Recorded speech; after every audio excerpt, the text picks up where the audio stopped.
This is Audible.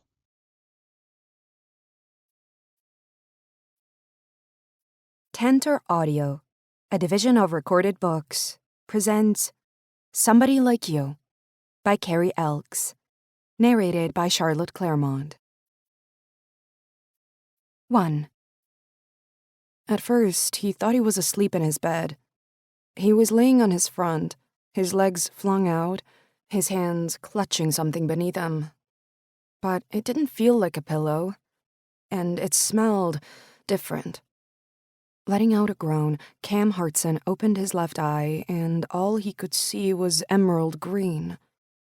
There was a pause, like the moment when a baby opens its mouth right before it starts to scream. The kind of silence that has meaning, but you have no idea what it is. And then the noise came rushing in. The sound of roaring voices was all it took for him to realize where he was. Not at home on his 2,000 thread count bedsheets, but on the turf at Freedom Field, where the Boston Bobcats played their home games. "Is he conscious?" a voice asked. "One of his eyes is open," someone else replied. "Cam, can you hear me?" Cam tried to say yes, but no words emerged. There was some sort of disconnect between his brain and mouth. "Okay, we're gonna put a neck brace on, just in case. Then we'll be sliding you onto the gurney. Give me a signal if something hurts." "No neck brace," he tried to say, but it came out as a grunt. The medics took it as his agreement, because the next minute he felt a stiff plastic brace being clipped around his neck, soft padding holding his chin up.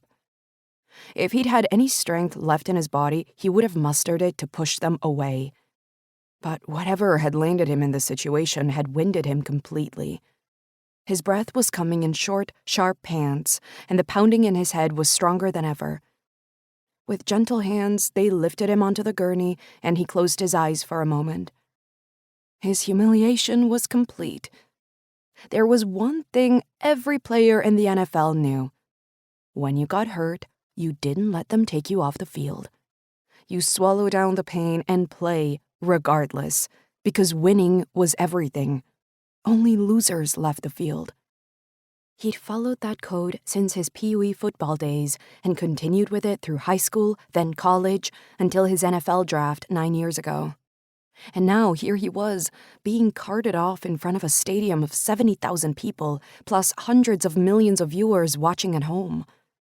And that thought was all it took for his brain to finally connect with his mouth. "Stop," he croaked. The medics actually followed his instructions. "Let me off. I can walk." From the corner of his eye, he could see Dan Motion, the Bobcats' quarterback, running over, followed by a group of Cam's fellow defensive players. They were his co-workers, his friends, his partners in every play they made. Apart from his family, they were the closest people to him. They knew him inside out and understood that the pain of being humiliated outweighed any physical ache in his body. Most of them had been here like this, multiple times. "How is he?" Dan asked, leaning over Cam's stretcher. "Hey, you're awake." "I'm coming back on," Cam croaked. "Give me a minute." He reached up to touch his throbbing head and realized his helmet must have come off during the impact. If only he could remember what the damn impact was. "You don't look so good, man." Dan frowned. "You sure you're okay to play?" "He's not playing." Cam recognized that voice immediately. He sat up and swung his legs around, jumping off of the gurney onto the soft grass. A wave of nausea crashed over him, causing Cam to sway. Coach Mayberry had his arms crossed as he stared at Cam with his all-seeing eyes. "I'm putting Rayburn on." "The rookie," Dan said. "He hasn't played a game since he joined us. That's a fucking terrible idea." Coach gave the quarterback one of his famous ironclad glares, then looked back at Cam. "Hartson, you're off. Go see the doctor and do what he tells you, including going to the hospital if needed. I'll talk to you tomorrow." "But, Coach, I'm fine." Ignoring the jabbing pain in his head, Cam walked toward him. If I can walk, I can damn well run. There are only 20 minutes left. Let me play. A flicker of sympathy flashed over the coach's face, and that was worse than seeing his anger. Cam didn't want sympathy, didn't need it. He was the Bobcats' best paid player, had been their safety since he was drafted 9 years ago, and had played nearly every game in that time. That spot was his, had been since he was a rookie. But those years had taught him something else. You didn't argue with the coach during the middle of a game. He was the general, and the players were the soldiers. You kept the discussions for when the battle was over. Okay. Cam sighed, nodding his head. He winced at the white-hot pain that stung at his eyes. The rookie can go on for 20 minutes, but he needs to know one thing. His voice was full of determination. That position is still mine. You have a choice to make, the doctor said 2 days later as Cam sat in his office and looked at the screen in front of him. He'd been in for an MRI scan earlier that day, and they were discussing the results. You give up football, or you end up with a traumatic brain injury. It's that stark, Mr. Hartson. Cam ran his tongue along his bottom lip. What about treatment? He asked. Something to get me through the season. There was no way he was giving up now. He'd signed a contract. After he fulfilled it, he would consider retirement. Not before. There is no treatment. TBIs are permanent. Look at what happened to Junior Seau, Sean Morey. Damn it, Aaron Hernandez, if you really want to know the worst-case scenarios. TBIs were the dark shadow that followed defensive football players around. The constant collisions as they defended could lead to traumatic brain injuries, which in turn could lead to something worse, like the chronic traumatic encephalopathy that footballers like Junior Seau and Sean Morey suffered from, leading to memory loss, sudden outbreaks of anger, and, in Seau's case, suicide. Shit. Cam squeezed his eyes shut. The pain in his head still hadn't quite gone away. It's that bad? The doctor's tone softened. Look, those are worst-case scenarios, and hopefully we've caught this in time. You've been having brain scans for a year, and you can see the deterioration in your brain, but it hasn't reached crisis level yet. The doctor cleared his throat. But if you carry on playing football, it will. Another concussion could be the end of life as you currently know it. Cam had watched the replay of his collision 5 times since yesterday. It had been brutal, the way they always were. He had gone up against the wide receiver, both trying to catch the ball, and their helmets had collided in midair. Cam's head had bent back almost 90 degrees, and, as he'd suspected, his helmet had flown off in one direction while his body hurled to the ground in the other. He must have been knocked out on impact with the wide receiver, because he hadn't even put his hands out to brace himself as his body collided with the ground. He'd looked more like a rag doll than a damn football player. He still didn't remember a second of it. Of course, he knew it was himself as he was watching, not only from the number on his back and helmet, but from the way he played. He spent half of his life watching his own football games. He could spot his tells in an instant. And yet, he didn't remember a thing. Not from the play being called to waking up on the grass. He didn't remember going in for the ball, or the sickening thud that must have come from his helmet hitting the wide receivers.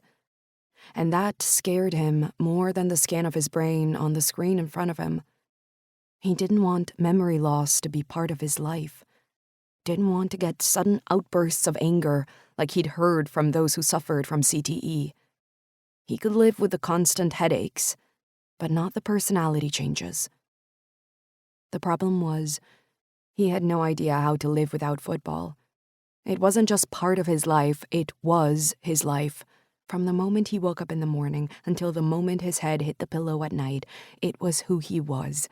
It was in the breakfast he ate, nutritious and full of protein, to the morning drills he did at the gym to keep his muscles in peak condition, in the drive he made to Freedom Field every day and the meetings with the coach to discuss tactics. It was his social life, too. The team tended to stick together in their off time, hosting parties and dinners and every other kind of get-together. There was solace in spending time with people who understood your lifestyle. Heck, he'd probably spend more Thanksgivings with the Bobcats than he had with his own family. And now, he was going to have to leave all that behind?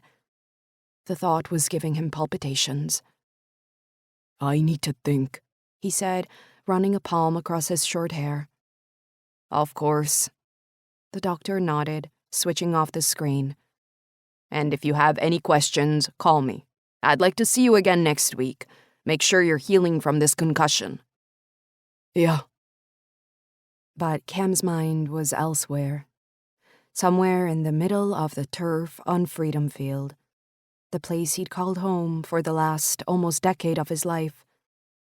Giving the doctor a grim smile, he walked out of the consulting room and into the main lobby, swallowing hard when he saw his assistant, Brian, waiting there for him. Everything okay? Brian asked. He'd been Cam's PA for the last 6 years. Cam blew out a mouthful of air, then nodded, though nothing was okay at all. Come on, he said, nodding his head at the exit. Let's go home. I need to tell you something. Another orange juice? Brian asked, pointing at Cam's empty glass. Cam shook his head and stared down at the remaining orange liquid, running his finger along the rim. Nah, I think I'll head out of here. In the middle of the game? Don't you want to watch the end? Brian lowered his voice. You know they were just trying to fill time when they said the rookie was a breath of fresh air, right? He'll always be the Bobcats' star safety. He's just filling your space until you decide what to do. In the week since Cam's visit to the doctor, he'd had so many meetings his head would be full of wool, if it wasn't already, thanks to the multiple TBIs he'd suffered from. With the coach, with Marty Landsman, the owner of the Boston Bobcats, with the team's doctor, and with some of his defensive teammates, too. And he still hadn't come to any conclusion. There was still a place for him on the team if he wanted it. Coach had made that much clear. But until he decided one way or the other, Cam needed to take a break, and the rookie was going to be played. The guy needed the experience. Maybe you could give him some pointers, Coach had suggested. He looks up to you. Yeah, maybe. But not right now. Because it felt like he was hitting himself in the face 100 times every moment he didn't run out onto the turf. On Friday, before the rest of the team had caught their flight to California, he'd joined them for a party at Dan Motion's house to celebrate his fiancée's birthday. It had been less than a week since he'd played, but there was already a feeling of being an outsider. He hadn't been able to joke with them about what they'd do in San Francisco on Saturday night, or about the drills Coach had made them run all week. Even when he'd joined in a discussion about the San Francisco team's weaknesses, he'd felt a pang in his stomach. Because he wouldn't be able to take advantage of those weaknesses, or try to intercept the ball and run it up the field. With every day of indecision, he was being inched out and pushed away from the life he knew. That's why he'd suggested to Brian that they watch the game at a bar. He'd only sulk if he was sitting in his leather recliner at home, watching the oversized screen that had been installed the year he'd bought the house on Beacon Hill. So much better to be surrounded by people than to be alone. "Hey, is that Cam Hartson?" he heard a woman whisper. Jesus, it is. The man next to her agreed. Hey, Cam, what are you doing here? Shouldn't you be playing ball? A man to his left lifted his head up. Saw you take that hit last week. Looked painful. You out of the team now? Cam curled his fingers into his palm and forced a smile. Just resting. That rookie, though, he's good. You're gonna have a battle to get your place back. Cam's muscles tensed. It's a young man's game, the woman to his left said. Once you hit 30, you're pretty much done for. Brian frowned. That's not true. What about Brady? He's 40-something. Brian drummed his fingers on the table in front of him. His black hair was pulled into a low ponytail. He doesn't take the impacts like a safety. The woman shrugged. Anyway, good luck with retirement. Cam could tell Brian was getting irate from the way his finger drumming increased in tempo. It's okay, man, he said, reaching out to calm his assistant's hands. This is a football town. I gotta get used to it. Yeah, well, they wouldn't like it if I talked about their job like that. Brian gritted his teeth. Cam pressed his lips together. You know I'm still gonna take care of you, right? I'll need you even if I'm not playing football. Or if you want to keep with a player, I'll give you a recommendation. Nearly every professional player he knew needed some kind of assistant to keep their lives running smoothly while they concentrated on the game. Brian did everything for him, from making sure the bills were paid and the house in order to liaising with Cam's manager and arranging for endorsements and sponsorships. He'd be nowhere without him. Brian sighed. I know, it's not that. I just don't like the way they were talking. Neither did Cam. But he knew better than to react. The problem was, everywhere he went in Boston, he was recognized. This was a football town. The Bobcats were the biggest celebrities around. These kind of questions were going to crop up again and again. And if he retired, it was probably going to get worse. I think I might go home for a while, Cam said, his brows knitting together while he thought about it. While I'm on a break from the team. To Beacon Hill? He shook his head. To Hartson's Creek. Spend a bit of time with my family. He had 3 brothers and a sister, and all of them were there. Gray, the oldest, who'd spent years touring the world as a singer, but had since settled down with Maddie Clark and had babies. Tanner, the youngest, who'd transformed from a New York computer whiz kid to buying up half the real estate in Hartson's Creek after he'd reconnected with his childhood best friend. They'd gone on to set up a home together. And then there was Logan, Cam's twin brother. He'd lived in Boston for years, and though the two of them were always busy, they'd spent lots of time together. But he'd moved back home too, and become a father to a gorgeous little boy. Cam missed him like crazy every day. Boston wasn't the same without him. You want me to book you a flight? How long will you be gone? Cam met Brian's concerned gaze. I think I'll drive. It'll save me renting a car while I'm there. You're gonna drive? Won't that take you forever? About 10 hours, if he kept to the speed limit. Maybe more if he needed to stop. But the good thing about driving was he'd be alone with his thoughts. Nobody to ask him why he wasn't playing football. No reminders of the life he could lose. Just him, some rock music, and the wide open road. And the truth was, he needed his family. His real family, not the one he'd built here. Needed to remember who he was and who he used to be, before he was Cam Hartson, star safety. If he was ever anybody else. You're gonna retire, aren't you? Brian asked quietly.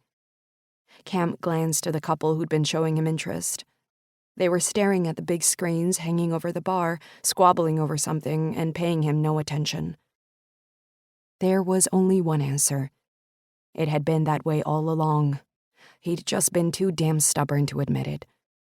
Keep playing and risk permanent injury that would change who he was, or leave the game he loved with his damn head intact. But he still wasn't ready to accept it. Giving Brian a tight smile, he shrugged his shoulders. I have no idea what I'm going to do next. 2. Mia Devlin pulled her car onto the driveway and blew out a mouthful of air. Craning her head over her shoulder, she painted a fake smile on her face. "We're here," she said to the 2 boys sitting in the back seat. Her eldest son, Michael, had his headphones on and was resolutely staring out of the window at the cracked pavement, as though fascinated by the brilliant pink flowers growing through the gaps. He'd been this way since they'd left their old home in Kansas City yesterday morning. She had no idea what he was listening to, if he was listening to anything at all, but she sure got the message. He wasn't happy about this move. Her youngest, Josh, was asleep. At 8 years old, this move to a new town was an adventure to him, like the stories he read in his bed late at night when she'd caught him under his duvet with a flashlight. For most of the journey, he'd had his face pressed against the window, his eyes wide as they traveled from built-up metropolis to farm fields and small towns. "Josh, honey," she said, reaching through the gap in the seats to gently shake his shoulder. "We're here." "Huh?" He shook his head and opened his eyes. "Where?" "We made it to Uncle Sam's house." Michael let out a snort, but refused to look at either of them. "This is Uncle Sam's house?" Josh asked, his brows lifting. "Wow, there are a lot of trees here." Technically, he was Mia's great-uncle Sam, her grandma's big brother, which made him Josh and Michael's great-great-uncle, but she wasn't going to get into technicalities now. "It's a dump," Michael muttered. "Look at the grass." "He's old. He can't keep the place up like he used to," Mia said, her patience at a precipice. Any minute it was going to fall off. Yes, it must be dreadful to move states at the start of 9th grade, especially when you had your heart set on going to high school with all your friends. But it wasn't a move she wanted either. As the responsible adult, she had no choice. Josh opened the door and jumped onto the concrete driveway. "Hey, Mom, there's a swing in the tree." He ran over to it, pushing the plank that was hanging on ropes from an old branch. "Mikey, we have our own playground. Come and look." Another grunt, but at least Michael opened the car door and stepped out. Mia followed suit, smiling at Josh as he sat on the swing. At least one of her children was happy, which made her 50% happy, too. "Come and push me, Mikey," Josh shouted. "You're old enough to swing yourself," Michael muttered, running his hand through his thick hair. "Where's this uncle of ours?" he asked his mom. "Shouldn't he be here to greet us?" He lowered his voice. "Or is he as happy to have us as I am to be here?" Josh jumped off the swing and walked over to them, patting Michael on the shoulder. "Don't worry, we're only here for a while. Then Dad'll come back and everything will be back to normal." "Dad's not coming back, you dimwit. He's got a girlfriend. Took all the money from the business." Michael's nostrils flare. "Left us high and fucking dry." "Don't swear." Mia pressed her lips together. "And cool it. Josh is only trying to cheer you up." Michael squeezed his eyes shut. "Sorry, Josh." When he opened them again, there was a flash of vulnerability shining back at her, reminding Mia of the little boy her eldest son once was. "This sucks, Mom," he said, his voice low. "I know." She gave him a half-smile. "But we have no choice." Not when their house in Kansas City was being foreclosed on, and the business Mia and her ex used to run had been stripped bare of assets. She'd tried to find a way to keep them in their home. God knew she had. But when it came down to it, staying with Sam was their only choice. Her cousin, Joanna, had been the one who suggested it, after Sam admitted to her he couldn't keep the house going like he used to. "He's getting old and his bones are giving out," she'd told Mia. "Thinks he's still a teenager. He should have gotten married and had kids. That way we wouldn't have to worry about him." Then she'd looked at Mia with a speculative gaze and rubbed her chin with her thumb, the way she always did when she came up with an idea. "You know, he has a big house and a bar to run. He could always do with the extra help." So here she was, standing in front of his old blue painted Victorian house with a wraparound porch and a cupola that made Mia think of Gothic novels and hauntings. She'd never visited this house before, despite it being in her family for generations. When her grandmother had married and moved to Kansas City, that branch of the family had cut ties with Virginia, apart from letters and phone calls. And now 3 of them were back. Twisting her long blonde hair into a bun, Mia opened the trailer she'd rented for the week and pulled their overnight cases out. Sam had assured her there was plenty of space for all of their things, but they'd still left a lot behind. Michael took 2 of the bags from her and carried them up the stoop. She flashed him a smile, and he nodded back. He'd get used to being here. Kids were resilient, weren't they? Even kids who were on the cusp of being men and angry at the world. She'd had her fair share of anger, too. In the months since Niall had left, she'd spent evenings poring over her finances and job postings, trying not to let the boys hear her sobs as she realized there was no way to make things work. But she'd left that all behind. This was a new place to live, a new start, and she was determined they'd find their happiness here. And if Niall ever remembered he had a family, she'd be civil to him for the boys' sake, because they needed a father, even one like him. "Nobody's answering," Josh said after rapping with a black iron door knocker 5 times. "Do you think he's dead?" "No, I think he's probably at work. He runs a bar in town. Why don't we head over there and check out the town square? He said there's a diner. I'll buy you both a shake." "I'll just put these bags back in the trailer," Michael said with a sigh. Her eyes softened, because he was a good kid when he wanted to be. "Okay then, let's go." "Whoa, this place looks like it should be in a movie," Josh said as they walked from Sam's house to the town square.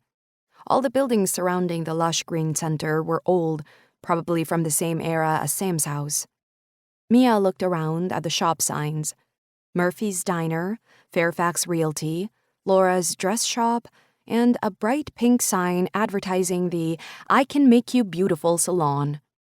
Across the street was a church with a tall spire, the First Baptist Church where her grandmother had gotten married before moving to Kansas City. From the way the steps shone in the September sun, it was well attended and taken care of. "It looks dead," Michael said. "Where are all the cars?" "It's a small town. A lot of the residents around here can walk to the shops," Mia told him. Then she pointed at a building in the corner. "Look, that must be Sam's bar. Why don't I head over there while you 2 grab a table in the diner? I'll get the keys to the house and join you." "Sounds good," Josh grinned. "I'm gonna have a chocolate shake.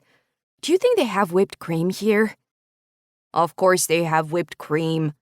Michael ruffled his hair. "Come on, I'll race you there." She watched as Josh took off first, closely pursued by her eldest son, though she could tell by the way he was running that Michael was going to let his brother win. Josh reached the door and threw up his hands in victory, and Michael ruffled his hair again. It was enough to make her heart melt. At least they had each other. That was one thing she'd always wanted growing up. A sibling. Joanna was the closest she'd had. And she'd been determined that Michael wouldn't be an only child, even though Niall took some persuading.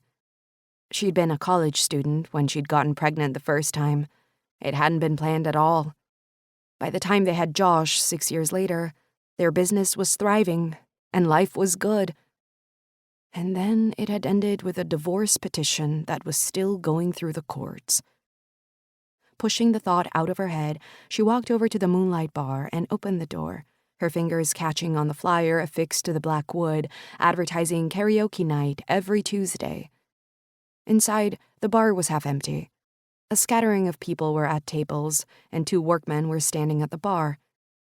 Every single one of them turned around to look at Mia, who strode up to the counter and smiled at the grizzled man on the other side. "What can I get you?" he asked, showing no sign of recognition. Mia brushed a lock of blonde hair behind her ear. "I'm looking for Sam Soper." One of the workmen whistled. "You got yourself a younger woman, Sam?" "She's too hot for him," the other man said. "Can't be older than 25. Maybe still waters run deep." "Shut up," Sam told them, then turned back to Mia. I'm Sam. She kept the smile fixed to her lips. I'm Mia Devlin, your niece. We've just arrived in town. He gave her a nod. You'll be wanting the keys then? If that's okay. We've got a lot to unload and want to do it before dark. I thought you were bringing your kids. Sam frowned. They're in the diner. She inclined her head at the door. I didn't think you'd want kids in here. He shrugged. They're family. They're allowed. What did you say your name was again, sweetheart? The man closest to her asked. Leave her alone, Mac. She's too pretty for you.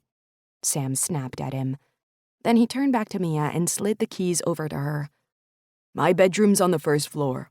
Your rooms are on the second and third. We share the kitchen and living space, but I'll avoid them first thing. I'm here most of the time anyway. She curled her fingers around the keys. We're very grateful that we can stay, and we're here to help, not to annoy you. I'm happy to cook for you, and Michael's 14 and strong. He can do work around the house and in the yard. You said you're looking for a job? Mia nodded. I've sent some resumes out. Not that many people around here were recruiting for a marketing executive. But right now, she'd take anything. I can probably give you a few shifts here while you're looking. Sam shrugged. If you want them. That would be great. Her smile was genuine this time. Any money was welcome right now. She'd already had to put the trailer, the gas for moving, and all the new things the boys needed for school on her one remaining credit card. She didn't want to max it out. Okay then. You get on back home and start your unloading. My evening workers arrive at 6. I'll be there after that. Thank you, Uncle Sam. Sam will do. The uncle makes me feel old. You are old, Max said, shaking his head. Mia bit down a laugh and waved goodbye, heading back toward the door and out into the town square. Sam was gruff, but he was kind. She could tell that much from their encounter. She also had a feeling he wouldn't put up with any messing around, especially from teenagers who thought they knew better than everyone else. She'd save that worry for another day, because right now the sun was shining, she and the boys had somewhere to live, and she was about to buy the biggest strawberry milkshake they had, with extra sprinkles. If the last few months had taught her anything, it was to enjoy the small things. And that's exactly what she intended to do. 3. I have an interview, Mia called out, waving a white envelope at Michael and Josh, who were sitting at the kitchen table, scooping cereal into their mouths. Sam wasn't up yet. After a few days of living here, she still wasn't sure if he always woke late or if he was avoiding the morning craziness that her 2 boys brought with them. You do? Where? Josh brightened up. Is it in Kansas City? No, dumbhead, it's here. Michael shook his head. We're not going back to our old house, remember? Mia shot Michael a look, and he had the good grace to apologize. She knew he was anxious.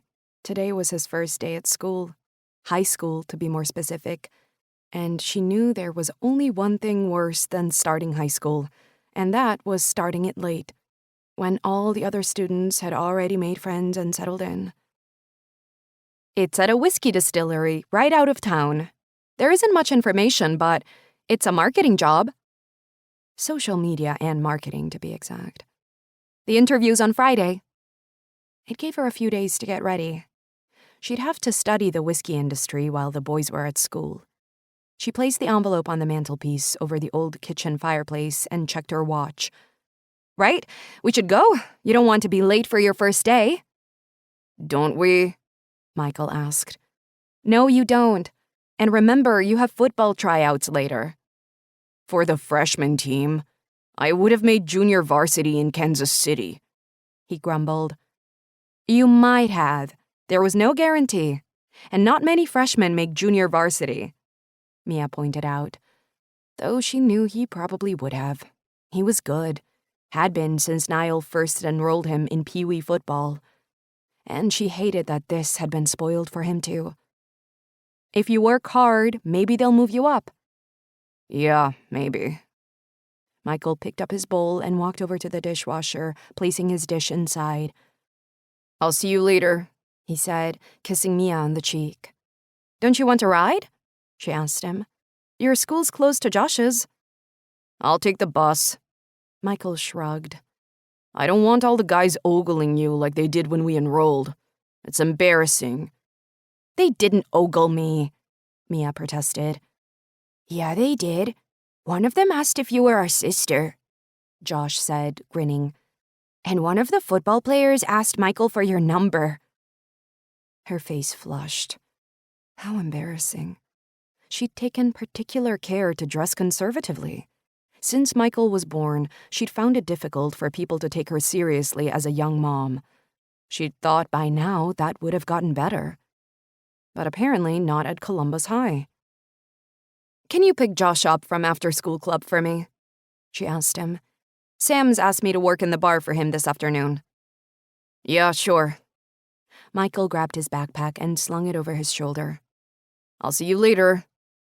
Good luck. Not that you'll need it. She gave him a wave as he walked through the front door. Thanks. He swallowed, and she saw that flash of vulnerability again. She knew he'd try to hide it at school, but it was there. Love you, she told him, her heart full and aching. Love you too. And with that, he was gone. Cam pulled his car up outside the house and stared at it through the windshield. It had to be the right one. It looked exactly like the listing Brian had sent him, telling him he'd rented it for the next 2 months. Thank God for his assistant. It was a shame Brian wouldn't be staying with him in Hartson's Creek, but there really wasn't much for him to do here. Instead, he'd be working on a few things for Cam at his house in Boston, and he'd also be helping one of Cam's teammates, whose own assistant had broken their wrist. Climbing out of the car, Cam was pleasantly surprised by the warmth in the air. It was harvest time in Hartson's Creek. As a kid, he'd loved the way the smell of corn wafted through the air. Loved going back to school and the football season starting. He'd forgotten that feeling, having had lived in the city for so long. Things like crops and farms and high school seemed like another life. His brother's life. Hey, you made it! The smiling face of Cam's brother, Tanner, appeared at the front door. He walked down the steps and gave Cam's car an admiring glance. Damn, this is a beauty. Was your drive okay? Cam blinked, because he hadn't expected to see his younger brother here. But then realization passed over him. Tanner owned a lot of property in Hartson's Creek. No doubt this house was one of his. Why didn't Brian tell me this was your place? Cam asked, more to himself than his brother. No idea. Tanner shrugged. Maybe he thought you'd try to haggle me out of money. Come inside, let me show you around. The inside of the house was just as beautiful and sleek as the outside. This place was only built a year ago, Tanner told him as he took him into the kitchen. You see that view? He asked, pointing out of the window at the creek. The water glistened in the sun as it bubbled and flowed toward the river. On the other side was a copse of mature trees, their leaves green now, but no doubt they would turn gold and red in a few weeks. Isn't it something? Yeah, Cam agreed. It's something. Cam stared out of the window for a moment, letting the peace soak into his skin. This was what he'd come home for, after all. A chance to relax, to think, to work out what the hell he was going to do with his life. Yet, the creek was giving him no answers at all. You okay? Tanner asked him. All this stuff happening, it must have hit you hard. I know when I moved back here after selling my business in New York, it took some getting used to. I'd forgotten how quiet it is here. You visited enough, you must remember. Cam winced at the mention of his memory. He worried that it was permanently affected. Yeah, but I'm always surrounded by you guys. And in Boston, I'm always at work with the rest of the team or watching plays. There's not a lot of time for silence. If you stay here for a while, you'll have more than enough of it. Tanner opened a cupboard door, showing him the inside. Brian sent all your kitchen equipment down. Well, actually, he sent everything he couldn't rent for you down. It's all been unpacked by the movers, so you can settle in and relax. And you know where I am if anything goes wrong. Do you give this treatment to all your renters? Cam asked him, grinning. Nope, just family. Tanner hit him on the shoulder and winced at the hardness of his muscles. It's good to have you home, man. Just for a while, Cam reminded him. Yeah, Tanner agreed. just for a while. He was lucky to have such a nice place to stay while he thought about his next move. And it was good to see his youngest brother, too. But now Tanner was back at work, as were all of Cam's brothers, and he was bouncing off the walls like a damn pinball. This thinking game was making him crazy. Grabbing his keys, Cam walked out of the house and looked at his car parked in the driveway. Of all the things he owned, the Audi coupe was the one thing that made him happy. Like most of his teammates, he'd always been a motorhead. Their cars were the one things they had control over, their little oasis of calm in the craziness of NFL life. It was where they'd sit and think about plays they should have made, arguments they'd had with girlfriends or wives, or where they'd switch on their top-of-the-range stereos and blast out their music to chase the thoughts from their minds. Cam had bought this car as a gift to himself when he'd signed his latest contract. Sure, he'd been offered a discount, but it had still cost him more than he'd ever spent on a car before. But damn, he loved it. Running his hands over the metallic blue exterior, Cam opened the driver's door and climbed in. He'd never get tired of the cream leather upholstery and blue detailing that matched the paint. If you asked, he could tell you that it went from 0 to 60 in 3.8 seconds, and on a private open road, it could hit speeds of 200 miles per hour. And yeah, he'd tested that out. Placing the Audi into comfort mode, Cam pulled out of his driveway and took a left, heading toward the main road through town. It was 4 in the evening, and though the sun was moving lower in the sky, a hint of summer still clung in the warmth of the air. Rather than put the air on, he opened the windows, smiling as that old familiar smell of harvests and corn filled his senses. He hadn't even made it to the town square when he'd spotted some kids playing in the street, but hadn't really thought about it. His radio was on, tuned to a local country station, and everything felt right with the world. Until something came crashing against the side of his car. His first instinct was to hit the brakes hard. The Audi came to a jolting stop, forcing his head forward and down until his brow almost grazed the wheel. His heart started to thud against his chest as he lifted his gaze and tried to work out what the hell he'd just hit. "Shit, let's get out of here," a low voice shouted. "Mikey, wait up! I can't run that fast!" The 2 kids he'd spotted were like a blur as they ran up the road. Cam climbed out of his car and saw exactly what had hit the side of his car. A damn football, of all things. Hey, you two! He shouted at the running kids. Come here! But they kept running. Cam felt a flash of anger rush through him because he'd been brought up better than to cause damage and run away. Scooping up the ball in his right hand, he took off after the 2 boys, one almost grown, the other coming up to his chest if he was lucky. It was the first time he'd run flat out in 2 weeks, and his lungs were shockingly unprepared. His breath came in short pants as he rounded the corner and saw the 2 boys running up some steps. The eldest made the mistake of turning, his eyes widening as he spotted Cam barreling toward them. Wait up, you little shits! A fresh rush of fury washed through Cam, not just because of the car, though that was more than enough.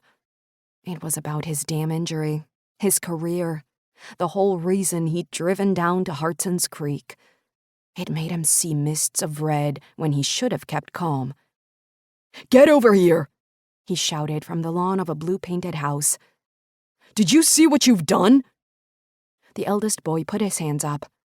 I'm sorry. We were playing. I didn't mean to hit your car. The younger boy looked petrified. Mikey, I'm the one who hit the car. Shut up! The older one, Mikey, hissed. Go inside, and don't tell Mom! Before the little kid could do as he was told, the front door opened and a woman walked out. Her pretty face pulled into a frown as she took in the situation in the front yard. Michael, she said, looking from the boys to Cam. What's going on? I can handle this, Mom. Take Josh inside. Cam blinked, because she didn't look like a mom. Not the kind of moms he'd grown up with, anyway. The kid had to be at least 15, and she didn't look much older than 25. His brain might have been addled, but even he knew the math didn't work. Your kids threw a ball against my car.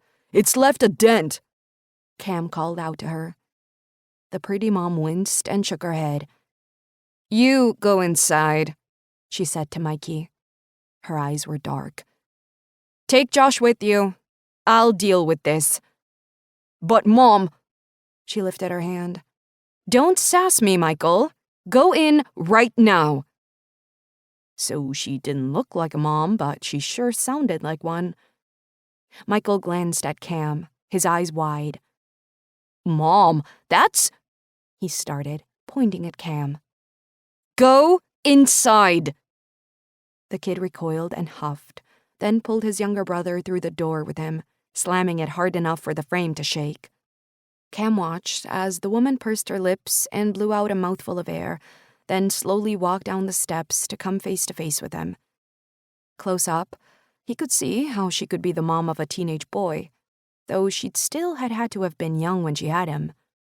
Her skin was smooth, but there were a few worry lines beginning to form on her brow. And though she was slim, there was an enticing curve to her hips that he was trying really hard not to look at. Sir, she started, and he immediately interrupted her. It's Cam. She blinked, but showed no sign of recognition. He assumed she wasn't a football fan. Cam, I apologize for my son's behavior, and of course I'll pay for the damage. Please let me know how much you need once you take it in for repair. It's an Audi R8 coupe. It's gonna cost at least 10 grand to get the dent out and resprayed. She lifted her head up, her expression unreadable. Send me a quote and I'll write you a check. He glanced at her clothes. Tight jeans and a flowy white blouse tucked into her waistband, highlighting the svelteness of her body. Her long blonde hair fell over her shoulders in waves. You should teach your kids not to run off when they get into trouble, he told her. I nearly had a heart attack chasing them. Do you have children, Cam? She asked. Her voice sounded strange, as though she didn't come from around here. No, ma'am. Then maybe you shouldn't comment on other people's parenting. My children know to come home if there are any problems. They did exactly the right thing. They would have come to see you once they told me what happened. She hadn't smiled at him once. For some reason, that annoyed him. He was used to women laughing and fawning, not staring at him as though he was some kind of child chaser. I apologize, he said, giving her a slow, easy smile to see if it would melt her icy exterior. But it did nothing. Accepted. Her face was still impassive. Is your car okay to drive? Yeah, just a dent in the door. She nodded. Okay then. Well, I should go in. There are 2 young men I need to speak to. He bit down a smile this time because he wouldn't want to be in her kids' places for all the money in the world. If she was this short with him, God only knew how scary she must be to her kids. Can I have your number? He asked her. No. She frowned. That's completely inappropriate. He couldn't help but laugh. I need to send you the invoice. I wasn't asking for a date. Though he wouldn't say no to that. It was crazy how much he wanted to see her smile. She was pretty enough when she was frowning. He'd bet good money she was glorious when she grinned. A blush stole up her face. Oh God, I'm sorry. Yes, of course. Do you want me to write it down? He pulled his phone out of his pocket. I'll punch it straight in. He listened as she called out the numbers, then pressed the person icon. Do you have a name? He asked. Mia, Mia. he repeated, waiting for her surname. Mia, she said again. Right, so your name's Mia. What are the odds on that? He said, amused. I guess your parents really love the name, right? A ghost of a smile passed her lips, and damn if that didn't make him want to touch them. It's Mia Devlin. He gave her a full-blown grin. Okay, Mia Devlin. I guess I'll get out of here and go back to my car.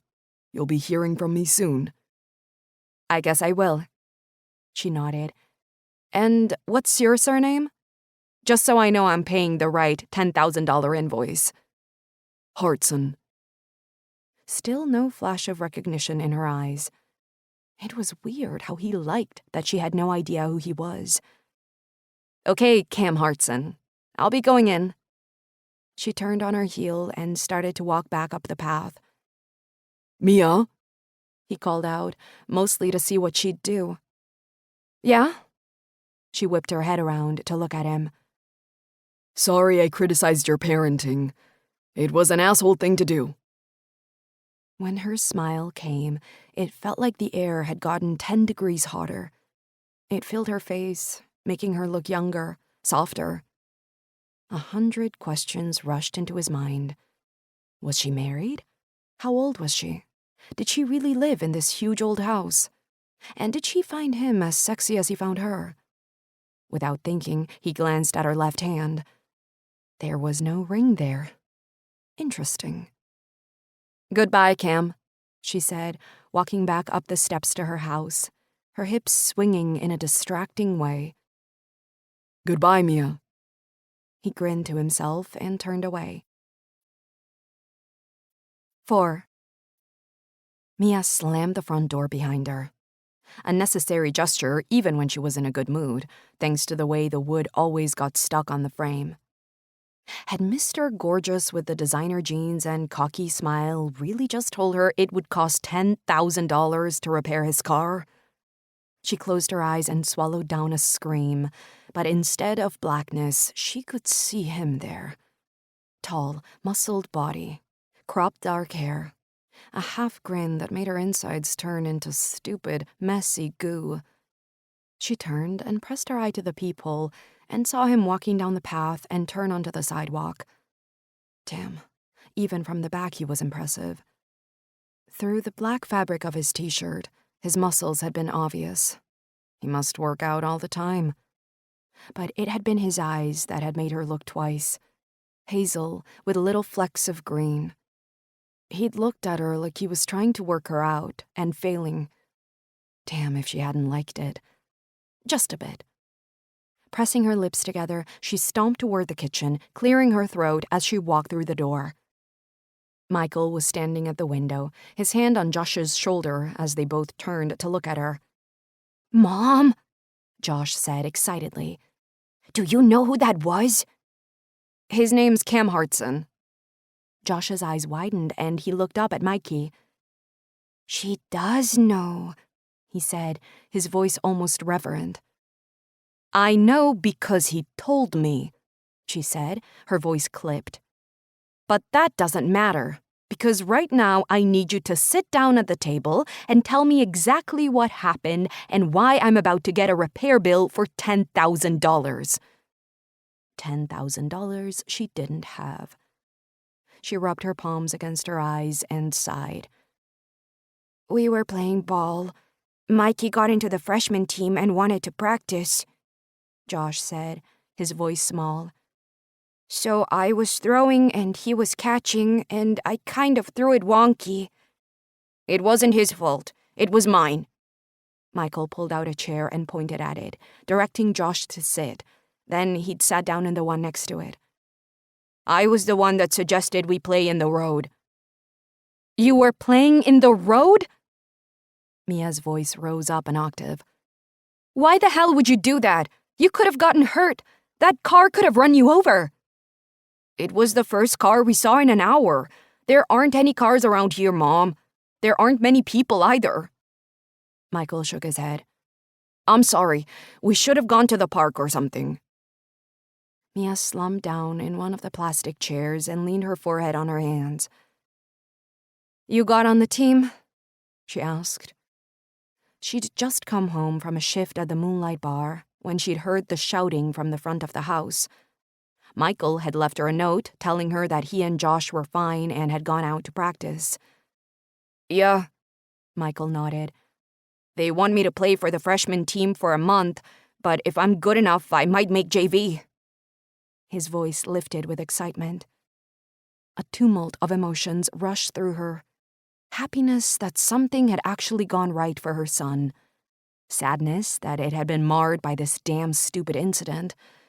And complete panic at how she was going to find $10,000. She looked up at them. Michael and Josh were staring at her, their eyes wide. We didn't mean for it to happen, Josh said, his lip trembling.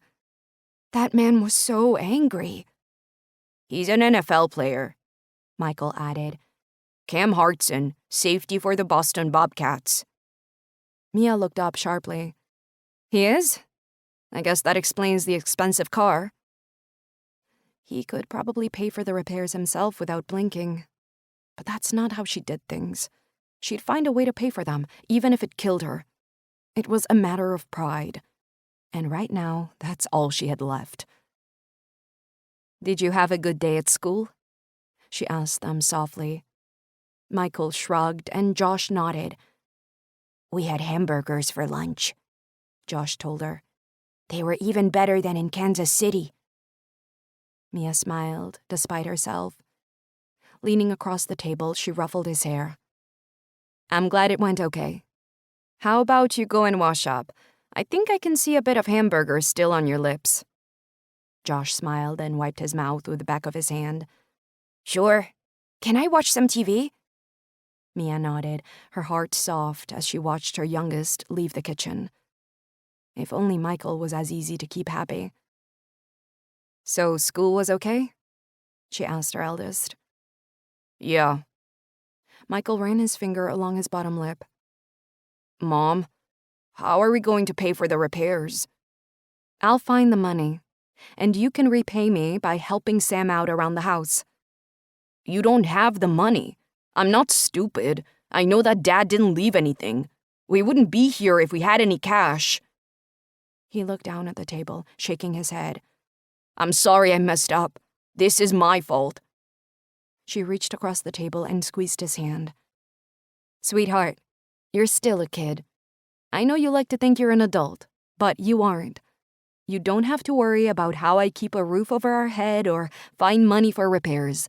That's my job, not yours. Michael swallowed but said nothing. Okay? She prompted. Okay. But I'm gonna get a job. Help you out around here. You're not alone, Mom. The best you can do to help me out is to work hard at school and help out with Josh. Speaking of which, can you go and check he's actually washed his face? Yeah, sure. Michael stood and smiled at her. His teenage mood swings would be the death of her. Can you believe Cam Hartson was driving through this tiny town? I wonder where he's going. He's miles away from Boston. Though he got injured a couple of weeks ago. Maybe that has something to do with it. His eyes lit up. Hey, do you think he's getting treatment around here? Is there a big hospital nearby? I've no idea. Mia walked over to the refrigerator to pull out some food. She liked to feed the boys early. That way they had plenty of time to burn off the energy before bedtime. Hopefully he was driving through and we won't see him again. Yeah. And she'd keep telling herself that. Because she didn't have the time to think about sexy NFL players who had a swagger that made her legs feel weak. Cam Hartson. Yeah, I know him, Sam said later that evening when Michael asked him about the football player. His family comes from around here. His dad lives just up the road. And you'll have heard of his brother, Gray. His brother is Gray Hartson, the singer? Mia asked. Yeah? Sam nodded. There are 4 boys and a girl. All of them live around here. 5 kids? Damn, 2 are enough to deal with. But Cam lives in Boston, so he must be visiting, Michael mused. I wonder if he's staying with his dad. Michael, don't start stalking football players. You have too much schoolwork for that. Mia shot him a look, and Michael groaned. I wasn't planning on stalking anybody. It's just interesting, that's all. I thought this place would be boring, but it isn't. I like boring. Boring is good, Mia said, shaking her head. Sam chuckled. Not when you're 14, it's not. Am I right, Mikey? He held up a hand and Michael high-fived him, grinning. Hell yeah, you're right. Language, Mia reminded him. I can't say hell? Seriously? Not in front of me, and definitely not in front of Josh. Mia lifted an eyebrow. It's okay. He swears all the time when it's just the 2 of us. Josh piped up from where he was playing with Legos on the floor. Tattletale, Michael muttered. I am not. Josh folded his arms across his chest. It's bedtime, Mia told him. A chorus of groans greeted her suggestion. I'm not tired, Josh told her. Michael crossed his arms. I'm older than Josh. I should get to stay up later. You can go and read to Josh, Mia told her eldest son. And then maybe read something yourself. Give us all some peace. And maybe then she'd have some time to think about the $10,000 problem who happened to have eyes that made her breath catch in her throat. 5. Mia waved at Josh as he walked into the schoolyard, then put her Honda Civic in drive and pulled out of the kiss and ride line. School drop-offs were so much more civilized here than they ever had been in Kansas City. Half of the kids here walked to school, and a lot of the moms parked in the parking lot and walked their children into the yard rather than joining the drop-off line, which meant this morning's drop-off had been smooth and fast. Thank goodness, because she had just over an hour until her interview at the G. Scott Carter Whiskey Distillery. She'd spent most of the past 2 days researching the company and the industry, as well as looking at different marketing campaigns their competitors were using and making notes on ways they could utilize successes from other industries. She'd created a presentation to take them through, even though they hadn't expressly asked for one. But she needed this job.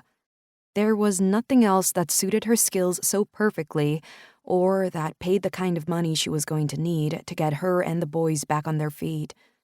If she got this job, she could actually start paying rent to Sam. Hell, she could even look at getting their own place eventually. The thought of a little house of her own made her heart clench. The distillery was on the east side of town, an easy drive through deserted roads lined with farmers' fields and tall trees.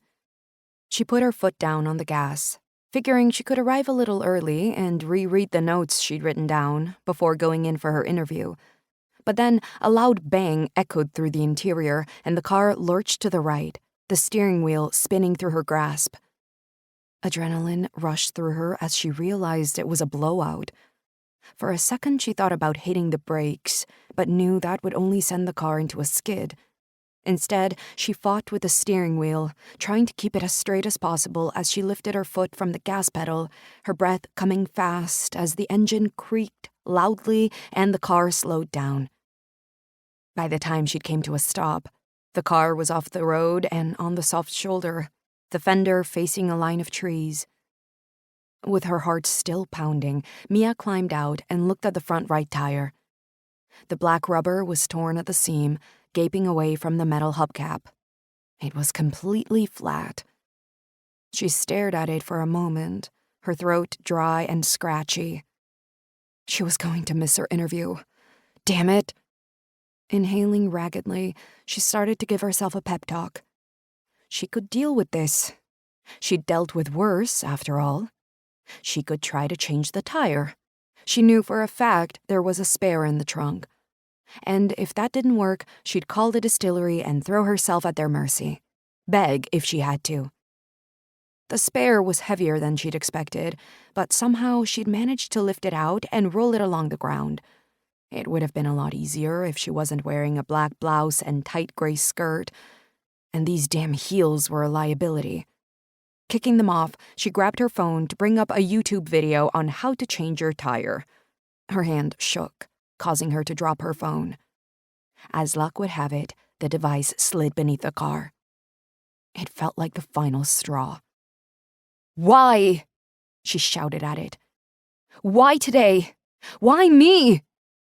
Why the hell was it that when one thing went wrong, others followed like dominoes until your life was torn to ruins around you? With a grunt of frustration, she dropped to her knees and started to fish around under the vehicle, but her cell was too far away. She dropped her body flat on the grass and shuffled as close to the underside as she could. The low rumble of an engine cut through the silence, but she didn't dare look up. Not when she almost had her phone. Just as it was getting louder, she finally curled her fingers around it, letting out a shout of victory as she pulled it toward her. You okay, ma'am? With her phone clutched in her hand, she slowly turned her head, all too aware that her skirt was ruched up to her hips, exposing her pantyhose, or what was left of them after they'd done battle with the ground. That's when she saw him.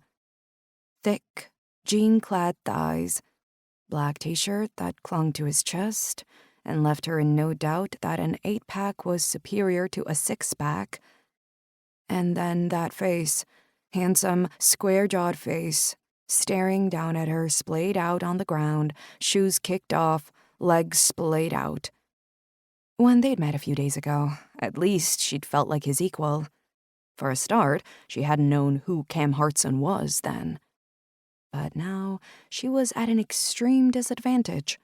Not just physically, though that was bad enough, but situationally too. She had an old, run-down car with a blown-out tire, and he was either going to find it funny as hell, or he was going to feel sorry for her. Kneeling, she brushed the dust off her blouse, trying desperately to regain some poise. Her eyes slid to his, and sure enough, there was amusement there. But something else, too. Concern? Damn, he had such pretty eyes. They were way too distracting. Mia, you okay? He asked, sounding genuinely concerned. She got to her feet, and yeah, there were snags and runs all down her pantyhose. "I'm fine," she told him. "Just a small snafu." Did you fall out of the car? His brows pulled together. How come you were under it? He walked around to the front of the Honda and dropped to his haunches, inspecting the tire. Damn, that's a bad one. "I dropped my phone," she admitted. "I was trying to find a video on YouTube." His lips twitched, but to his credit, he didn't laugh. A video? "One that shows how to change a tire. I wanted to do it correctly." She looked at the spare on the ground next to her. "I haven't done it before." Cam nodded. You got tools? Probably. There was a bag of them in the car, but she had no idea what was in there. "What will I need?" I'll do it. "Oh, no, I couldn't let you do that." She gave him a tight smile. "I'll do it and get on my way." He eyed her carefully. You'll need a jack and a lug wrench.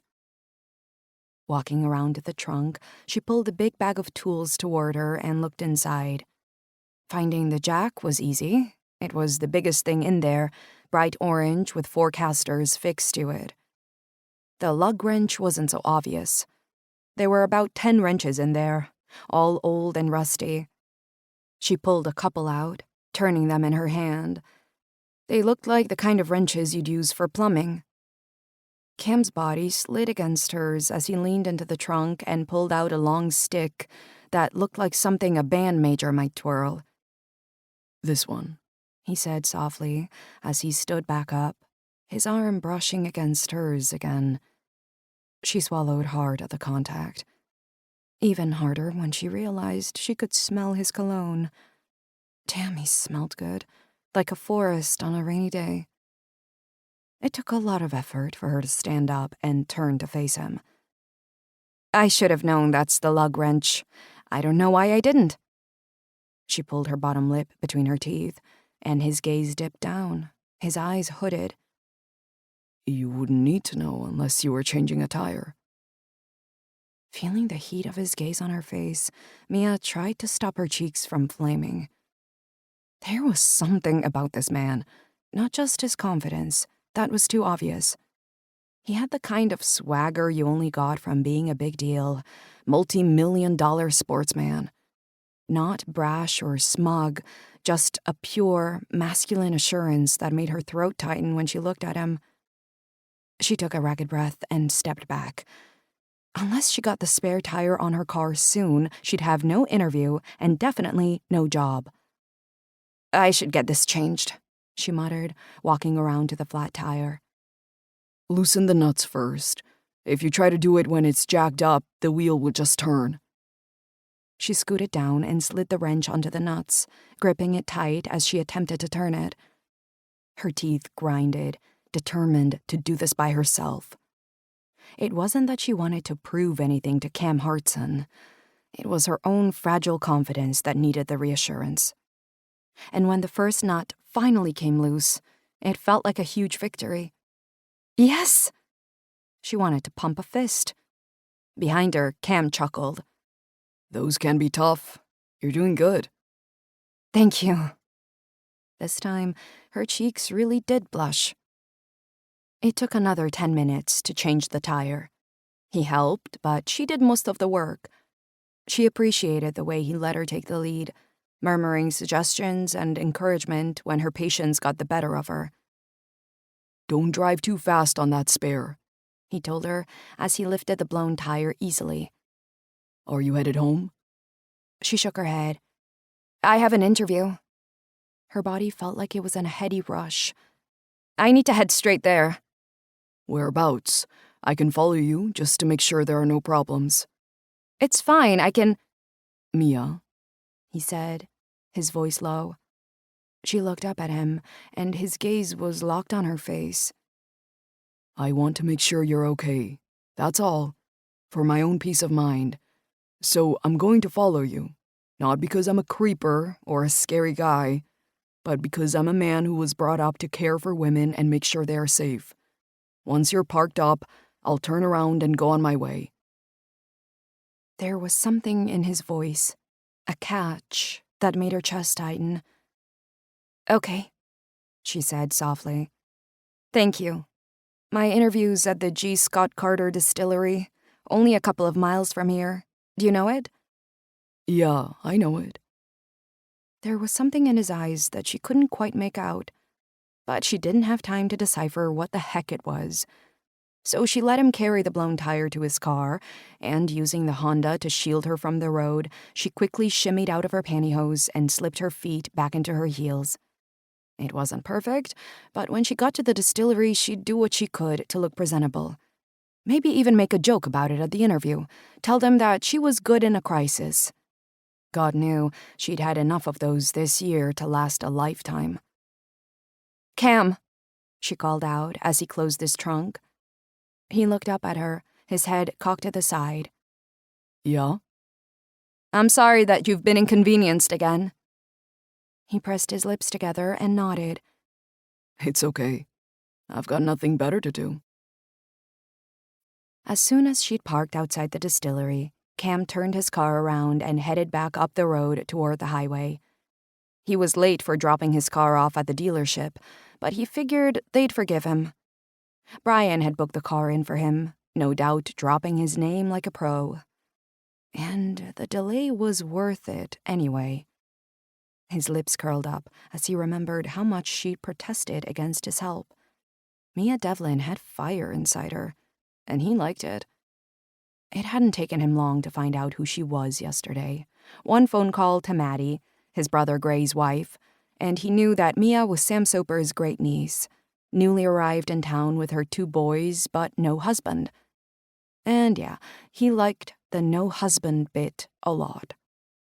She gritted her teeth as she yanked at the lug wrench, muttering to herself until the nut came loose.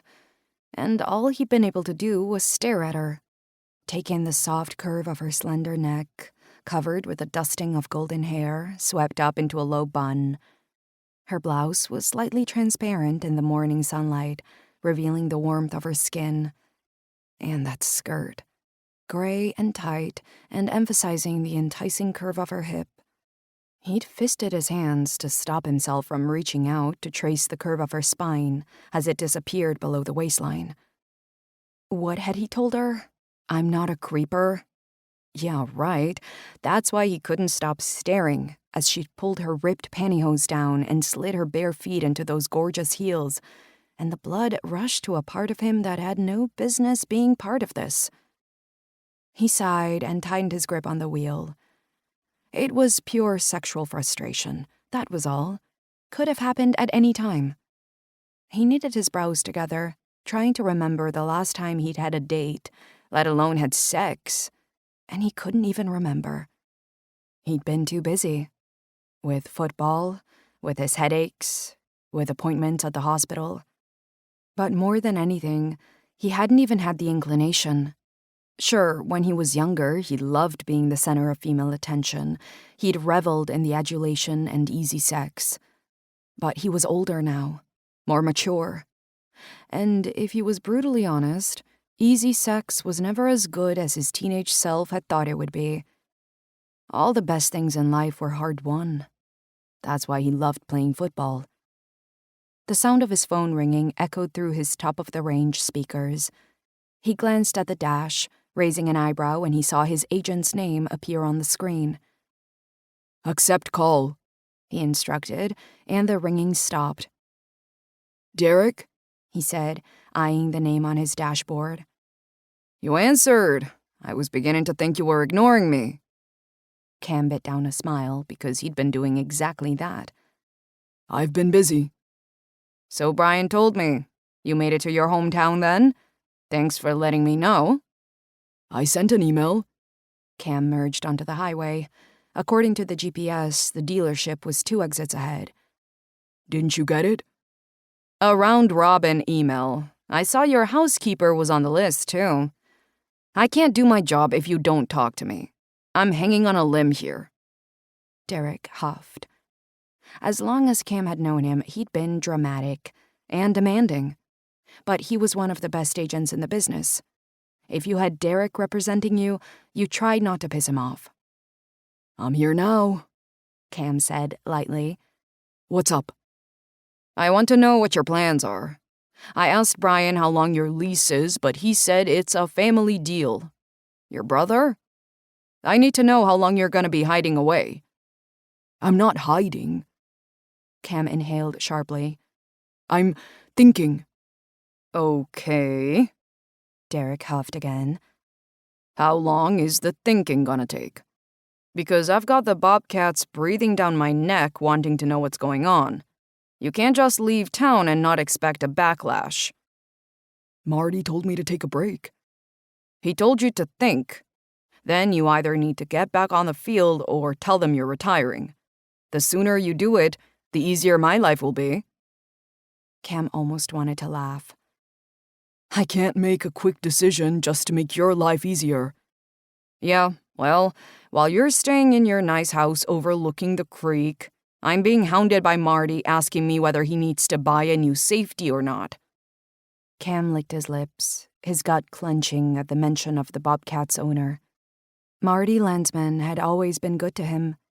He treated everybody working at Freedom Field like family. He owed it to him to be honest. I'll make a decision soon, he promised. Could you not think in Boston? Come and watch some games, show some team spirit. They want you there, you know that. The memory of that bar in Boston flitted into his brain, and Cam swallowed hard. Watching his teammates on the field while he was on the sidelines physically hurt. He couldn't even be around Boston, let alone sit at Freedom Field while they were playing. I have things to do here. What things? Derek was puffing, probably walking on his treadmill. At almost 70, he was a fitness freak. You helping your aunt bake her cakes? Or maybe you're writing a few new songs for your brother? Damn it, Cam. What on earth do you have to do in Nowheresville that you can't do here? Sometimes it felt like Derek knew more about Cam's life than Cam did. But that was his job.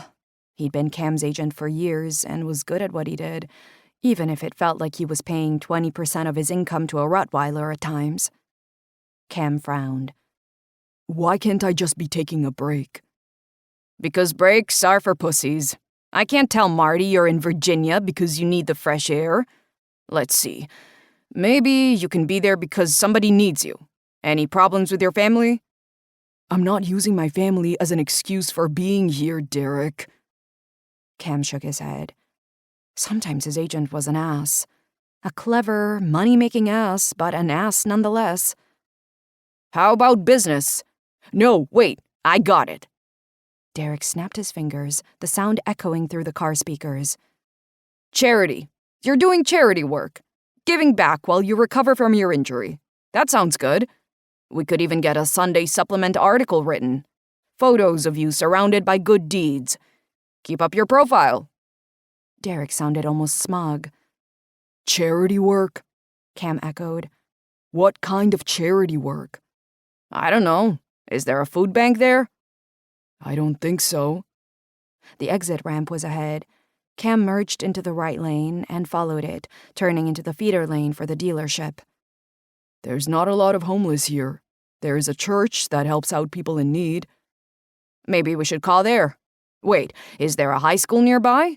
You could do some volunteer coaching. We can get the press involved. High-profile community work. It'll go down well with the team. You want me to coach a high school team? Cam pulled into a space and hit the brake. Two mechanics heading toward the workshop turned to look at the Audi, their eyes widening as they saw the dent in the side. No, I want you to be seen with the high school team. Community work, that's the thing. I want your hair cut, your best smile on, and you to continue working out like you're still playing. You need to be a force to be reckoned with on the sidelines, the same way you are when you're in the game. Leave it with me. I'll get my people to speak to some local schools and teams. We can make this work. And in the meantime, keep your nose clean and keep your body in peak condition, okay? And I can probably get a lot of sponsorships for us after this. Cam rolled his eyes. Sure, got it. Listen, I have to go. I'm at the dealership. You buying a new car? Repairing the old one. It's a long story. Okay, go and get it repaired. I'll call you this afternoon. Derek didn't say goodbye before ending the call. He never did. His time was money, and extraneous words cost dollars. Shaking his head as he turned off the ignition, Cam walked into the dealership and headed for the reception desk, pretending not to notice the staff members staring at him and elbowing each other as he weaved his way through the cars in the showroom. Hi! A young man with a bright smile greeted him. Mr. Hartson, right? Yeah, that's right. Cam passed him the car keys. I have my car booked in for repairs. While I'm here, can I ask you a question? Sure, shoot. Another wide smile. Do you have a phone number for a Honda dealership? I need to buy a new wheel for a Civic. 6. Your presentation was impressive, the older woman said. And your resume, too. She turned over the piece of paper with Mia's work history printed out on it, placing it on the table. Why would you want to come work for a company like ours when you've been running your own for years? Mia smiled. She'd rehearsed this answer in her head ever since she'd received the invitation to interview. Before that, even. Because it's the same question she would have asked if their roles were reversed. I ran the company with my ex-husband. I took responsibility for the sales and marketing, while he ran the operations and finance. We dissolved the business last year and agreed to divorce. And now I'm looking for a new challenge here in Hartson's Creek. So, you're planning to stay here? The younger man who'd introduced himself as Nathan asked her. She knew from reading about the business that Nathan was one of 4 siblings involved in running the distillery, which was owned by their mother, Eliana Scott, who was sitting next to him. Nathan was the operations manager, and if she got the job, he'd be her boss. But she got the impression it was Eliana she really needed to impress. Yes, my children are happily enrolled in local schools, and I'm staying with my uncle while I look for a permanent home for us. I love it here and have no plans to relocate. Eliana nodded. Have you applied for any other positions?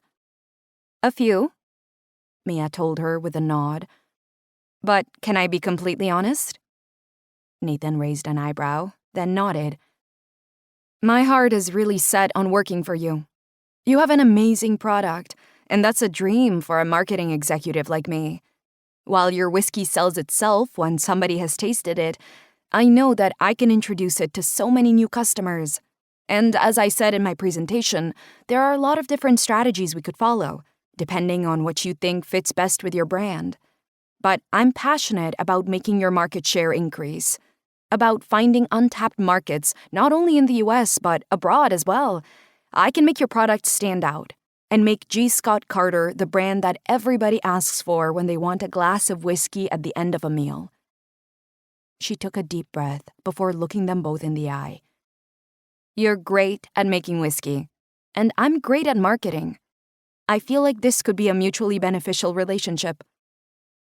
Nathan bit down a grin and looked at his mother. Any more questions? He asked her. Eliana shook her head. I think I have all I need. You should hear from us within a few days, Nathan told her as he escorted her out of the interview a few minutes later. But I can tell you I'm impressed, and my mother was too. She was? Mia blinked because Eliana had looked thoroughly unimpressed. But she'd take it anyway. Thank you for your time. I appreciate it. You have a very special business here. Once she'd walked out of the building, Mia let out a long, deep breath, feeling her muscles relax for the first time that day. Despite the days of practicing her presentation and the near miss thanks to her tire blowing, the interview had gone well. Or at least it had felt that way. It was only as she opened her car door that she noticed a note stuffed between her windshield and the wiper. She pulled it out, the paper flapping in the breeze as she unfolded it. It was a compliment slip with Lawson Honda, Shawsville, VA, printed in red, swirly letters at the top. Dear Ms. Devlin, as instructed, your tire has been replaced, and your spare tire has been placed next to the trunk. Thank you for paying in full over the telephone. She blinked at the words. She'd been planning to drive to a garage on her way home. Not a dealership, because she knew they charged an arm and a leg. A local garage selling generic brands would be fine. She wanted to feel annoyed, because she was perfectly capable of doing this. But instead, a little fire sparked deep inside her, because the tall, muscled football player had gone out of his way to help her. And it made her feel a little gooey. Yeah, and look where gooey had gotten her. The last time she melted like a chocolate bar on a hot day, she'd ended up pregnant as a 19-year-old college student. And it had landed her right here a decade and a half later. After lifting the heavy spare tire into the trunk, she sat down heavily on the driver's seat and let her head fall back against the chair. So now she didn't only owe him $10,000, or for the help he'd given her changing the flat, but for a brand spanking new Goodyear tire that would probably cost more than all the money left in her checking account. And still, the fire didn't go out. Her mouth dried as she thought about those eyes, the ones that kept looking at hers, and his lips. Damn, they were hot.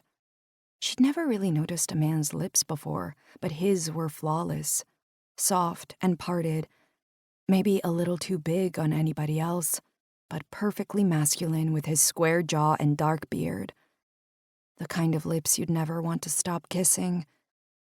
She rolled her eyes at herself.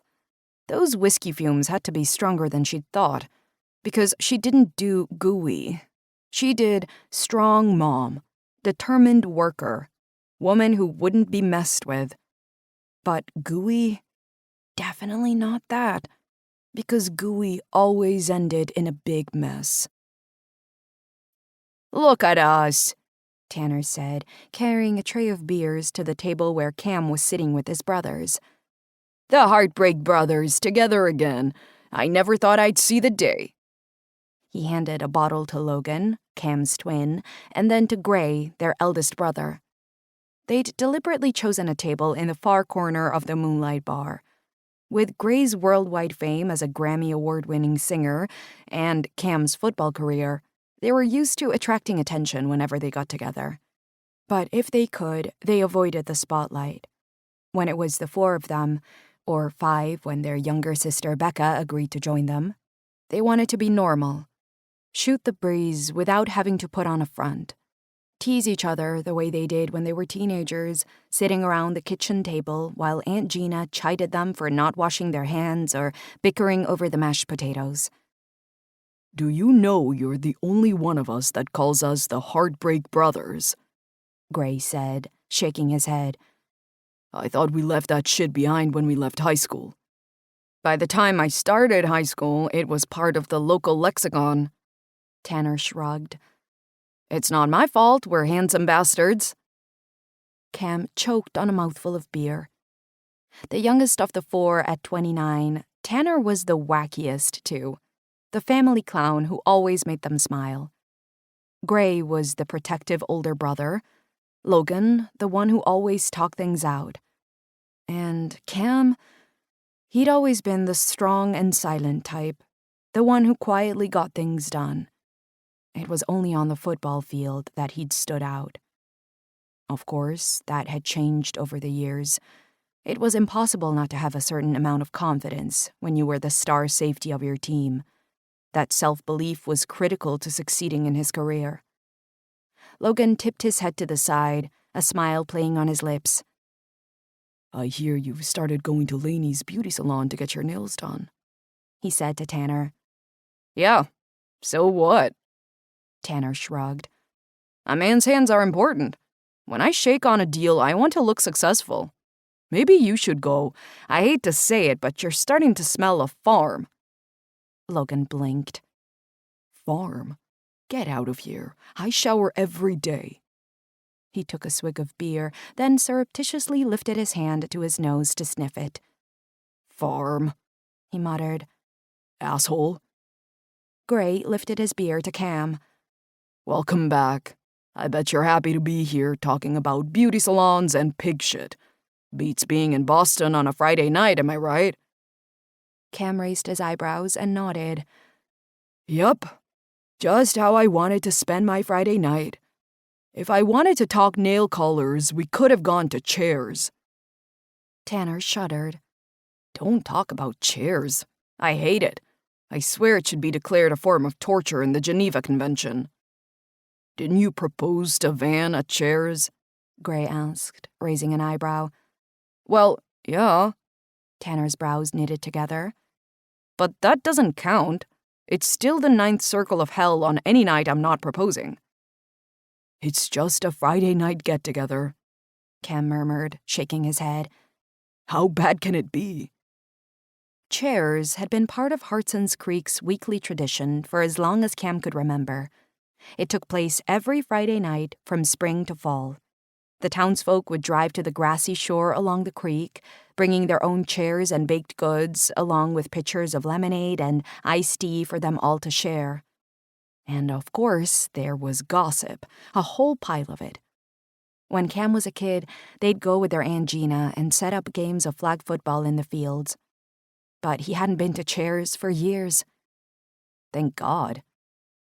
It's not just a get-together, Tanner grumbled to Cam. It's a chance for the whole town to look at you and judge. You can bet you're the topic of conversation right now. They're probably all planning on pushing their eligible daughters on you as we speak. Before you know it, there'll be a crowd of them standing outside your house with torches, chanting for you to come out. This is Hartson's Creek, not Salem, Logan pointed out. And won't they be more likely to talk about you? He asked Tanner. I hear you and Van are thinking about starting a family. She's probably describing it in intimate detail to everybody there. Stamina, fertility, and everything else. Even in the gloom of the bar, Cam could see Tanner blanch. How do you know we're trying for a baby? Van told Courtney. She wanted some tips. Logan grinned. I guess some of us have it and some of us don't. Why didn't you come to me? Gray asked. I've got 2 kids. Because we don't want twins, Tanner told him, his face serious. 1 is enough. I don't think you get the choice, Cam pointed out, his eyes meeting Logan's. And what's wrong with twins? I like being a twin. Changing the subject, Logan told us you're thinking of retiring. Gray said, his tone turning serious. Is that right? Cam shrugged. I'm thinking about a lot of things. Not getting many answers, though. Gray's smile was full of sympathy. He'd had to make a few career-changing decisions himself. Moving from L.A. back to Hartson's Creek to be with Maddie Clark hadn't exactly been a boost to his career. And yet, Cam knew his brother was the happiest he'd ever been, surrounded by his family and running a recording studio on the grounds of his home. You'll get there, Gray said, his eyes soft. Just remember that your health always comes first. Yeah, I know. Cam returned his smile. It's factoring into my thoughts. It should be your only thought, Logan muttered. I think we're ready for another round, Cam said, pushing his chair back with his iron calves and standing. He didn't want to talk about his injuries. Not tonight. This evening was about his brothers, about spending time with the people who really knew him. 4 more beers? Works for me. Gray drained his bottle. Cheers. Cam strode toward the bar, weaving around the tables. A couple of customers greeted him, and he gave his usual smile and wave. People around here were typically cool with him. He'd grown up with half of them, after all. And it was Gray who got most of the stares, particularly from his teenage fans. Cam bit down a smile as he remembered Gray's fiancée, Maddie, telling them about the time Gray was cornered in the church, unable to escape from a horde of girls banging on the door. Hey. Sam, the bar owner, gave him a half-smile. You boys okay? Nobody bothering you? We're good. Cam smiled back, because Sam always had their backs. Apart from when they tried to sneak in for some underage drinking many years ago. Then he marched them right out of the bar and told them to come back when they were 21. Can we have 4 more beers, please? Sure. Sam pulled out the bottles he knew they liked the best, popping the caps. As he watched, Cam remembered that Sam was Mia Devlin's great-uncle. Interesting. I hear you have some new housemates, Cam said, leaning on the bar. Oh, yeah. And I heard you had a little problem with my grandnephews. Sam lifted an eyebrow. I've got my niece and her kids staying with me for a while. Says it's to look after me, but I'm looking after them. Her asshole husband upped and left them high and dry. He walked out on his kids? Cam asked. What an asshole. Yep. Disappeared and wiped out their bank account. She lost their house and business because of it, so her and the boys moved down here. Sam grabbed a cloth and rubbed it along the bar. Good thing he's hiding out somewhere, because if I ever see him, he'll get a knuckle sandwich from me. Cam bit down a laugh, because Sam didn't look like he'd win a fight against a fly. But the humor dissolved when he thought about Mia being abandoned. Not your problem, he told himself. He wasn't anybody's white knight. He didn't have a horse, and his armor was rusty. Yeah, so why did you stop to help her change her tire? The memory of her leaning over the car rushed into his head again. Soft skin, blonde hair, slender neck. Taking a mouthful of beer, he tried to push the image away. If he thought he had problems, it sounded like Mia Devlin had more. He wasn't going to help with them. If he got involved, he'd only pile more on. He was here to think about his next move, to make some life decisions. And they didn't involve an abandoned wife with 2 kids who liked throwing footballs at cars. Sliding a couple of bills over to Sam, he told him to keep the change, then walked back to the table with the beers. And he didn't wonder how her job interview went, or whether she was grateful for the fact he'd gotten her tire replaced. Nope, not at all. Next round is whiskey, He told his brothers as he passed them the bottles.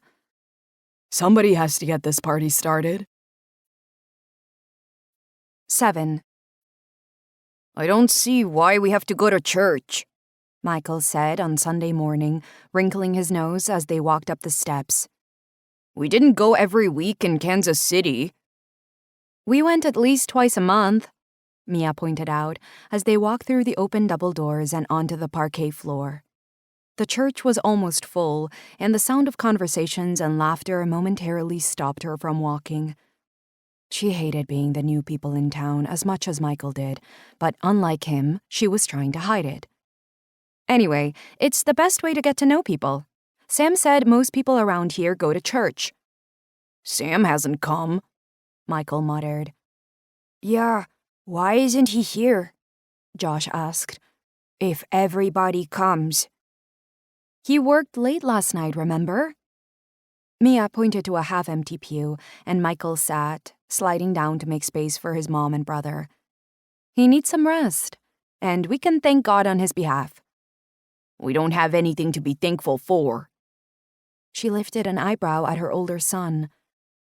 How about having a roof over our heads? A good week at school? You got on the football team? She let out a mouthful of air because being so damn positive all the time was exhausting. And Mom got a job. That's good too, right? Josh beamed at them. Good if you never want to go back to Kansas City, Michael muttered, taking the hymn book from the shelf on the back of the pew in front of them and flicking through it. He'd been like this since she'd gotten the call from the distillery offering her the job. She'd taken it, of course. But rather than be happy for her, Michael had rolled his eyes when she'd made his favorite meal to celebrate, chicken pot pies with mashed potatoes. She knew it was making it all real for him, that even though he'd gone out for football trials, he was still hoping he'd be back at his old school with his friends and team. But she was damned if she'd let that spoil her happiness, because getting this job was a good thing. The service passed quickly, thanks to an entertaining sermon from Reverend Maitland, who made everybody, even Michael, laugh. When they'd asked for the children to come to the front for a song, Josh had happily gone forward, singing so loud Mia could swear she heard him at the back. He was settling in nicely. He'd already been over to a new friend's house to play that weekend, and from the way he was talking to 2 of the kids as they walked back to their seats, he'd made a few more. It was so much easier being 8 than 14. She wished Michael had found life as simple as Josh did. As they followed the crowd of worshippers, shaking Reverend Maitland's hand as they left, Mia's gaze landed on the one person she was trying not to think about. Cam Hartson was standing on the lawn at the front of the church, talking to a woman who was holding a baby. He was dressed up, wearing a sharp suit and shirt, and his hair was styled differently. Maybe that was why she didn't feel the spark she'd gotten before. She was both relieved and disappointed, because that spark was the only thing giving her life right now. "I'll be right back," she murmured to the boys. Can I go play? Josh asked, pointing at the town square where other kids his age were congregating. Sure, but keep within my eyesight, Mia agreed. You want to go too? She asked Michael. Nope. Okay then, stay here. I'll be back soon, and we'll go grab a shake from the diner. She walked over to where Cam and the woman were laughing. Could I have a quick word? Mia asked him. For a moment, he looked at her, surprised. There was no flash of recognition in his eyes, no soft appraisal of her, like he'd done last week. Yeah, sure. You okay, sweetheart? He asked the woman with the baby. She smiled at Mia. Sure. Sweetheart. So he had a girlfriend and a baby. And she'd sworn he'd been ogling her when she was changing the tire on her car. What an asshole. Now she was glad there was no attraction. Ugh. I wanted to say thank you for the tire, she said quickly, because she wanted to get home and forget all about this. You didn't need to do it, though. I had it covered. The tire? His brows pulled together. What tire? The tire you helped me change on the side of the road. You must remember. Why was he being so weird? I didn't change a tire. I'm afraid I don't know who you are. He swallowed, his voice full of politeness. You don't remember my sons throwing a football against your car?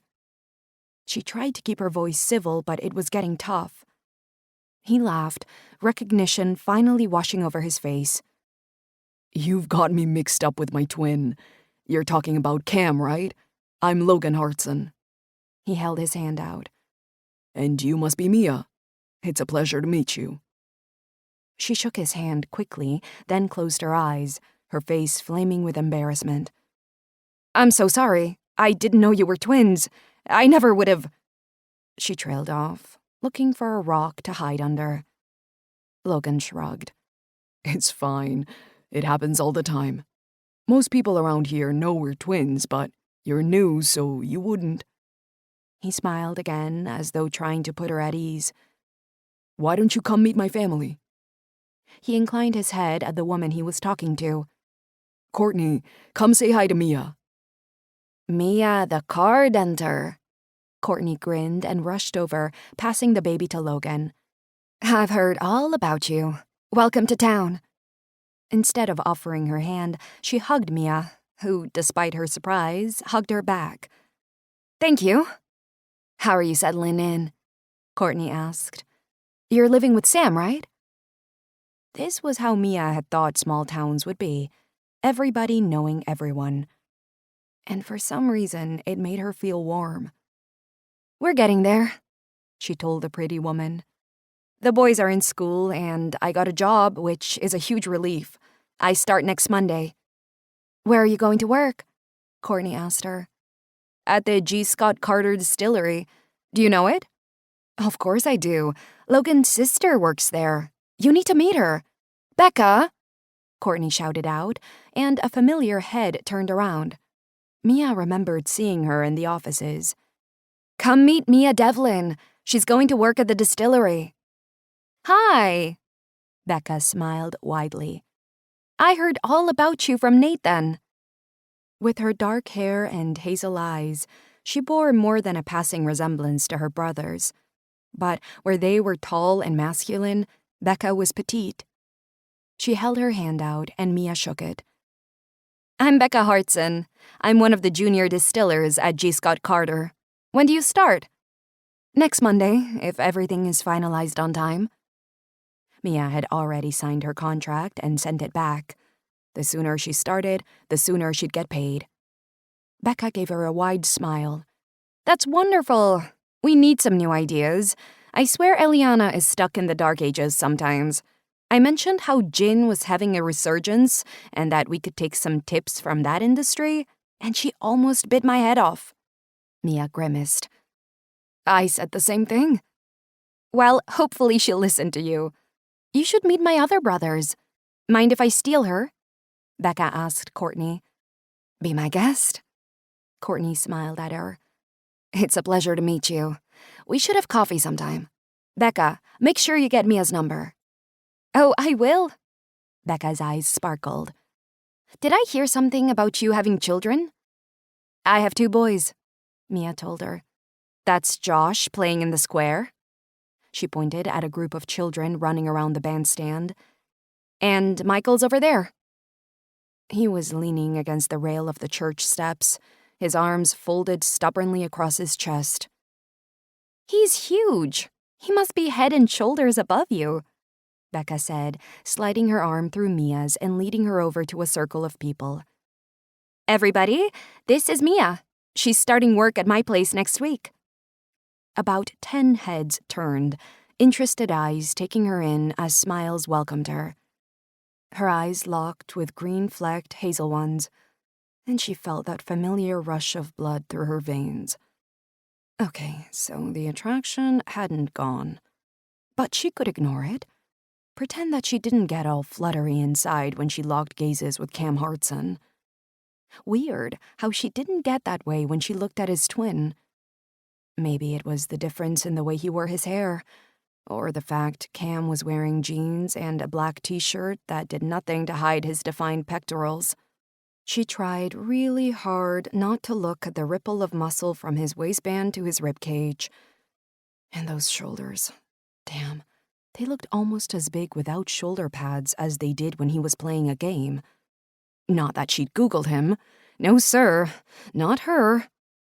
It was impossible to remember everybody's names as she was introduced to them. There was Gray, the rock singer, and his fiancée Maddie, plus their 2 boys. Then a younger version of Gray, who was introduced as Tanner, along with his wife Van, who was a gorgeous blonde. Then there was Becca's aunt, and an even older man who was Becca's father. And more people who were either friends or relatives, but Mia couldn't work out which. As she talked to Becca about the distillery, she found herself looking out of the corner of her eye at Cam. He was staring right at her, and he didn't look embarrassed at all to be caught. Instead, he gave her a lazy smile that did something to her. It took her a moment to remember to breathe. Definitely avoid the coffee machine, Becca was saying. A few of us get together and order in from a local place. I'll add you to our message group. That way you won't get poisoned during your first week. Sounds good, Mia agreed. Becca was a little ray of sunshine. She'd said she was the youngest of her siblings, which must put her in her mid to late 20s, probably 10 years younger than Mia. But she could sense they would be friends. There were some people you just clicked with. Will you be coming to Chairs on Friday? Becca asked her. Chairs? Mia's brows knitted. What's that? As Becca attempted to explain the town tradition, Mia found her gaze wandering to the left again. Cam was talking to his aunt, but his face turned abruptly and he was staring right at her. Busted. Mia bit her lip and looked firmly away. He was way too good-looking, and according to the articles she'd read about him, one of the best safeties the NFL had ever seen. And way out of your league, Mia Devlin. Yeah, she knew that. But a little look didn't hurt, did it? She was going to be paying $10,000 to the guy, for goodness sake. Or more if you added the cost of the top-end tire. So she'd look if she wanted to. So, do you think you'll come next week? Becca asked her. Mia dragged her eyes away from Cam's. I wish I could, she told her. But it's Friday night football at school. I promised I'd take Michael and Josh. Do your sons play? Michael does. Josh tried Pee Wee last year and hated it. He likes going to games, though, for the snacks. Mia laughed. I used to like those too. I remember being dragged along to football at the high school for years. First for Gray, then for Cam and Logan. Even Tanner played, and he hates getting dirty. She tipped her head to the side and looked over at Cam. Hey, did you know Mia's son plays football? Oh, yeah. I've seen him in action.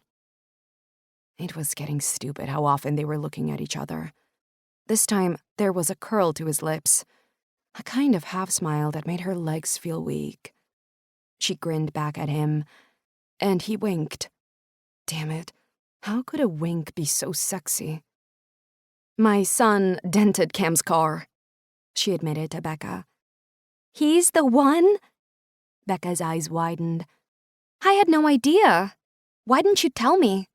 She asked Cam. Because I haven't seen you. Anyway, it's none of your business, Miss Nosy. He walked over and ruffled her hair. Now, can I steal Mia away from you for a minute? I want to talk to her about the car. You can talk here, Becca suggested. I won't listen. Sure. And you didn't rat me out every time I snuck in late at night when we were kids. Cam shook his head. You forget how well I know you. I forgot how much you annoy me. Becca shook her head. Go on, steal my new friend. See if I care. Mia smiled at her. I'll see you at the distillery. Yep. Oh, wait, can I have your number? To add you to our messenger group? And Courtney wanted it too.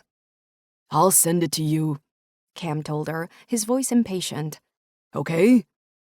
You have Mia's number? Becca's eyes widened. Why? Ignoring her, he inclined his head at Mia. Shall we go? She nodded. Bye, Mia. Bye, Cam. Don't do anything I wouldn't. Becca's eyes sparkled, while Cam's rolled as they walked over to an old oak tree where nobody else was standing. Finally alone, Mia looked up at him.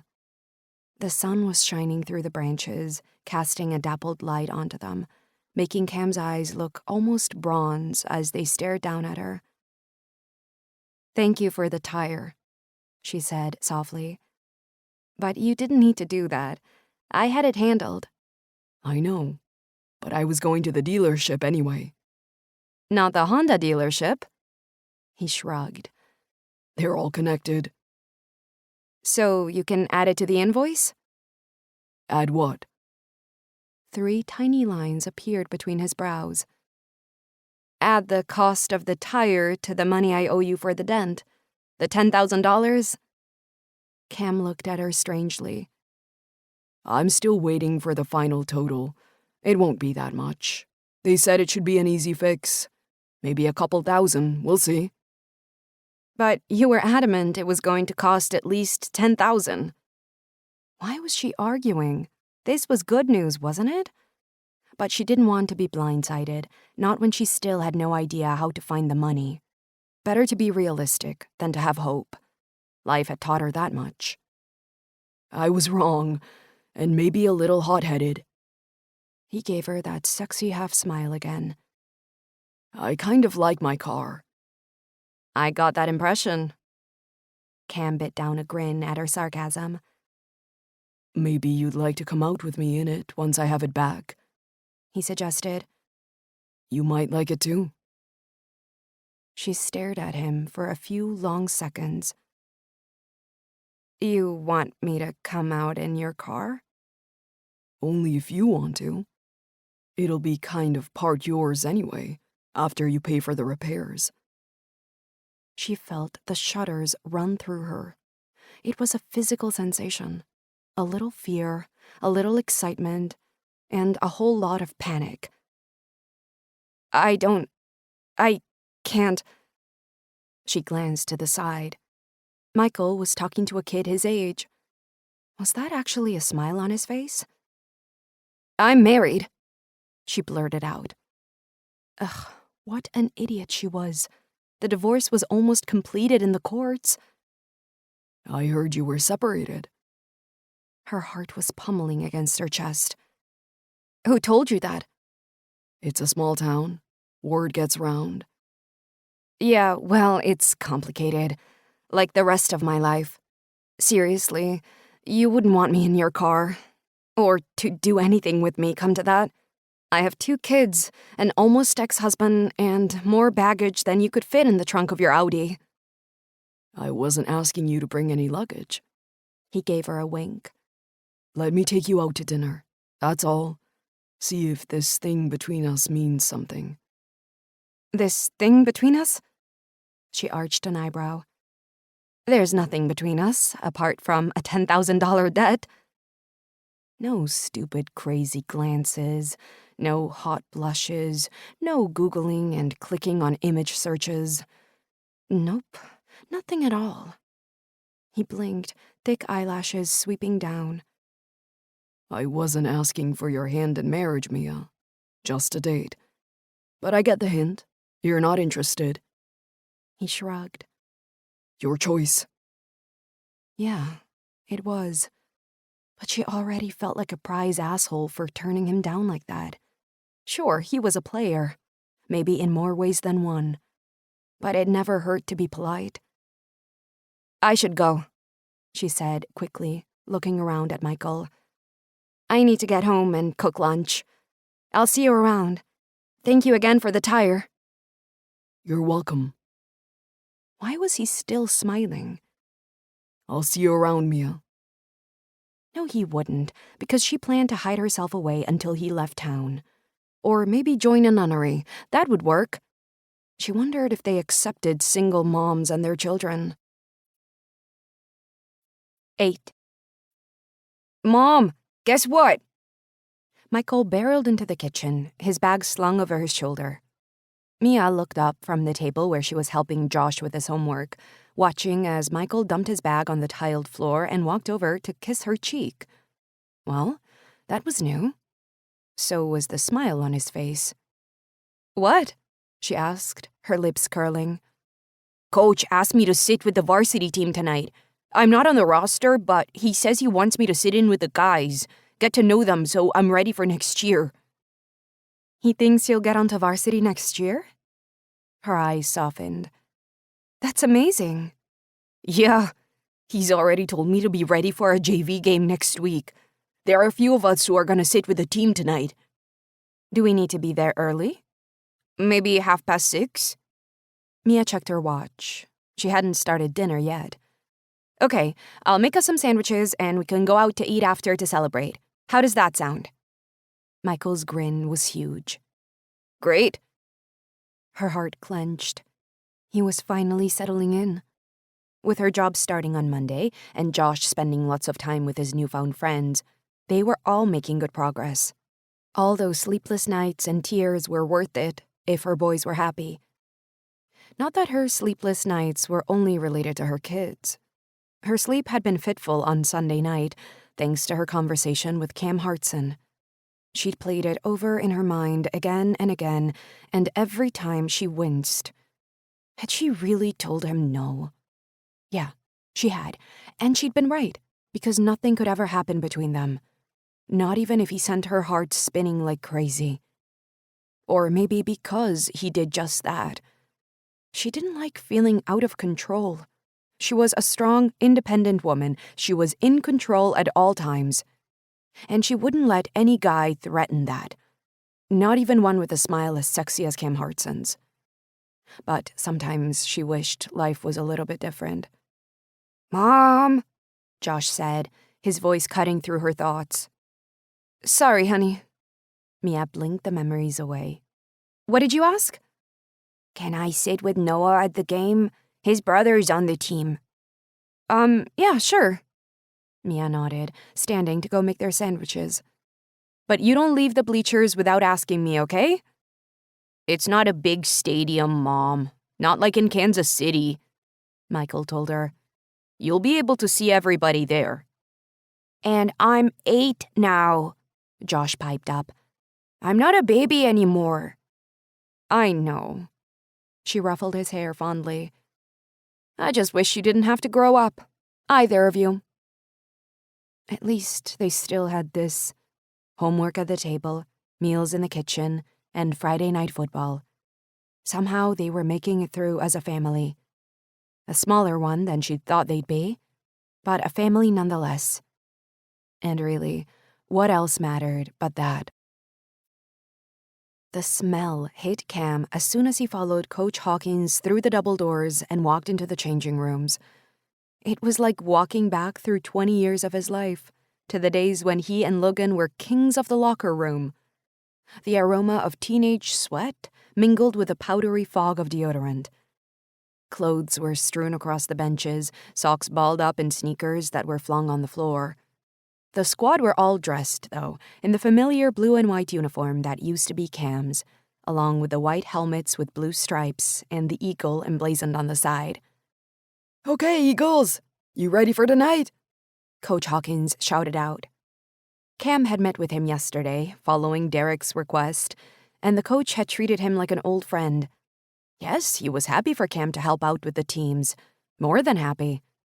They'd spent an hour talking NFL and defensive lineups before Coach Hawkins realized he was late for practice.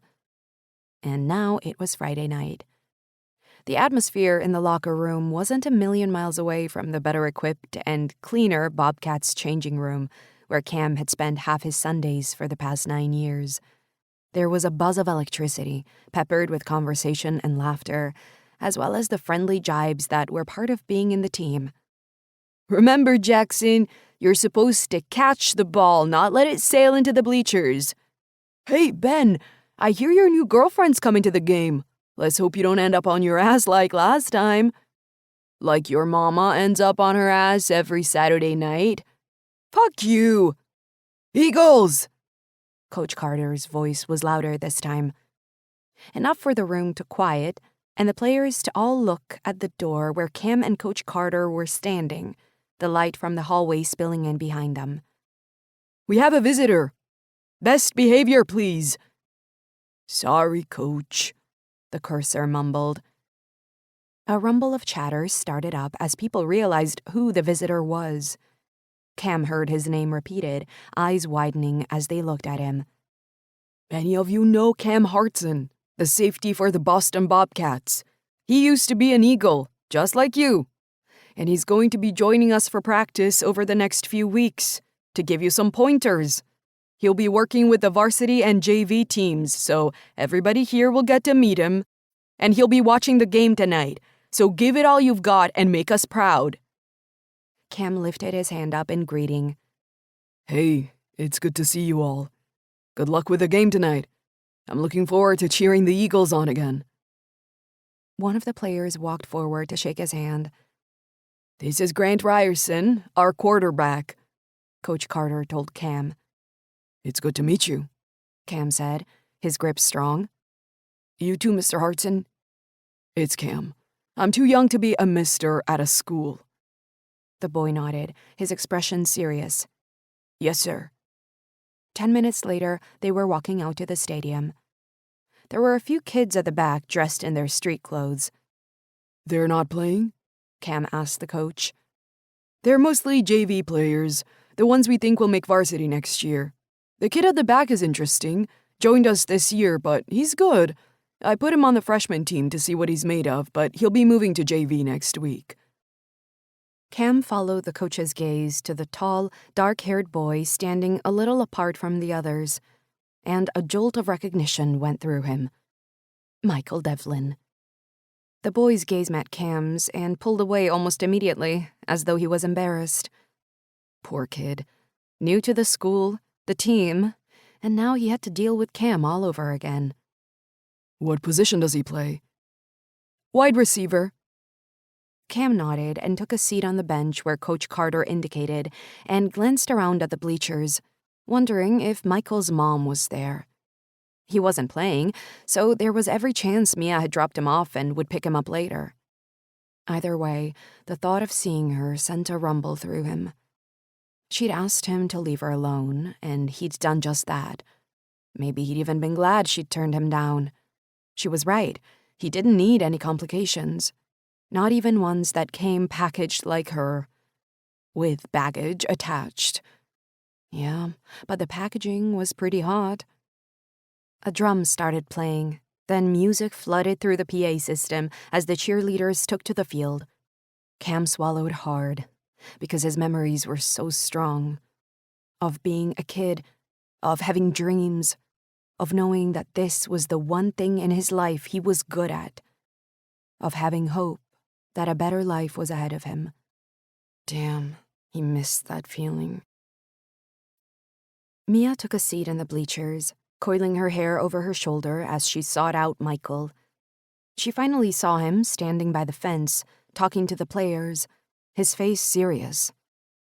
What had happened to the big smile he'd been wearing since he'd gotten home from practice? His moods were so mercurial. The cheerleaders were on the field, doing the kind of tumbles that always made Mia worry they'd end up face-planting, but they were graceful and always ended on their feet. Then they ran to the right, exiting the field, and the music faded out, replaced by the announcer. Friends, parents, players, welcome to Columbus High. It's Friday night, and we're ready for a game. Let's hear a big cheer for the teams. A loud roar filled the air. Mia joined in, clapping wildly. She couldn't see Michael anymore. Maybe he was sitting on the benches. We also have a very special guest tonight. Before he was a Boston Bobcat, he was a Columbus Eagle. Please give a very warm welcome to Mr. Cameron Hartson, one of the best safeties the NFL has ever seen. The roar was louder this time, only heightened by the blood rushing through Mia's ears. She looked down at the sidelines, and there he was, waving at the crowds who were shouting his name. This town was feeling smaller every day. She sat back on the bleachers, swallowing hard, and hoped like hell he couldn't see her up here. It was only when the team started running out onto the field that she finally allowed herself to relax. She'd watch the game, find Michael and Josh, and head straight home. She probably wouldn't have to talk to Cam at all. Sometimes life was that easy. At the end of the second quarter, the coach gathered the team around him to give them a pep talk. The team was down 12-6, thanks to some impressive plays by the other team. Cam let them talk, wandering over to the refreshment stand lit up with red strip lighting. A line had already formed, and he joined the back of it, but was immediately accosted by one of the parents. "Mr. Hartson, I'm Renee Mason. My son's a running back. We're so blessed to have you here tonight." The woman smiled and offered her hand.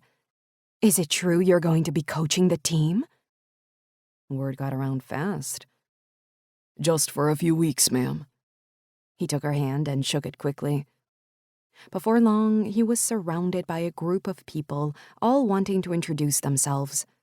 More than once, he tried and failed to get away. He was parched, desperate for that soda he'd come over for. A familiar blonde head was at the counter, paying the cashier. Cam looked at the man in front of him, who was asking about the best college for his senior son. Sorry, I need to grab a soda and get back to the field. Cam gave him a nod. Maybe you could make an appointment with Coach Carter. I know he'd be pleased to advise you. Mia had just turned the corner, heading away from the refreshment stand. He had to run to catch up with her.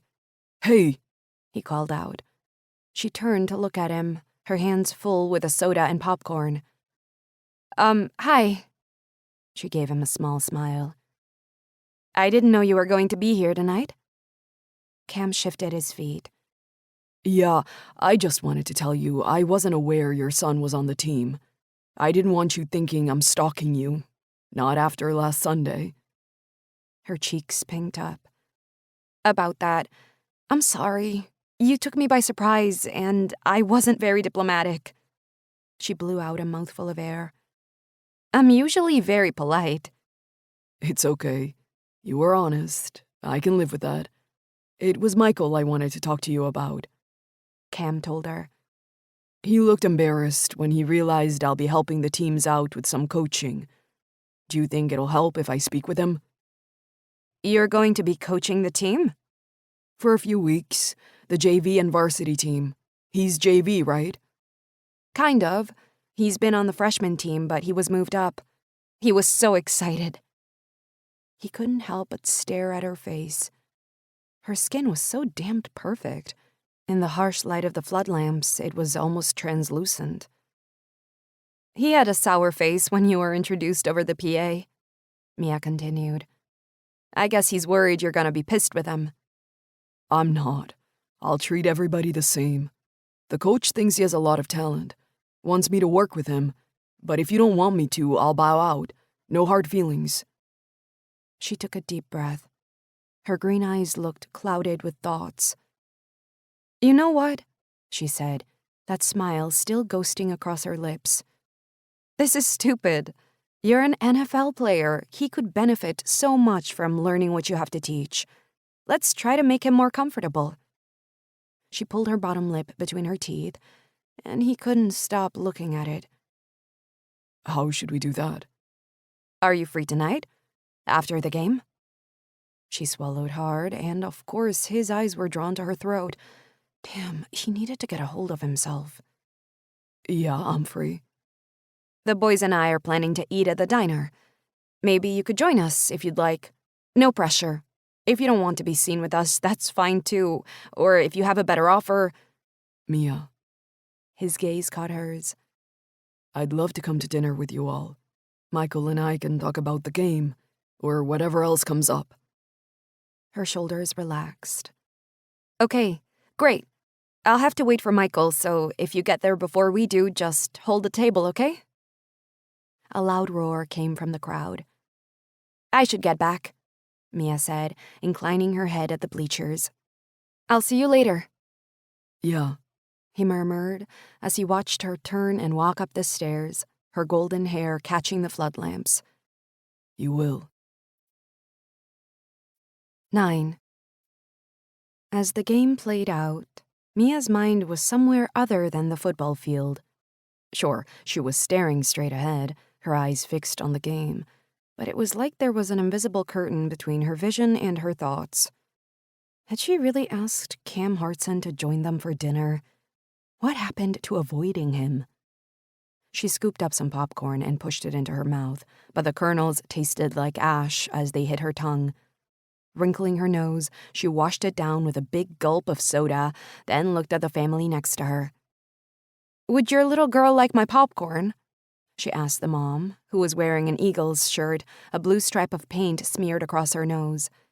There's nothing wrong with it. I'm just not that hungry. Can I, Mom? The little girl asked, a smile bursting out on her face. Okay, be sure to say thank you.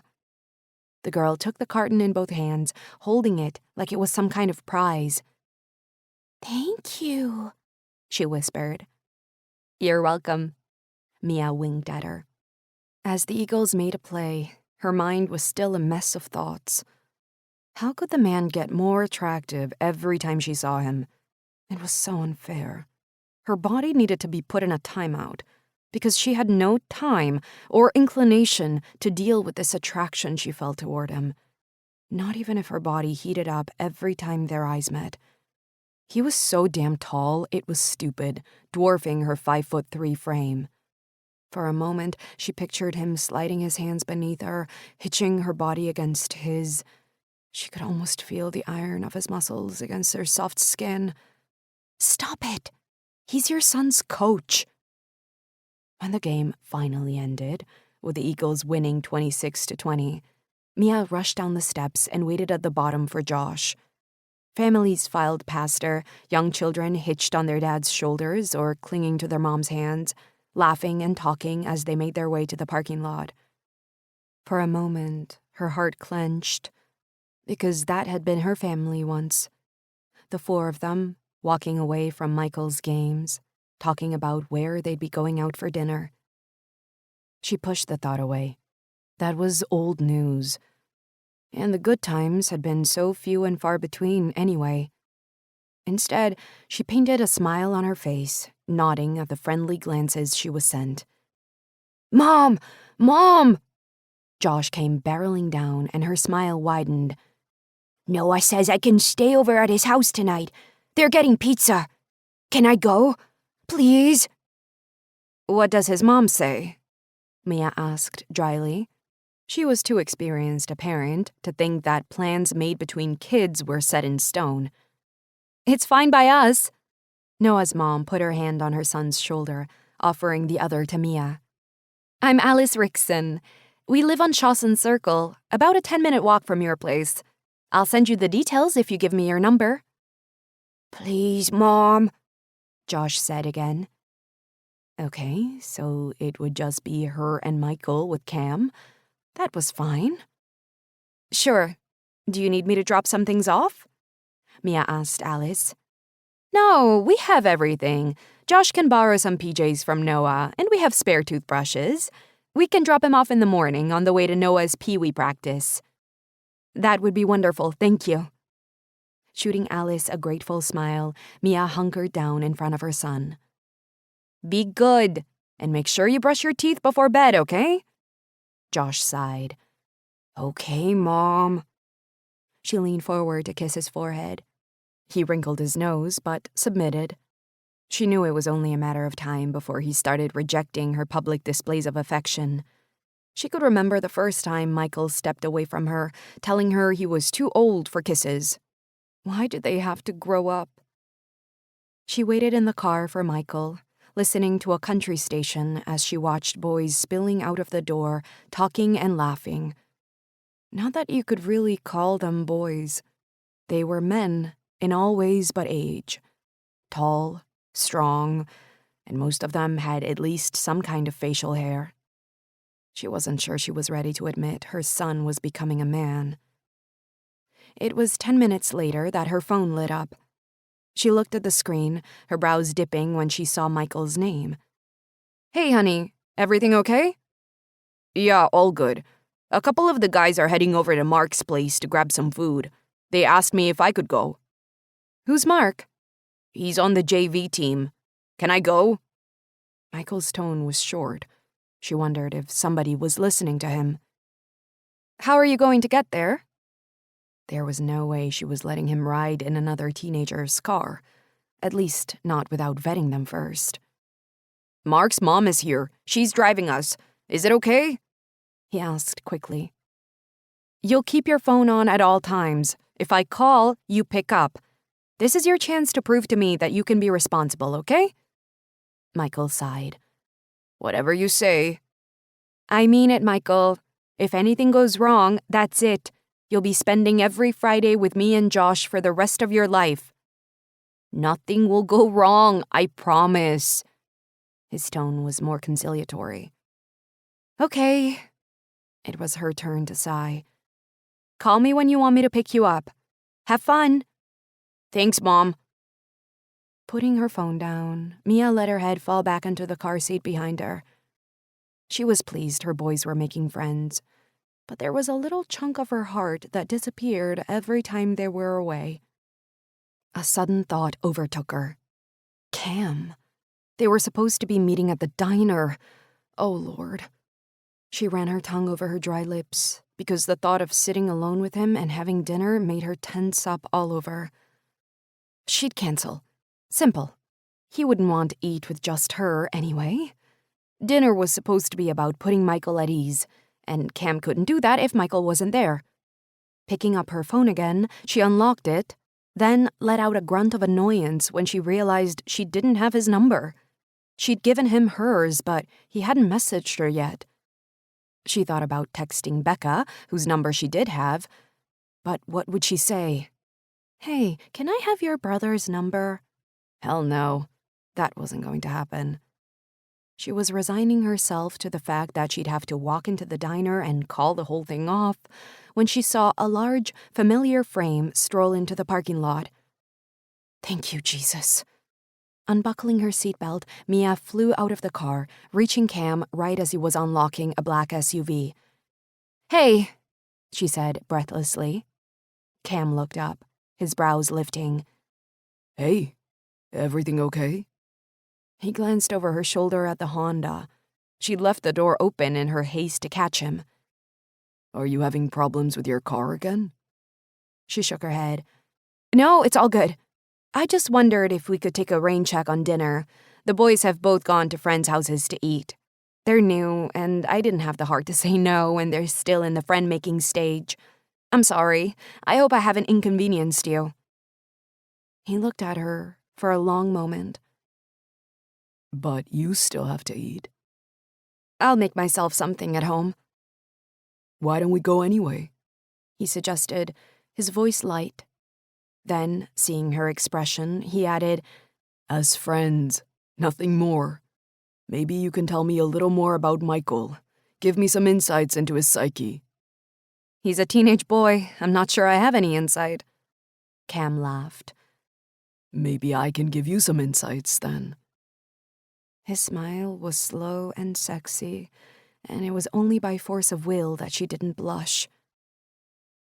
"I'm not sure." She trailed off, because it was hard to find the right words. "I'm new in town, and if people see us eating at the diner alone, they're going to talk. Even if we both know it's innocent, they'll still talk. And my kids don't need their mom being gossiped about." Yeah, Cam nodded. I can understand that.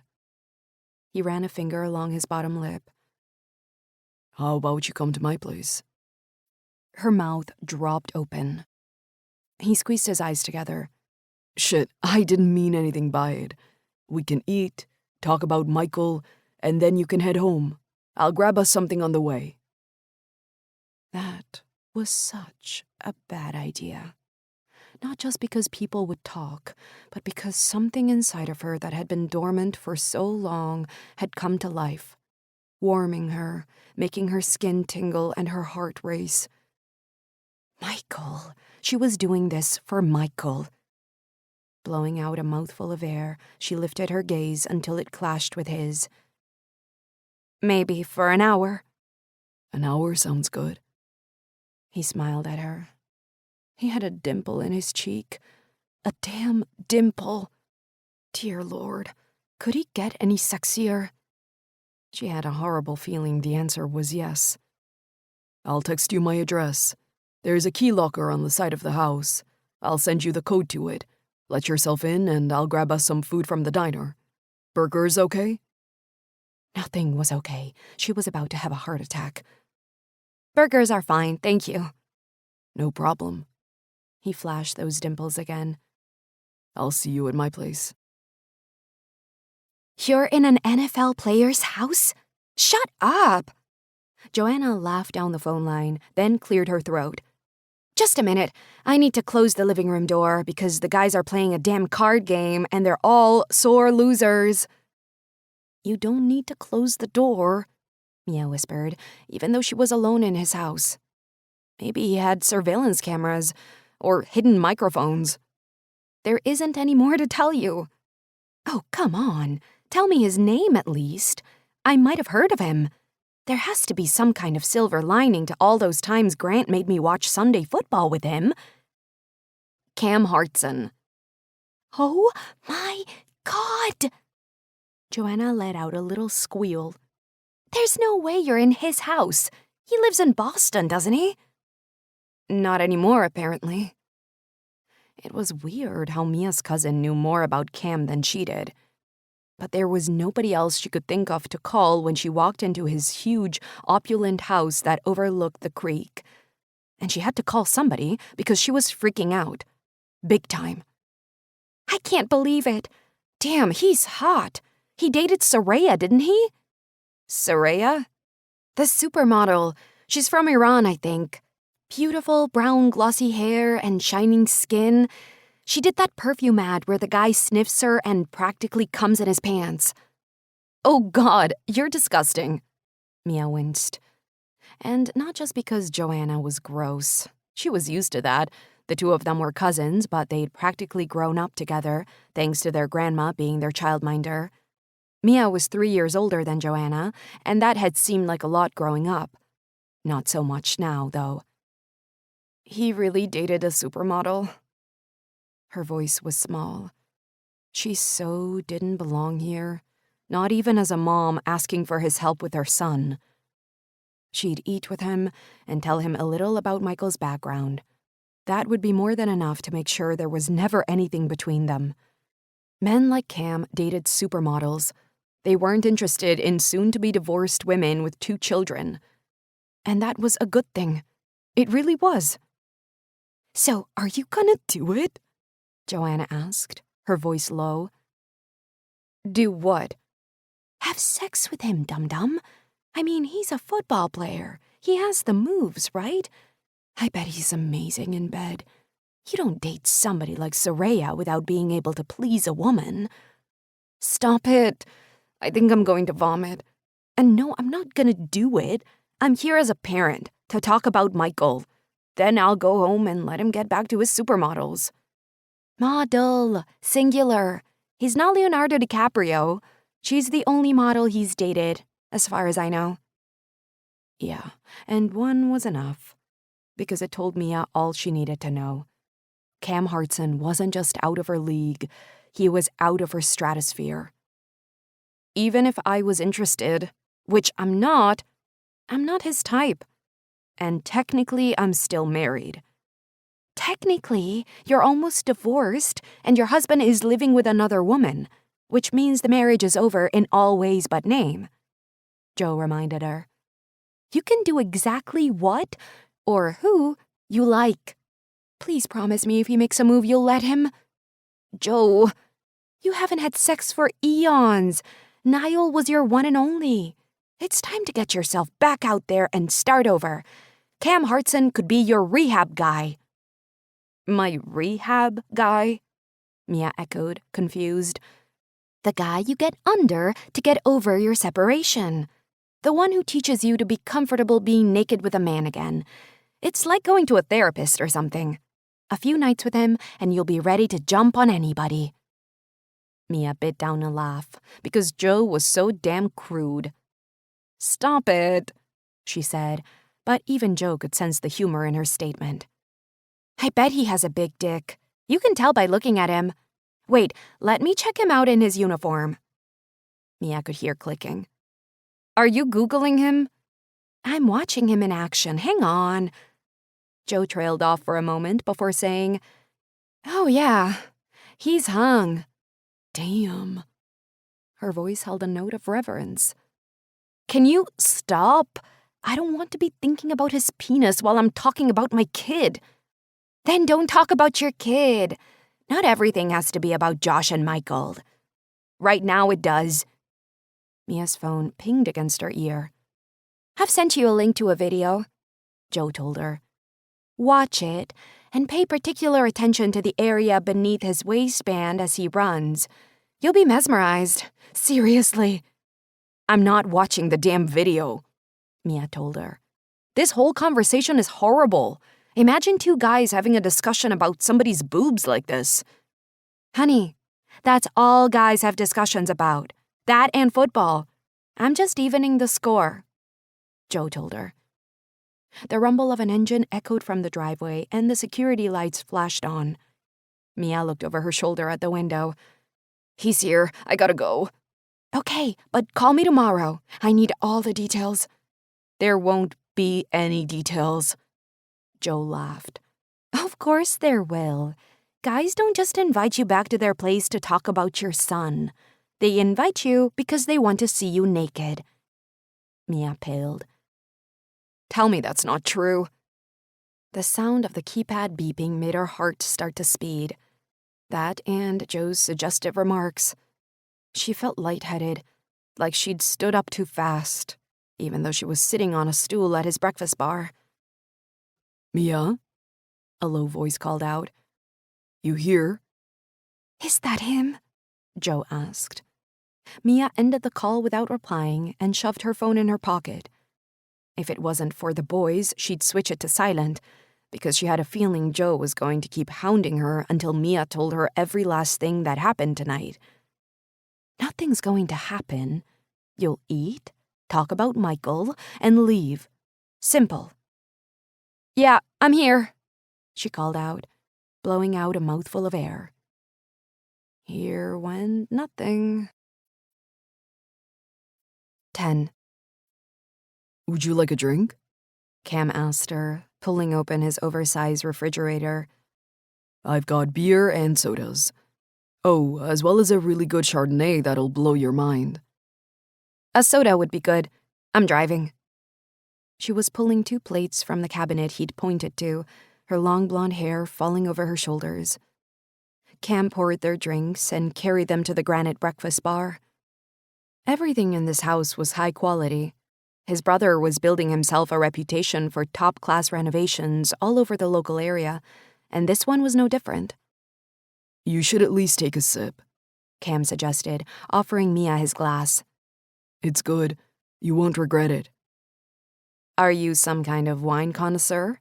She asked him, a tiny smile playing on her lips. She looked completely different when she smiled, young and carefree.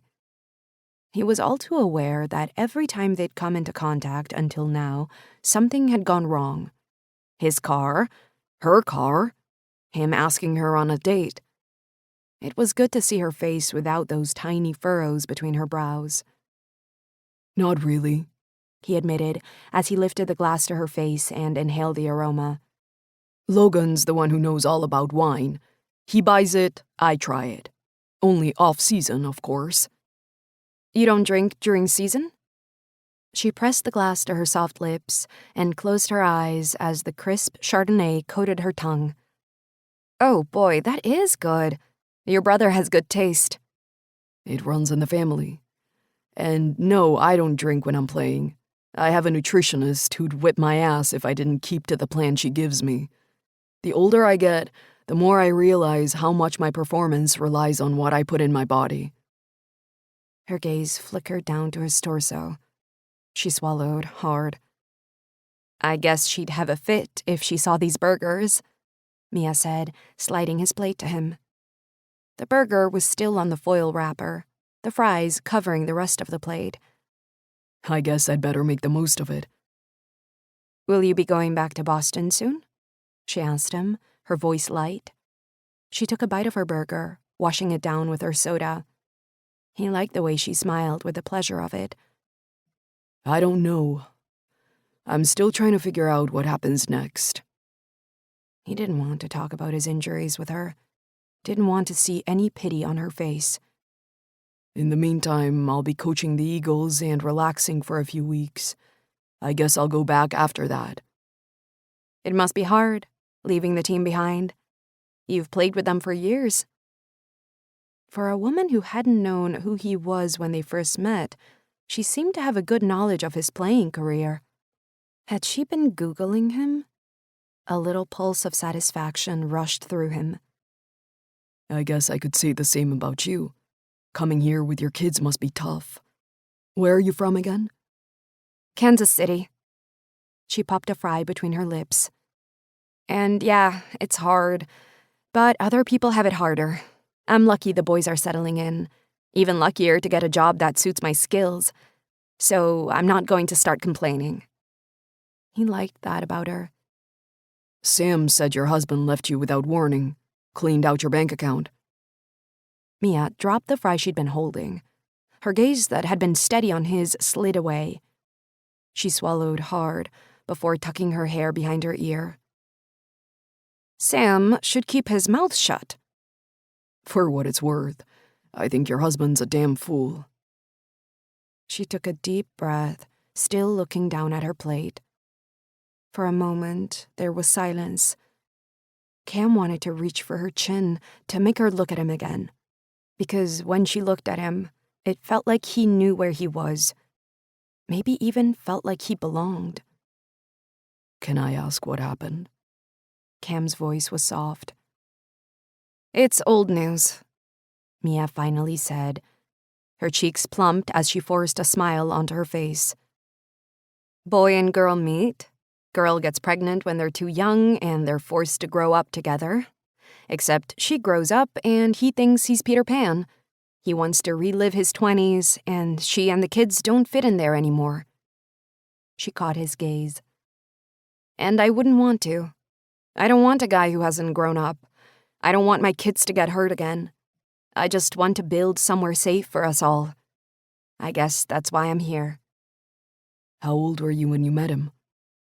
18. Freshman year of college. We were both business majors. I got pregnant during our sophomore year and dropped out. He carried on while I waitressed or worked in shops or did whatever it took to pay the rent and save some money. We agreed that I'd go back to college once he had a job and the baby was a little older. And did you? She nodded. But only part-time. It took me 7 years to get my degree. I worked for our business and took care of the kids, so trying to fit in school was difficult. But you did it. Yeah. I guess I thought the hard part was done, you know? I was ready to enjoy life, to finally relax, spend time with my family, really throw myself into the business. And then he left. Like I said, he's a damn idiot. Maybe I was the idiot for believing we had an unwritten deal, for thinking that good things came to those who put in the work. Life's a bitch like that, isn't it? Cam said, taking a mouthful of wine. He held a glass out. You sure you don't want another sip? She bit on her lip. Maybe just a little one. Grinning, he passed her the glass, watching as she lifted it to her lips. the same glass he'd touched against his own.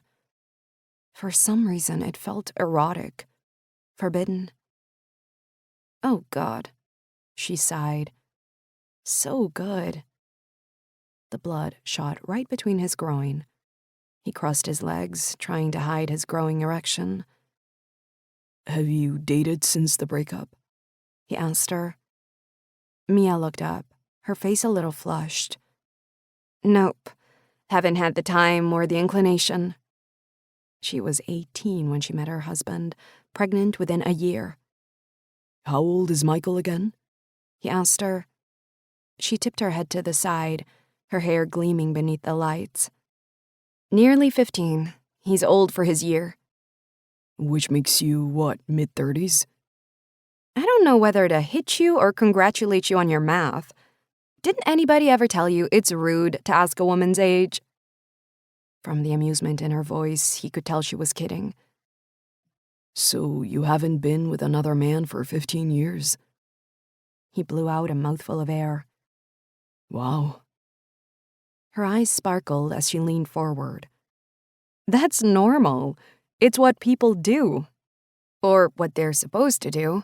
Meet someone, get married, spend the rest of their lives only sleeping with them. Not the people I know. Cam shrugged. That's because you're all too busy chasing supermodels. So she had been checking him out on the internet. Interesting. You really haven't touched anybody else since you were 18? No kisses, no gropes, nothing? I believe that's how marriage works. She lifted an eyebrow. Yeah, but you're not married anymore. Aren't you curious to know what it would feel like to be with another guy? You're young. Are you planning on living like a nun for the rest of your life? She pressed her fingertip against her lips, her brows dipping as though she was remembering something. I hadn't really thought about it. Kisses aren't on the top of my priority list. He looked at her, taking in the intensity of her green eyes and the softness of her blonde hair as it cascaded in waves to her shoulders. If you were mine, kissing would be right at the top. He gave her a wicked grin. No, make that second from the top. Sex would take first. It's a good thing I'm not yours then, she said, lightly. She was playing the game, flirting, and damn if that didn't make him harder than ever. Cam took the last bite of his burger, ate the final handful of fries, then wiped his face with one of the free napkins the diner had put in the bag before dropping it on the empty plate.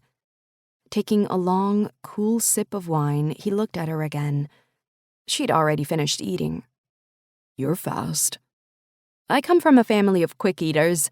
If you didn't eat what was on your plate, somebody else would. She shrugged. He gave her a speculative glance. You should kiss someone. Get it over with. Like riding a bike or something.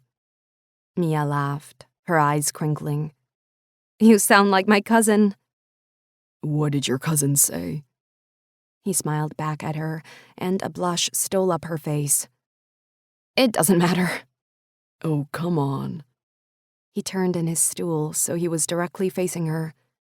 You can't tease me like that and not follow through. It was stupid, and she has a big mouth. You'll laugh at me. He leaned forward, his eyes catching hers. Now you have to tell me. Come on, just spit it out. I can guarantee I've heard worse in the locker room. Mia sighed. You're not gonna let this go, are you? Nope.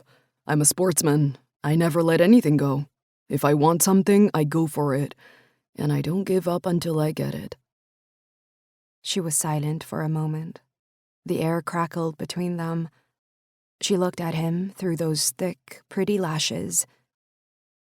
She said I need to get under a guy to get over the breakup.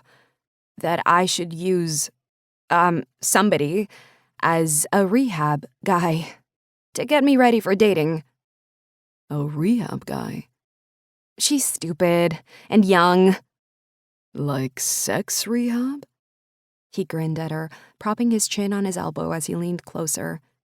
He rested his foot on the rung of her stool. I get that. Kind of like when I get an injury.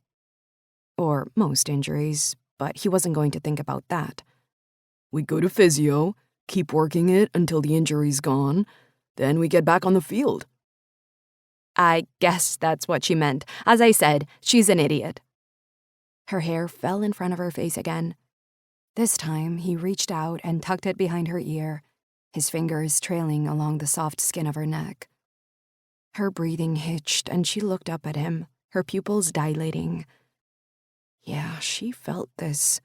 Whatever it was between them. The air around them was so thick he could almost touch it. You want to try it now? He asked softly. What? Her voice was thick, low. A kiss.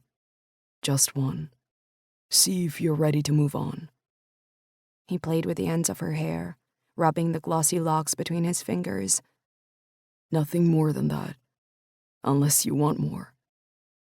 Her gaze dipped to his lips, and she bit down on her own. It won't mean anything? Nothing at all. Just a little rehab, that's all.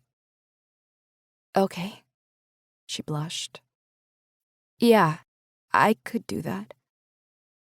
He slid his foot around the leg of her stool and pulled it closer until their knees were touching. I gotta warn you, he told her, cupping her head with his palm. I'll probably ruin you for anybody else. She laughed, and the tension around her dispelled. He grinned back at her, liking the way her giggles sounded.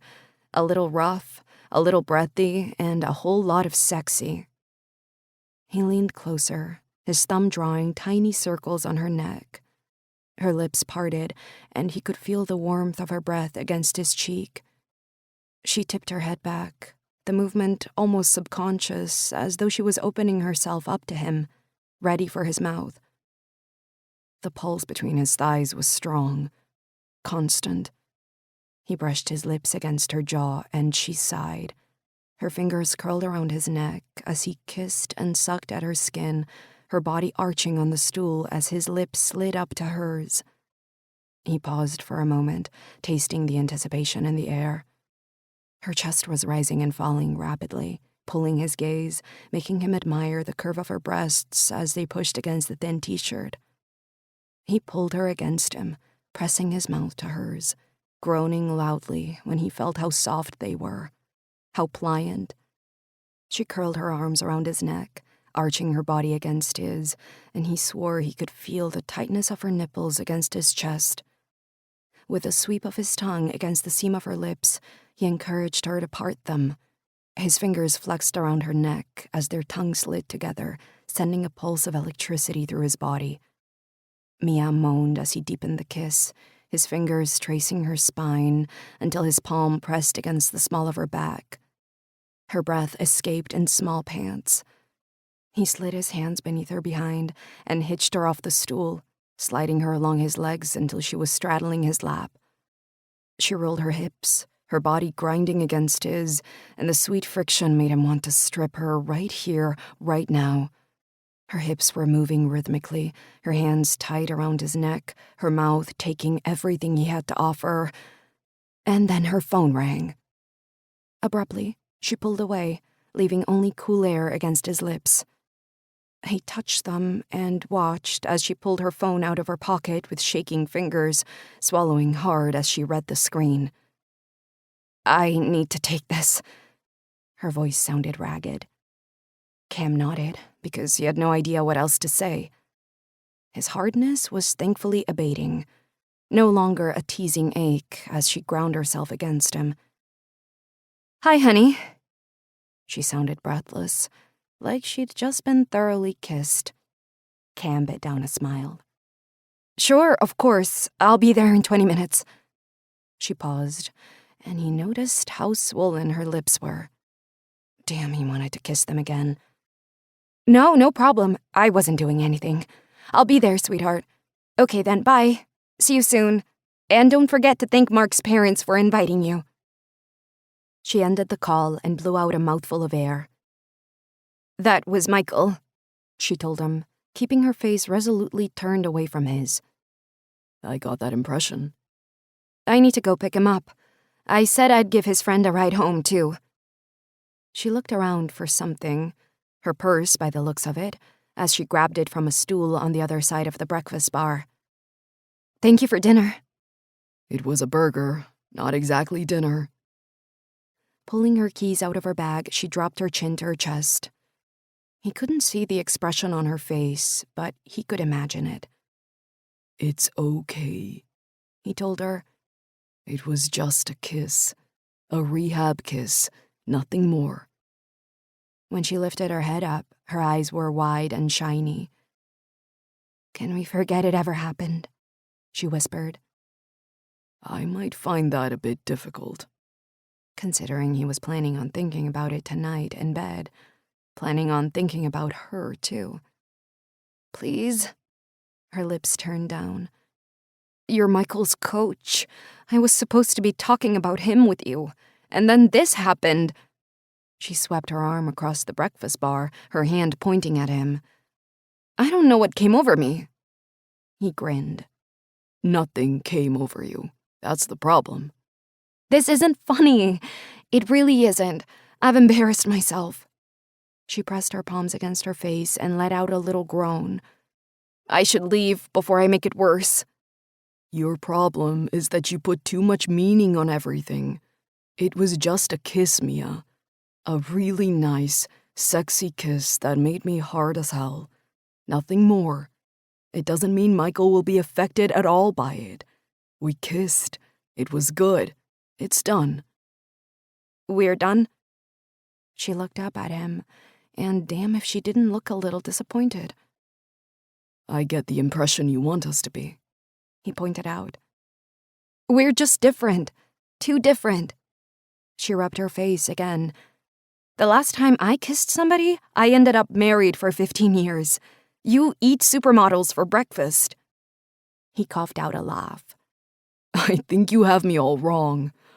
And I can guarantee that you won't end up married to me. I'm your rehab guy, remember? Think of that kiss as your stepping stone to your Mr. Right. If you want to invite me to the wedding, I'll be there with bells on. He ignored the pang in his stomach at the thought of her with another guy. But one thing was true. He was nobody's Mr. Right. Are we okay? She asked softly. Yeah, we're good. And you won't tell anybody? He mimed a zip across his lip. Our secret. Okay. I really should go. Are you okay cleaning up without me? He wanted to laugh. He'd just kissed the hell out of her, and now she wanted to do the dishes. I think I can manage, he said dryly. Okay. Bye. She walked around the breakfast bar and turned toward the door. As if she had a change of mind, she swiveled on her feet and walked over to him, pressing her lips to his cheek. Thank you for being so nice about this. She quickly scurried toward the door. Mia? Yeah? If you need any more rehab, you know where I am. She didn't respond. He heard the tap of her shoes against the wooden floor of the hallway. Then, a moment later, the door opened and then slammed closed. Cam took a sip of wine, then laughed to himself. Tonight had been interesting. He'd felt a rush of adrenaline like he hadn't in a long time, even when on the field. His body liked it, liked her.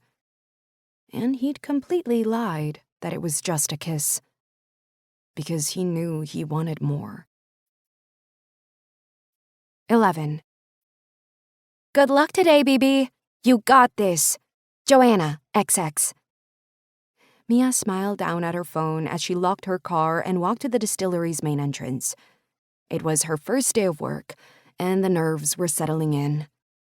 It didn't help that she'd barely slept that weekend, thanks to a certain NFL player who had lips to die for. She'd spent way too many hours thinking about that kiss, about what might have happened if Michael hadn't called. Thanks, honey. I'm going in now. We'll call you later. Mia, XX. She sent the message, then pressed the buzzer on the front door, giving her name to the receptionist, who answered almost immediately. Nathan, her new boss, had asked her to arrive at 9:30 a.m. Then she'd be taken through orientation by an assigned member of staff. This afternoon, she would have her first strategy meeting with the board. She was nervous and excited, and every other feeling she could think of. Taking a deep breath, she smoothed down her skirt and pushed the door open, letting out a sigh when her phone pinged again. If you get any free samples, remember I'm your favorite cousin, okay? I'm a whiskey convert. Winky face. Joanna. Mia laughed as she walked down the hallway toward the reception desk. An older woman with pretty blue eyes and a white bun was sitting there. A smile lifted her lips as she saw Mia. And then Mia's phone rang. Damn it, this thing was a liability. I'm sorry, she told the woman, who hadn't yet said a word.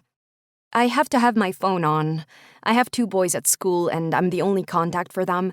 Let me just check who it is. The woman's smile didn't falter. No problem. It wasn't a number she knew. She didn't dare reject it in case it was one of the boys' schools or teachers. Hello, she said, putting the phone to her ear. Mia Devlin speaking. Hey. Her mouth went dry. Just one word and she knew who it was. She'd been thinking about him all weekend, after all. And Cam Hartson had a distinctive voice, low, almost sexual, like the whole world could wait while he spoke. Hi. Can I call you back later? I'm about to start work. Is it about the invoice? She shot a smile at the receptionist, Sandy according to her badge. It's not about the invoice. I just wanted to wish you a good first day. But you can call me back later. Humor curled through his words. Make sure you do, Mia. He disconnected before she could protest that she wasn't planning on calling him at all. Pushing down the aggravating warmth in her chest that appeared whenever she was near him, Mia slid her phone in her bag and turned back to Sandy. Sorry about that. No problem. I know how hard it is to juggle work and family. My 3 girls are grown up now, but when they were younger, oh boy. Sandy widened her eyes. I'm still surprised I have any hair left. She pulled a file from beneath the counter and slid a plastic pass out. Here's your ID. You'll need to wear it around your neck at all times while you're here. It'll let you through the doors, including the front one, so you won't have to buzz to get in tomorrow. And your buddy will be down soon to show you around and take you to your meetings with HR and security. Oh, and has anybody warned you about the coffee? She lowered her voice as though it was a huge company secret. Try and avoid it at all costs. It's terrible. Mia laughed. So I heard.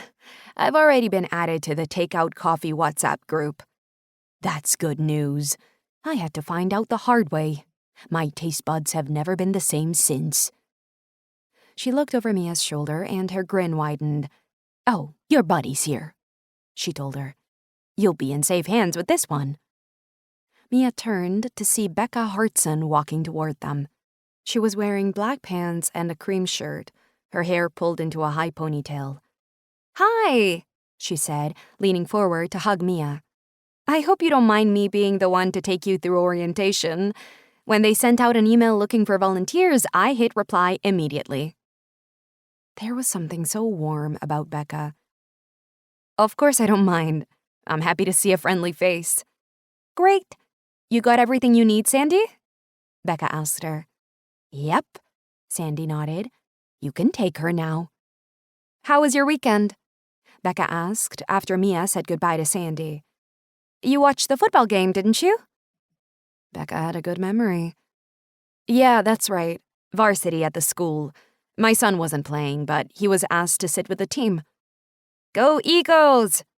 Becca gave a fist pump. Man, I spent way too many Friday nights shouting that at my brothers. What else did you do this weekend? I straddled your brother's thick-muscled thighs and writhed against them as he kissed me. Mia blinked that thought away. Nothing much. I'm helping Sam around the house, trying to keep it clean and the yard tidy, so we mostly did that. Ugh, I hate yard work. Come on, we'll head to HR first, then I'll show you the kitchen and all the places Nathan probably left out when he took you around last week. Then we'll order some coffee. Becca led Mia through the security doors that led to the distillery itself. The air was heavy with the sweet, thick smell of brewing whiskey as they passed the huge metal washbacks that stretched from the ground to the high-vaulted ceiling, then through the cooperage. G. Scott Carter still made their own barrels. To the offices beyond. Becca introduced Mia to every member of staff they passed. "There are only 50 of us working here," Becca told her. "So you'll get to know everybody quite fast. I'm not going to give you my opinion of anybody because I don't want to influence you. But nearly everybody is lovely. Even Eliana, as long as you do what she asks of you. And Nathan is pretty great, too." Is it the two of them who own this place? No, but only the two of them are working here right now. Nathan has an older brother who runs a distillery in Scotland, of all places. From what I hear, that's a good thing because when he was here, he was a bit of a tyrant. And they also have a sister and brother from their dad's first marriage who sit on the board, but they live in New York. Eliana and Nathan are the ones you'll deal with the most. They'd made it to the HR department, which turned out to be one part-time HR manager. "I'll leave you here," Becca told her after she'd made the introductions, "and I'll pick you up in half an hour. You'll need that coffee after all the forms you have to complete. Just be glad they're on a computer now. When I joined, they were all paper. I couldn't move my hand for a week." She laughed. "How do you take your coffee? I'll add it to our list at the local coffee shop." "Americano with hot milk, please." Mia smiled at her. "Got it." Becca nodded. "Now good luck. Be strong, and I'll see you on the other side." "Thank you so much for everything," Mia told her. "It's not a problem. I'm so happy you're here." So was Mia. And wasn't that a good thing? Cam was crazy bored. After his abortive phone call with Mia, he'd spent the next hour lifting weights in the basement gym that Tanner had fully equipped for him, then had gone out for a run that had done nothing to clear his head. If he was in Boston, still playing, he'd be running drill after drill right now, shooting the breeze with his teammates in between, laughing and ribbing each other like they always did. A few more weeks and he'd lose the fitness that was getting harder to maintain each year. He had to run harder, lift heavier, and go longer than he had when he was 23. And if he was honest, it all hurt more now. He was about to call Logan to offer his help at the farm. That's how bored he was. When his phone rang. Cam smiled when he saw Brian Lockhart's name flash across the screen. He hadn't spoken to his assistant since the day he'd moved into this house. It was funny how much Cam missed his face and voice. "How's the new place?" Brian asked after Cam had accepted the call. "Pretty good. Tanner has done a great job on the renovations," Cam told him, leaning on the kitchen counter as he pressed the phone to his ear. Glancing to his left, he could see the stool he'd sat on for dinner on Friday, the same one he'd dragged Mia onto, letting her body straddle his as he'd kissed the hell out of her. Pulling his gaze away, he blew out a mouthful of air. Damn, he needed to get that woman out of his mind. So why did you call her dumbass? "How's Boston?" Cam asked, walking to the refrigerator and grabbing an ice-cold bottle of water from the door. Along with everything else he did to make Cam's life easy, Brian had arranged a weekly food delivery for him from the local grocery store. "It's good. Weather is still warm, so we're making the most of it before winter hits." "And the team?" "Yeah, they're all good too." Brian spent a lot of time at Freedom Field. "Did you watch the game yesterday?" "Yeah." It was a lie. He still couldn't bring himself to watch the team play without him. It physically hurt to watch them play. "Good result." "There's talk of making the playoffs. Hey, maybe you'll be back if we do." Though the rookie is doing pretty well. Coach Mayberry likes him. Cam inhaled sharply. Yeah, I heard that. That's kind of why I'm calling. Brian's voice lowered. He cleared his throat. Coach has suggested I help out the new guy while you're away. He needs to get some things for his apartment, and he's hopeless with shopping. Kind of like you, I guess. Brian laughed awkwardly. I said I'd ask you first. I don't want you to think I'm going behind your back or anything. But I do have a lot of time on my hands while you're not here. Weird how that question hit him right in the gut. It wasn't like Brian was cheating on him, just trying to fill in some time with some work to do. Cam knew how he felt. Yeah, sure. Whatever Coach wants. Do you know when you'll be back? Not yet. Cam kept it short because he didn't want to talk about it. Didn't want to admit he had no idea how to get back on the field, not without causing himself greater harm. But he still wasn't ready to let football go, because then what else could he do? I guess you'll be coaching the high school team for a while. How is it going? Yeah, pretty well. Cam felt the tightness in his chest lessen.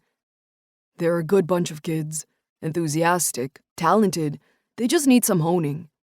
I guess I'll keep doing it for a few weeks. It's good you're keeping yourself busy. And football's football, right? You can come back when you're ready. Yup. The football is good. And they have so much stamina. I'd forgotten how much unharnessed energy teenagers had. His thoughts turned to Michael. And of course, from there they leapt to Mia. He swallowed hard as he remembered how soft her long hair was as it brushed against his cheek. Anyway, I'd better go. Lots going on here. Lies. All lies. I'll catch you later, okay? Sure, take care. Glad you're doing well. Cam disconnected and grabbed his car keys, heading out to the SUV that the dealership had loaned him. He climbed inside and pressed the ignition, turning the stereo to high. Loud music blasted out, a new track Gray had sent him yesterday to check out. The pumping bass somehow calmed him, making his breath slow and easy. Glad you're doing well. Yeah, he was doing great. His career was hanging by a thread, his teammates were moving on without him, and he had a boner for a woman who was completely uninterested in him. He turned the car around and drove down his driveway, eyes blinking at the reflection of the sun shining up from the creek. Two of those things he had no control over. The third? She was a challenge, and she intrigued the hell out of him. And he wanted her. Maybe too much. 12. "Hey, Mom, come and look," Josh called out from the living room. Mia put the last clean glass away and closed up the dishwasher, wiping her hands on the kitchen towel as she walked through the doorway. Josh was sitting with Sam in front of the coffee table, the two of them leaning over a half-finished jigsaw puzzle. "We've done all the edges," Josh told her, a beaming smile on his face. "I did most of it, didn't I, Uncle Sam?" Yep, you did. Sam nodded. But the edges are the easy part. It's the middle pieces that determine the men from the boys. See this bit? He said, pointing at the picture on the puzzle lid. We have to find all these different shades of blue and somehow put them all together. That's where the skill is.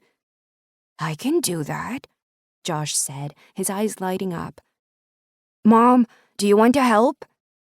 Mia shook her head, shooting a grateful look at Sam. He and Josh seemed to have a natural affinity, and it made her life so much easier. She may be able to start paying Sam some rent when she got her first paycheck, but it wouldn't be market rate. That's why she was already planning on painting the living room during her free weekends, and why she'd written up a schedule of repairs for the kitchen and bathrooms. She owed Sam a lot. They all did. "I have some work to do," she told Josh. "You can carry on with the puzzle until 8. Then you need to shower and get into your PJs, okay? If you do that, we'll read some Harry Potter together." "Sure," Josh said. "It's a deal." Sam looked up at her again, his grizzled face pulled into a frown. Are they working you too hard already? It's only your first day.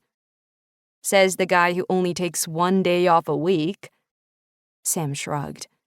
Yeah, but I own the business. Your extra work is lining somebody else's pockets. I want to make a good impression, she told him lightly. And I enjoy working. I always have.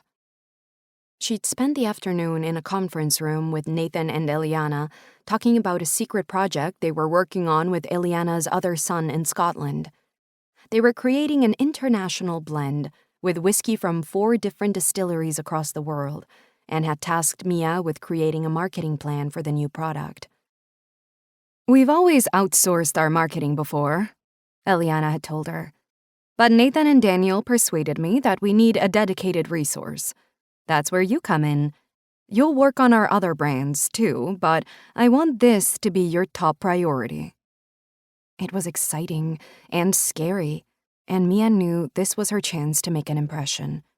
If the Carters liked her work, then her job would be safe, which would mean she could start paying her way and even saving for the boys' futures. In a few years, Michael would be going to college, and as much as she hoped he'd at least get a partial scholarship, she needed to have enough money to help pay for everything else. And then there was Josh.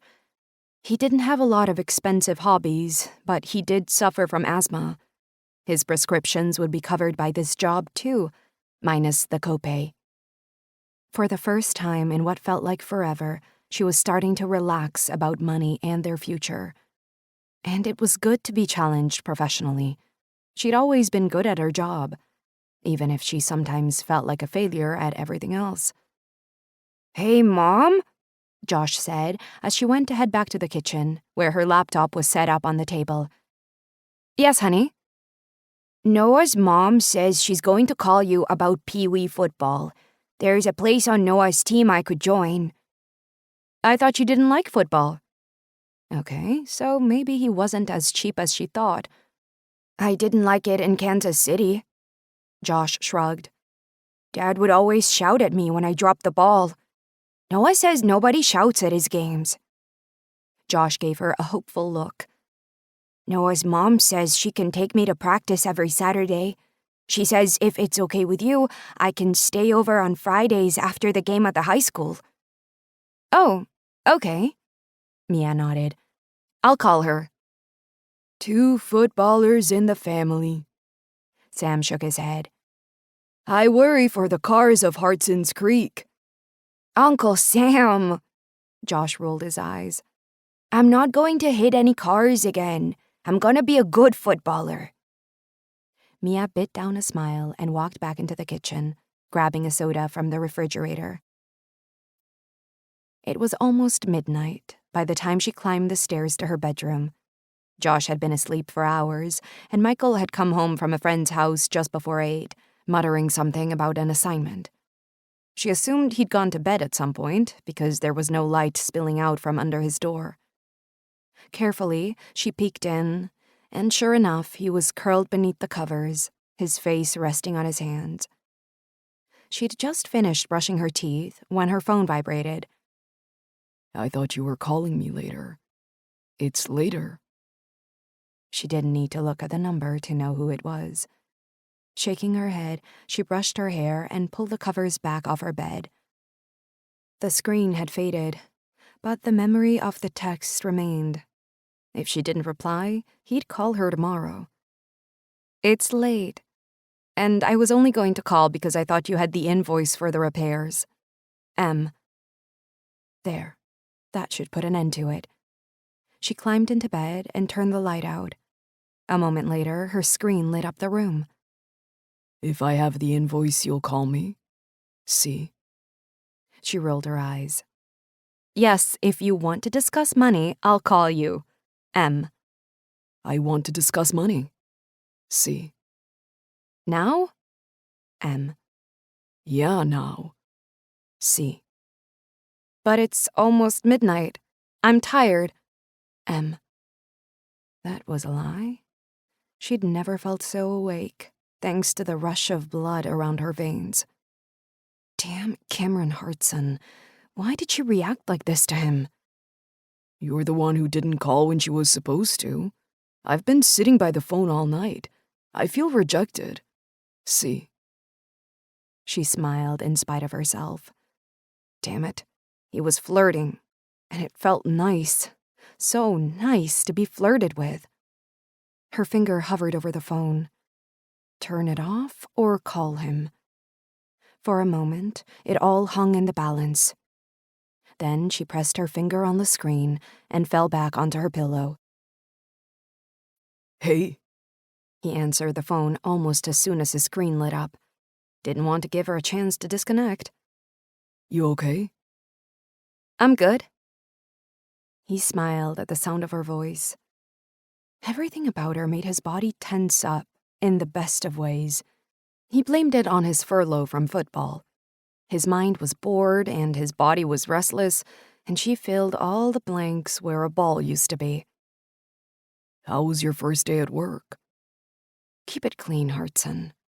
He leaned back on the sofa, propping his feet up on the coffee table made out of driftwood that had probably cost Tanner more than most people made in a month. You know what? It was great. Her voice lifted up with enthusiasm, and it made him smile. Everybody was so lovely, and I have this amazing project to work on. I just need a few more hours in the day. I got a few if you want them. She laughed. If only it was that easy. I don't suppose you know anything about marketing. I know how to look sultry in a magazine campaign to sell watches. Another laugh. Each one felt like winning a game. I bet you do. What watches were those again? Just so I can check out the competition. You're not selling watches, he reminded her. But damn, he liked it when she flirted back with him. No, but somebody in a marketing department or advertising company came up with it. They're my competition. The product is just the thing we play with. The ball, if you like. So give me a name, Hartson. Dupuis. She let out a whistle. They're expensive. I got 3 if you want one. They do nothing other than sit in my top drawer. I don't even wear a watch. He imagined clipping the oversized silver strap around her delicate wrist, and damn if that didn't make him hard. Everything about Mia Devlin made him want her. Sure, just give me a $20,000 watch. Add it to the invoice for the car. I have a spare $30,000 sitting around. She laughed. And I'm not even going to mention the fact that you have $60,000 worth of jewelry sitting in a drawer. What else do you have? A Matisse in the closet? A Rolls Royce in the basement? It was his turn to laugh. I always meant to do something with them. Then I thought I'd save them for my nephews, but they're still too little, so they're just waiting. You should put them in a deposit box at the bank or something. Anybody could steal them. She sounded concerned. Since I only have a cleaner come in, I think I'm safe there. Unless you're planning on putting on a catsuit and sneaking into my Boston apartment. And now he wanted to see her in a catsuit, damn it. I was thinking more about burglary or a home invasion. People know you're a football player. You're an easy target. His voice lowered. Are you worried about my safety, Mia? Because I don't know if you've seen me, but I'm 220 pounds of brick wall. And I have a baseball bat under my bed, and I know how to use it. You don't take a baseball bat to a gunfight. And you're not even in Boston. Please put them in a safety deposit box.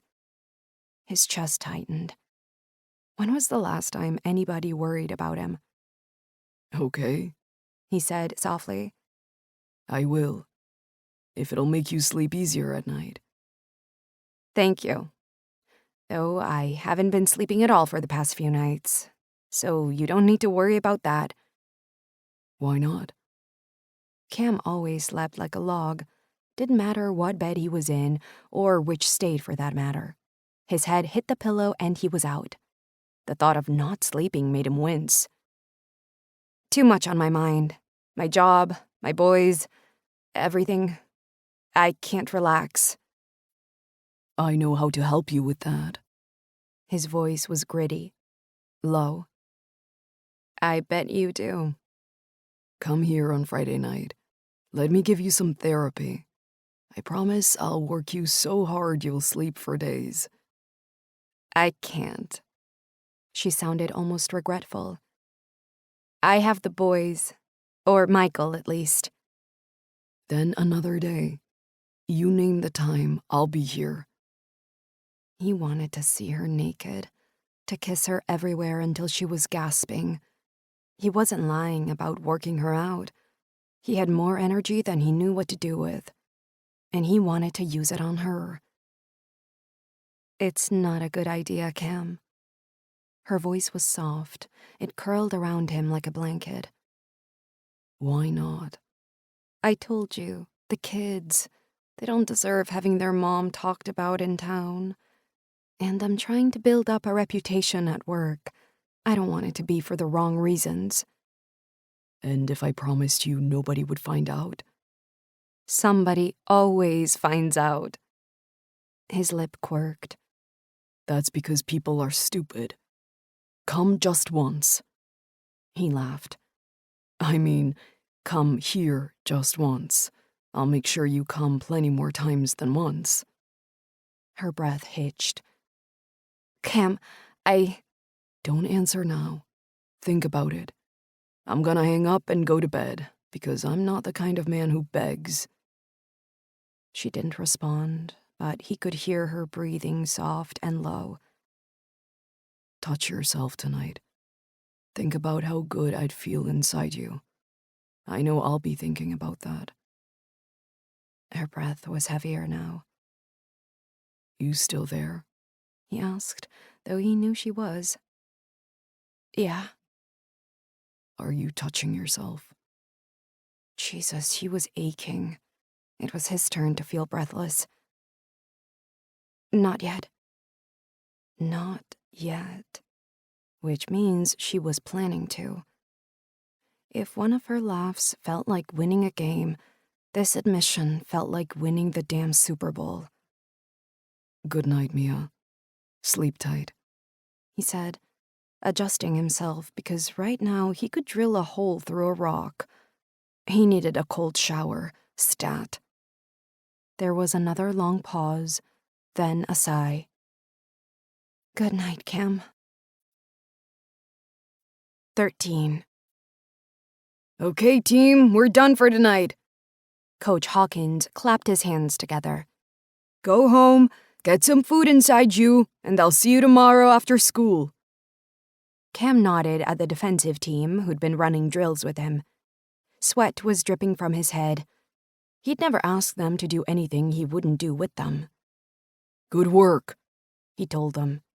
Those tackles are getting better. They'd been working on creating turnovers from offensive running plays.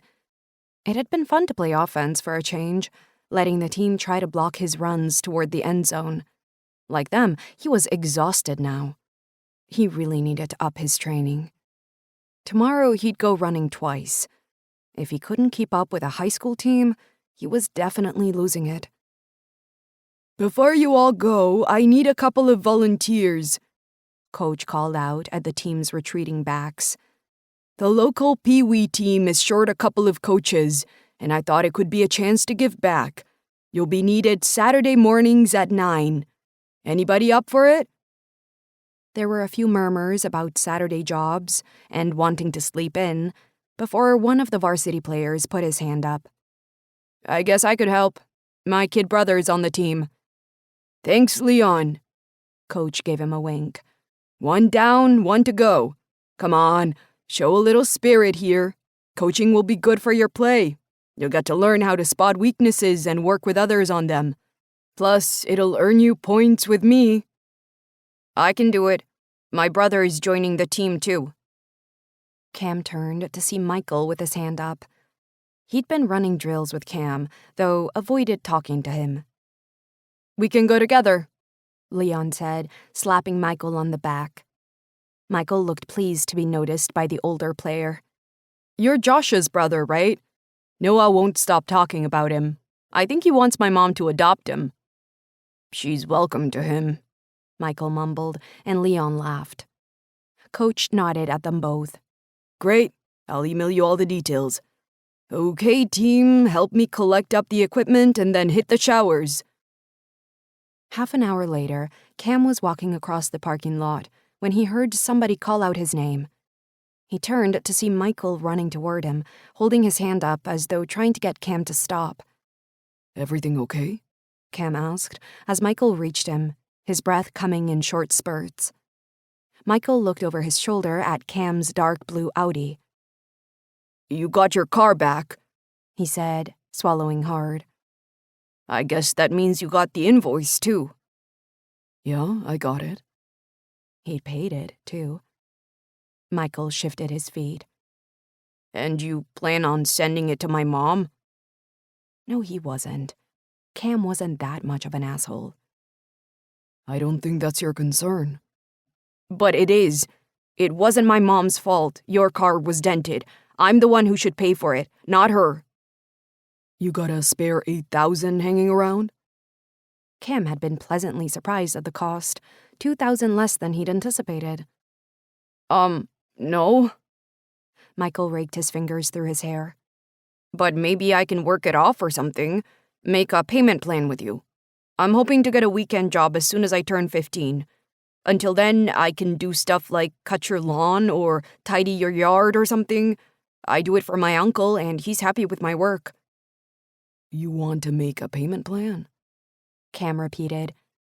How long do you think it'll take you to repay $8,000? Blowing out a mouthful of air, Michael grimaced. A while. But I'm a man of my word, sir. The money will come back to you. Cam tipped his head to the side and stared at the boy. He'd been avoiding Cam ever since he'd started working with the team. It was understandable, as they hadn't gotten the best start after all. But he could still remember Mia's request to try to mend some bridges.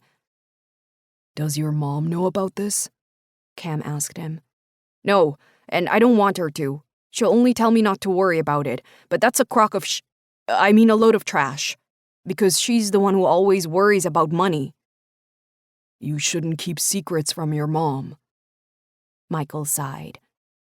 I'm a teenage kid. That's practically my job. But seriously, she'd go ape on me, and I'm only trying to make her life a little easier. She works too hard and has too much to worry about already. He lifted his gaze to Cam's. Please, can we work this out between us? Man to man. There was something in his voice that made Cam stop in his tracks. He knew enough about what Michael had been through this year to understand why he wanted to take control of something, anything.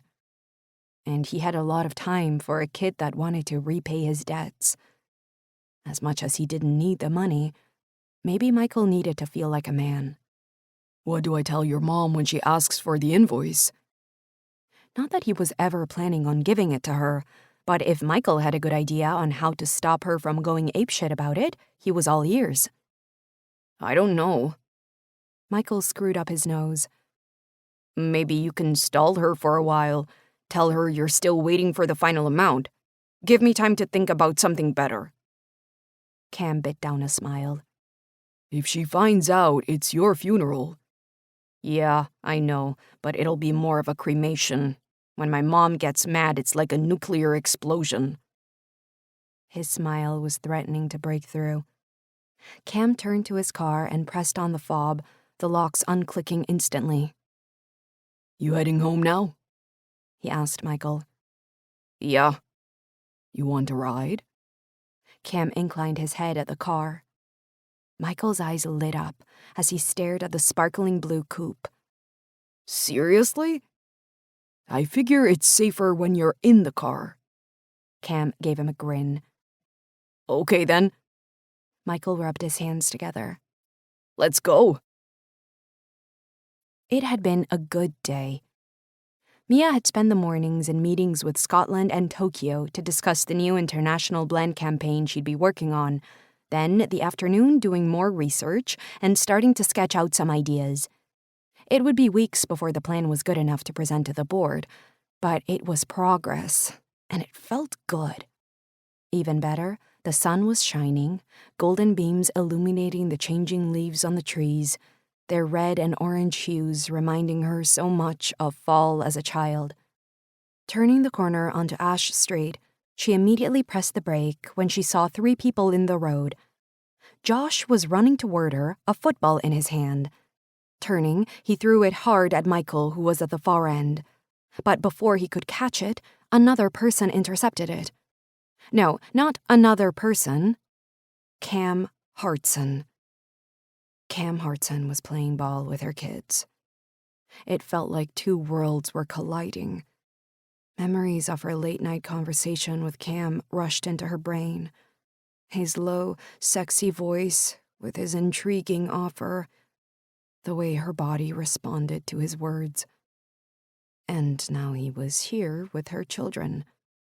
Mom! Josh called out, his face lighting up when he spotted her car.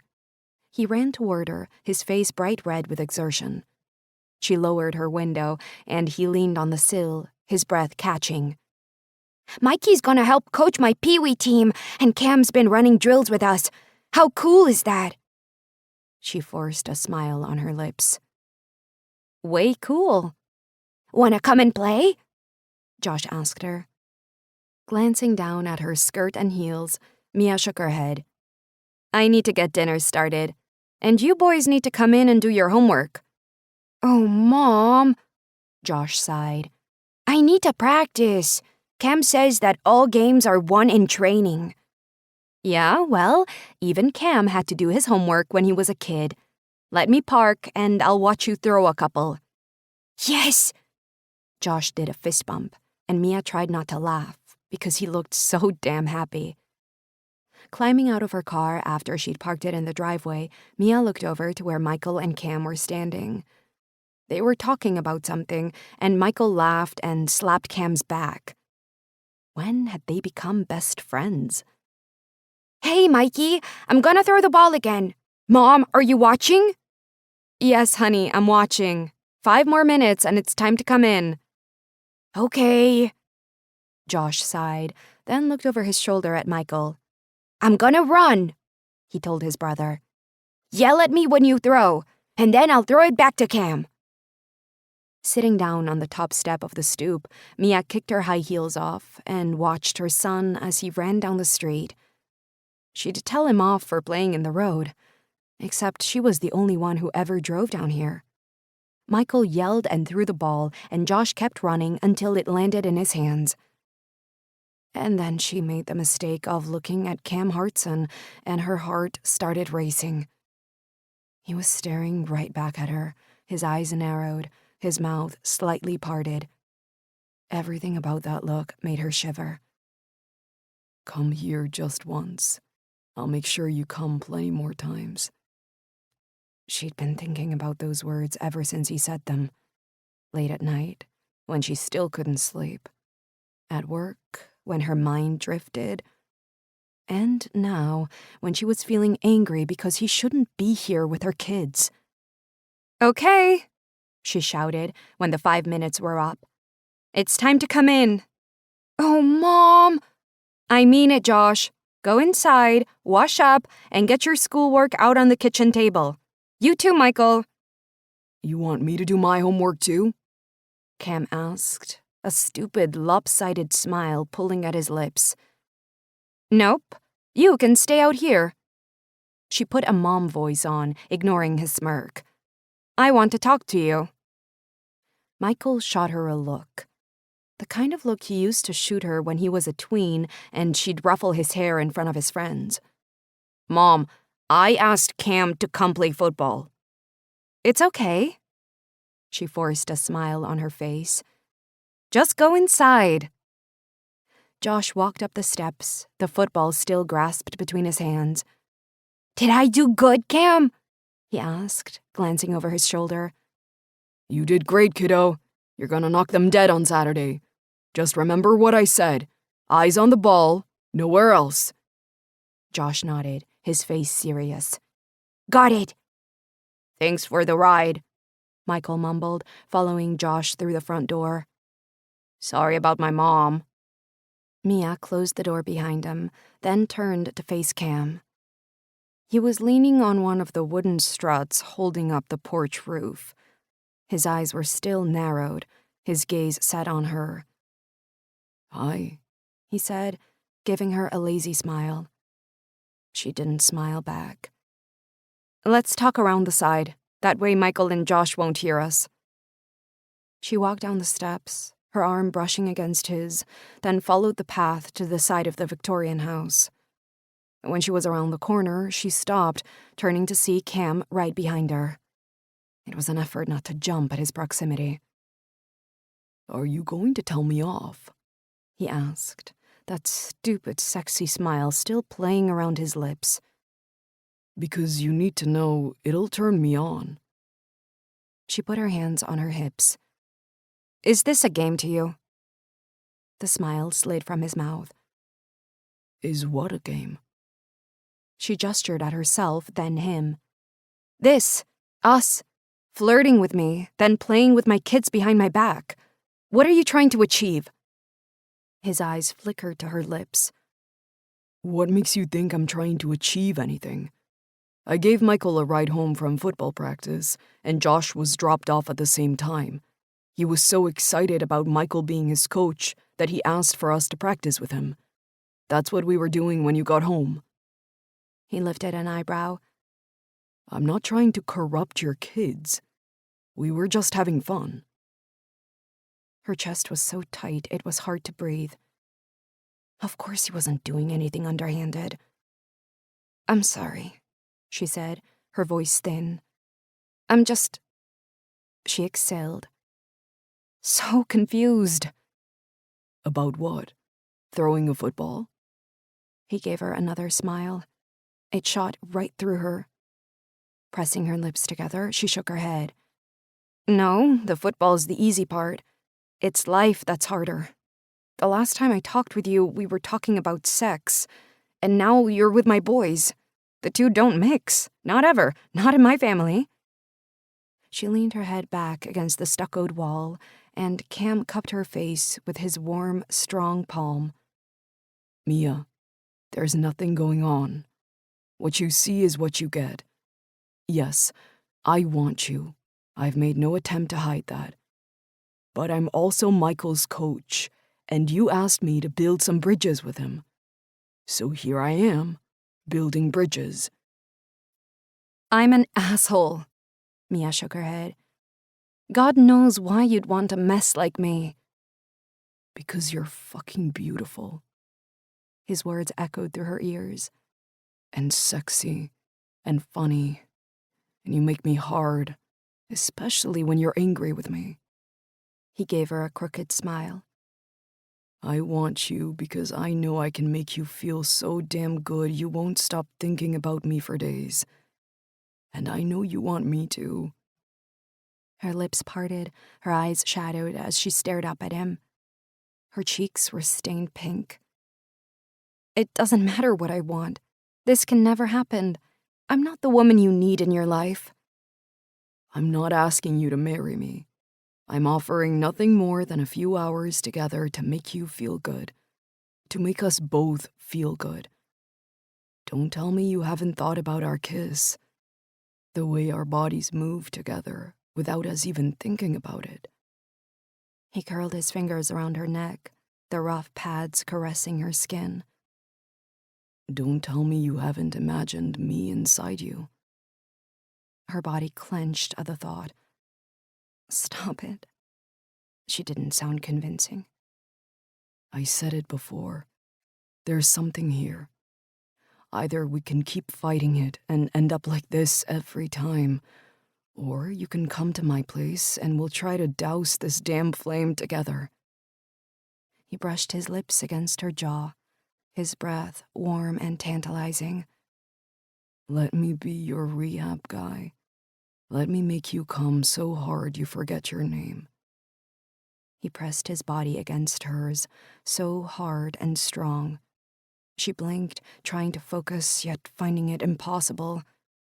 His lips slid away from her jaw, his tongue flicking at her ear. Then he pressed his mouth against the corner of hers. Say no and I'll walk away. He murmured, those teasing lips still hovering against hers. Cam, Say it. He curled his hand around her waist. It won't work.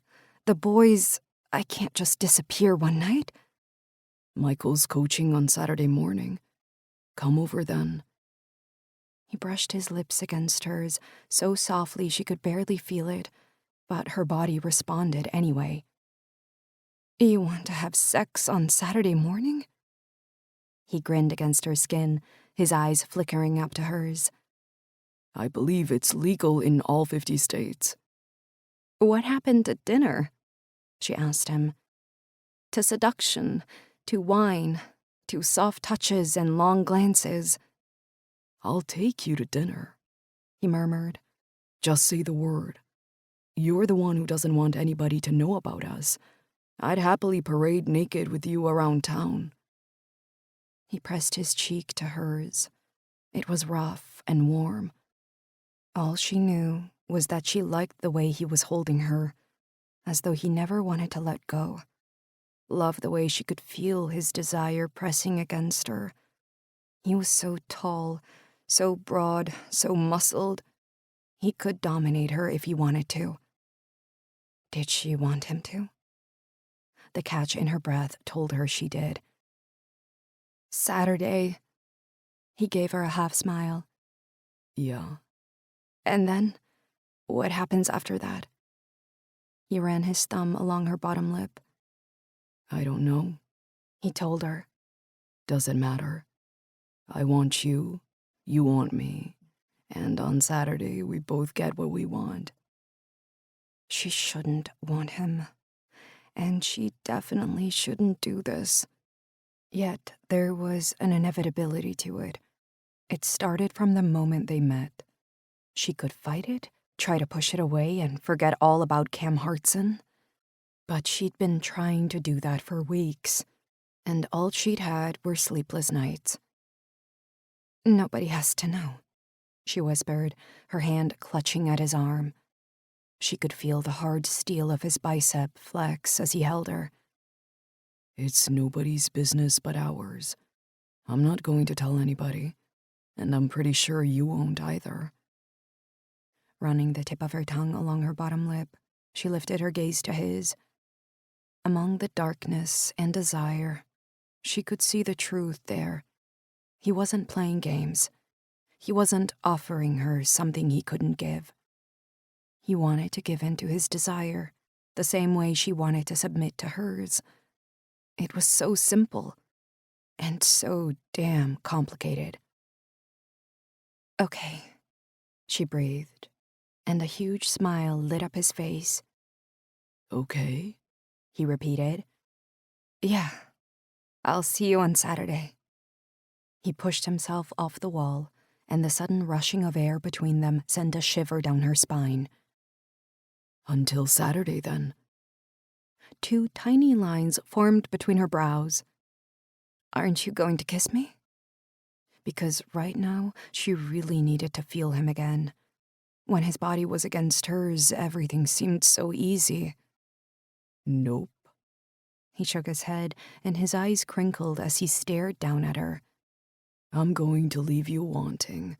If you want a kiss, be at my place by 8:30 on Saturday. He turned on his heel and strode easily back down the path. Mia watched him, her mouth dry, her heart galloping like it was trying to win the Kentucky Derby. Saturday. It was way too soon and too far away. She had no idea how she'd make it through until then. 14. Hey, Mia! Over here! A female voice called out as she walked up the steps of the bleachers. Josh had already run off to sit with Noah, his overnight bag already safely stowed in Noah's mom's car, along with his clothes for practice in the morning. Mia looked up to see Becca Hartson waving madly at her from a bench in the middle of the stand. She was surrounded by her family. Mia recognized Cam's twin, of course, and his gorgeous wife with a baby strapped to her chest, his head lolling as he slept. And everybody knew who Gray Hartson, their older brother, was. Next to him was a pretty woman with a brunette ponytail who was swapping small children with the rock star. Maddie? Yeah, that was her name. Next to Gray was the youngest brother. Mia couldn't quite remember his name, though she knew Becca had introduced him at church that Sunday. Tanner, stop hogging the damn popcorn, Gray said, grabbing the bucket from him. Well, that solved her problem. Hi. She shot Becca a smile as she came level with the bench they were all sitting on. Come and sit with me. Becca tapped the bench next to her. Where's your son? Josh, is it? He's sitting with a friend, and Michael is down there with the team. So you're on your own. Becca's smile was huge. Then you have to sit with us. You remember everybody, right? Yeah. Mia gave them a shy wave. Hi. Hey, Logan's wife said, grinning over the top of her baby's head. It's good to see you again. Likewise. Putting her purse between her feet, Mia pulled her hair out of her hoodie. What are you guys doing here? She asked Becca, who was slurping from a huge cup of soda. I thought you went to that Friday night chairs thing. We thought we'd come and support Cam. And it's kind of fun to watch Friday night football. I feel like I'm a kid again, watching my brothers get kicked to pieces on the field. She wiggled her eyebrows at Mia. I had to get my fun vicariously in those days. Mia bit down a grin as Logan and Gray hurled friendly abuse at her.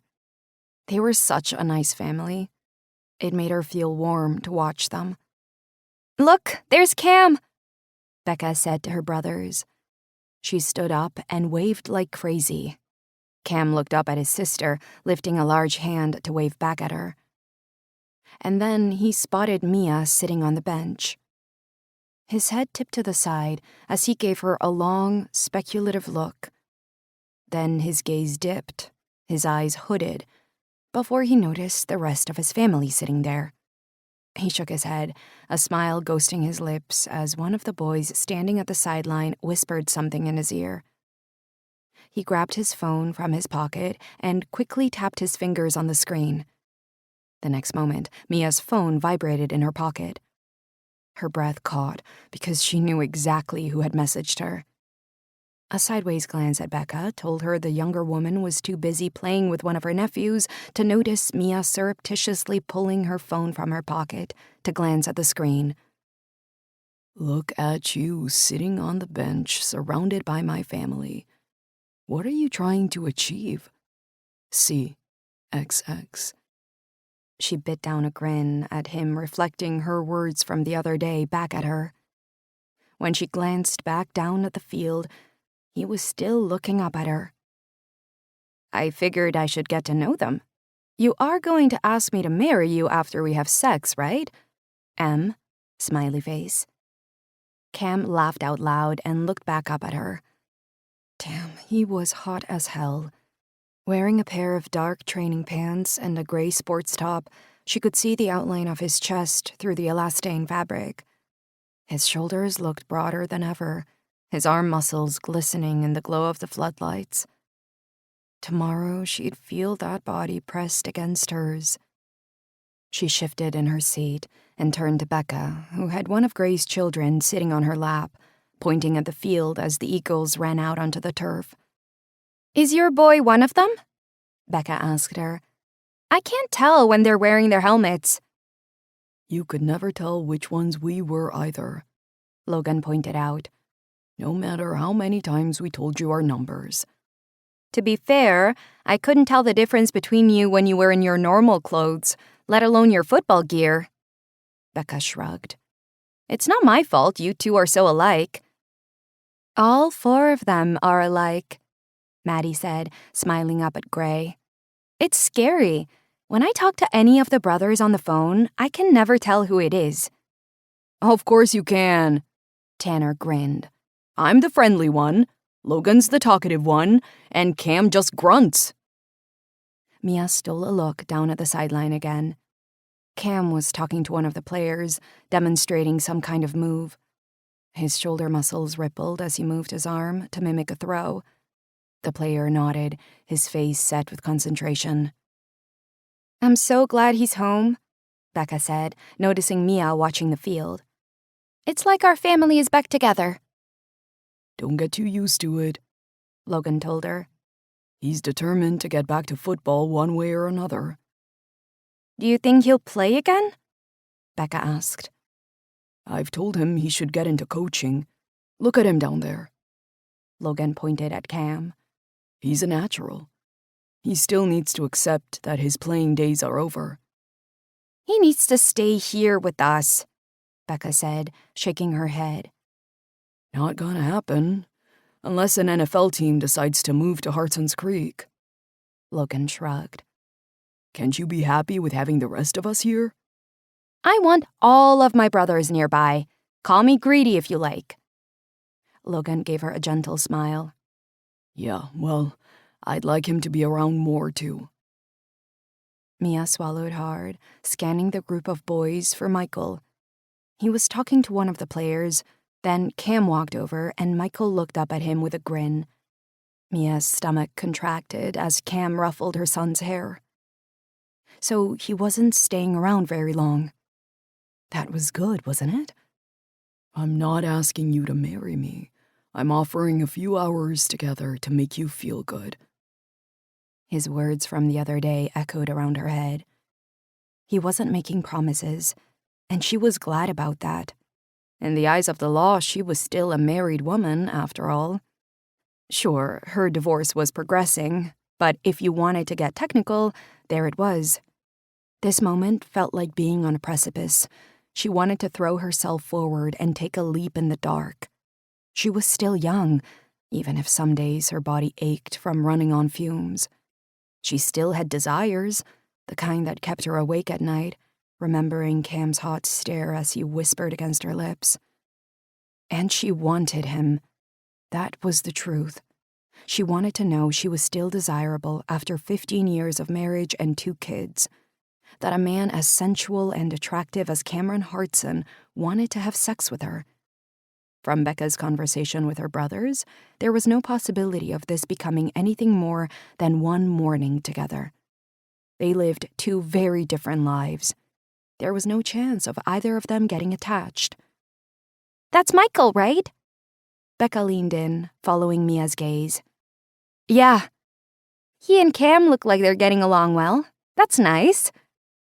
Mia nodded, but said nothing. She could compartmentalize the 2 different sides of him. Cam, the coach who dealt with Michael, was different to the Cam who'd pressed his body against hers and left her in no doubt about how much he desired her.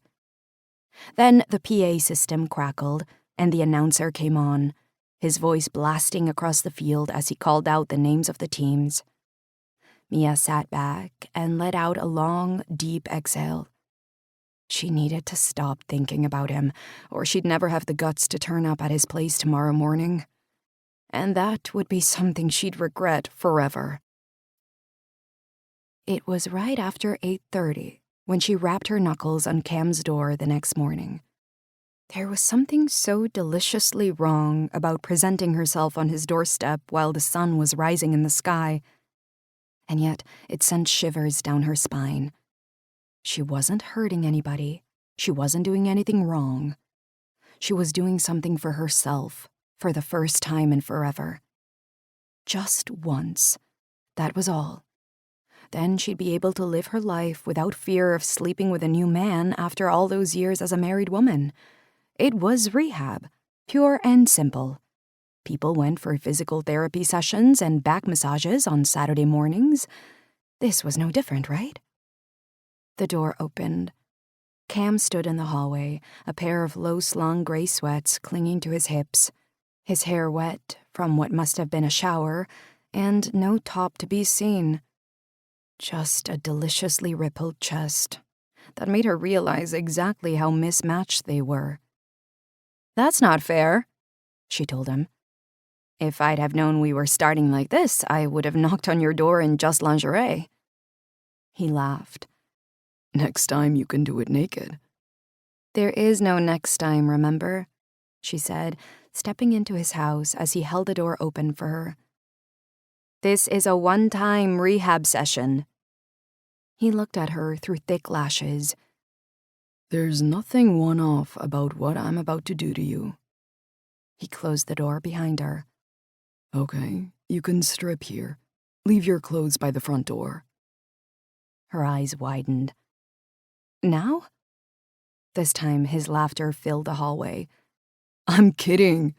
Keep your clothes on for a while longer. I've made some coffee. He walked toward the kitchen, inclining his head for her to follow. To be honest, I wasn't sure you'd turn up. Really? You doubt your prowess that much? He looked over his shoulder at her. You're a smartass, you know that? There's nothing smart about me being here. He stopped in the kitchen doorway, his body almost filling the frame. Mia went to squeeze past him, but he hooked his arm around her waist and pulled her against him. The warmth of his bare chest radiated through her t-shirt, his strong, thick arms circling her tightly. Hey, he whispered, pressing his lips against her brow. I'm glad you came. Mia lifted her head up, a smile ghosting her lips. Did you mention coffee? It's coming right up. Sit down over there. He inclined his head toward the breakfast bar, the infamous location of last week's kiss. She did as she was told, sliding onto a stool and leaning her chin in her hands as she watched him froth the milk and pour it into 2 small cups. She didn't really need the caffeine. She'd been up with the birds long before Michael left at the crack of dawn to meet Leon, Noah, and Josh for practice. She'd showered, shaved, and taken way too long looking at the parts of her body nobody had seen, let alone touched, in a long while. Would he expect her to be fully bare? Or just trimmed? What did supermodels do? Of course they'd be bare. Hair was probably the enemy in their world. But she didn't have time to do that. Not unless she'd used a razor. And there was only one thing less sexy than hair down there, and that was cuts all over her soft skin. Nope. He was going to have to cope with a little hair. That's all there was to it. She'd stepped out of the shower and taken a look at herself in the old mirror that hung over the basin. She was pretty good from the chest up. Her breasts weren't too saggy, and her arms were toned, thanks to all the yoga she used to do when she had the time and money back in Kansas City. Below was a little trickier. She had stretch marks, of course, and loose skin where her body had never quite gotten back to normal after 2 pregnancies with big babies. Even if she sucked in, that skin was still there. The thought of him seeing her naked made her feel sick. The last time a guy saw her fully bare for the first time, she'd been 18, with a body she wished she'd appreciated at the time. Now she was almost double that age. And right now she felt it. Cam was used to supermodels. How the hell could she compete with that? She should just go home and hide before she embarrassed herself. What are you thinking about? Cam asked, leaning across the breakfast counter, his elbows resting on the granite surface. I'm thinking I'm way too old to be a booty call on a Saturday morning when I should be doing laundry or something. He laughed. You can do my laundry if you'd like. I'll tell you what, we'll carry it down together and I'll bend you over the machine while it washes. An image of Cam's muscled body pressed against her back flashed into her head. You can try all you like to make laundry sexy, but I'm not buying it. He shrugged, looking amused. I was only trying to kill 2 birds with 1 stone. And if you want my opinion, there's nothing sexier than being inside a woman at a time when everybody else is going about their daily lives. I've always been a morning sex kind of guy. I can tell you've never had kids. Another laugh. I guess they can ruin the mood. But there are no kids here now. No, there weren't. It was just the 2 of them, and this lingering promise between them. Come here, he said softly, tipping his head to look at her. Mia swallowed hard. Now? Yeah. His voice was honey-sweet. Damn, it did things to her. She walked around the counter to where he was standing. He immediately turned her around until her waist was pressing into the breakfast bar, his firm body hot against her back.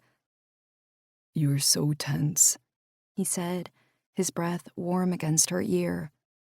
He started to massage her shoulders, his fingers strong and firm. She groaned at how good it felt. You need to relax. There's nothing to be scared of. We're two adults doing what we want to do. It's nobody else's business. He circled a finger to release a knot in her muscle. Mia groaned. If you keep doing that, I think I'm going to come anyway. Cam chuckled, the air tickling her neck. Come upstairs with me. She looked down at the counter, her eyes tracing the patterns in the stone. This was it. There was still time to leave. To do the damn laundry waiting for her at home, or the grocery shopping, or whatever else she really should be doing right now. But she didn't want to. She wanted to be here, wanted to know what it felt like to be with another man. It was a milestone she needed to pass on her way to the new Mia, the kick-ass, independent woman who took care of herself and her family. He was holding his hand out to her. She slid her palm against his, feeling the roughness, the calluses, and the strength as his fingers curled around her. He pulled until her body was pressed against his. Come on, he said, his lips barely brushing against hers. It's time for a little therapy. 15. His bedroom was bigger than the entire ground floor of her old place in Kansas City. The shining light oak floor was covered with huge white rugs, which matched the walls and the bedding, along with a full-size leather sofa and easy chairs at the far end of the room. This feels like walking into heaven, Mia said, shaking her head as she looked around. Why is everything so white? Cam shrugged. Not my decor, but it's nice and easy on the eye. Though every time I take my clothes off and throw them on the floor, I feel like I'm making things a mess. Imagine what it'll feel like with my clothes on the floor, she teased. Dirty, he said, a grin pulling his lips. Really dirty. At least his bed looked normal. Big, but normal. He'd made an attempt to tidy the covers, but it was a guy kind of attempt. She could see some cushions and a throw folded over the back of the sofa. No doubt they were supposed to be on the bed, making it the main feature of the room. You want to take a shower? Cam asked. Mia looked up at him. Now? His lip quirked up. Why not? You just took one, didn't you? Your hair is still damp. Her brows pinched together. Are you worried that I'm dirty? I showered this morning. He traced his finger down her spine. Relax. I don't think you're dirty. I just thought it might make things easier. You can close your eyes, let the hot water soothe your muscles, get used to me being with you. He shrugged. Just an idea. Internally rolling her eyes at herself, Mia nodded. A shower sounds good. His bathroom was as impressive as the bedroom. Pale marble tiles covered the walls and floor.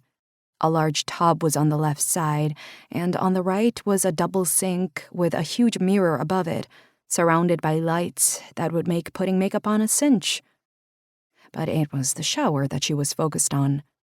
The tray was sunk into the marble floor, a glass screen stretching the length of the wall with an opening at the end to walk into. Naked. With wide eyes, she looked up at him, then back to the vast shower.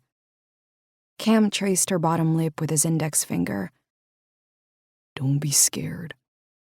She swallowed hard. It's just been a really long time since I've had sex. He slid his finger to her jaw. How long? I can't even remember. This year? She shook her head. Last? Possibly. His gaze dipped to her neck as he traced a line down to her chest. So I'm the first man to touch you this year. Yeah. Her breath caught as he pressed his palm against the top of her chest, his fingers splaying out as they pushed under the neck of her t-shirt. That's fucking hot. It is? He gave her a lopsided smile. Every man's dream, to be the one to reawaken you. Circling his hands around her waist, he lifted her onto the marble counter where the basins were inlaid. Then he pushed himself against her, leaving her in no doubt as to how hot he found it. Her body clenched at the sensation of his hard thickness pressing exactly where she needed it. Curling his free hand around the hem of her t-shirt, he looked down at her with needy eyes. Can I take this off? She nodded, and he tugged at the white cotton until it reached her arms. She lifted them to help him, feeling the neckline scrape her hair as the t-shirt came off. He threw it on the ground and looked at her body, taking her in with a hot stare. Damn, you're beautiful. He cupped her breasts through the lace of her bra, his hands so big they spanned the entirety of them. The warm pressure made her nipples peek against his palms.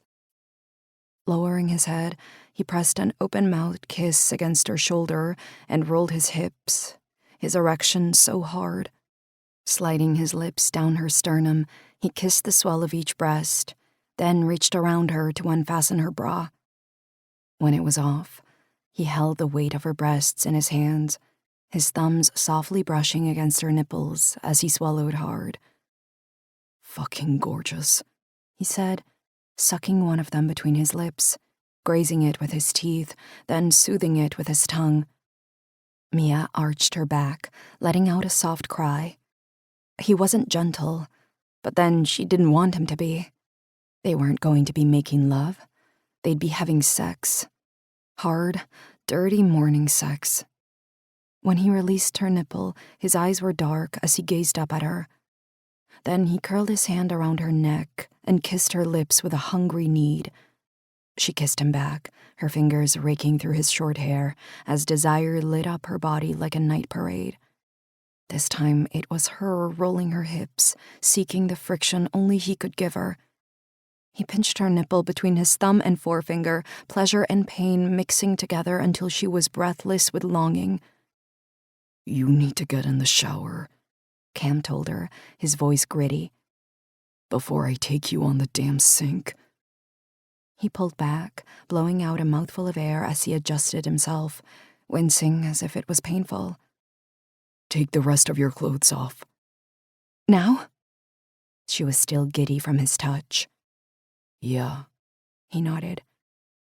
With her eyes on his, she unbuttoned her jeans, shimmying them down her hips and legs until they were bunched on the floor. Stepping out of them, she hooked her fingers into her lace panties, and a realization washed over her. She wasn't afraid anymore. She felt strong, powerful, enough to make a man like Cam Hartson palm himself through his sweats as he watched her strip. Running her tongue along her bottom lip, she flicked her long blonde hair over her shoulder, then turned and looked at him with a smile. Are you coming? I will be.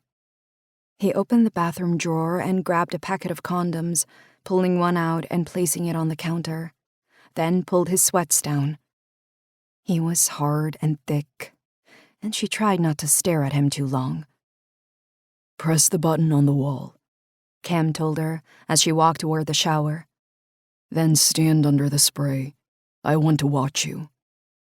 She did as he told her, walking across the marble tiles and into the shower. It came on as soon as she pressed the button, steam radiating from the shower head as a cascade of hot water fell onto the floor. Mia moved underflow, feeling the spray hard against her skin, wetting her hair, her body, warming her up. Touch your breasts. She looked up at him. He was still standing outside the shower. When she hesitated, he nodded. Touch them like you'd touch them if I wasn't here. To give yourself pleasure. She curled her hands around them, pulling her nipples between her fingers, and a pulse of pleasure shot down between her legs. Cam walked into the shower and lowered his head to kiss her again. She gasped at the sensation of his wet, naked body against hers. His mouth set her pulse racing. Slowly, he slid a single finger between her legs until it was barely touching where she needed him the most. Mia let out a gasp as he traced a lazy circle around her, making her body clench with need. Sliding his finger inside her, he curled it, searching for her pleasure points, his lips smiling against hers when he found it, and she let out a moan. He circled inside her, his thumb teasing her until her mind was a swirl of pleasure and need. His kisses were hot, his movements rhythmic, and her body felt like it was burning from the inside out, water cascading over them as he brought her to the peak. "Oh God, I'm going to..." The words barely escaped her lips before he was pulling his finger out of her. "Not until I'm inside you," he whispered, pressing his lips to hers once more. He reached through the gap at the end of the shower, grabbing the condom and rolling it on. Then he was lifting her, turning their bodies until her back was against the tiles, his sheathed erection sliding against her wetness as the shower drenched them both. She was shocked at how easily he held her, as though she weighed nothing at all. But then she looked at the corded muscles in his arms and remembered that he was an athlete, trained to peak performance. And damn, what a performance it was. "You ready?" he asked, his gaze capturing hers. Mia let her head fall back against the tiles as he pulled her tighter against him, tucking her curves into his hard contours. He was there, the thick head of him pressing against her. She could feel as they connected, feel herself open up to him, and the hard-ridged thickness of him as he slowly slid inside. His eyes didn't waver from hers. She felt captive in his gaze. She felt full, so full that it took a moment for her to adjust. Then he pulled back and slid forward again, and warmth pooled at the pit of her belly, making her thigh muscles tense and her body clench around him. Cam let out a growl, then rolled his hips again, moving in a steady rhythm that set her on fire. She could feel it building inside her, that teasing, aching delight that made her breath shorten and her back arch. She grasped tightly onto his shoulders, fingers digging into his warm skin, and he kissed her again, his tongue sliding against hers as he sent her soaring. She was on the edge, barely holding on. "So good," he rasped, taking her harder and faster against the wall. Then she felt it, the storm breaking inside of her as she shattered into tiny pieces, her body clenching around him. He was the only thing holding her up as her muscles loosened into a honeyed mess. He kissed her hard, swallowing her cries, his thrusts relentless, until he let out a low groan as he emptied inside her. She expected him to collapse with her on the floor, or pull out and walk away. But instead, he pinned her against the wall, his eyes drilling into hers. For a moment, they were silent, enough for her to hear the rush of blood through her ears as the pleasure continued to pulse through her. "You okay?" he asked softly, brushing wet strands of hair from her face. She nodded, afraid if she actually said anything, she might start crying. Not because she'd hated it, but because it had been so good. Being held by this man was the first time in forever she'd felt safe. Not alone. Sliding his nose against hers, he kissed her again. This time softly, slowly, as though he had all the time in the world. Her throat felt thick as she kissed him back, using the moment to blink back the tears before they started. Tightening his arms around her, he lifted her from the wall and gently set her on her feet. "Come on, let's go to bed." 16. I knew it! I read somewhere about athletes making the best kind of lovers. They have stamina, energy, and they always want to win. Joanna sighed. I'm so jealous I could spit. Mia put the phone a little closer to her ear, even though she was alone in her room and the boys should be fast asleep by now. But Joanna had a loud voice, and she didn't want to take the chance that they'd be overheard. So, what happened after the shower? Joanna asked. You can't leave me hanging. That's what I said. Mia bit down a grin. Joanna giggled. I've never been with a guy strong enough to hold me up for that long. I don't suppose you can introduce me to his teammates. Your boyfriend might have something to say about that, Mia pointed out. And anyway, I haven't met any of his teammates, and I'm not likely to. This was a one-time thing, remember? Get under him to get over the separation. Ah, but you didn't get under him. Jo paused. Or did you? What happened next? Come on, I'm living vicariously through you. He carried me back to his bed, and we made out for a while. Then he, went down on me. And damn if her face didn't flush with that memory. Cam Hartson had more than football skills. After that, I had to leave to meet the boys at the field. Mia leaned her head back on the bed frame. Oh, he did dry my hair for me. I couldn't turn up at Pee Wee practice with wet hair in October. I was going to just towel dry it, but he made me sit on a chair and he dried it for me. She swallowed hard, remembering how gentle his fingers were as he aimed the dryer at her long hair. How good they'd felt as he raked them against her scalp. It had felt strangely intimate, more intimate than the act of sex. And yeah, she'd liked it a bit too much. He dried your hair? Jo's voice was full of disbelief. Seriously? And now I'm swooning. Do you think he has a thing about hair? Not that yours isn't gorgeous, but no guy's ever done something like that for me. I think I did something to my shoulder when we were in the shower, Mia confessed. When I lifted the dryer up, my muscles did a weird ping and I groaned a little. Or a lot. She never was great with pain. So he took it from me and told me to hold still. Have you heard from him since? Just a text this evening to ask how my shoulder was. Today had been too busy to even think about him. After practice, we went out to lunch with Josh's friend's family, and then they insisted on taking us to the local farm that's just opened their pumpkin patch. Even Michael enjoyed it, I think.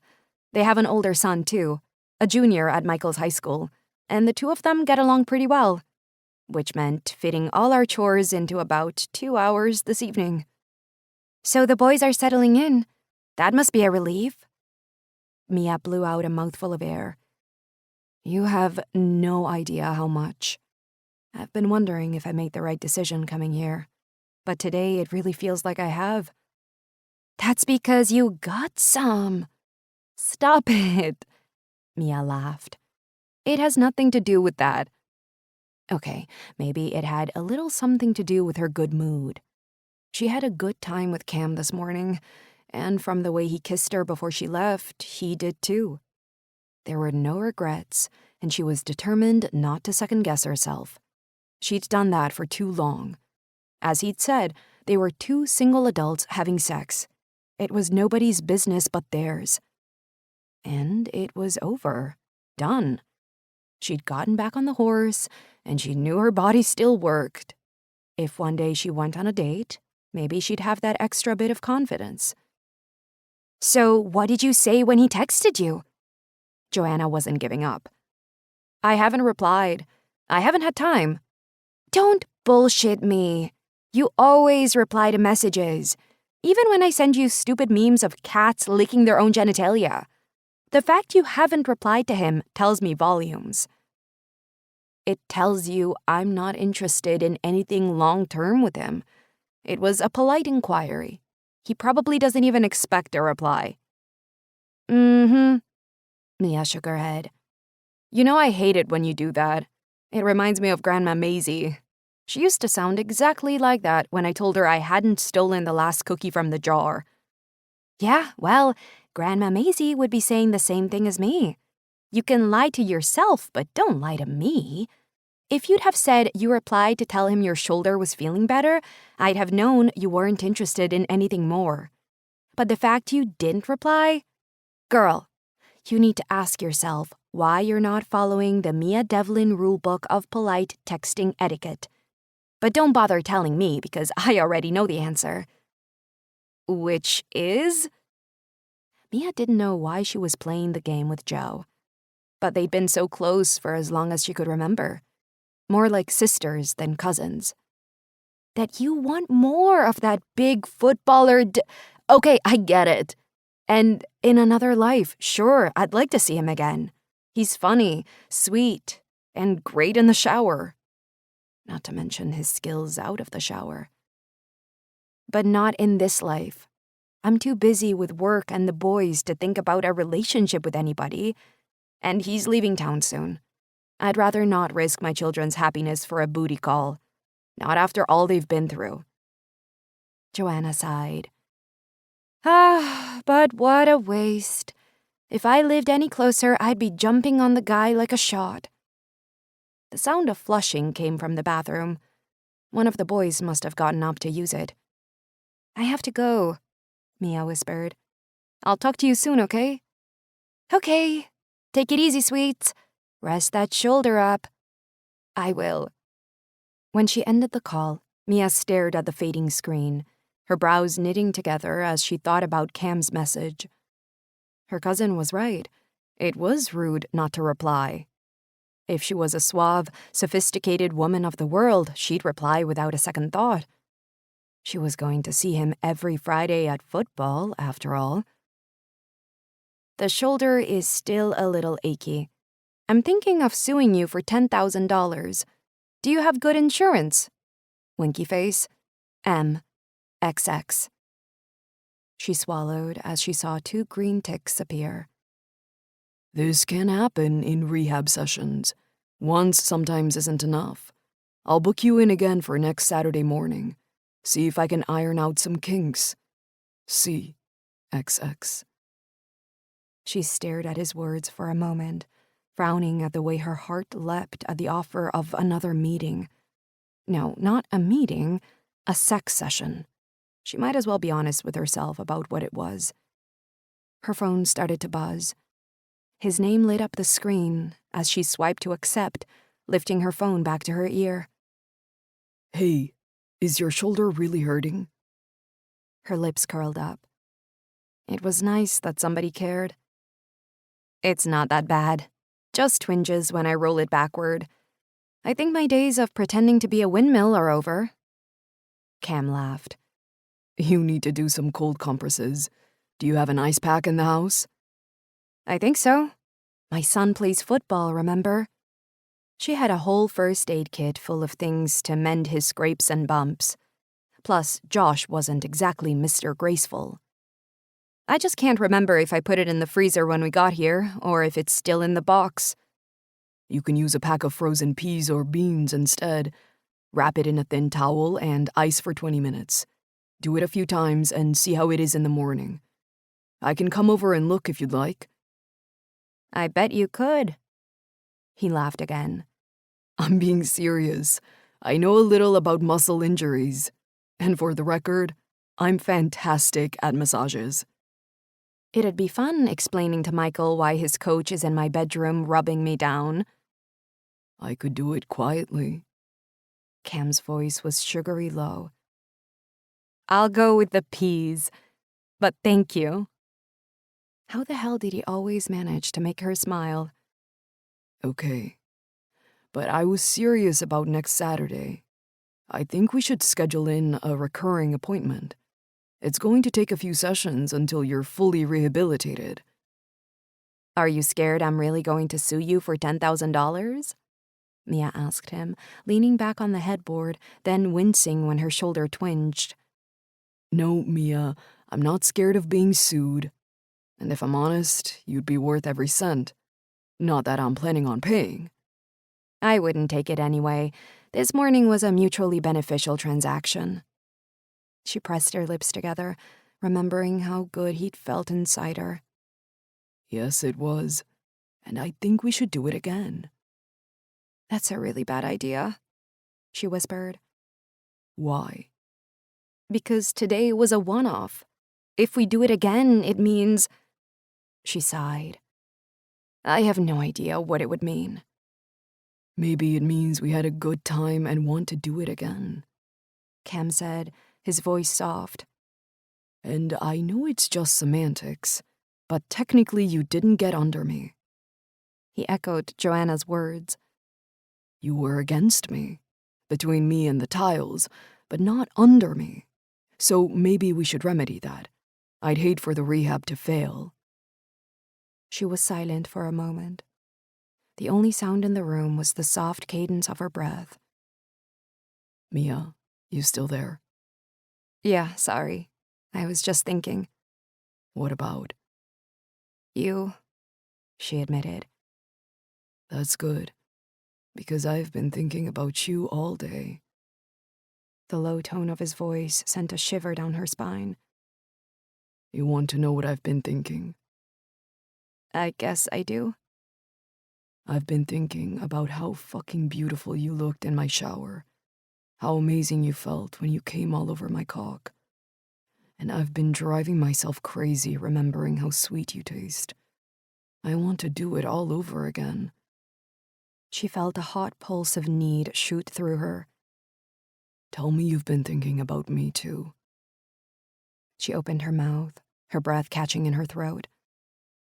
I have, she told him. I've thought about you a lot. Then come over again next Saturday. Cam, Don't overthink it. Just say yes. Same rules as before. Nobody has to know. Her nipples were hard and achy, pressing against the soft fabric of her pajamas. She thought of how he'd sucked and teased them with his tongue. He was a man who knew how to please, how to coax pleasure out of her. Her thigh muscles clenched at the memory of him teasing her there. I'll think about it. He let out a chuckle. Okay. Think about it, and then say yes. Because we're good together. You know we are. I should go to sleep. Are you in bed? Yeah. What are you wearing? It was her turn to laugh. Good night, Cam. Night, Mia. He replied, his voice good-natured. And just so you know, when I want something, I always get it. Yeah, but you've never been against me before. He laughed. No, I haven't. You might have raised the stakes, but I'm still playing to win. I want you, and you want me. This needs to happen. We'll see. She ended the call with a smile, because it felt damn good to be chased, especially by a man like Cam Hartson. Her self-confidence had taken a knock over the past few years, and it felt like it was slowly being rebuilt, brick by brick. The boys were happy. She'd gotten a job and was making progress with it. And now a man who could have any woman he wanted was chasing her. Whatever happened, she was determined to enjoy the feeling. She lay back on the pillow, a smile pulling at her lips. She'd ice her shoulder in the morning. For now, she wanted to enjoy the warm, pleasant feeling breaking over her body and think about Cam Hartson for a little while. 17. You want to tell me why you've got some kid from your team pushing a lawnmower out there? Logan asked, lifting his mug to his lips and swallowing a mouthful of coffee. He's paying off a debt. That's the kid who dented my car. He asked me if he could work off the invoice instead of his mom paying it. I said yes. Cam shrugged and poured himself a cup, glancing out of the window at the yard. To be honest, I'm running out of work to give him. Any ideas? You could send him to the farm. I've always got work there. Cam lifted his eyebrows. That's not a bad idea. How old is he? Logan asked, leaning his long arms on the breakfast bar. he'd need to be over 18 or have his parents' permission. 14, and he doesn't want his mom to know he's doing this, so the permission thing is a no-go. Logan gave a low whistle. You're going behind his mom's back? Isn't that gonna cause some problems? Imagine if we'd done something like that to Dad. He would have whooped our asses.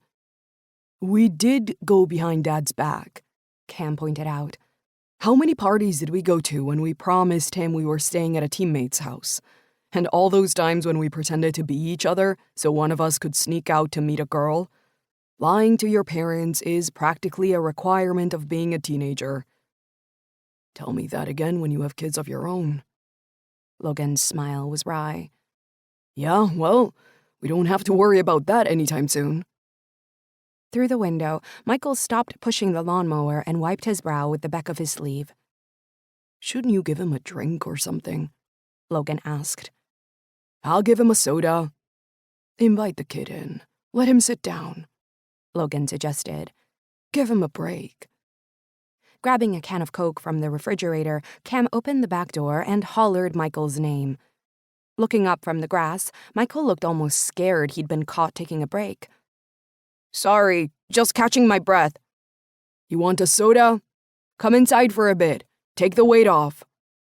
Michael's face lit up. That'd be great. He kicked the grass from his boots and walked over to where Cam was standing in the doorway. I'll leave these by the door, he said, toeing his boots off. Thanks, man. No problem. This is my brother, Logan. Michael looked over his shoulder and gave Logan a nod. You're twins? Cool. Logan patted the stool next to his. Come and sit down. I need to apologize for my brother. He's an asshole and has no idea how to treat employees. I treat Brian just fine, Cam pointed out. No, Brian treats Brian fine. You forget all about him. He messaged me the other day to check that you were still alive. Cam swallowed. I might have missed a couple of calls.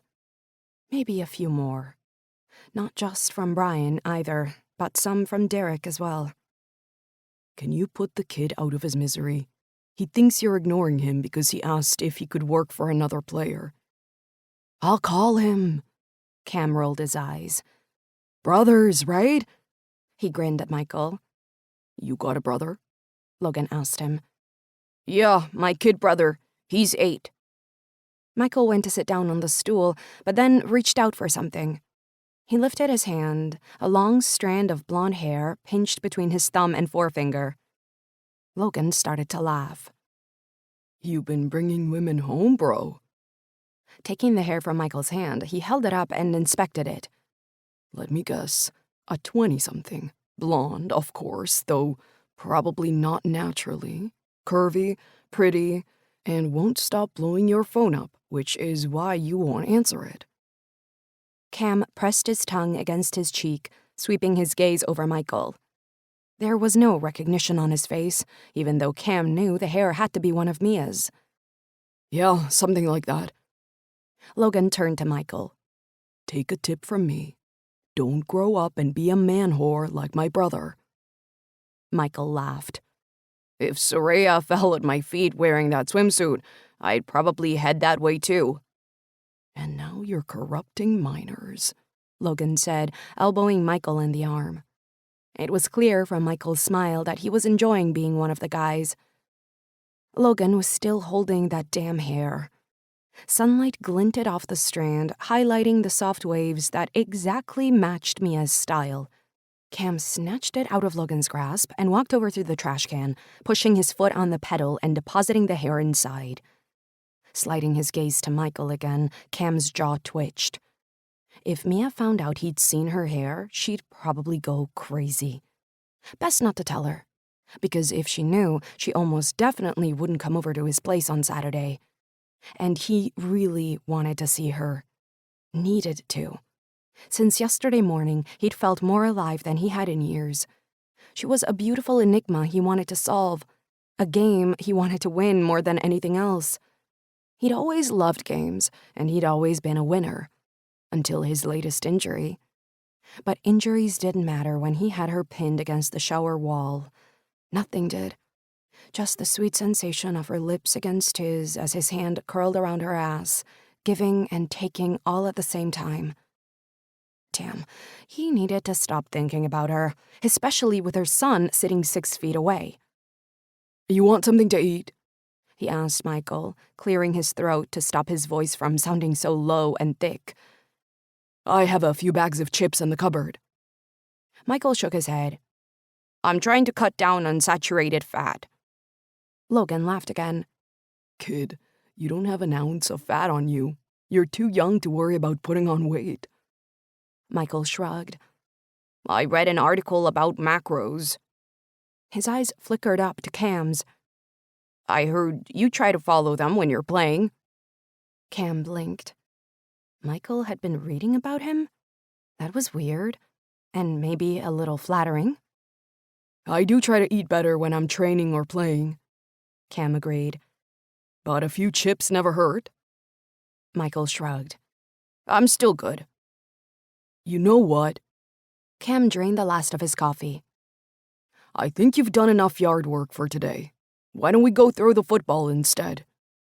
Seriously? Yeah, that'd be great. Michael grinned.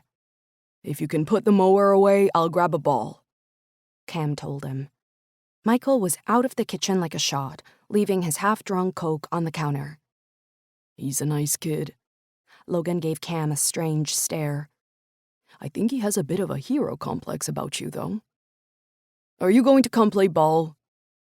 Cam didn't want to think about any kind of complexes. Yeah, I'll throw a few. But first you need to tell me who this blonde is. Somebody I know? Or did she come visit you from Boston? Cam looked away from his twin in case he could read the truth in his eyes. It was nobody. Just a one-time thing. Grabbing a ball from the closet, he hitched it under his arm and headed toward the yard. You coming? How's your shoulder? C, XX. Holding up? I'm thinking it might only be $5,000 worth of damage. M. That's reduced by 50% in a few days. By next week, I'll owe you nothing.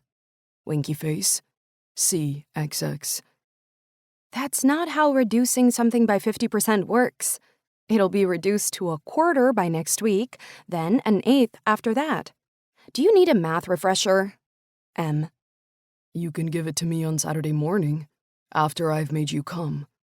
C, XX. Who says I'm coming on Saturday morning? In either respect. M. You'll be there. C, XX. So sure of yourself.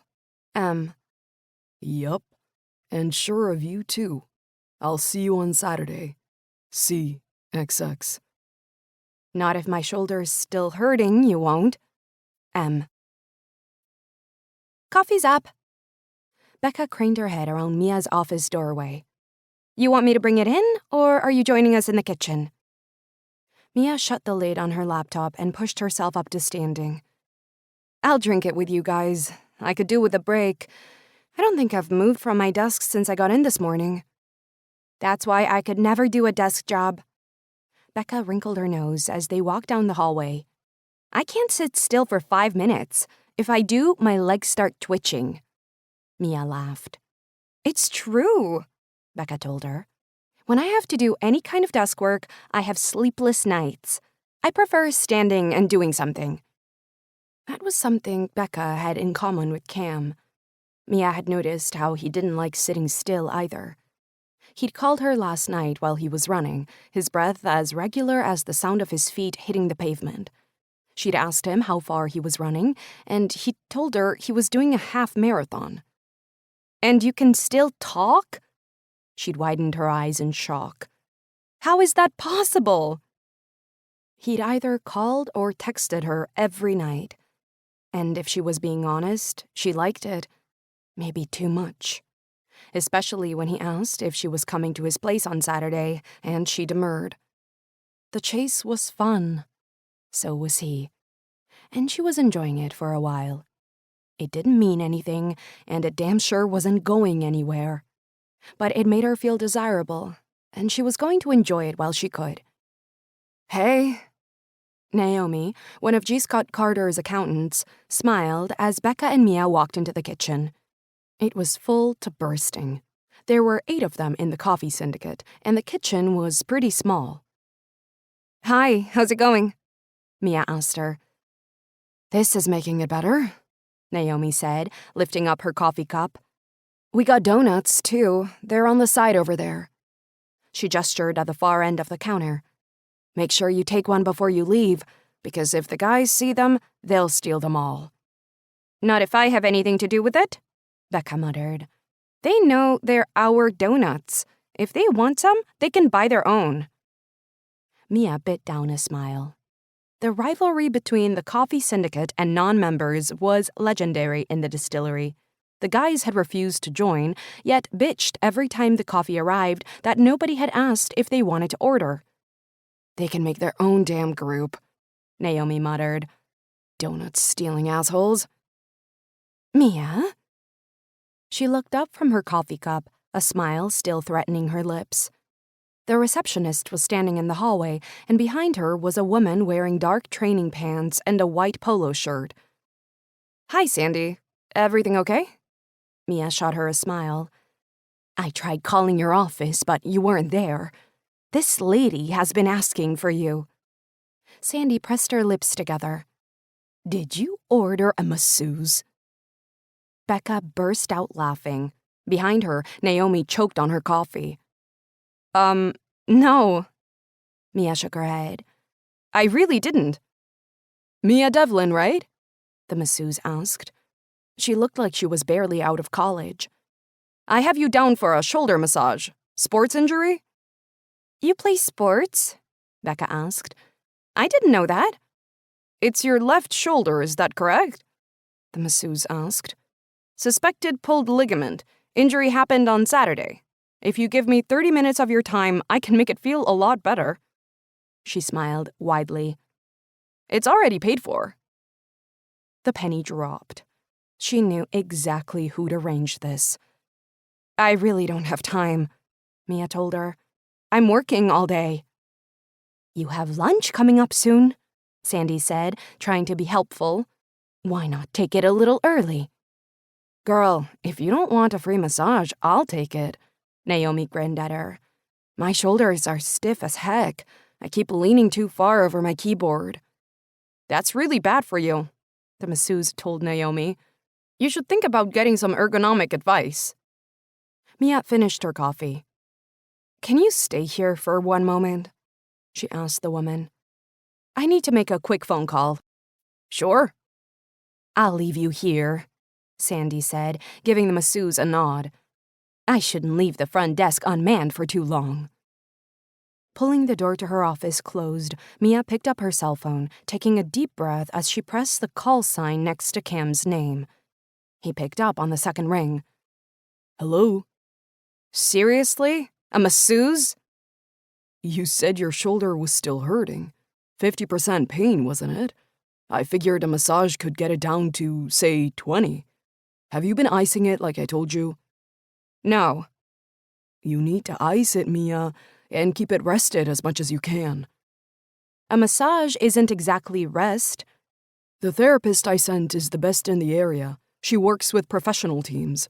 Let her massage you, and then tell me if it hasn't helped. Cam.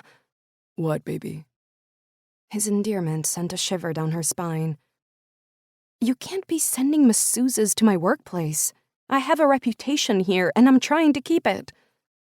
I'm just trying to make you feel better, so you can have a good time with me on Saturday. Damn, he was persistent. She hated that she liked it. I still haven't said I'll be there, she reminded him. Yeah, but you will. And this way you can leave with no pain, just pleasure. Now hang up and get that massage, okay? I'm busy. She laughed. You are not. Yep, I am. I'm trying to work out how I'll take you first. In the kitchen, maybe? But I'm not sure I'll be able to wait that long. Maybe in the hallway as soon as you've walked in. Then we can save the second time for the bedroom. Mia shook her head. You're incorrigible. If I knew what that meant, I'd agree. I'm going now. Some idiot sent a masseuse over. I'm going to have to let her touch me all over. You can tell me all about it on Saturday. You're annoying, you know that? There was a grin in his voice. So I've been told. See you Saturday. Maybe. I like maybe. It's better than no.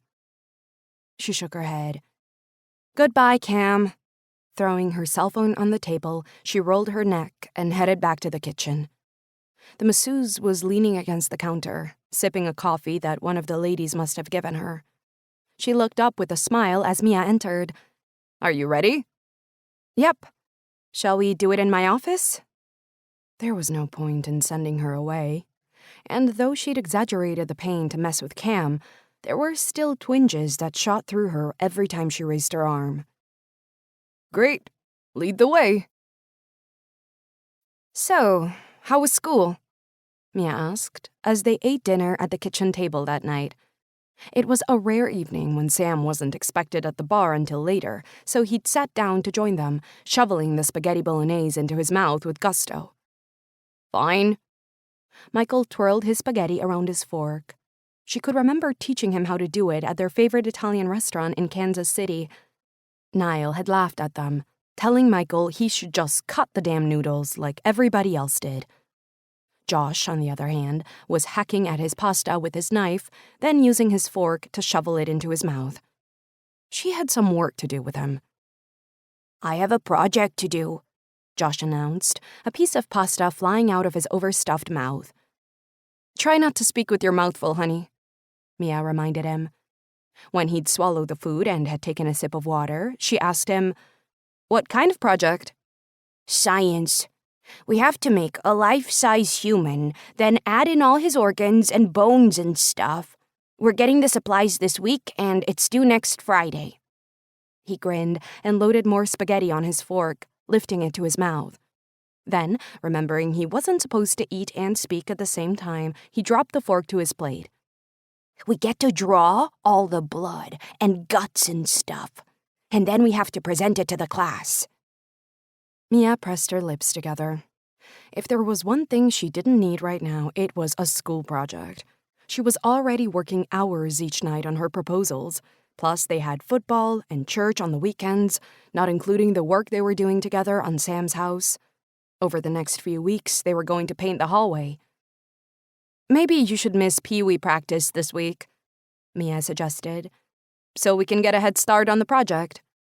No, Josh frowned. I really want to go to football. Noah says I can stay over again. Can't we do it on Sunday? Mia sighed. I don't think we can complete it in one day. I'll work on it every night next week, Josh promised. Please, Mom. He looked over at his brother. Michael will help, won't you, if Mom's busy with her own work? Michael twirled another forkful of spaghetti. You don't need my help. You're big enough to do it on your own. Mia caught her eldest's eye. It would really help me if you could work with Josh, she told him. I have a presentation next Friday I need to prepare for. Michael rolled his eyes. What about my assignments? You told me you had hardly any homework, Mia pointed out. Okay, I'll help him, but he has to listen and do as he's told. I will. Josh's face lit up. I promise. Mia gave them a gentle smile. Thank you, she said softly. That will help a lot. You eating the rest of that? Sam asked, pointing at Mia's plate. She blinked because she'd almost forgotten he was there. It's yours, she said, passing her plate to him. Did practice go okay tonight? She asked Michael. Yeah, I'm officially in junior varsity. Michael beamed proudly. I get to play in the game next week. That's wonderful. Mia leaned across the table and hugged him. He took it good-naturedly, his face flushing with pleasure. Congratulations, I'm proud of you. I, got a call from Dad, too.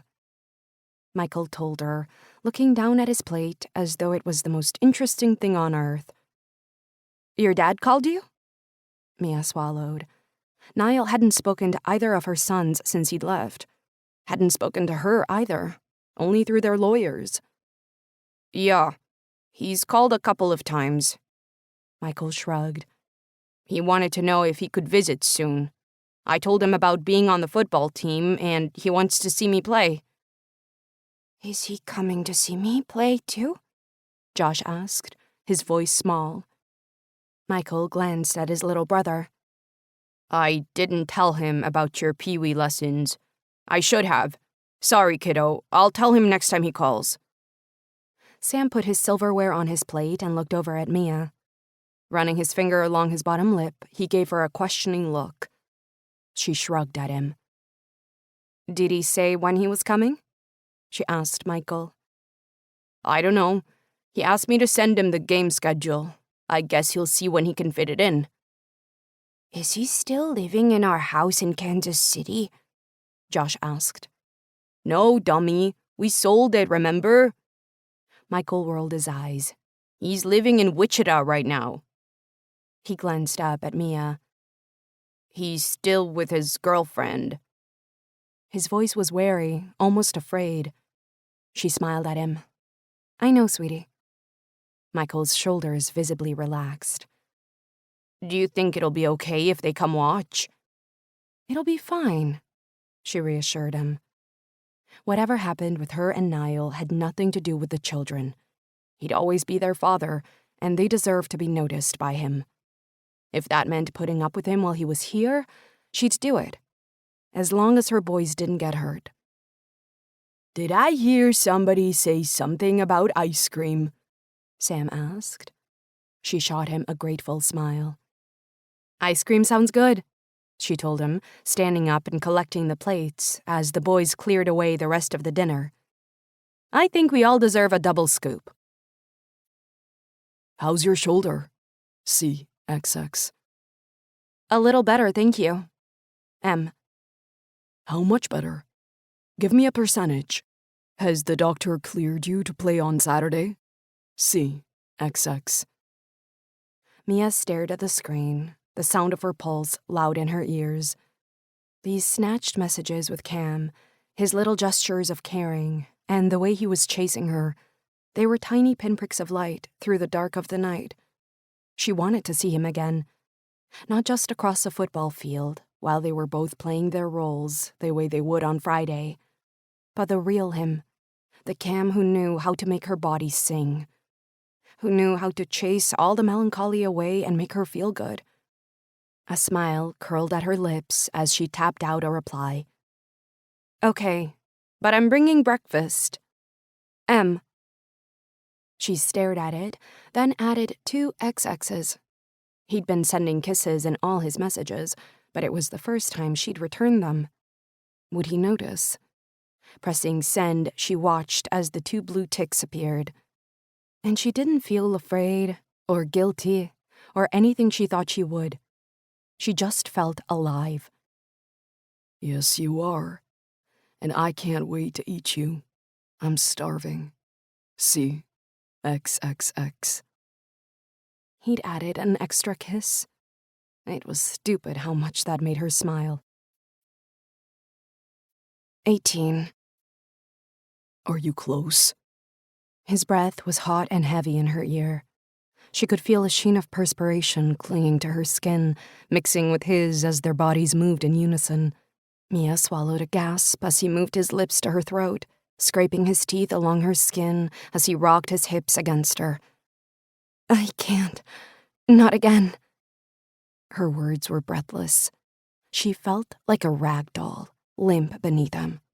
As he'd promised, they'd started in the hall, the breakfast she'd brought discarded on the polished wooden floor, where he'd dropped to his knees and pressed his face against her thighs, leaving her in no doubt about how hungry he was. That's where her first orgasm had happened, hot and fast, like a firework rushing through her body.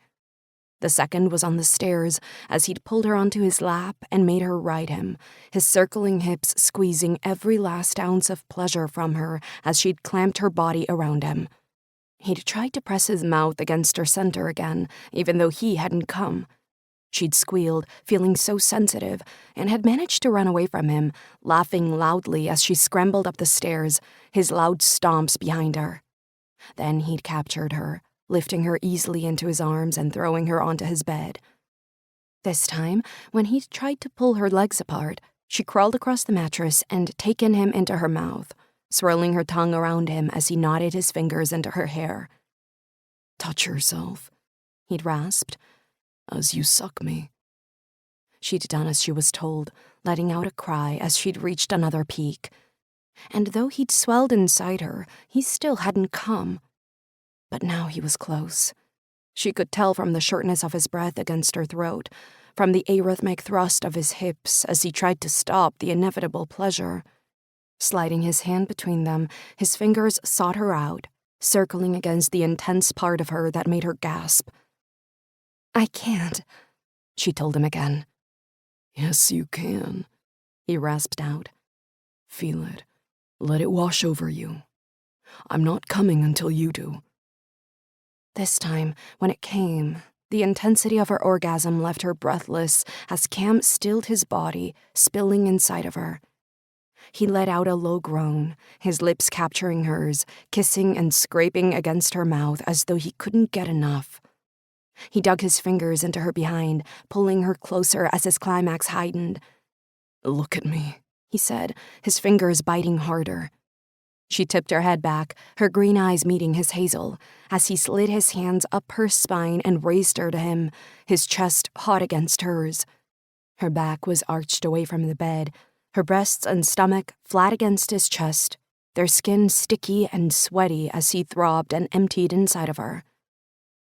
Letting out a mouthful of air, he slowly lowered her back to the mattress, pressing his brow against hers as his eyes captured her gaze again. Jesus, He blew out again. I think you broke me. She grinned up at him. "You broke me first." Laying back on the mattress, he hooked his arm around her, pulling her body against him. Send me the massage bill. She smiled softly against his chest. "Maybe you should be the one doing the massaging. You're pretty talented with your fingers." You'd like that, wouldn't you? Me showing up at your work and giving you all my massage skills? No. She shook her head. Her whole body felt light, like somebody had pumped her full of helium. "It'd be better if you hid under my desk and came out when I need you." He pressed his lips against her hair. When do I start? She nestled closer to him. Another hour and she'd have to leave. But she was too tired and way too comfortable to think about that now. "You'd be too distracting. I'd get fired within a day." Yeah, but what a way to go, with me stashed between your knees. She burst out laughing. "Can you imagine the scandal? No, I think I like you right here, in bed, waiting for me whenever I need some more rehab." Speaking of rehab, I see some definite improvement, but a full recovery is going to take longer than I thought. I'm not sure if you gave it your all today. Her eyebrows lifted. "I gave it everything." You ran away from me. "That's because you were going to kill me with orgasms." His smile was crooked. Is that a thing? Is it even possible? "I don't know, but I've got no desire to find out." She traced her finger over his chest, her lips curling when his pectorals flexed. "What if I'm busy next Saturday?" Cancel it. "I'm supposed to be having coffee with your sister," she told him. Meet her on Sunday, He murmured, trailing his fingers down her spine. Saturday mornings are mine. "Until you leave town," she said, because she was a masochist. Yeah, until then. He was quiet for a moment, as though deep in thought. Can I ask you something? He tipped his head to catch her gaze. Her brows dipped. "Okay, but I won't promise to answer." If I was staying, would you come out on a date with me? "Are we talking hypothetically?" Of course. His hand reached the dip of her back, his palm pressing against it. "Possibly." Though not right away. I'd need to prepare Michael and Josh for me dating anybody. Their dad is dating, right? Cam asked. Michael said something about that. Did he tell you Niall is going to visit? To watch him play? He might have said something. Yeah, well, I'm not holding my breath. Niall says a lot of stuff he doesn't follow through on. But for Michael's sake, I hope he does. He misses his dad. How about you? She tipped her head to the side. What about me? Do you miss him? His voice was low. She had to press her lips together to stop herself from laughing. Oh, God, no. I really don't. Sometimes I'm wistful about the boys when they were babies and the life we had in Kansas City, but I don't miss Niall at all. She looked down at her hands, inspecting her fingers. Can I tell you something? She whispered. Something I've never told anybody else. His eyes flashed. Yeah, you can tell me anything. She took a deep breath. Do you know how I knew it was over? Cam blinked. How? I took the boys away one weekend. Niall couldn't join us because he was working. We stayed at an amusement park. Had so much fun without him, and the boys seemed to bloom. But it was that Sunday night, when we got back and the boys were in bed, that I found out. What did you find out? Niall told me he'd met somebody else, that he was leaving me. I was getting into bed when he'd told me. And I realized that the photo I have of the boys on my bedside table had moved, so I asked him if he'd brought her to our house. Had he? She nodded. Yeah. And do you know what the first thing I thought was? That you wanted to pull his balls off? Mia laughed. No, though that would have been good too. It was that I hadn't cleaned the bedroom that week, and she'd slept on dirty sheets. Can you believe that?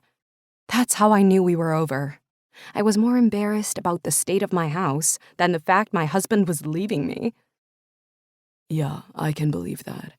The mind does strange things. So why isn't he around more? Doesn't he want to see the boys? I think he was going through a midlife crisis. I told you before, we got together young. Too young. When he left, I think he was pretending he was 18 again, and there was no place in his life for a teenager and an 8-year-old. You think he got over his crisis? Is that why he wants to see Michael? She shrugged. I don't know. And honestly, I don't care. As long as he doesn't hurt them, he's entitled to see them. He's their dad.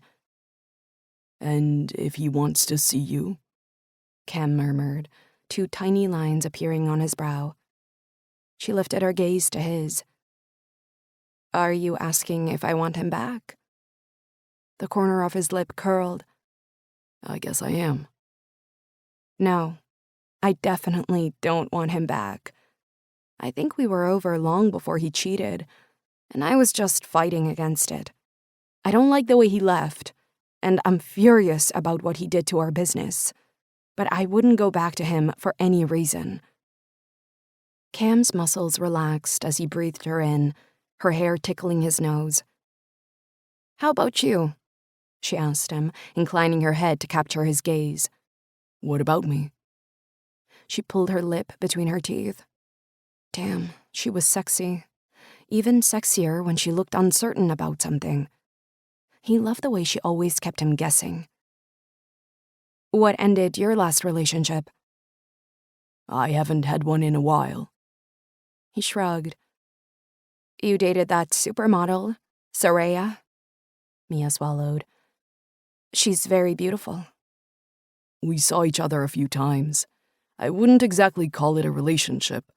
I think the press was more invested than we were. Mia rolled onto her front, resting her hands on his chest and propping her chin on them. Why didn't it go any further? He screwed his nose up. You really want to talk about this? It's old history. I guess I just want to know more about you. You know all about my marriage breakdown. You've spent time with my family. You're an enigma compared to me. You could just Google me. He suggested. I'm not exactly a closed book. What you see is what you get. I don't believe that for a moment. She smiled at him. Your online presence is probably managed to death. And anyway, there's nothing on the internet that tells me why you aren't still dating Saraya. So you have been Googling me, he murmured, tracing his finger down her spine. That's kind of hot. I notice you keep avoiding my question, she said, tipping her head to the side. Okay. We met when I was doing a cologne commercial. I was the big, brawny football player. She was the woman who stopped me in my tracks. You might have seen it. All dark with stupid music playing. He'd never lived that one down with his brothers. And of course, he got at least one bottle of cologne from them every Christmas. It was like a thing now. And you fell for each other? He laughed. We didn't exactly fall. We talked, and she was fun. We went out on a few dates. And then she got busy with her work. I got busy with the season, and it felt too hard. Neither of us was invested enough to coordinate our schedules. That spoke pretty loud, so we stopped seeing each other. Did you have sex? He blinked, surprised by the question. Yeah. I guess you've had sex with a lot of people. She smiled. It's alien to me, you know? You're only my second. There was a wobble in her voice that belied her calm expression. Just the merest hint of insecurity. Somehow it made her even more attractive, more real. He liked that she showed her flaws. He had enough of his own, after all. I'm 30 years old, so I've had a few partners. But probably not as many as you think. And never one he wanted to see as much as her. He loved the way she made him laugh, the way she challenged him, made him work for what he wanted. She shifted on his chest. What's wrong? He asked. He knew they were walking a tight line in this conversation. The most confident of people felt exposed when talking about their sexual history, after all. And she'd taken one of the biggest knocks of all. I'm being stupid. Her eyes were warm, even though her voice was wary. I just keep thinking about you being with supermodels, and then me. You think I compare you to them? Honestly, I don't think you do. But I compare me to them, and maybe that's worse. He hooked his arm around her waist, pulling her against his naked body until she was laying over him. Running his hands down her back, he pressed his lips against her throat. You're the most beautiful woman I've ever met, he told her, sliding his palms over her behind. You may not think it, because you've been through a lot these past years. But somewhere inside you have to know it. Because I knew it from the moment I saw you standing at the front door, your eyes flashing fire at me because I was chasing your kids. Do you know how fierce you are when you're in protection mode? It was hot and scary at the same time. She laughed, running her hands over his short hair. Come over any day at about 6. You'll see me really losing it then. I'd come over to your place anytime. I know you would. And in a different life, that would work. But not this one. No, not this one. And it made his stomach feel tight, because for the first time in forever, he could see another life for himself. One where he had a kick-ass woman always beside him, with 2 kids who weren't his but who were funny and clever and saw him as something more than a coach. A life that made him feel like he finally belonged somewhere off the field, the way he hadn't in more than 20 years. But he didn't want to think about what he couldn't have. He wanted to enjoy the moment, having her in his arms, because her soft, sweet body felt amazing against his. We have an hour until you have to go, Cam whispered, hitching her against him as he kissed his way up her neck. Let's see if I can make you scream my name this time. 19. It was almost 6. How the hell had it gotten so late? Mia saved the document she'd been working on and searched through the papers on her desk for her phone. She was supposed to have left half an hour ago to make dinner and finish working with Josh on his project. Like her, he had a big presentation tomorrow, and they were both as nervous as hell. As she grabbed her jacket, she typed up a quick message to Michael. "Running late. Just leaving work now. Can you grab a pizza from the freezer and turn the oven on? Mom, XX." She was rushing down the hallway when his reply appeared. It's okay, we're going to order in. It's all under control. You still like Hawaiian, right? Michael, XX. Okay, but check if there are any coupons before you order. Mom, XX. Chill, it's all under control. See you later. Michael, XX. Unlocking her car, Mia let her muscles relax. Michael was growing up. He wasn't a man yet, but he was definitely more responsible than he'd been in Kansas City. Maybe the move had done him good after all. As promised, he'd helped Josh with his project this week. The three of them had sat at the table every evening, Mia working on her own presentation, and her sons bent over Josh's life-size man with his guts spilling out. Josh's words, of course. It had been sweet watching the two of them together. Not squabbling or ignoring each other, but actually having fun as they glued body parts and identified them with black Sharpies. Now the body was complete, and tonight was all about working on Josh's presentation. And hers. Because tomorrow was a big day for her, too. She was loving working on the new blend. Everybody at G. Scott Carter was excited about the potential of their new product, and she was determined to make the marketing plan shine. Eliana had even nodded her head when Mia had given them a rundown at the last board meeting, looking impressed at the first draft Mia had made. She hoped her boss was as impressed tomorrow. The whole board would be there, including Eliana's other son, Daniel, who was Skyping in from Scotland, and her two stepchildren. They wanted to start moving forward with their plans, ready for the big launch next year, and Mia's project was an important part of that. She was excited and anxious, as well as every emotion in between. Thank God for Cam and the way he made her smile. Thinking about Saturday was one of the things that was keeping her going. His body was an amazing stress reliever. The house was quiet when she opened the front door, dropping her briefcase on the floor as she kicked off her heels, feeling the warmth of the wooden slats against her stockinged feet. "Hello?" she called out. "Where are you guys?" "We're in the living room," Josh piped up. "We've been waiting for you. Hurry up, I want to show you something." A smile flittered on her lips as she walked down the hallway. "Okay, I'm coming." In the living room, Josh was standing next to his project. The diagram of a man had been mounted onto thick cardboard with a stand at the back since she'd last seen it. It was complete, each part of his anatomy labeled. And, of course, in true Josh style, there was a lot of blood splattered around his body. "Do you like it?" Josh asked, clapping his hands together. "We finished it. I've even been practicing my presentation. Cam says I'm a natural." Cam? Mia turned her head to the sofa where Michael and Cam were sitting, their body positions mirror images of each other.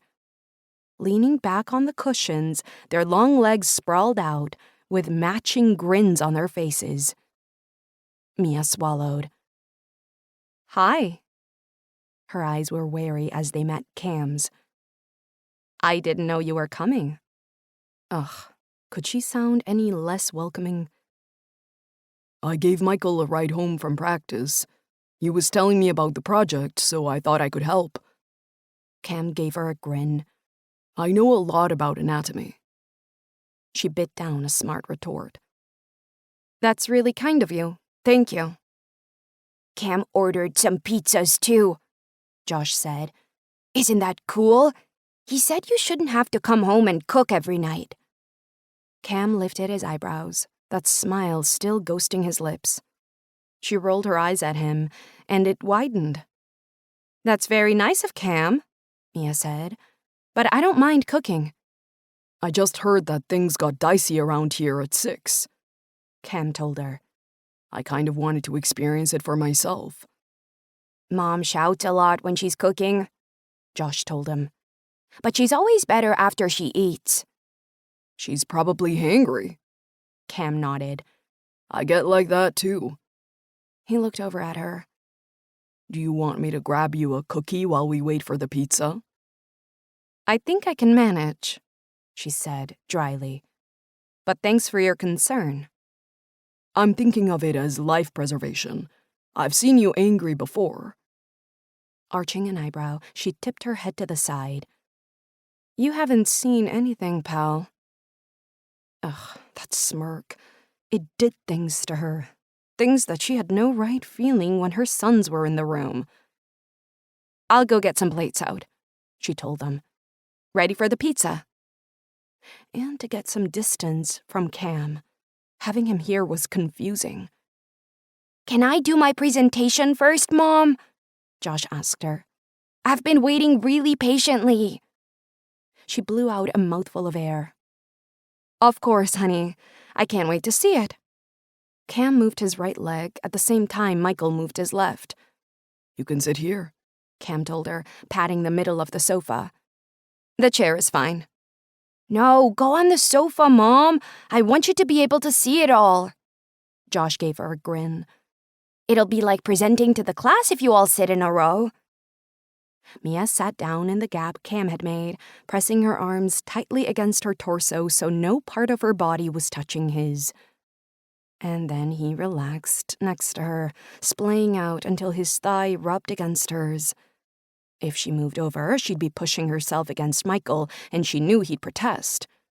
Better to stay ramrod straight and hope that Josh spoke quickly. Ladies and gentlemen, Josh announced. Welcome to my show.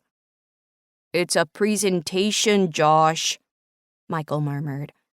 Okay, welcome to my presentation, Josh beamed. I'm gonna tell you all about the human body. Blood, guts and all. It's squelchy and it's disgusting. But somehow it all comes together in the end. From the corner of her eye, Mia could see Cam smile. Did he have to be so good-looking? Let's start at the beginning, with the skin. Did you know it's the body's largest organ?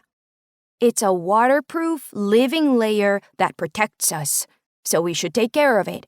Keep it clean, moisturize like my mom does, and try not to cut it too much. Cam shifted his leg again. His thigh muscles felt like steel against hers. Mia kept her eyes straight ahead as her son made his way down the body, taking particular glee at the workings of the bowel. Did you know all that brown stuff is really just waste? He asked them. Our body takes out the good stuff and uses it, then bundles the rest up. It's a shame it smells so bad, particularly Michael's. If you use that in your presentation, you're a dead man, Michael told him. Josh sighed dramatically. But it's funny. Cam told me to add in some jokes, warm up the room. Mia turned to look at Cam. His eyes were already focused on her. He lifted a brow as though he had no idea why she was glaring at him. She pulled her gaze away and stared resolutely at Josh. Okay, so that wraps up my presentation, Josh said when he'd finished, a broad grin on his face. You need to ask if anybody has a question, Michael prompted him. Oh, yeah. Josh slapped his face with the palm of his hand. I keep forgetting. Ladies and gentlemen, do you have any questions? Cam put his hand up. Yes? Josh grinned at him. What's your favorite part of the human body? Cam asked him. Mia bit down a smile. That was actually a good question. Josh pressed his finger to his lips, eyes narrowing as though he was deep in thought. Then his face lit up. The anus, he told them. That's where all the waste goes out. If we didn't let the waste out, we'd slowly be poisoned. So that's probably the most important part of our body, and therefore my favorite. Cam was shaking next to her, his mouth twitching in an attempt not to laugh. Mia elbowed him in the waist, wincing as her bone connected with his hard muscle. Ow! Michael turned to look at them. "What's happening?" Your mom elbowed me, Cam told him. It hurt. "It hurt me more. Your body must be made of titanium or something," Mia muttered, rubbing her arm. "Actually, Mom, bodies are made of cells," Josh pronounced. "Tiny little production factories that make us up. Isn't that cool?" Cam leaned in closer to her. You hurt my cells, he whispered. My tiny little production factories might go on strike. She shot him a look that made him grin widely. He was enjoying this. Yeah, and maybe so was she. Just a little. It was nice having another adult here. Maybe too nice. The doorbell rang and Michael jumped to his feet. "It's pizza time," he said, rubbing his palms together. "I'll get some money," Mia said, pushing herself away from Cam. She was thankful for the space. Her body needed it. "Cam already paid with his card," Josh told her. "He ordered on the app. It's cool." She looked at Cam, who shrugged. I'll add it to your bill, he told her, standing and rubbing the back of his neck. Come on, let's go eat pizza.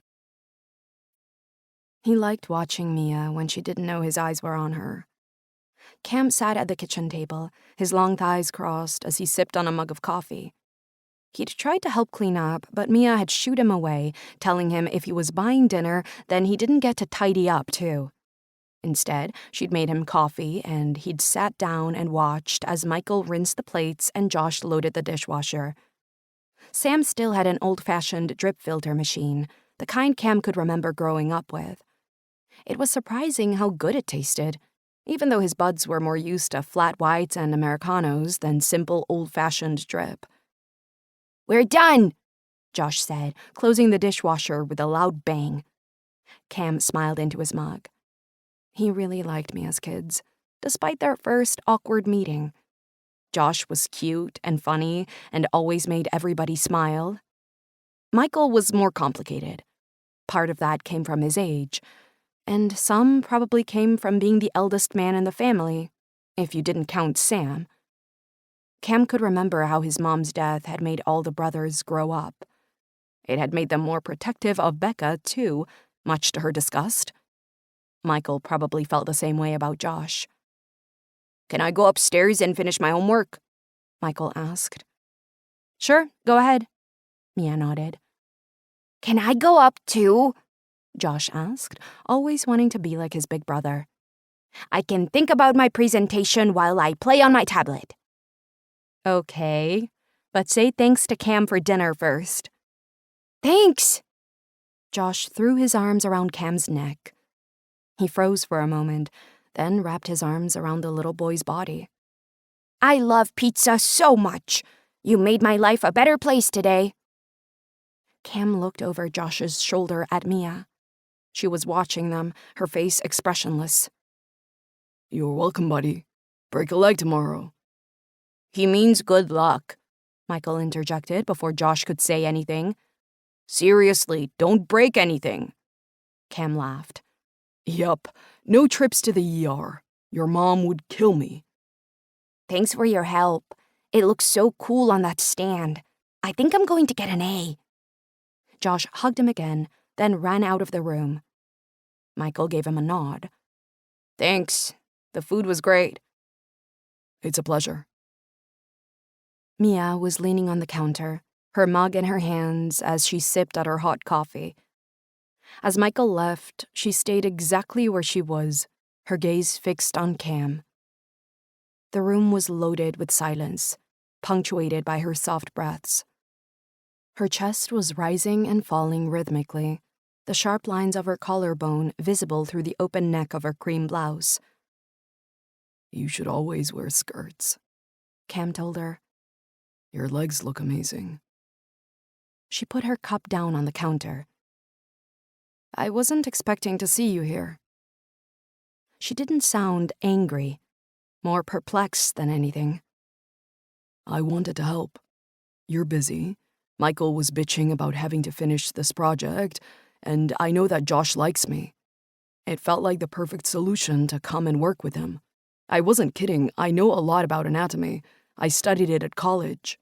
My plan was to help, then leave when you got home. But then you didn't come home, and the boys were hungry, so I ordered food. Cam shrugged. That's it. No hidden agenda. I'm not trying to rile you. I know. She pulled her bottom lip between her teeth.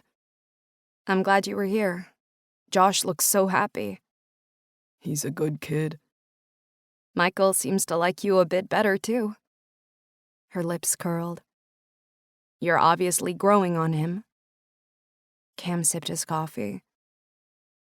How about his mom? Am I growing on her?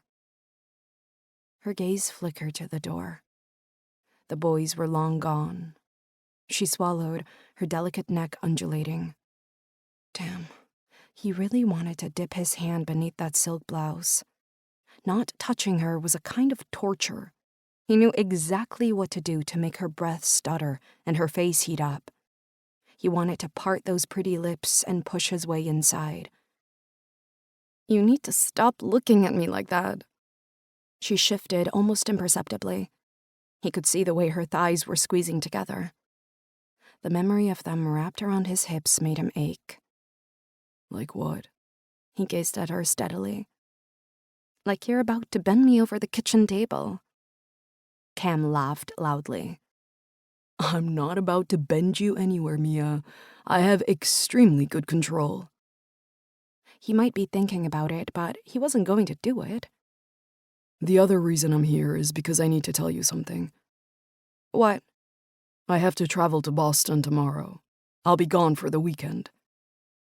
Her face fell. So, no Saturday morning for us? He liked the sound of disappointment in her voice. It echoed the feeling that overwhelmed him when his agent called and told him he had a meeting at Freedom Field. No ifs, ands, or buts. The team wanted to see if he'd made any decisions, and he owed them that. Didn't mean he wasn't pissed that he wouldn't be inside Mia this weekend. No Saturday for us, he confirmed. Does that upset you? She glanced at him speculatively. No, I was thinking I'd rather clean the house anyway. I just didn't know how to break it to you. The corner of her eyes crinkled. You always did like dirty things. Mia shook her head. Not dirty things. Dirty people. You. She shifted against the counter. I'll call you when I'm gone. Check in on how your presentation went and Josh's. You don't need to do that. You're not. She screwed her nose up. I don't know. You don't have to if you don't want to. I want to. His voice was firm. I want to talk to you. 2 pink circles heated her cheeks. I'd like that, she said huskily. Why are you still standing all the way over there? Come and sit here, he suggested, patting the chair next to him. He wanted to feel the heat of her body radiating against him, to smell the soft fragrance of her shampoo, to touch her the way his fingers were aching to. I can't. If I come over, I'll want to touch you. Her voice was breathy. His lips quirked. She felt it, too. So that's it? We have to have a 6-foot exclusion zone between us whenever we're in public? He teased. Just in case I feel the urge to strip you naked and take you in the town square. She grinned. It wouldn't hurt. How about we go outside instead? You can show me all the flowers you've planted.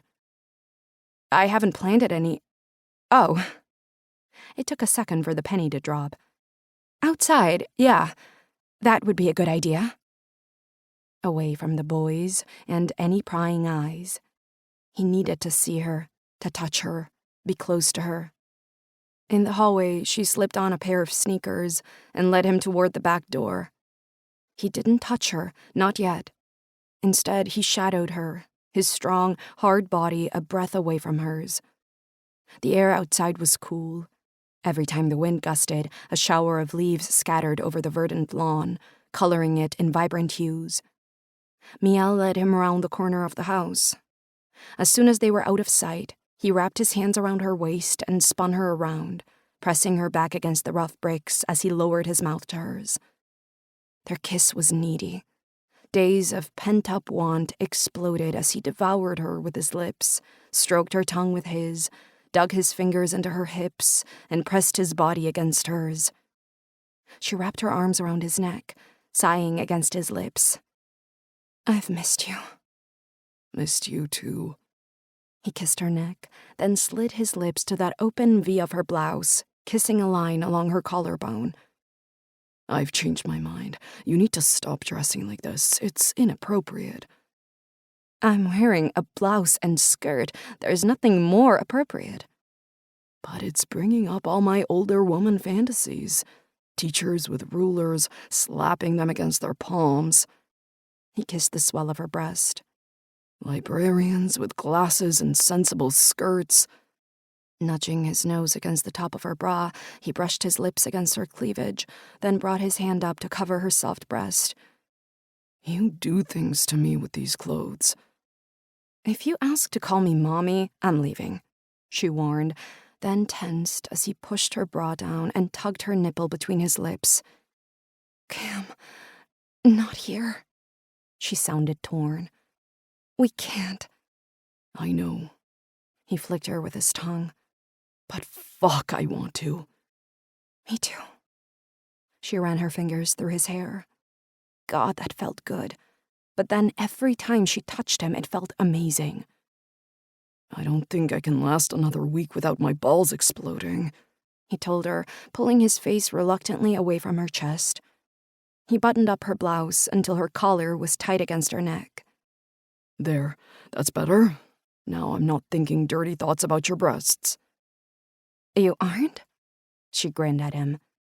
Okay, I still am, but I always am. There's only one option left. This week we'll have to resort to online therapy. "Is that what we're still calling it?" Her voice was playful. It's what it is. He nodded seriously. It's another step in your rehab process. How's your dirty talking game? "Non-existent," she blushed. "I've never done that on the phone." Never. His brows lifted. Jesus, Mia. We have some work to do. This is going to take extra sessions. He leaned in closer, brushing her cheek with his lips. Tonight, you need to be naked and in bed by 10. When I call, you answer. No questions. "You're bossy." And you love it. The smile on her face told him that she did. And he loved it too, the way she responded to him every time he touched her. The way her breath quickened as he sucked her nipple into his mouth. The way she touched him like she really cared. Whoa, where did that thought come from? I guess I should go, he said, raking his fingers through his hair. You have your presentation to work on. When will you be back from Boston? She asked him. I'm not sure. Early next week, I hope. Don't worry, I won't cancel on you twice. Is it important, your meeting? He shrugged. Just routine stuff. Lies, all lies. But he didn't want her sympathy. Not when he could have her body. Okay then, be safe. I will, and you too. He took a step back. Good luck tomorrow. Thanks. Cam lifted a hand in goodbye. He was almost at the gate when she called out, "Hey!" He turned to look at her. Her eyes were bright, her head tipped to the side. Yeah? He asked. Damn, he really didn't want to leave her right now. She looked too good for that. Good luck in Boston. He grinned. Thanks. Yeah, he'd take that, because he had a feeling he was going to need it. 20. Hey, Mia! Becca called out. Mia had 15 minutes until her meeting was due to begin, and the four walls of her office had felt like they were closing in on her. She'd decided to walk through the distillery and loosen her muscles. It was better than sitting and getting panicky. I'm glad I caught you. Becca ran over, her breath coming in pants. God, I'm so out of shape. If my brothers could see me wheezing like this, they'd laugh their heads off. Mia smiled, glad for the distraction from her presentation. Are you okay? Do you need an inhaler or something? Becca laughed. I just need to do something other than work, like run. Anyway, the state of my lungs isn't why I wanted to talk to you. Do you have any plans on Sunday? Nothing apart from church. And moping around because she couldn't see Cam this weekend. Great. Then you and your boys can come to my birthday party. It's on Sunday afternoon at my brother's house. I'll message you the details. Which brother? Gray. He has the best party house. His ground floor is practically all open plan. I'm so glad you can come. Everybody will be there. Her face dropped. Well, everybody except Cam. Can you believe he had to go back to Boston on my birthday weekend? It's the first time in about 20 years he's not playing on a Sunday, and then this happens. Mia gave her a sympathetic smile. I'm sorry, that sucks. Yeah, well, he'd better bring me back a nice present from Boston. That's all I'm saying. For a second, Mia thought about messaging Cam to remind him about Becca's birthday gift. But that wasn't her job, was it? It was confusing because this morning he sent her a long video message wishing her good luck on her presentation, the way any boyfriend would. But he's not your boyfriend. No, he wasn't. Even if her heart told her it would be so good. She wouldn't send him a message about Becca. Instead, she'd concentrate on this presentation and then spend some time with the boys this weekend. They'd enjoy it at Gray's house. He was one of their favorite singers, after all. Well, I'll be bringing a gift, Mia promised her. Is there anything else I should bring? Just yourself. Becca hugged her. I'm so glad you can come. The others will be too. Mia? A voice echoed across the large distilling room. Mia turned to see Nathan standing at the door. His usual attire of pants and a polo shirt had been replaced by a striking gray suit and navy tie. We're ready for you now. Is it the big board meeting? Becca asked. Oh, good luck. Thanks. Mia smiled at her. I'll see you on Sunday. Let's turn to advertising, Mia said, facing the board again. It consisted of 8 people, Eliana and Nathan, plus Eliana's son Daniel, whose face was on the television screen hanging from the ceiling, having dialed in from Scotland. Then there was Eliana's stepson, Lawrence, and her stepdaughter, Nina, both of whom had inherited shares in the company when their father died. As well as the chief financial officer, the head of production, the director of logistics, and another dial-in, this time G. Scott Carter's sales director, who was currently in Japan. I have a mock-up of some billboard ads we're planning to run, along with a 2-minute, long-form advertisement that will run in movie theaters. We'll edit it for television and streaming services. The aim is to build a brand around a personality, the way Aviation Gin was built around Ryan Reynolds and Long Branch Bourbon was built around Matthew McConaughey. Don't they own the companies? Daniel asked, his voice crackling over the speakers. Ryan Reynolds recently sold Aviation Gin, and Matthew McConaughey worked in collaboration with Long Branch. I'd propose we do the same with the person we choose to head up the advertising. You'll see in your packs that I've created a short list of potential celebrity endorsements, all of whom have indicated interest through their management companies. Samuel Forrest, Nathan murmured. He's a good choice. Didn't he win the Masters last year? Mia nodded. He's the #1 golfer in the U.S. right now. He's successful, rich, and living the dream. That's the kind of person our target customers admire, who they want to be. I like Sarah Rosewood, Daniel said. Having a woman head the campaign feels fresh and new. A woman's been running this damn distillery for the past 10 years, Eliana reminded him. Nothing fresh about that. Mia bit down a smile at their family banter. Sarah is a bold choice. she told him. There's a whole demographic we haven't managed to tap yet, and she could help us. Make whiskey as cool as gin. Something people want to be seen drinking. She'd add an edge to the campaign that Samuel wouldn't. I like the third one, Eliana said, her voice firm. He's local, he's successful, and he's damn hot. Mom, Nathan winced. Seriously? What can I say? Gray Hartson turns every woman into a cougar. He's also Becca's brother. Ugh, Mom. Nathan shook his head. Gray had been Mia's first choice. She'd had to keep it under wraps. She hadn't even told Cam, let alone anybody else, that they'd approached Gray's management team to gauge his interest. Luckily, he was very interested. He wanted to know more about the blend, the rest of the marketing campaign, all of it. There's something very useful about him being local, Mia agreed. We can make it about him growing up around here, falling in love with the brand. It even fits with his graveled voice. Arrange for him to come in next week, Eliana suggested. Let's see how interested he is. I'll meet with him one-on-one. I bet you will, Nina muttered. Her 3 brothers laughed uproariously. He has some brothers, doesn't he? Eliana asked, ignoring the uproar.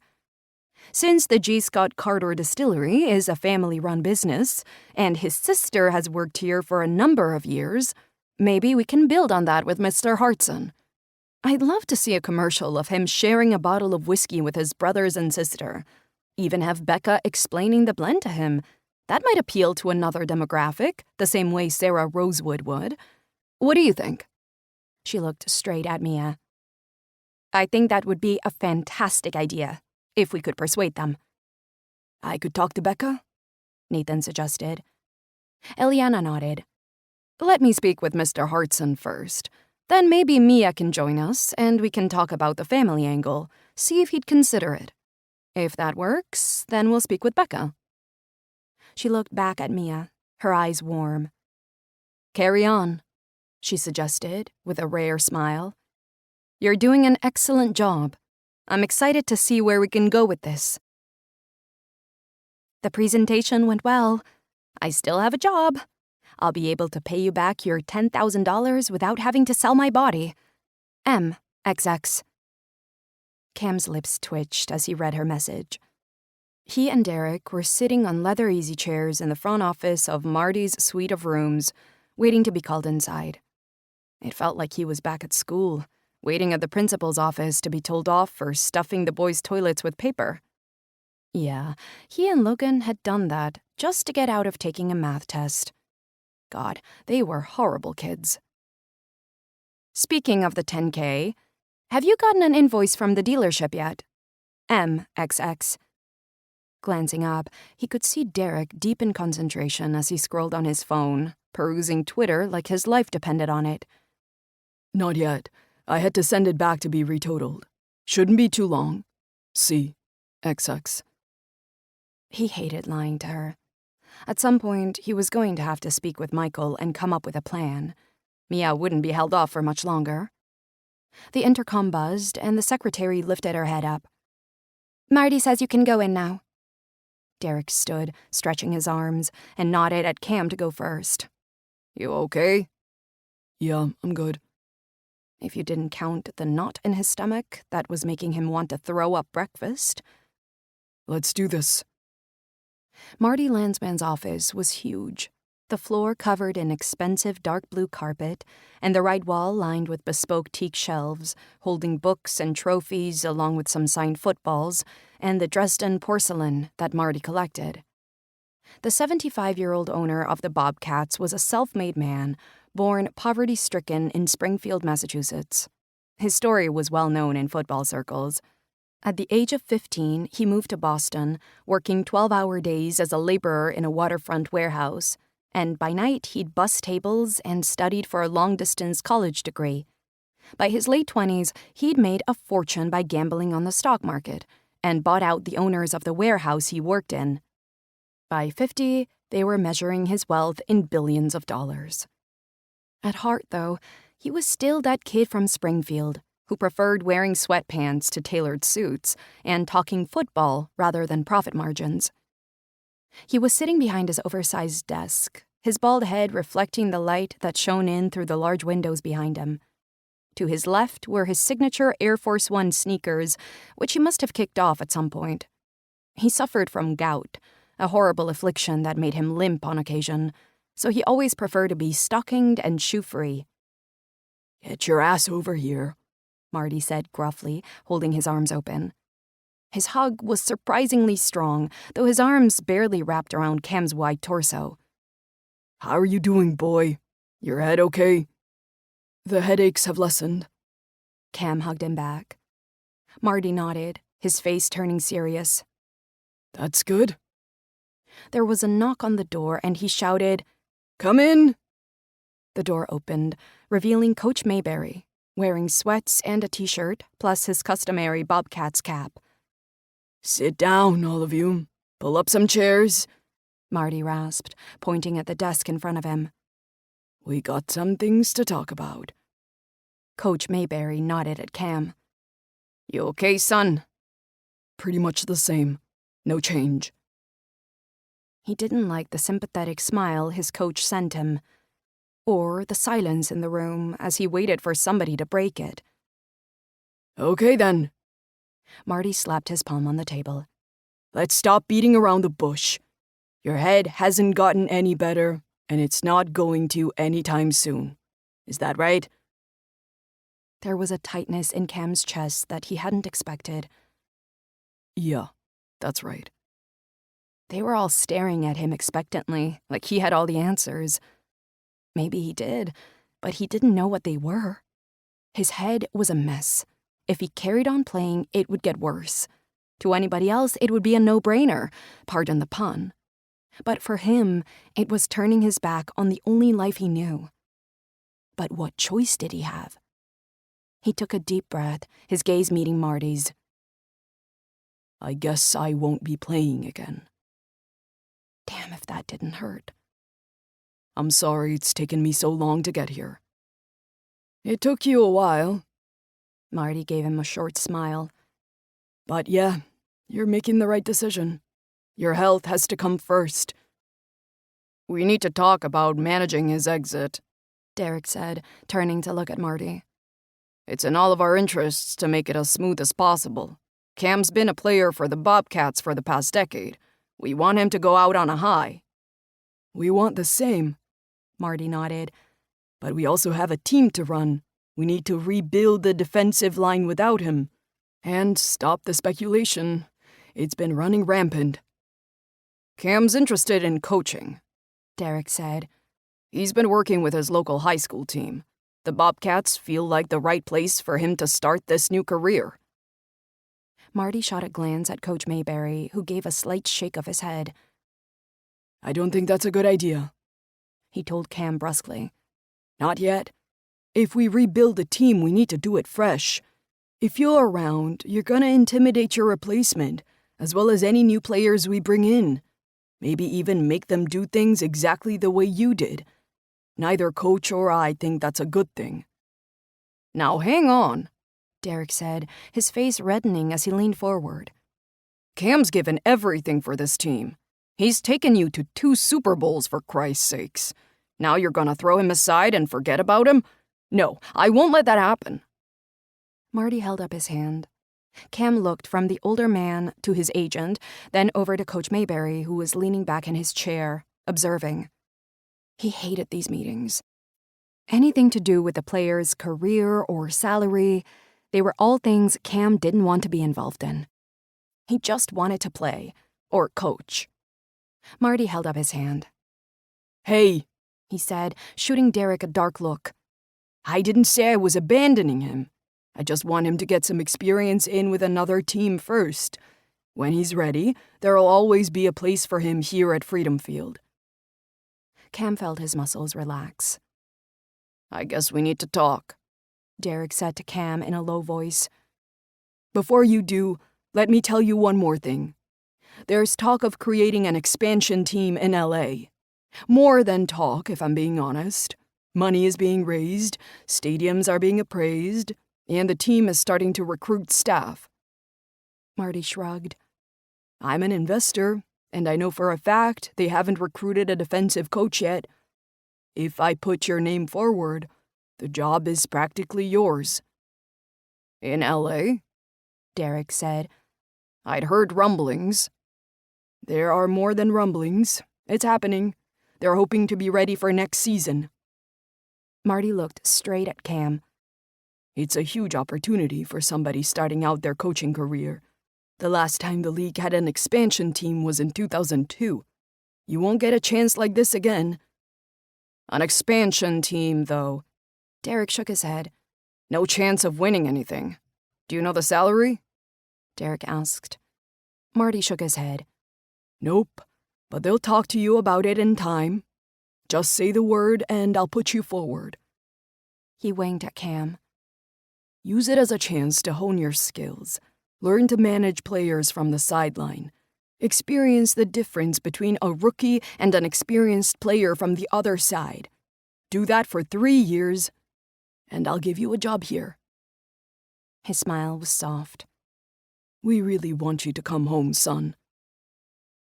Can I think about it? Sure, LA sounded amazing. But this whole offer was completely out of the blue. He'd be much further away from his family, his friends, his team, and a whole world away from Mia Devlin. He wanted to laugh at himself. She'd be fine without him. All his teasing about her rehab was just that. What they had was nothing more than some fun. If he left, she'd be fine. Probably date somebody else. That thought felt like a punch to his stomach. You can do better than think. I want you to fly out there in a couple of weeks. Meet the new owners, the head coach, get a feel for the place. They're building something good. I know you'd fit in there. Marty fixed his eyes on Cam. It's time to move forward, son. It was. But Cam had a feeling they weren't talking about the same thing. 21. Mia rapped her knuckles on the oversized oak front door and glanced back at the boys. Josh could barely contain his excitement. He was doing the same kind of dance he used to do when he was little and potty training, except she knew he didn't need to use the bathroom because she'd made him go before they left. Michael was leaning on the wooden railing that circled the house, a bored expression on his face. "Do you think there'll be party games, Mom?" Josh asked. He was holding the gift she'd wrapped Rebecca, a beautiful scarf she'd found at Laura's dress shop in town. It was made from the softest gray cashmere, with yellow birds printed all over. It suited Becca's bright personality perfectly. Of course there won't be party games, doofus. Michael shook his head. It's an adult birthday. Grown-ups don't play games. Michael. Mia lifted a brow at him. Don't call your brother names. Sorry. He gave her a tight smile. She could tell from his expression he was nervous. She felt the same way. Gray Hartson was a big deal. The door opened and Mia immediately recognized Maddie, Gray's partner. She was holding one of her twin boys in her arms, the other clinging to her leg. "You made it! Hi!" She grinned down at the boys. "I'm so glad you two are here. Gray has the Xbox out, and they're playing Winner Stays On. I'm hoping you guys can defeat him." An unexpected smile played at Michael's lips. What are they playing? "Some football game." She glanced at Mia. "It's all PG, I promise. Apart from the guys swearing. But you two can tell them off if they do that, right?" Josh nodded, his face serious. "Mom makes us put money in a jar if we swear. I can be in charge of it." Maddie laughed. "That's a great idea. You'll probably make $1 million. Come on inside. I'll show you where the den is." She grinned at Mia. "The girls are all in the kitchen. Grab a Prosecco and join them." Carrying Becca's gift, Mia walked into the kitchen, smiling as the aroma of pizza and cake wafted over her. Maybe adult birthdays weren't so different to kids' ones after all. Michael seemed to have cheered up as soon as the Xbox was mentioned, and Josh, as always, was excited to be out of the house. "Mia!" Becca called out, running across the kitchen in her bare feet. She was holding a glass in her hand, and on her head was a huge plastic tiara with "Birthday Girl" spelled out in silver. "I'm so happy you're here! Everybody, you know Mia, right?" A chorus of hellos echoed through the huge room. Mia passed her the gift. "Happy birthday." Becca grinned, her eyes sparkling as she ripped the paper open, then squealed when she saw what was inside. "I love it," she said, wrapping the scarf around her neck. "I saw this in the window of Laura's the other day and had scarf envy." "I saw it and thought of you," Mia said, smiling at her friend's reaction. "You know me so well already." Becca hugged her tight. "Let's go and join the others." She passed a fresh glass of Prosecco to Mia and led her over to a huge cream leather sofa. "You know Courtney, of course?" Along with Courtney, there was Van, Tanner's wife, as well as Courtney's best friend, Lainey. As soon as Mia sat down with them, the conversation picked up as they gossiped about work, Van and Tanner's drive-in movie theater, and what movies they were planning to show that year. Then the talk turned to the brothers, as Maddie, who'd returned from the den, regaled them with a story of how Tanner wouldn't accept that Gray had beaten him at the football game, and the two of them had ended up rolling on the floor, play-fighting each other like kids. "If only Cam was here," Becca said, shaking her head. "He'd whoop all their asses in an instant." At the mention of Cam's name, Mia found herself looking up. What would they think of her if they knew what was happening between them? Not that she'd ever say. Cam wasn't planning on staying around for good, after all. Soon he'd be back at work, and she'd still be here. "Logan's been on edge all weekend," Courtney said. "He's so worried that Cam might want to play again." "Surely he wouldn't do that." Maddie frowned. "It could kill him." Mia's head snapped up. "What?" Courtney pressed her lips together. "I know, but Logan says that football is Cam's life. He has no idea what to do when he's off the field."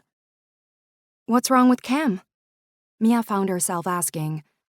"I thought he was taking a break because of a bad tackle." Becca sighed. "It's a bit more than that." She glanced around at the women sitting with them.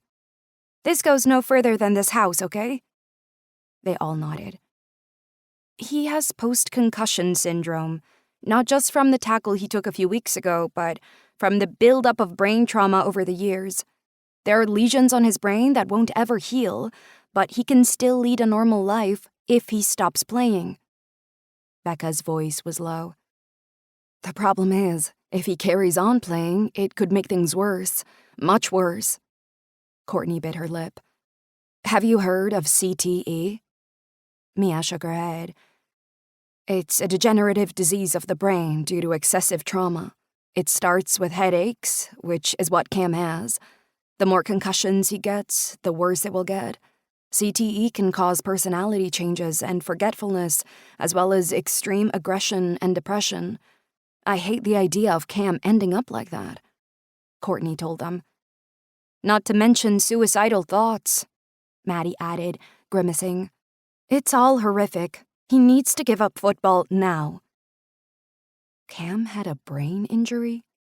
The words were still sinking into Mia's own mind. He'd never mentioned it, not once. And he had time to mention it. When she was in his arms, telling him about her broken marriage and separation, he could have said something then. She was torn between sympathy and annoyance at him not telling her. Sure, they were casual, but she was a caring person. She could have helped, or at least listened to his worries. "It's okay," Becca said, rubbing Mia's arm. "He's going to be all right."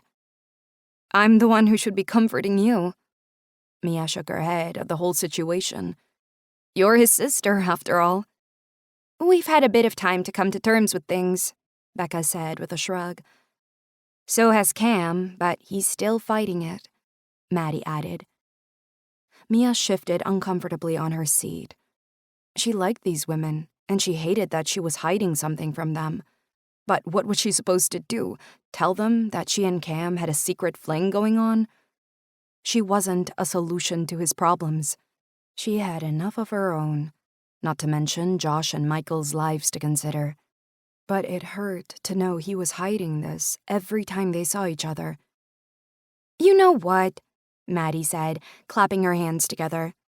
This is supposed to be a birthday party, not a wake for Kim's career.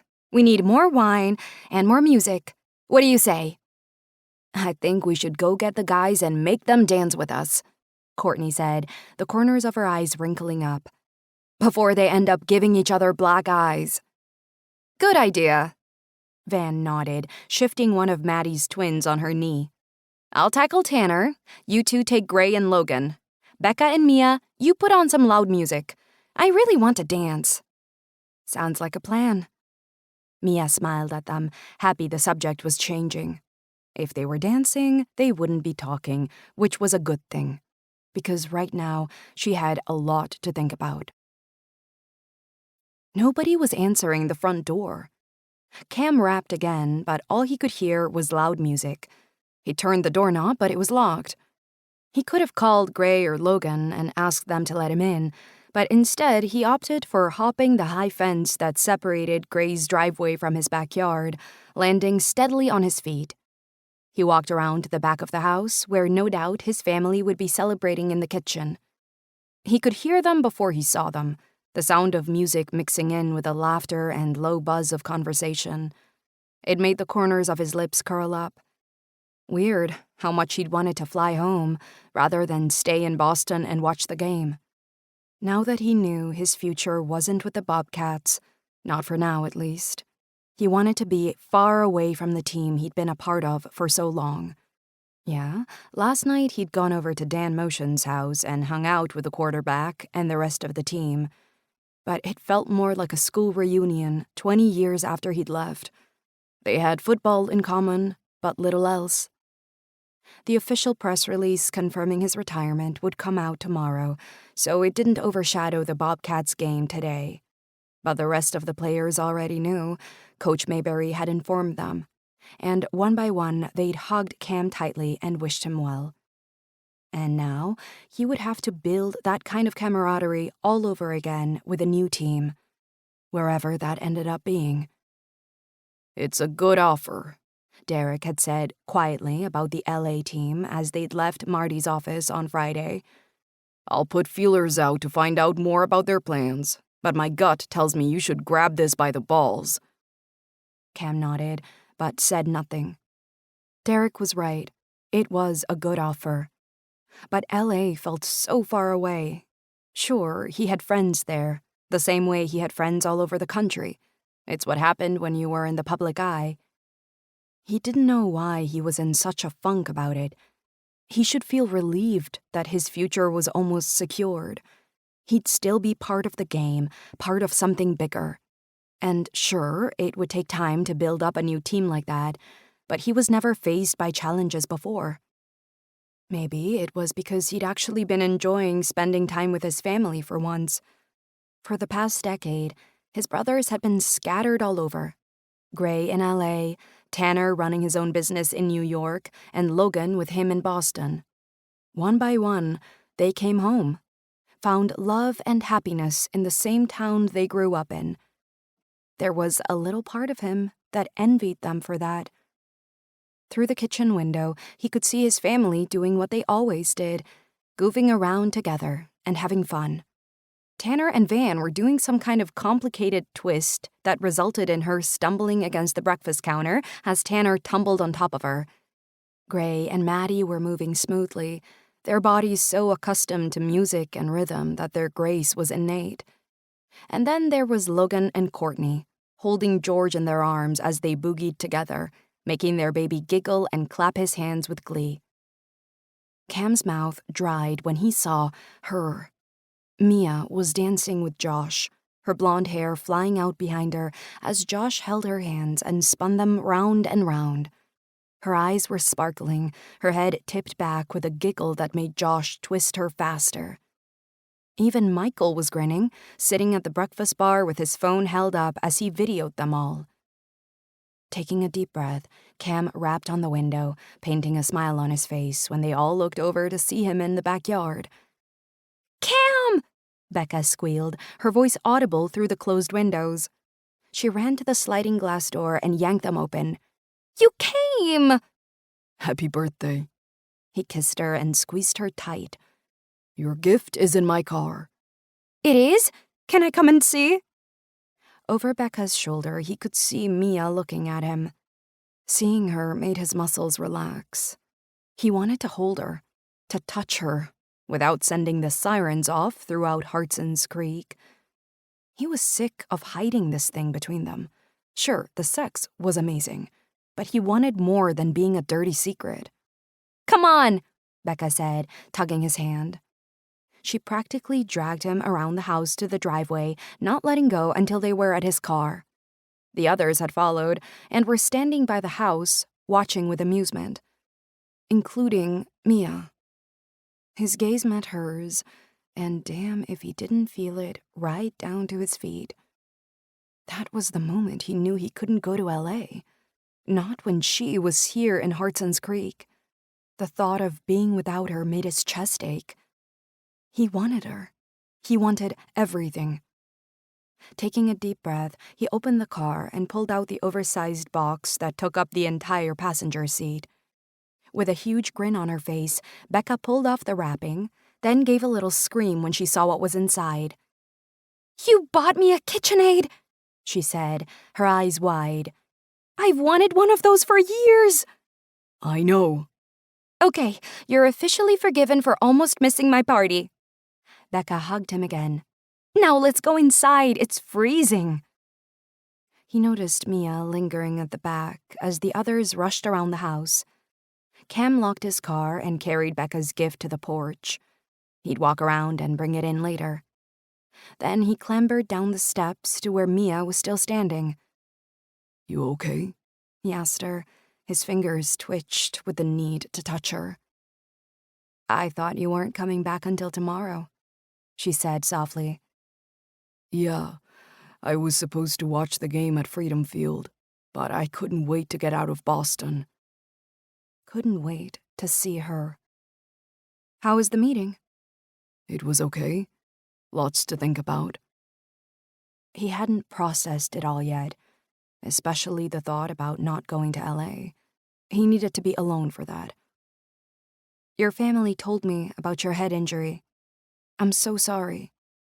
Her brow crinkled. "I didn't know it was so bad. I can't imagine how hard that must be for you." Cam looked at her for a minute, running his tongue along his bottom lip.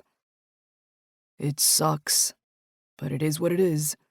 Hopefully they caught it before it got bad. It means I can't play again, but I can still live a normal life. And right now, that didn't sound so bad. Yeah, football had been his life until now. But what if there was another life for him here? Cam! A voice called out. You're up on the Xbox. Come show these losers how it's done. "I guess we should go in," she said softly. Yeah, we should. You doing okay? "I missed you this weekend." Her smile was small, but damn did it hit him where he liked it. I missed you too. Next Saturday's still free? Yep. Her lips curled up. Good. He winked at her. Maybe then he'd tell her how he felt, because he couldn't keep fighting these feelings. Not when his heart felt like mush every time she was close. 22. The Junior Varsity League played on Wednesday evenings, using the same mini-stadium as the varsity team. It was a much more subdued atmosphere, though. The bleachers weren't full the way they were on Fridays, and only one of the refreshment stand registers was open.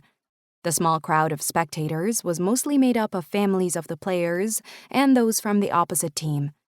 Not that Mia minded. Michael was so excited about playing for JV that she was beaming with joy. Even the appearance of her almost ex-husband and his girlfriend couldn't dampen her happiness. Niall walked over to the sidelines and hugged Michael, who looked delighted that his father had arrived. Her heart clenched at how easy it was for him to walk back into their children's lives without a care for how they'd been the past year. But if he hurt them again, he'd know about it. He got this one chance with them, and that was it. Mom, can I go see Dad? Josh asked, his eyes wide with excitement. Do you think he'll want to sit with us? Mia shook her head. I don't think he will, sweetheart, but of course you can go see him. Josh ran down the metal steps, his feet clanging against the treads, and launched himself to the sidelines, where Niall and Michael were still talking. She looked around for Cam. He coached this team too, after all, but there was no sign of him. Maybe that was a good thing. She didn't need the two sides of her life clashing tonight. This was all supposed to be about Michael. You okay? A soft voice whispered in her ear. Mia jumped about 2 feet off the bleacher. Dear Lord, you shocked me. She pressed her palm to her chest. How the hell did you sneak up here without me seeing you? Cam grinned. It's my svelte body. I'm like a ninja. A 250-pound ninja. 220, thank you very much. He gave her a lopsided grin. I work hard to keep myself trim. She found herself glancing down at his body. He was wearing his usual game night attire of sweats and a tight athletic shirt, his muscles bulging through the shiny fabric. I'm not complaining, Mia told him. I get the benefit of it. Yeah, you do. He gave her an appraising look. By the way, do you want me to go punch your ex?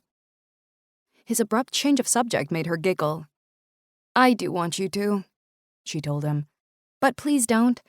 Michael's so excited he's here, and Josh is too. I'm just trying to be happy for them. You're way too good, you know that?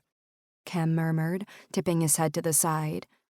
He deserves a hard punch after what he did to you.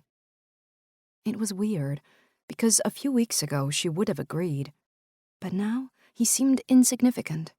The boys were happy, and so was she. Niall would always be part of her sons' lives, but he wasn't part of hers. He was just somebody she used to know. How good? She asked with a smile. Cam's eyes dipped, taking in the open neck of her shirt and the tight jeans she was wearing. His pupils darkened as though he liked what he saw. Too good, he said softly. Does that mean I'm nearly finished with rehab? A smile pulled at the corner of his lips.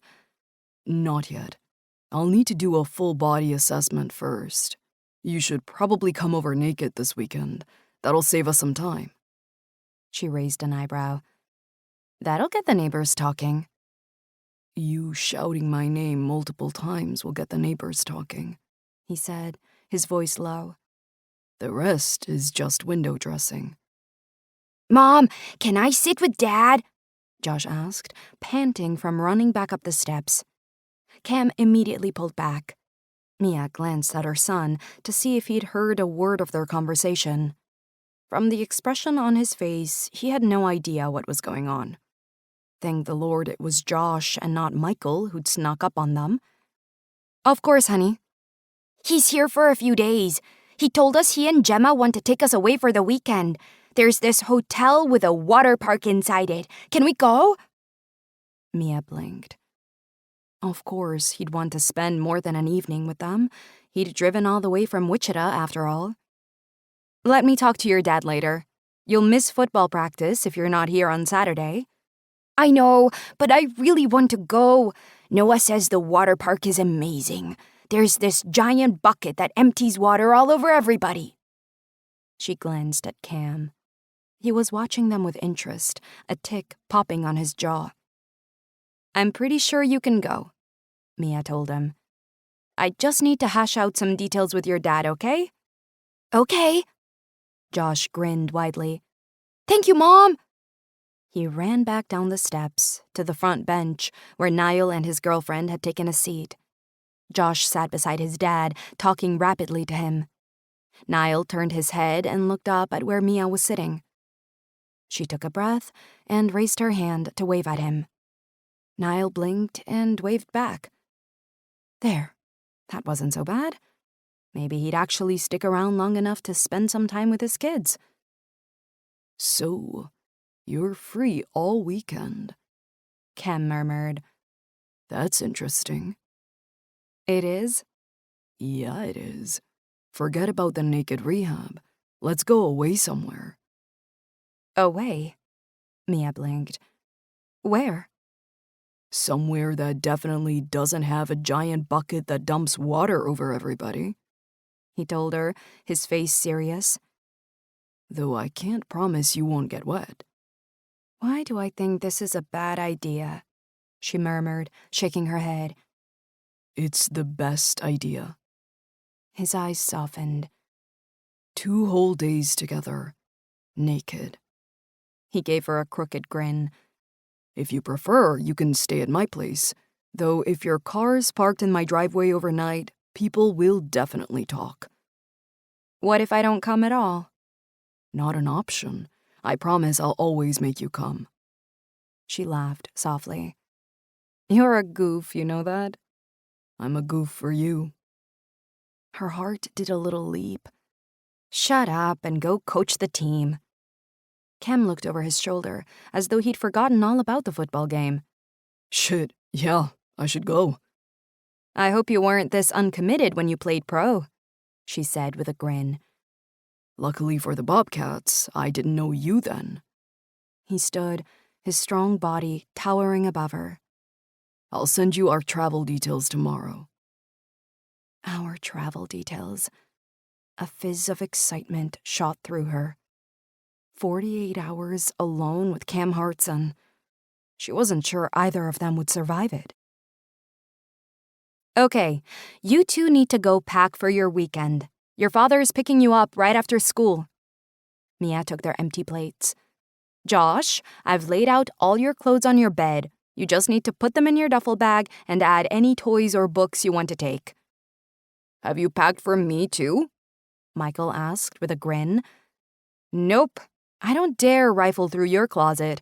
I'm scared something might bite me. She carried the plates to the sink, rinsing them. Where is it you're going again? Sam asked the boys.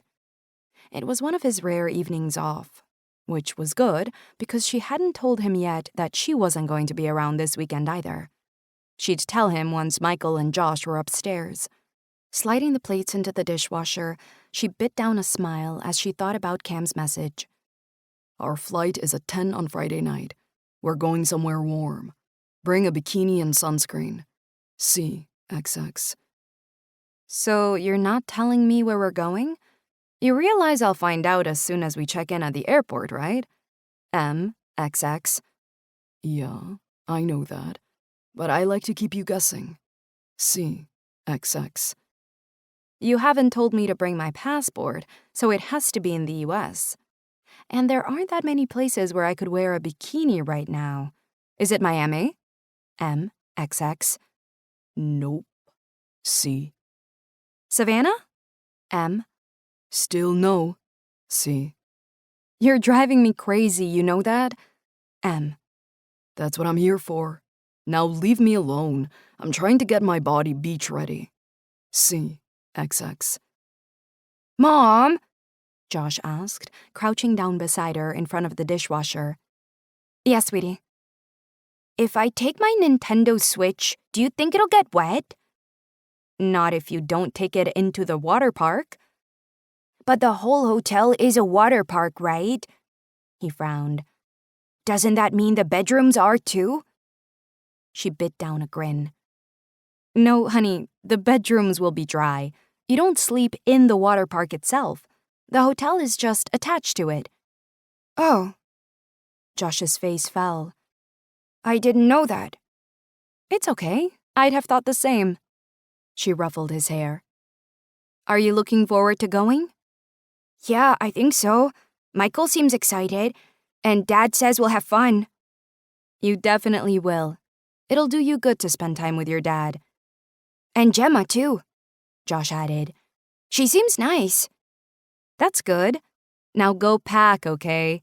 You need to get a good night's sleep. You won't get to the hotel until late tomorrow, and the weekend will be full of fun. So get all the rest you can." Okay. Josh nodded. There was still something on his mind. She could see it from the way his brows were crunched together. Mom, "Yes?" will you be lonely without us? Her throat tightened. "No, my darling. I'll miss you, but I'll be fine. I just want you to have a good time." We could ask Dad if you can come, he said hopefully. You like water parks, don't you? "You're very sweet." She kissed the top of his head. "But I think you'll have a lot of fun without me there. Maybe we can go another time." Sure. Okay. I love you, Mom. He threw his arms around her neck, hugging her tight. "I love you too, bud.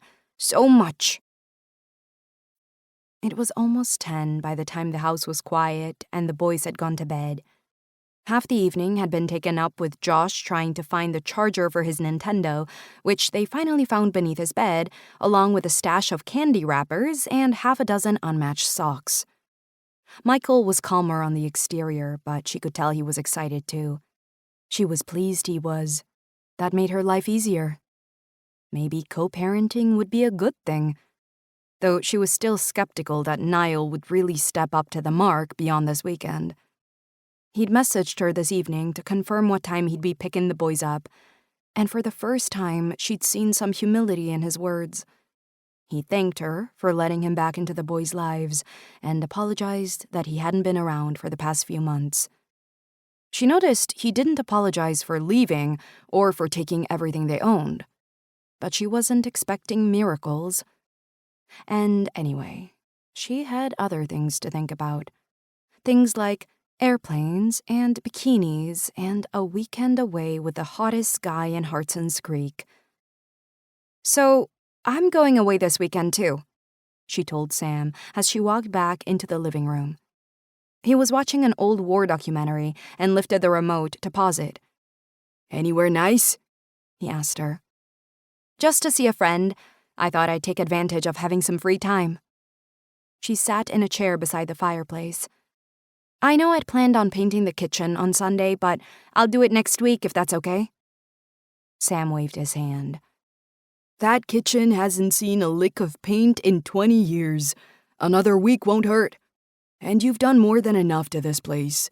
I feel like I'm taking advantage. "You gave us a home when we had nowhere to go," Mia said softly. "If anybody's taking advantage, it's me." But things are better now that you have your job. Yeah, they were. But there was still the money she owed Cam. She frowned, remembering that he still hadn't given her the invoice. "The job is great, and I'm managing to save some money. In a few months, I'll have a good deposit, and we can move out and give you some peace." There's no rush. I kind of like having you all here. Even if Josh does eat all the cookies. He cleared his throat. "So, this friend, is it anybody I know?" I don't think so. "So it's not a certain ex-football player who gives you googly eyes whenever he sees you?" Mia froze. "What?" Sam cleared his throat. "Don't look so worried. I won't say anything. I just see a lot more than people think, that's all. And I saw your car parked in his driveway a couple of weeks ago when your boys were at Saturday football." Mia slumped back in her chair. "Does everybody know?" "Nope. But people aren't stupid. They'll put two and two together eventually." His watery eyes met Mia's. "Is it serious between you?" "No," she said softly. "He's just made me smile again, that's all." "That's a good thing." Sam nodded. "I've noticed how much more relaxed you've been recently." She swallowed down a splutter. Hopefully, he had no idea how relaxed Cam made her. "You go have fun," Sam told her. "You deserve it. You've carried your family for months, but you're still young. You have your whole life ahead of you." Her throat felt tickly. "You're a sweet man, do you know that?" "Don't tell anybody," he whispered. It's our secret. She mimed, pulling a zip across her lips. It's safe with me. You can't think about pulling out now, Derek said, his voice thick with irritation. First, you took way too long thinking about retiring, and now you're having second thoughts about LA? It's a small industry, Cam, and reputations get made and ruined on the turn of a dime. Marty pulled strings to get you this meeting. You can't throw that back in his face. Cam ran his hand through his short hair, glancing at his suitcase from the corner of his eye. Isn't it just as bad if I go meet everybody in LA with no intention of signing? Honesty has to be the best policy, right? No. Derek huffed. Having a plan is the best policy. Thinking things through is the best policy. Not messing up your career because you're having too much fun running around with your brothers is the best policy. Cam had 20 minutes before he had to leave for the airport. Mia had insisted on meeting him there. It grated him, but he understood why. Being seen climbing into his car with a suitcase was asking for gossip to begin. And right now, she thought they were a casual thing. Yeah, well, it was time to persuade her otherwise, starting with saying no to LA. I'm not changing my mind because of my brothers. I have a lot of reasons to stay east, that's all. You should think about things when you're in LA. Even better, you can do it around a swimming pool surrounded by models and actresses. The sun always shines in LA, I promise you that. No more snow, no more rain, just sweet blue sky every day. Why would you turn that down? You seem really keen on me taking this job, Cam pointed out. It's an expansion team, the bottom rung. It'll take years for them to win anything, if they ever do. Maybe we should wait and see if there are any other positions opening closer to home. If you turn this down, Marty just has to put out the word and nobody will touch you with a 10-foot pole. Derek told him. I'm not telling you this as your agent, but as your friend. Seriously, you're making a really bad decision turning this down. Your next step is crucial. You told me yourself, football is your life. Do you want to throw that all away? Derek clicked his tongue. Just do me one favor, okay? Fly out to LA, meet me there, and we'll see how you feel after that. If you really feel it's not for you, okay, we'll make a different plan. But at least give it a chance. Cam sighed. Flying to LA was pointless, but he hated letting Marty down. He didn't think the Bobcats owner would cause him any problems if he turned a coaching job down, but the least he could do was be willing to meet Derek halfway.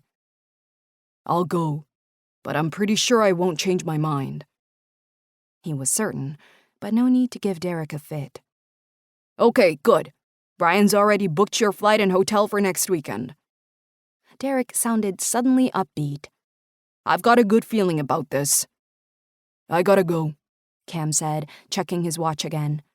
He wanted to be parked before Mia arrived. He'd booked them both into the VIP lot, and from there they'd be taken into the first-class lounge. Right now, all he wanted to do was be with her. What's got you so busy on a Friday night? Derek asked. None of your business. His agent laughed. It was a strange, almost forced sound. Keep your nose clean and don't go breaking any hearts, okay? Yeah, well, he wasn't planning on it. This weekend was about spending time with the woman he couldn't get out of his mind. Preferably naked time. I'll speak to you later, Cam said, lifting the phone from his ear. Just before he swiped it, Derek replied, I'll see you in LA next week. 23. We're here. Mia slowly opened her eyes, smiling when she felt Cam's lips brush against her brow. We are? She looked up at him with sleepy eyes. I guess I fell asleep, huh? You were asleep before we'd even left the airport service road. He brushed a tendril of hair from her cheek. Which is good, because you're going to need your energy tonight. What time is it? It was too dark to see her watch. Almost midnight. We're going straight to our bungalow. We'll need to get out of the car and into a golf cart. Can't we walk? She asked him, hoping the fresh air might wake her up. He chuckled. The resort covers 3 acres. We could walk, but it would take a while. Maybe we'll walk in the morning. 3 acres? Feeling more awake, she craned her head to look at the surrounding scenery. The road leading to the resort was lined with oak trees, their huge, leafy canopies forming an archway that blocked out the moonlight. When they emerged from the quasi-tunnel, the driver keeping to the 20-mile-per-hour limit, she could see a beautiful white hotel in front of them, surrounded by vast lawns and trees, along with a telltale sign of little red flags in the greens of the 3 golf courses that formed part of the resort. "What made you decide on Hilton Head?" Mia murmured. Even in the dark of night, the resort looked beautiful. The trees were strung with lights that sparkled between the leaves, looking like lightning bugs in summer.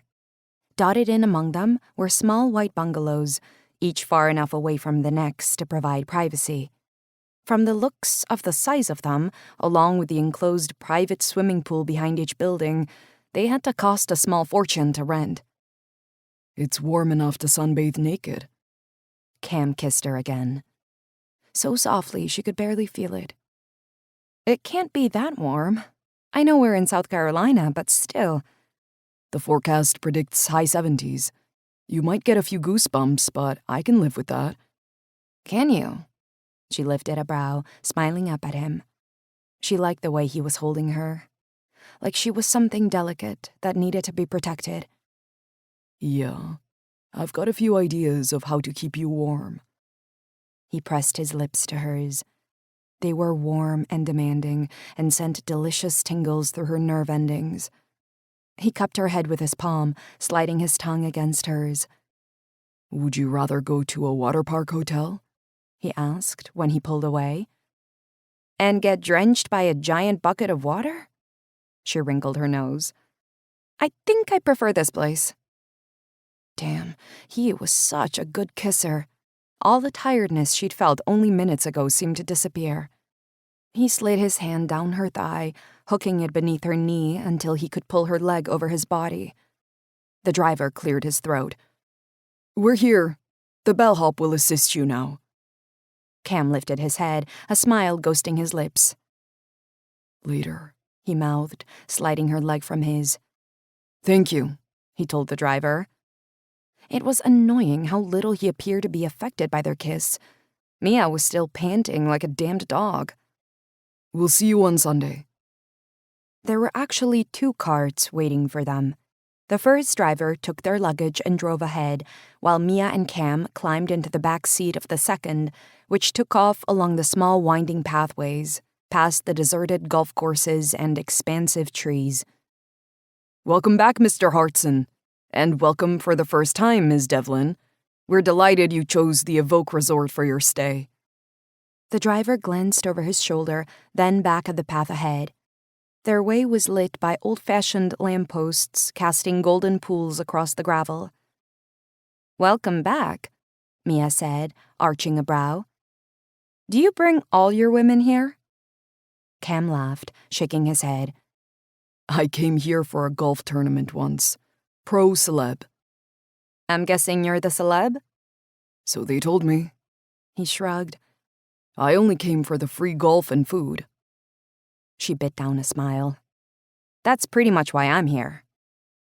Cam arched an eyebrow, sliding his arm around her waist. The only sport I'm planning on playing involves being naked, he whispered into her ear. That's because you're scared I'd whoop your ass.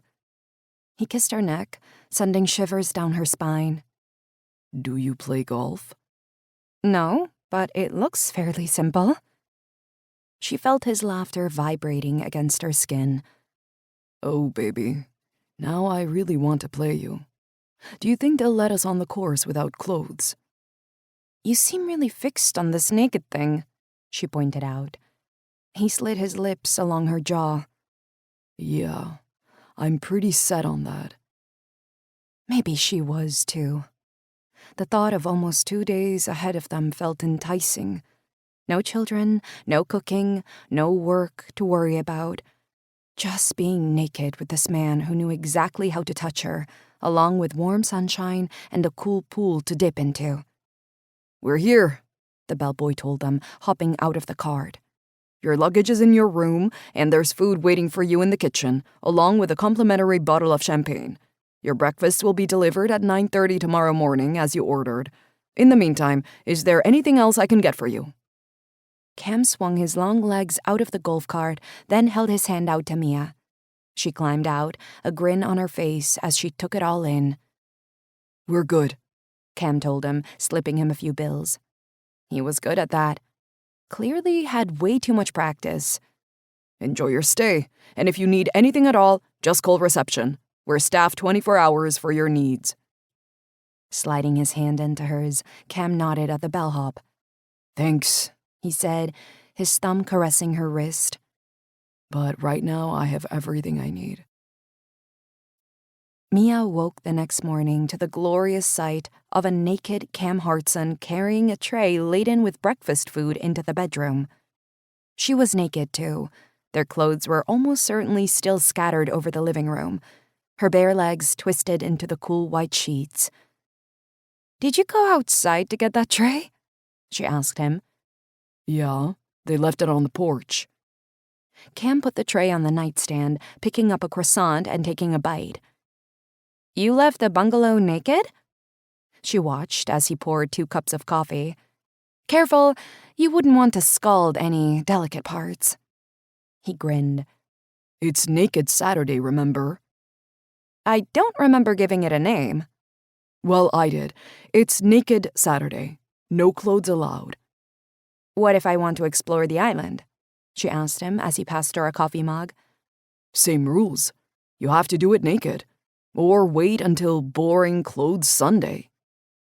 She burst out laughing. She liked the goofy side of him as much as she liked the part of him that always played to win. "Boring Clothes Sunday. You're really selling it to me." He shrugged. I tried to make it Naked Sunday, but the airline put in a complaint. Passing her a plate of pastries and fruit, he sat down on the bed next to her. Actually, we'll probably need to get dressed tonight, too. I've booked us reservations at the restaurant here. "No naked restaurant?" she sighed loudly. "You wound me." I knew you'd like Naked Saturday. She pulled her lip between her teeth, her eyes softening. "I like being with you." He swallowed, his neck undulating. Yeah, well, I like being with you too. He took a deep breath, his sculpted chest rising. I kind of wanted to talk to you about that. "You did?" She put her half-eaten pastry back on her plate, giving him an interested look. "Okay, then." Remember my meeting in Boston last week? She nodded. They want me to go for a coaching position with a new expansion team in LA. I'm supposed to fly out there next week, but I don't want to take it. Her breath caught in her throat. LA. That was on the other side of the country. Why not? Because I want to stay in Hartson's Creek with you. He ran his tongue along his bottom lip, his eyes meeting hers. She could see the vulnerability there. It touched her. "Oh," she breathed out raggedly. "You do?" He took her hand, tracing the lines of her palm with his finger. How would you feel about that? "I'd feel..." She took a deep breath. The thought of him staying around for her made her skin flush. She could feel the warmth of his gaze as he watched her, the teasing touch of his finger as he drew patterns on her palm.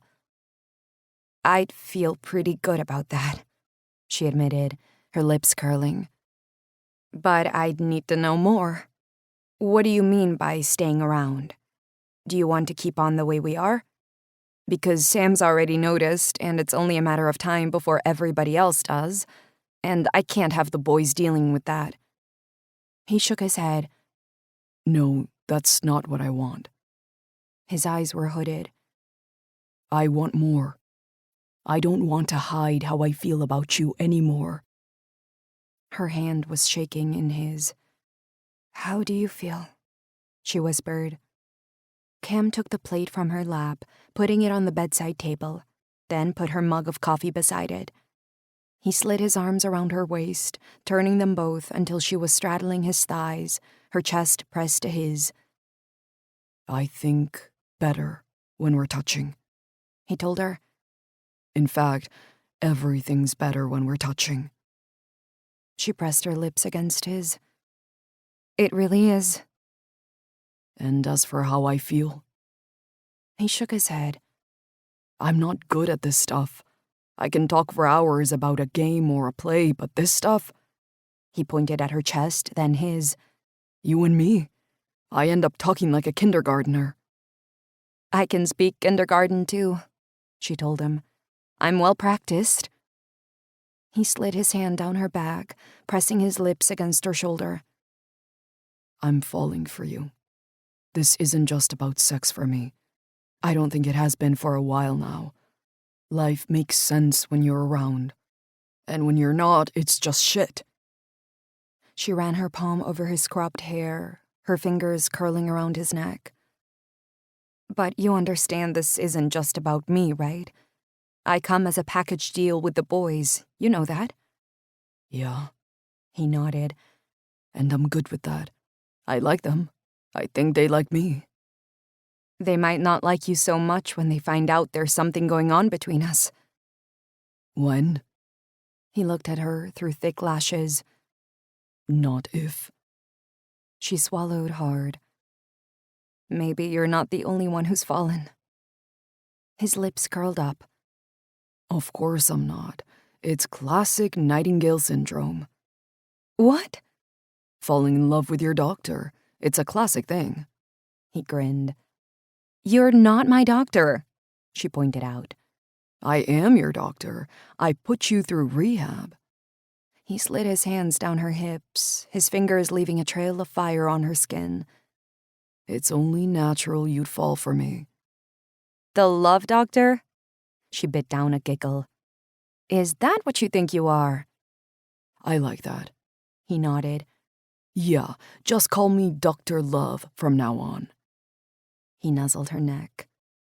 Have you really fallen for me? I have, but now I'm seriously reconsidering it. Damn, that's harsh. He curled his hands around her waist, lifting her back onto the mattress. I think you need another rehab session to remind you who you're talking to. He hooked his thigh around hers, kissing her hard and fast. What about breakfast? She asked, curling her hands around his neck. He cupped her breast with his rough palm, his thumb brushing against her nipple. Breakfast can wait. I'd really like to tour the island tomorrow, Mia told him as they drank their cocktails on the restaurant deck, overlooking the ocean. Not that I didn't enjoy Naked Saturday. I noticed you taking to it like a duck to water. Cam lifted an eyebrow. Maybe it could catch on. They'd spend the morning in bed, followed by a long hot shower together in the oversized luxury bathroom. After finally eating, they'd laid out by the pool, naked of course, then gone for a long, delicious swim. One thing had led to another, as it always did when he was around, and they'd ended up spending the second half of the afternoon in bed, only climbing out to get ready for dinner. She'd almost been sad to put on clothes. Being naked with Cam Hartson wasn't exactly a hardship. I'm not sure it'd be the same in Hartson's Creek, she said, giving a mock shiver. It's too cold there. Good thing I have good heating in my house. He lifted his glass to hers. Here's to us, and making Naked Saturday morning a regular thing. She clinked her glass against his, smiling. To us. The sun had gone down behind them, leaving behind a palette of purple and pink slashed across the sky, with dark palm trees silhouetting the line between the grassy lawn of the hotel and the sandy dunes of the beach. There were a few people out there, flying kites and walking along the ocean's edge. It was the first time she'd seen other tourists. Even tonight, the golf cart driver had brought them straight to their table, bypassing reception and the maitre d'. We could head to Main Street Village for lunch tomorrow, Cam suggested. and maybe go for a walk along the beach before that. Our flight is at 3, but we have plenty of time as long as you don't oversleep again. I didn't oversleep. She grinned at him. You wore me out, that's all. Nobody told you rehab was easy. I thought it wasn't rehab anymore. She looked at him from the corner of her eye. Dr. Love. He rolled his eyes. Of course, it isn't rehab. And for the record, I'm getting used to your snoring. It's kind of like listening to white noise, only louder. I don't snore, she protested. Yeah, you do. It's like being in bed with an old dog. Less of the old. Sorry. It's like being in bed with a really sexy, lithe, gorgeous dog who I want to... He shook his head. No, that doesn't work. Can we forget this whole conversation? She nodded, her eyes sparkling. I think it's for the best. I told you I have the vocab of a kindergartner. You'll fit right in at my place. She took a sip of her cocktail. This was so heavenly, sitting by the beach at sunset with this gorgeous man. Speaking of which, I think we need to take it slow with the boys. Let them get used to you. No public displays of affection. Michael's at a weird age, and I really want to make him feel comfortable about this.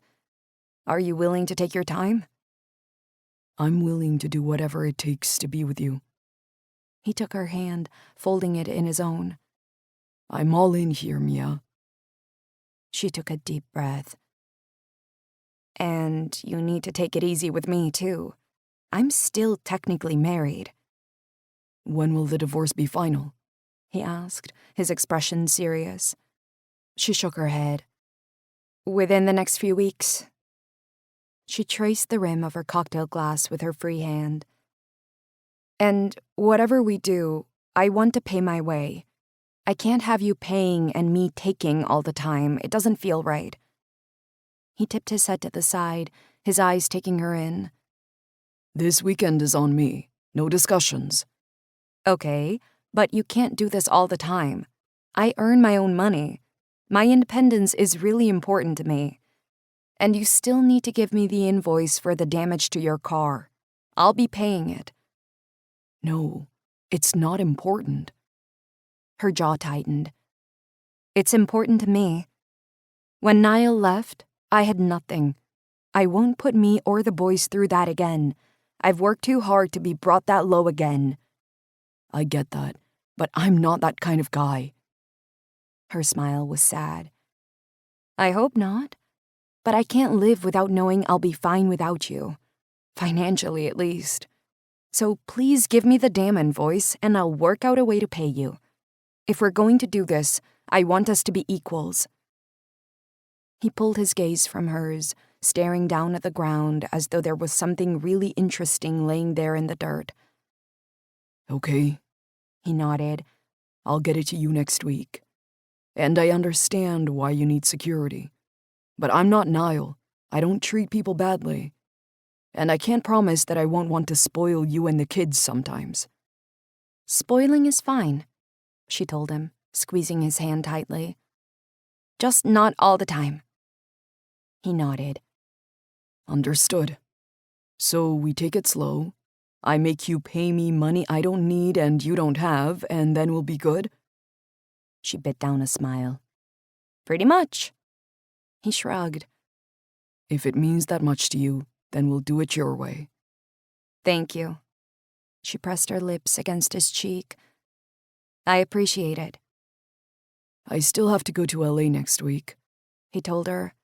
I promised my agent I'd meet the owners, even though I know I don't want the job. When I get back, maybe I can come over for dinner. Let Michael and Josh get used to having me around. Let them get used to having him around. She played the words over in her mind. Maybe she'd need some time to get used to it too.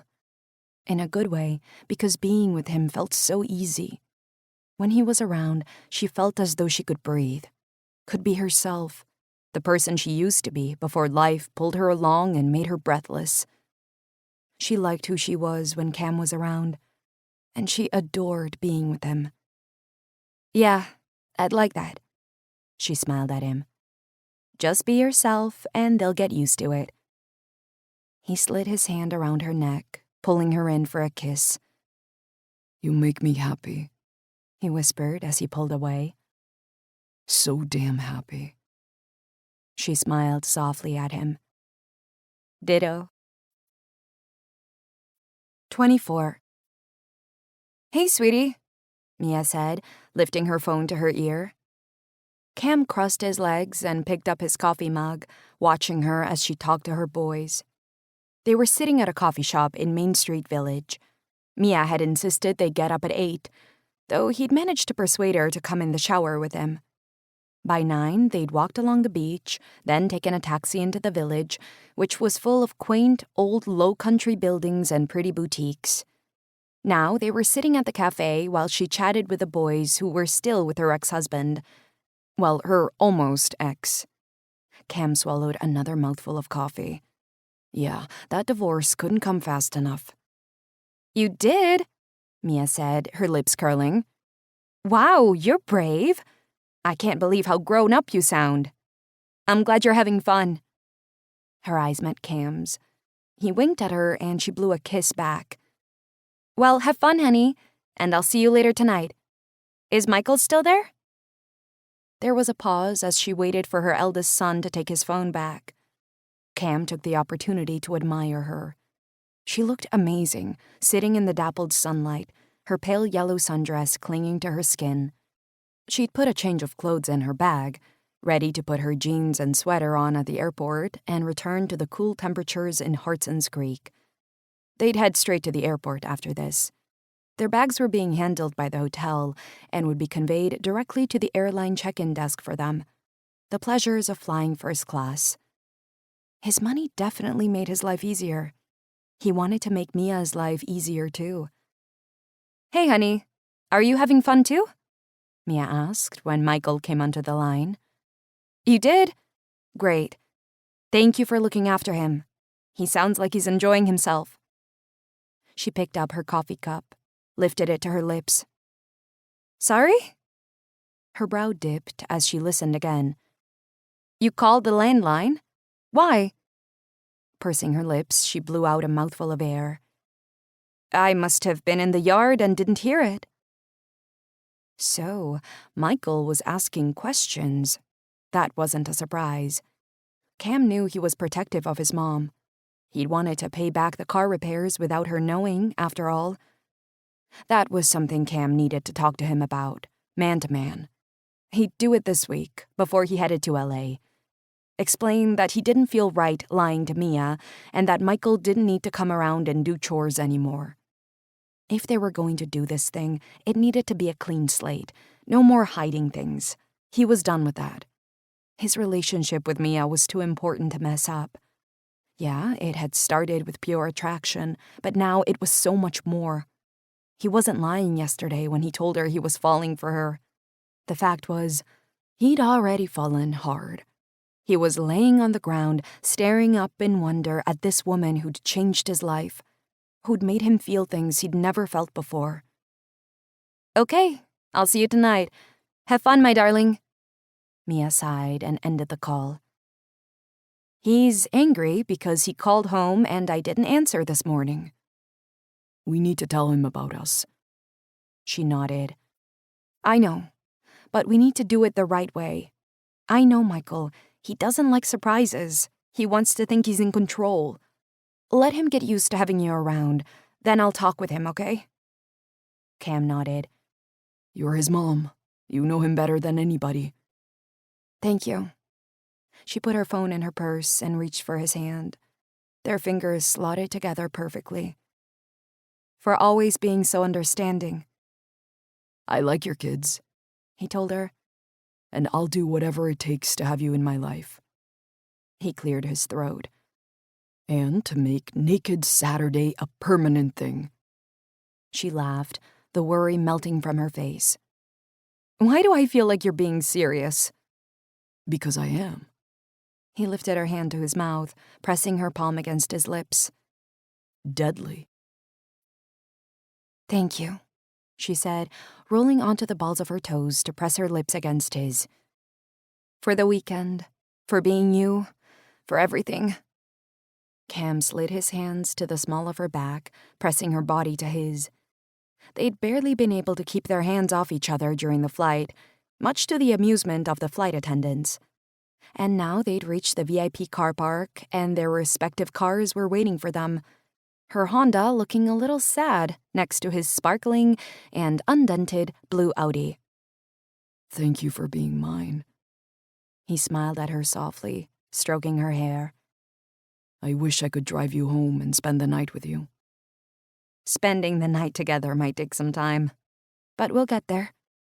You're worth the wait, even if Dr. Love doesn't like blue balls. She laughed. I like the way you've given yourself a nickname. I believe that pleasure was all yours. His lips lifted up. Well, Dr. Love, this patient needs to get home and recuperate, she said reluctantly. And I probably have 4 loads of laundry to do, 2 boys who won't want to go to bed, and a pile of homework that neither of them has touched all weekend. Are you trying to put me off? I'm just keeping it real. If you're all in, this will be part of your life too. She shrugged. He dipped his face, breathing in her hair. I can't think of anything I want more. I keep waiting for you to run away screaming, she admitted. I'm a lot to deal with. You forget I come from a big family. I'm used to the craziness. I kind of missed it when I left home. He gave half a shrug.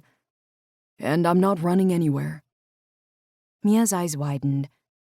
Speaking of your family, I forgot to tell you. Gray's coming to the distillery next week to talk about an ad campaign. It might end up affecting you, too.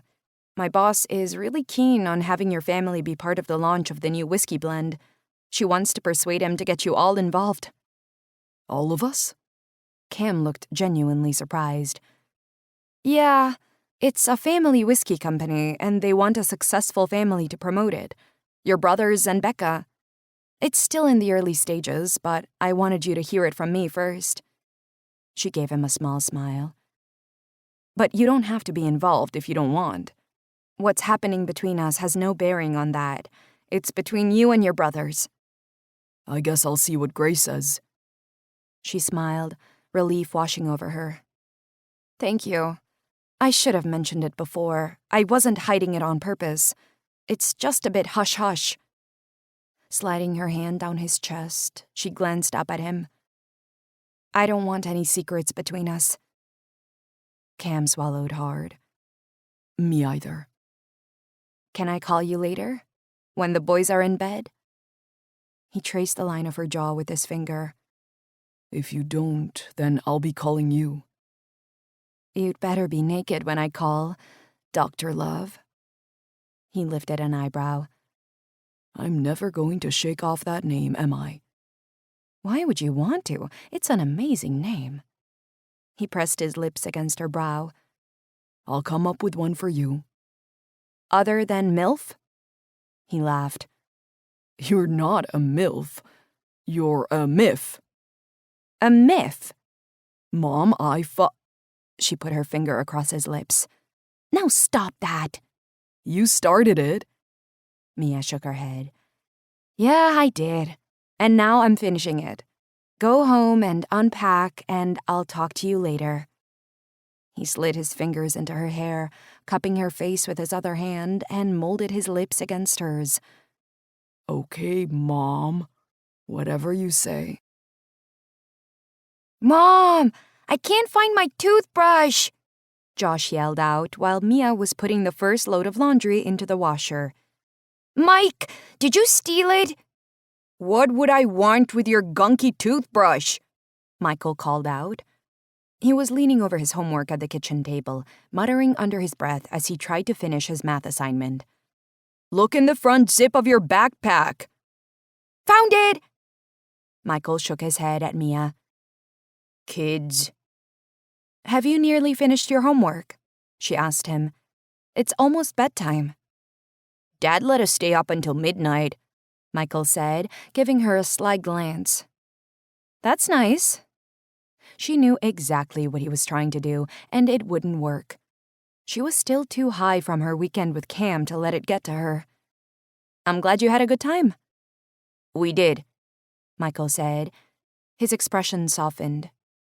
Did you have a nice weekend too? Mia swallowed and turned her face from his. Yeah, it was fine. Maybe Dad will take us away another time. Give you a break. Maybe. She smiled at him. But I don't need a break from you guys. I like being around you. Josh ran into the kitchen, wearing only his pajama bottoms. I'm ready for bed, he announced. Where's your top? Mia asked him, looking at the pile of laundry. No sign of a plaid t-shirt in there. I don't wear it anymore. Big guys just wear bottoms. Isn't that right, Mikey? Dad told him to take it off at the hotel. It was too hot in the bedrooms. Michael shrugged. You don't have to be topless to be a big guy, Mia said, ruffling his hair. It's cold in this house. I'm fine, Josh said. I don't feel the cold. Michael shook his head and turned back to his math. Mom, do you think you'll find a boyfriend, like Dad has Gemma?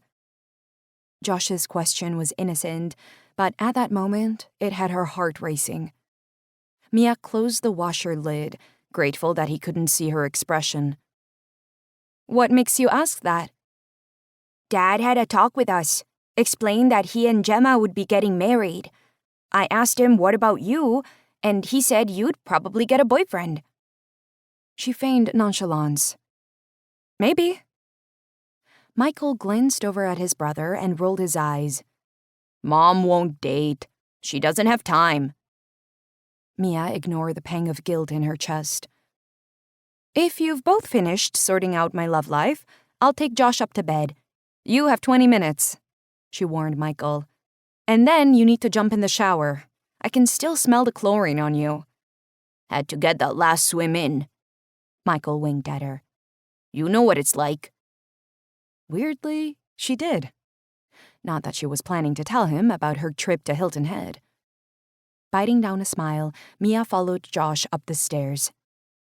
If you do get a boyfriend, I hope he likes water parks, Josh said, making his way to his bedroom. Mia laughed.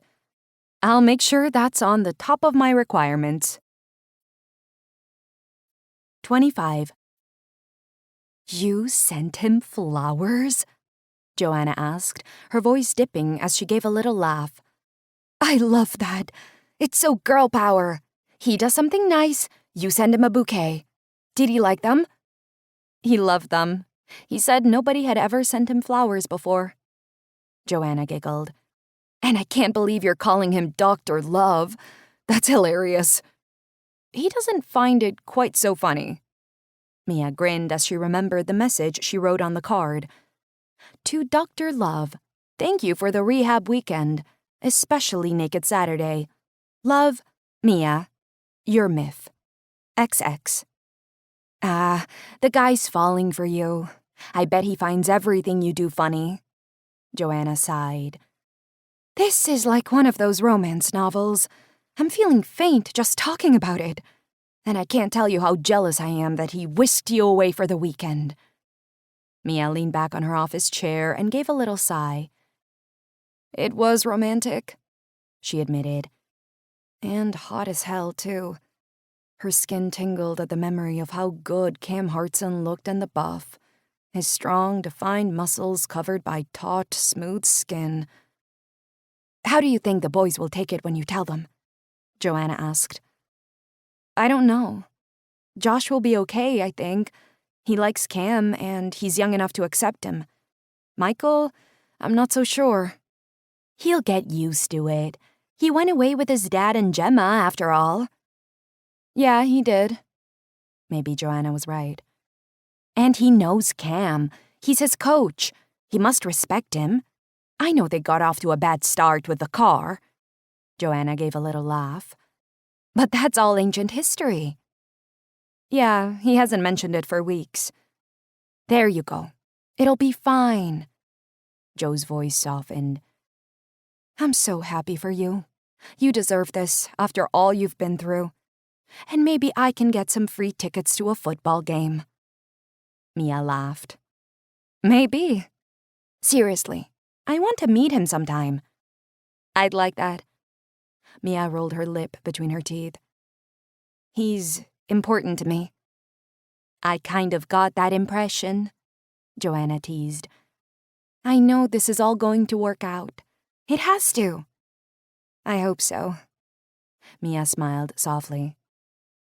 Everything felt so different since they'd agreed to make things official between them. She felt like she was walking around in a haze. I should go. I have a ton of work to do before I pick Josh up. Okay, sweets. I'll speak to you soon. Oh, and Mia?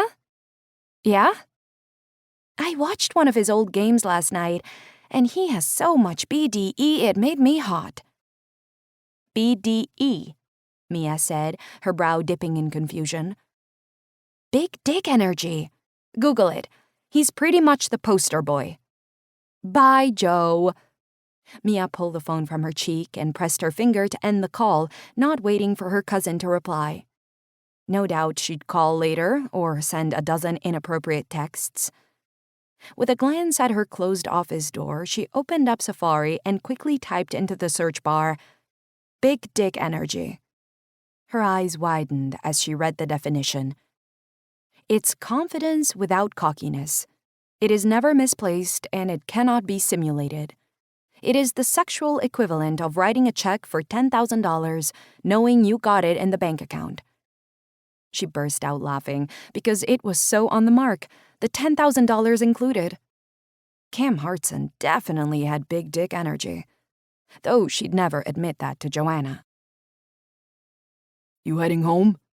Cam asked as Michael walked out of practice, his sports bag slung over his shoulder. Michael shrugged. Yeah, gonna catch a ride with one of the guys. I could give you a ride. There's something I want to talk to you about. Maybe we can head to my place and grab a drink or something?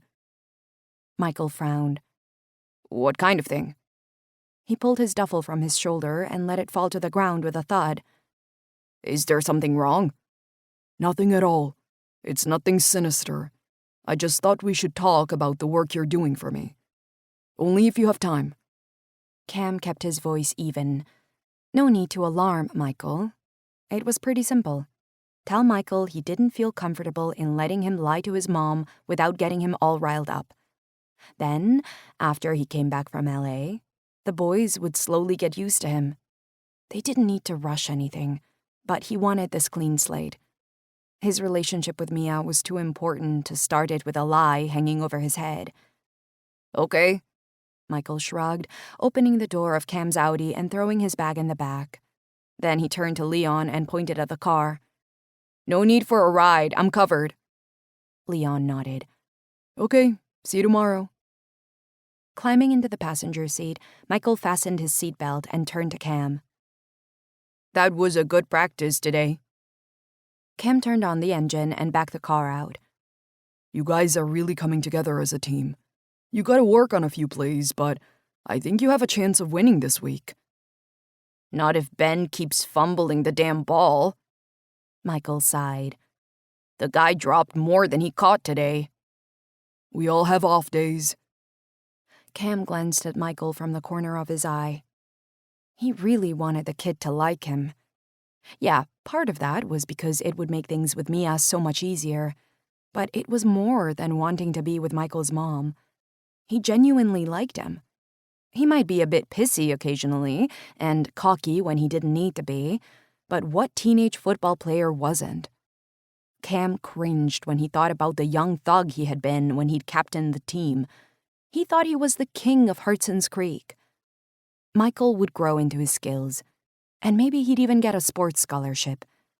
That was something else Cam could help him with. He had connections and knew what the scouts were looking for. Pulling up outside his house, Cam climbed out of the car and pointed at Michael's bag. You can leave that here.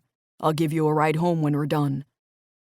I live 5 minutes away. I can walk. Michael gave him a confused look. Yeah, but if he timed it right, Giving Michael a ride home meant Cam might get a glimpse of Mia, and he was all about that. He'd been thinking about her and their weekend together all day. The memory of her naked body curled into his had been seared into his mind. And then she'd sent him flowers in a complete twist of normal conventions. He'd laughed like crazy when he read her message. He wanted to be with her again, and soon. How was your trip to the water park? Cam asked Michael as he opened his front door. You know about that? His voice rose up.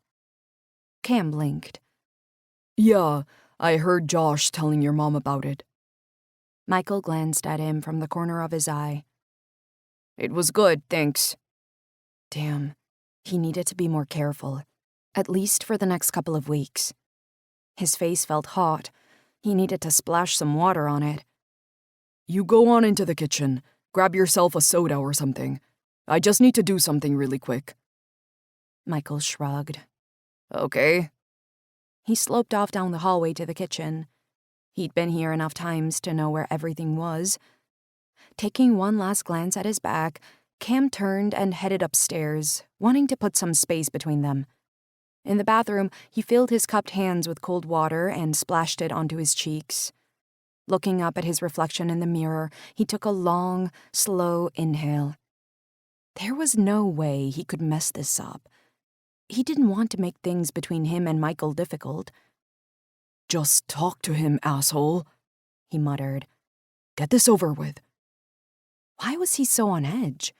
If he was going to be spending more time with these kids, he needed to learn how to deal with them. Maybe he needed to talk to his brothers for advice. Nah, Mia was the one who could help. He'd talk to her when he was back from LA. Tell her about this stupid arrangement with Michael and throw himself at her mercy. Grabbing a fresh towel from the rack on the wall, he dried his face and blew out another mouthful of air. Time to tell Michael their little agreement was over. Cam strode to the kitchen, determined to do this quickly. Michael had his back to him, leaning over the breakfast bar, a little white card in his hands. Cam swallowed hard, looking at the flower arrangement that was still in the cardboard delivery vase, right in front of where the kid was standing. Michael?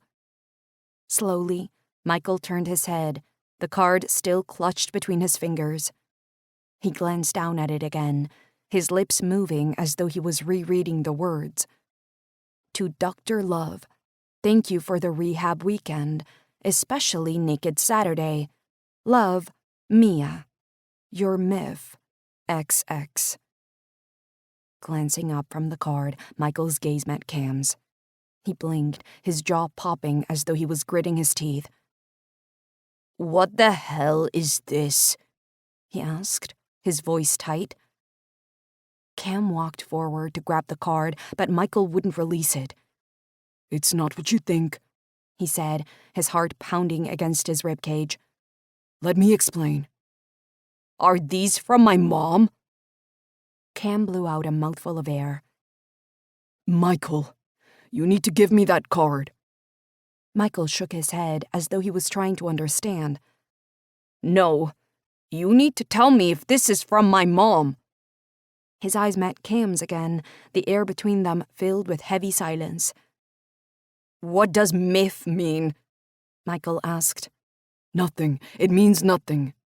It's like MILF, right? Mom, I'd like to fuck. Michael spat the last word out. Are you fucking my mom? Cam frowned. Michael. Are you? Michael leaned forward until his face was only inches from Cam's. He could see the anger flashing in the boy's eyes. Are you having sex with my mom, Dr. Love? When the hell did Michael grow to be so big? He was only a few inches shorter than Cam, and all the drills and gym work they'd been doing with the team made him look broader and stronger than Cam had remembered. He was a man, one with a boy's anger. Cam swallowed hard. You need to talk to your mom, Cam said quietly. I can't talk to you about this without her here. A low, growing sound escaped from Michael's lips. Then his hands were on Cam's chest, barreling him over until he landed on the kitchen tiles. Michael straddled his body, pushing and pummeling him. You asshole! You said you were my friend! You pretended to like me to get to my mom! His eyes were welling up, and Cam tried to reach out for him to stop the rage, but Michael batted his hands away. You're having sex with my mom, you bastard! He hit him again. The blows landed heavily, but Cam didn't move to stop him again. He had no idea what to say to the boy. I hate you! I goddamned hate you! The tears were flowing down his cheeks now. Everybody's going to find out. The whole team. They're going to laugh at me. Cam finally captured Michael's wrists between his strong palms. The boy didn't put up much resistance. His tears were too strong, the shaking of his chest too steady. He'd done this. He'd made an almost grown boy cry because he was too damn stupid to hide those flowers away. Nobody's going to laugh at you, Cam said, keeping his voice soft. We'll make it right. We? You and me? Go fuck yourself. Michael screwed his face up. And stop seeing my mom. You're disgusting. I could get you fired. Damn, that kid was apoplectic. Michael. Don't talk to me, Michael warned. Don't say anything. He yanked his hands from Cam's, leaning back on his haunches. Just leave us alone. We don't want you. Jumping to his feet, Michael backed up, his lips pressed tightly together. We need to talk about this. Cam pushed himself up, dusting off his jeans as he looked at the boy. We don't need to do anything. Just stay away from my mom or you'll regret it. I can't, Cam told him. Michael glared at him. Why not? Cam inhaled raggedly. Because I'm in love with her. The hell you are. Don't go near her. Or me. Or Josh. He pushed Cam again, as though to emphasize the point. Cam took it without responding. Michael was a boy. An angry, strong boy, but a child still the same. And don't talk to me again. I hate the sight of you. He walked toward the kitchen door, his shoulders slumped. Michael! He didn't answer, just stomped down the hallway and yanked open the front door. Cam stared at the card laying crumpled on the floor. He needed to call Mia. But then he remembered Michael's bag, still in his car. He'd drive it around to her place, try to reason with the kid, work out how to make it all okay. Because he couldn't lose her. Not because of a stupid bunch of flowers. They'd come too far for that. 26. Mia slung her purse over her shoulder and slid her key into the front door, smiling as Josh continued to unleash a constant stream of chatter about his day. And then Noah laughed so hard he started to choke. The teacher was so scared she sent him to the nurse. So he got out of getting in trouble. That's good. Mia smiled down at him, her brain full of thoughts. She needed to put dinner on, get Josh to do his homework, do some work of her own.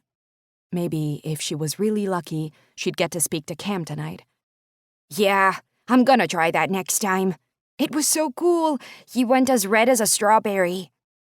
The sound of feet pounding against the pavement made her look over Josh's head. She frowned when she saw Michael running down the road, his own face red, his chest heaving. Had he run all the way from football practice? Before she could call out to him, the roar of an engine cut through the quiet of the neighborhood, Cam's blue Audi swinging around the corner like it was on rails. Michael glanced at the car and ran faster, right as Cam climbed out and lifted what looked like Michael's duffel. Mia's brows knitted together as she watched him swallow hard and walk toward the house. What the hell was going on? Cam? Mom! Michael shouted, his breath coming in harsh pants. Get inside! What? She shook her head, trying to understand. Don't talk to him, he yelled, his eyes wide and crazy. Cam! Josh called out, his face brightening as he spotted the football player half running across the road. He barreled down the steps, throwing himself at Cam's stomach. I got an A on my project. How cool is that? It's all thanks to you. Michael stopped in front of Cam and Josh, his eyes narrowing as he continued to pant. Get your goddamn dirty hands off my brother, he growled. Michael! Mia called out, running down the steps. What's come over you? Don't swear. He doesn't care about your project, Michael continued, pulling at Josh's shoulder. Josh released his hold on Cam and looked up at Mia, a hurt expression on his face. He's using you, Josh, to get to Mom. He isn't. Josh's lip trembled. You're my friend, aren't you, Cam? Cam ruffled his head. Sure I am, buddy. Don't make me hit you again, Michael said, his voice thick. Take your hands off my brother, now. Sweetie, can you go inside? Mia said, looking down at her youngest son. His eyes were tearing up, like he was about to let out a sob. Go and get some potatoes out from the cupboard. I need to peel them. But what about Cam? Why is Michael being so mean? It felt like déjà vu. The first day she'd met Cam all over again. Another argument on the doorstep, another attempt to keep the peace. But this time, she had no idea what was going on. Just go in, okay? I'll come in a moment. Okay, Josh nodded. I'll go. When the door closed behind him, she turned to look at Cam and Michael. Her son was staring at the older man, his gaze full of venom. What the hell is going on here? She asked through gritted teeth. Why did you make Josh cry? Maybe you should ask Dr. Love, Michael spat out. Her chest tightened as she lifted her gaze to Cam's. His eyes were soft as they caught hers. He knows. I know you're an asshole who takes advantage of married women, Michael spat out. That's what I know. She wanted the ground to swallow her up. Instead, she took a deep breath and reached for Michael's arm. Honey, he didn't take advantage. So you fucked him willingly? Her jaw set tight. Don't talk to me like that. And don't let me hear you use that word again. It's disgusting. Michael rolled his eyes. Not as disgusting as him. Whatever you think happened between the two of us, you're wrong. Now, can we go inside and talk about this like adults? Because right now, we're giving the whole street a performance they'll talk about for weeks. That asshole's not coming in my house. Michael glanced at Cam, shaking his head. Not now, and not ever. It isn't your house, Mia reminded him. Oh, I know that. You dragged me away from my house, the one in Kansas City. I get no damn choices over my own life. Because it's all about you and Dad, isn't it? You messed up each other's lives, and now you're messing up mine. Michael. Cam's voice was soft. We don't want to mess up your life. Do you love him? Michael asked her, his nostrils flaring. Sweetie, Because he loves you. Or so he says. But we both know he's full of shit. He loved her? Mia's hands started to shake. When she looked at Cam, she could see it. The softness, the light shining out of him. A tiny gasp left her lips. He loved her. Oh God, she loved him too. That isn't any of your business, she told Michael. There was no way she was going to declare her feelings here and now. But you love me, right? His lip trembled. Of course I do. She stroked his hair, but he recoiled from her. So much. If you love me, you'll stop seeing him. Right now. Tell him it's over.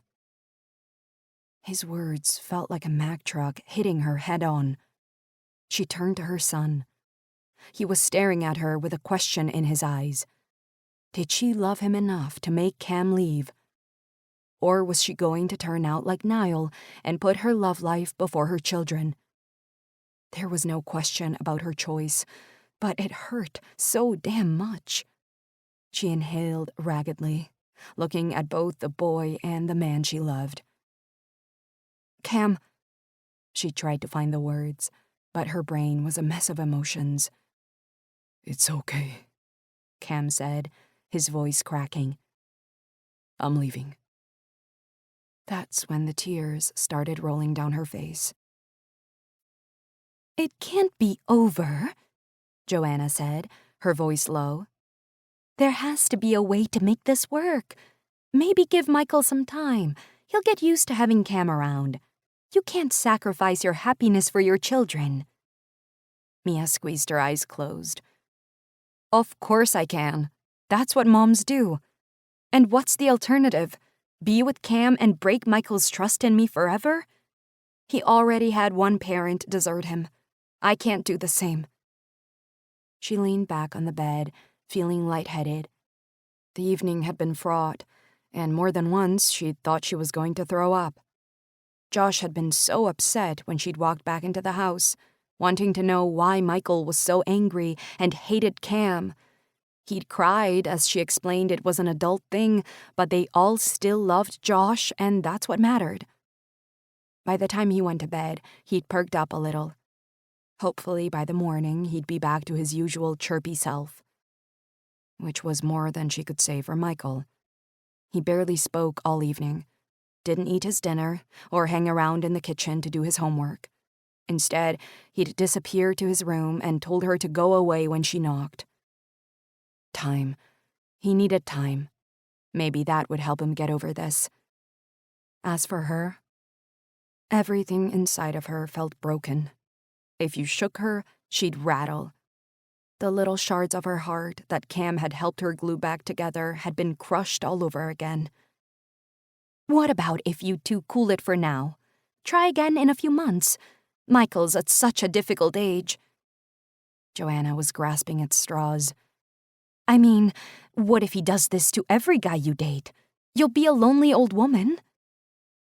I don't think I'm going to date again. Mia's voice was monotone. She couldn't imagine ever wanting to be with anybody but Cam. He was the first man to make her feel alive, to make her feel like she could take on the world with him by her side. The only man she cared about. Joe, her voice cracked, a sob escaping her lips. Hot tears rolled down her face. I've messed everything up. I don't know what to do. Oh, sweetie, just breathe. It's okay, Joanna crooned. You haven't messed anything up. This isn't your fault. You're allowed to fall in love. It's what makes the world go around. One day, Michael will regret hurting you like this. Mia could taste the salt of her tears on her lips. I never should have sent those flowers. And Cam shouldn't have let Michael in his house while they were there. But neither of you expected this to happen. I thought the flowers were a cute touch for what it's worth. Joanna sighed. I still don't think you should give up. What do you think I should do? Mia asked, desperate for hope. You should ask him to wait for you. No, I can't do that. Mia shook her head even though her cousin couldn't see her. I can't leave him hanging when there's a chance Michael won't change his mind. It's not fair on him. She could hear Joanna's soft breathing echoing down the phone. So you're done? I don't know. Mia pressed her hand to her brow, blinking back the tears. There was no other way. Not unless she wanted to alienate Michael forever. Her head was pounding like somebody was hitting it with a sledgehammer. But I can't hurt Michael any more than he's been hurt. I don't see us coming back from this. Oh, honey. I know. 27. Cam pulled into the school parking lot and switched off the ignition, sighing loudly as he slumped in the driver's seat. His head was pounding, and his eyes felt as dry as the Sahara thanks to a night of sleeplessness. Instead, he'd tossed and turned, thinking about the anger in Michael's eyes and the horror in Mia's. This was all his fault, and he had no idea how to make it better. At midnight, he'd tried calling her, but her phone was off. So he typed and deleted about 100 different messages before sending a simple, "I'm sorry." And now he had to go in and coach the varsity team and pretend that everything was okay. At least it wasn't JV, so Michael wouldn't be there. But he'd have to face him eventually. Face the fact that the kid hated his guts. It was stupid how much that hurt. But it was nowhere near as powerful as the excruciating pain in his chest every time he thought of her. Yesterday, when they were standing outside her home, she was going to tell him it was over. He could see it in her eyes. And yeah, he'd handled it for her by walking away, but her rejection still felt like a knife to the heart. She was right to choose her son. He wouldn't have expected anything else from her. So why was it so damn hard to breathe? "Hey, can we have a word in my office?" Coach Hawkins asked when Cam made his way to the gym. "Something weird is going on, and I'm hoping you can shed some light on it." "Sure." Cam nodded, following the coach into the closet that masqueraded as his office. It was just large enough for a small desk, with enough of a gap for the coach to squeeze around so he could sit in his chair. Cam took a seat opposite. The only light in here was from the strip hanging on the ceiling. The windowless space felt like it was lacking oxygen. It also smelled bad, like teenagers who hadn't remembered to shower. The coach steepled his hands together, looking at Cam over his fingertips. "Michael Devlin came to see me today." Cam took a deep breath. "What did he say?" He could guess, but he wanted to hear it from somebody else. "He quit the team." Cam blinked. "What? He can't do that. You just promoted him." "That's what I told him, but he was clear. He won't play football at Columbus as long as you're a coach. So my question is, what's going on?" "I made him angry. A personal thing." Cam wasn't sure how much Michael had shared, and he didn't want to make the kid's life any harder by spilling his guts to Coach Hawkins. "I'll talk to him. He'll change his mind." Coach's eyes flashed. "There's no such thing as a personal thing. This is a school, and you're a coach. It's my job to protect the kids, so I'll ask you again. What happened between you and Michael?" Cam closed his eyes for a brief moment. The mess kept getting bigger. "I was in a relationship with his mom. Michael found out and got angry." He opened his eyes and glanced at the coach. "I'd appreciate it if this didn't go any further." Coach Hawkins sighed. "Was? That means it's over?" Hearing it out loud made Cam's gut ache. "Pretty much, yes." He blew out a mouthful of air. "Let me speak to Michael, see if I can get him back on the team. He has too much talent not to play." "No, I don't think that's wise. Michael was pretty adamant. And I don't like angst in my football team. The two of you working together isn't a good idea." Cam shook his head. "You're right." There was no way he wanted to make this worse. Not for Michael or Mia or even himself. "So you'll stop coaching JV?" It wasn't a question. "Yeah, Cam agreed. I will." He glanced at the ground. "I should stop coaching varsity too. It's only a matter of time before Michael's ready to start training with the main team, and he won't do it if I'm here." Coach gave him a sad smile. "I think that might be for the best, for Michael's sake. I'll be sad to see you go." Another rejection. Sure, it was gentle, but he still added it to the pile. The Bobcats, Michael, and now the school football team. And Mia, the one that hurt more than the others combined together. "I should go." Cam stood, glancing back at the coach. Will you tell them I've left? Yeah. I have a meeting about a coaching job in LA this week. Maybe use that in way of explanation. The coach nodded. I'll make it vague. He stood and shook Cam's outstretched hand. Thank you for all your hard work. On behalf of the whole team, we have the best defense we've had in years, thanks to you. Cam gave him a nod and got the hell out of there, not stopping until he made it to his car. There was only one thing for it. He needed some brotherly advice. His 3 brothers looked at him with open mouths. Mia Devlin, Logan finally said. Why didn't I know about this? Cam had called his twin from the car and told him he needed to talk. Logan must have taken that as the apocalypse coming, because before he knew it, all 3 of his brothers were assembled in Gray's kitchen, waiting for him to drive over and throw his heart on the goddamn floor. Becca would probably be here too if she wasn't stuck at work. Thank God she was. Right now, she was such a big reminder of Mia, it hurt. I guess I wasn't sure where it was going. And once I was, I needed to keep my mouth shut, because we had the whole issue of telling her boys. He shook his head. But I messed that up too, didn't I? Like everything I touch turns to shit. Yeah, like your 9 years of playing NFL football. That's been terrible. Tanner let out a snort. Catastrophize much? I don't remember you laughing when Van ended things with you, Logan murmured. Give the guy a break. We all know what heartbreak feels like. Their nickname had never felt so apt. So, what are you gonna do? Gray asked, leaning forward on the breakfast bar. I'm going to LA and hope to God I get the job. Cam looked down at the counter, his eyes tracing patterns in the stone. Because I can't stay around here and not be with her. You're leaving? But you just got here. Tanner frowned.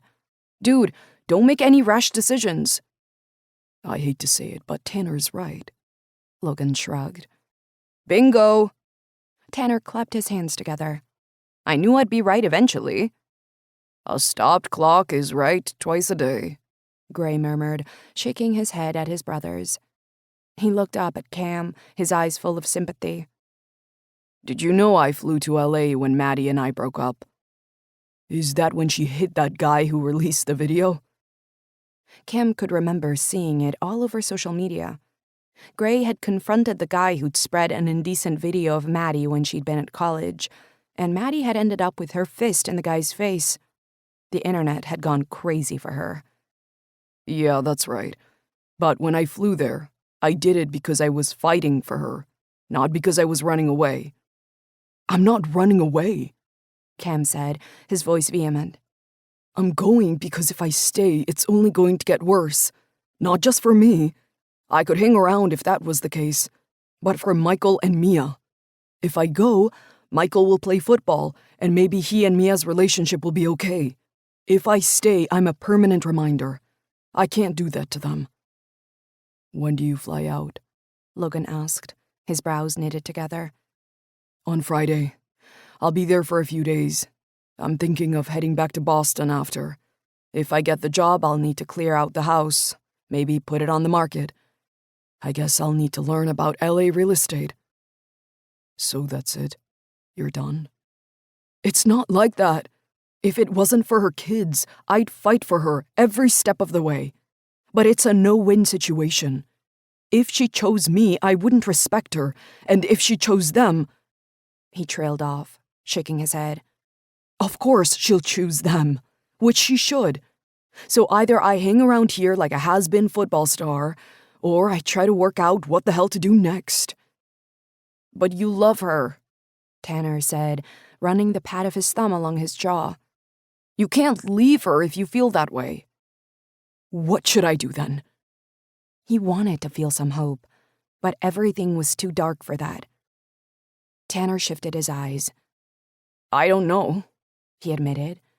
But there has to be an answer. Are you going to tell her you're going? Logan asked him. Of course I am. He needed to see her one last time. Maybe then his heart wouldn't ache so much. I'm not an asshole. Tanner coughed into his hand. Disagree. Shut up. Gray nudged Tanner in the side. What? Cam used to razz me constantly, and he still hasn't let me forget that I stood outside of Van's house with a boombox on my shoulder. Cam shot a glance at Tanner. It wasn't a boombox, it was a Bluetooth speaker. Lameness should never be forgotten. See, it's not just me. Gray rolled his eyes at his brothers. What if the kid changes his mind? Then I'll be back here like a shot. Cam had no doubt about that. But I can't stay in this town knowing she's so close yet so untouchable. It'll kill me. Logan sighed. Yeah, it'd kill me too. I guess even the Hartson brothers can't solve every problem. Tanner blew out a mouthful of air. It sucks. Wasn't that the understatement of the year? Yeah, it does. Cam nodded. It sucks like crazy. Can I speak to Michael? Mia stared at Cam, her heart racing at his close proximity. He was the last person she'd expected to see standing on the front steps when the doorbell rang. It was unfair. She wasn't prepared. All she wanted to do was roll onto her tiptoes and press her lips against his, as though that would make everything okay. But it would only make things 100 times worse. It's not a good idea. Her hands were shaking. He's still in a terrible mood and isn't coming out of his room. She pulled her bottom lip between her teeth. His gaze dipped to her mouth. Give him some time. I haven't got any. His words were simple, but they made her frown. That's what I wanted to talk to him about. I wanted to... Cam shook his head. I don't know. Apologize, I guess, and tell him I won't be coaching him anymore. Or anybody, for that matter. You're not going to stay at Columbus High? Her voice was thin. She knew she had bags under her eyes that matched his. I'm not staying in Hartson's Creek. I can't. I'm going to take the job in LA if I'm offered it. And if I'm not, I'll stay in Boston for a while, work out my next move. She wasn't surprised at the tears stinging her eyes. They felt like a constant companion since Monday. But she was shocked at how much her hands started shaking. Her body felt light, too spacey. You don't need to leave, she whispered. Yeah, I do. I can't stay around here. Not with you here, too. It's just too hard. The tears spilled over, running hot trails down her cheeks. Oh, Cam. Please don't cry, baby, he said, swallowing hard. It makes me want to hold you, and I can't. Wiping the stubborn trails away with the heels of her hands, she nodded, her eyes captured by his. For a moment, they stared at each other. Her chest felt painful, as though her heart might explode at any moment. I wish... I know, he nodded. Believe me, I know. Will you be okay? Her eyelashes felt wet as she blinked. Eventually. His smile was grim. I'll throw myself into football. It's always worked before. He didn't sound too convinced. Maybe you'll find somebody out there. She attempted a smile. Somebody with no kids to take on. I told you, I love your kids. He glanced down at the step. I just wish they liked me. A tiny sob escaped her lips, despite her best effort to stop it. She wanted to beg him to stay, to ask him to wait. But it was a selfish impulse. Michael might take years to get over this. She couldn't ask Cam to hang around, hoping her son grew up and got over himself, even if part of her wished he would. I'll work out a payment plan for your car repairs, she said. Send it to you. Cam shook his head. No, that's my one request. Let me write it off. It's paid. That damn car has caused more problems than it's worth. Maybe next time I'll get a minivan or something. The smallest of laughs escaped her lips. I'm glad you had that car. It's how I met you. He exhaled softly. Yeah, and I don't regret that. Not for a minute. Me either. She held his gaze. Was this the last time she'd see him? It was agony not to touch him, not to reach for his hand and slide her fingers between his. I'm going to miss you. He tried a smile and failed miserably. So damn much. She nodded, her throat full of unshed tears, to say anything. Behind her, the rumble of feet on the stairs made her turn around. Michael was standing in the hallway, eyes narrowed as he realized who was at the door. What's he doing here? His voice was full of anger. Cam came to see you, to tell you he's leaving town. Good. Michael turned and walked into the kitchen, slamming the door behind him, making Mia jump. She was going to have to deal with him. He couldn't keep behaving like this. She'd given him some grace, but his attitude was as bad as it had been when they arrived. But first, she needed to get through this pain, because it was getting hard to breathe. Sorry. She turned back to Cam. It's not your fault. He ran his hand through his hair. I guess I should go. She nodded. Okay. But it wasn't okay. None of this was. It was killing her. But can I ask you something first? Sure. What you said to Michael about falling in love with me, was it true? He swallowed hard. Yeah, it's true. Because I need you to know something. I fell in love with you too. The pain that crossed his face was palpable. She could feel the reflection of it in her own heart. His eyes were glassy as he gave her a nod, then walked down the steps toward his car. Goodbye, Mia. He walked away, and she watched him, her breath catching in her throat.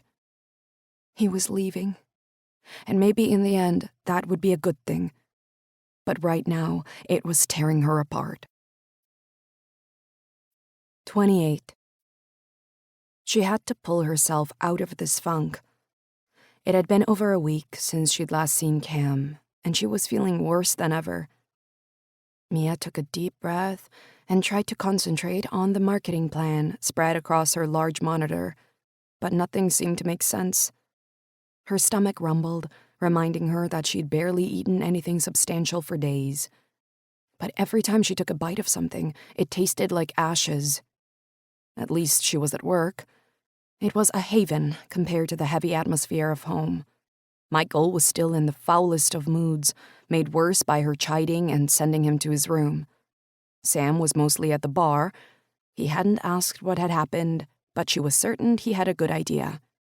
Either way, he was making himself conspicuously scarce, and right now she was grateful for it. The only light in the darkness was Josh. He was still confused about the argument in the street, but she'd managed to distract him with movies and board games, and, of course, football. If only she were so easily distracted. It wasn't as though she hadn't tried. On Saturday morning, she'd gone to a yoga class, hoping that some zen would rub off on her. But all it had done was make her miss Cam's touch. He would have laughed at the way she fell over trying to do downward-facing dog. Let the love doctor help. She shook that thought out of her mind.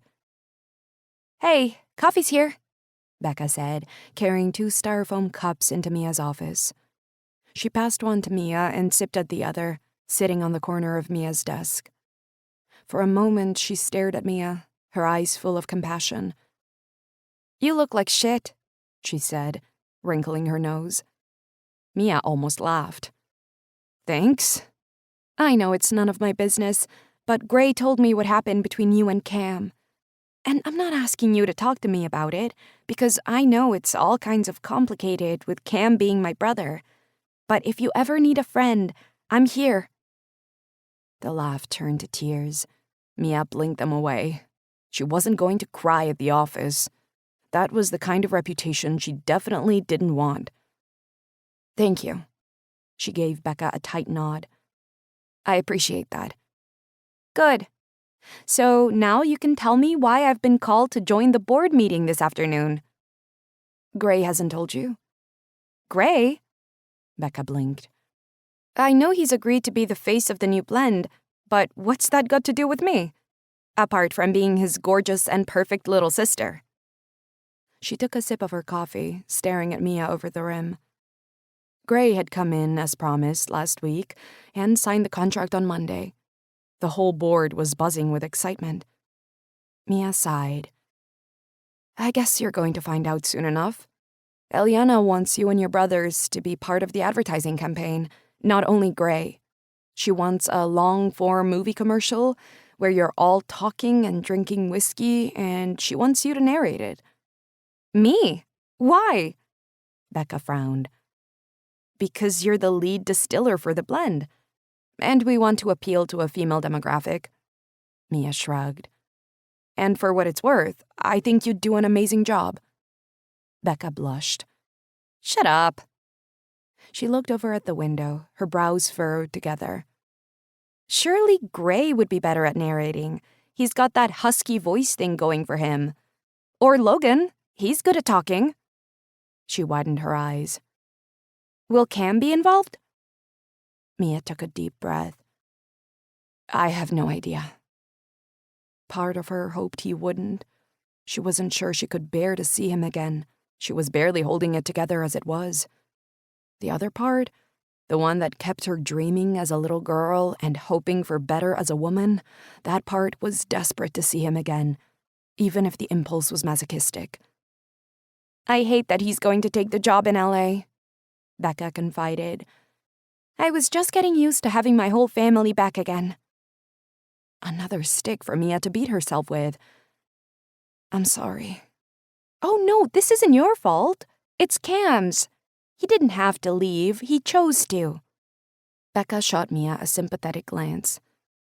You know what? I'm going to say yes. This could be fun. And maybe a chance to get back at my big brothers. I could tell all their secrets in the narration.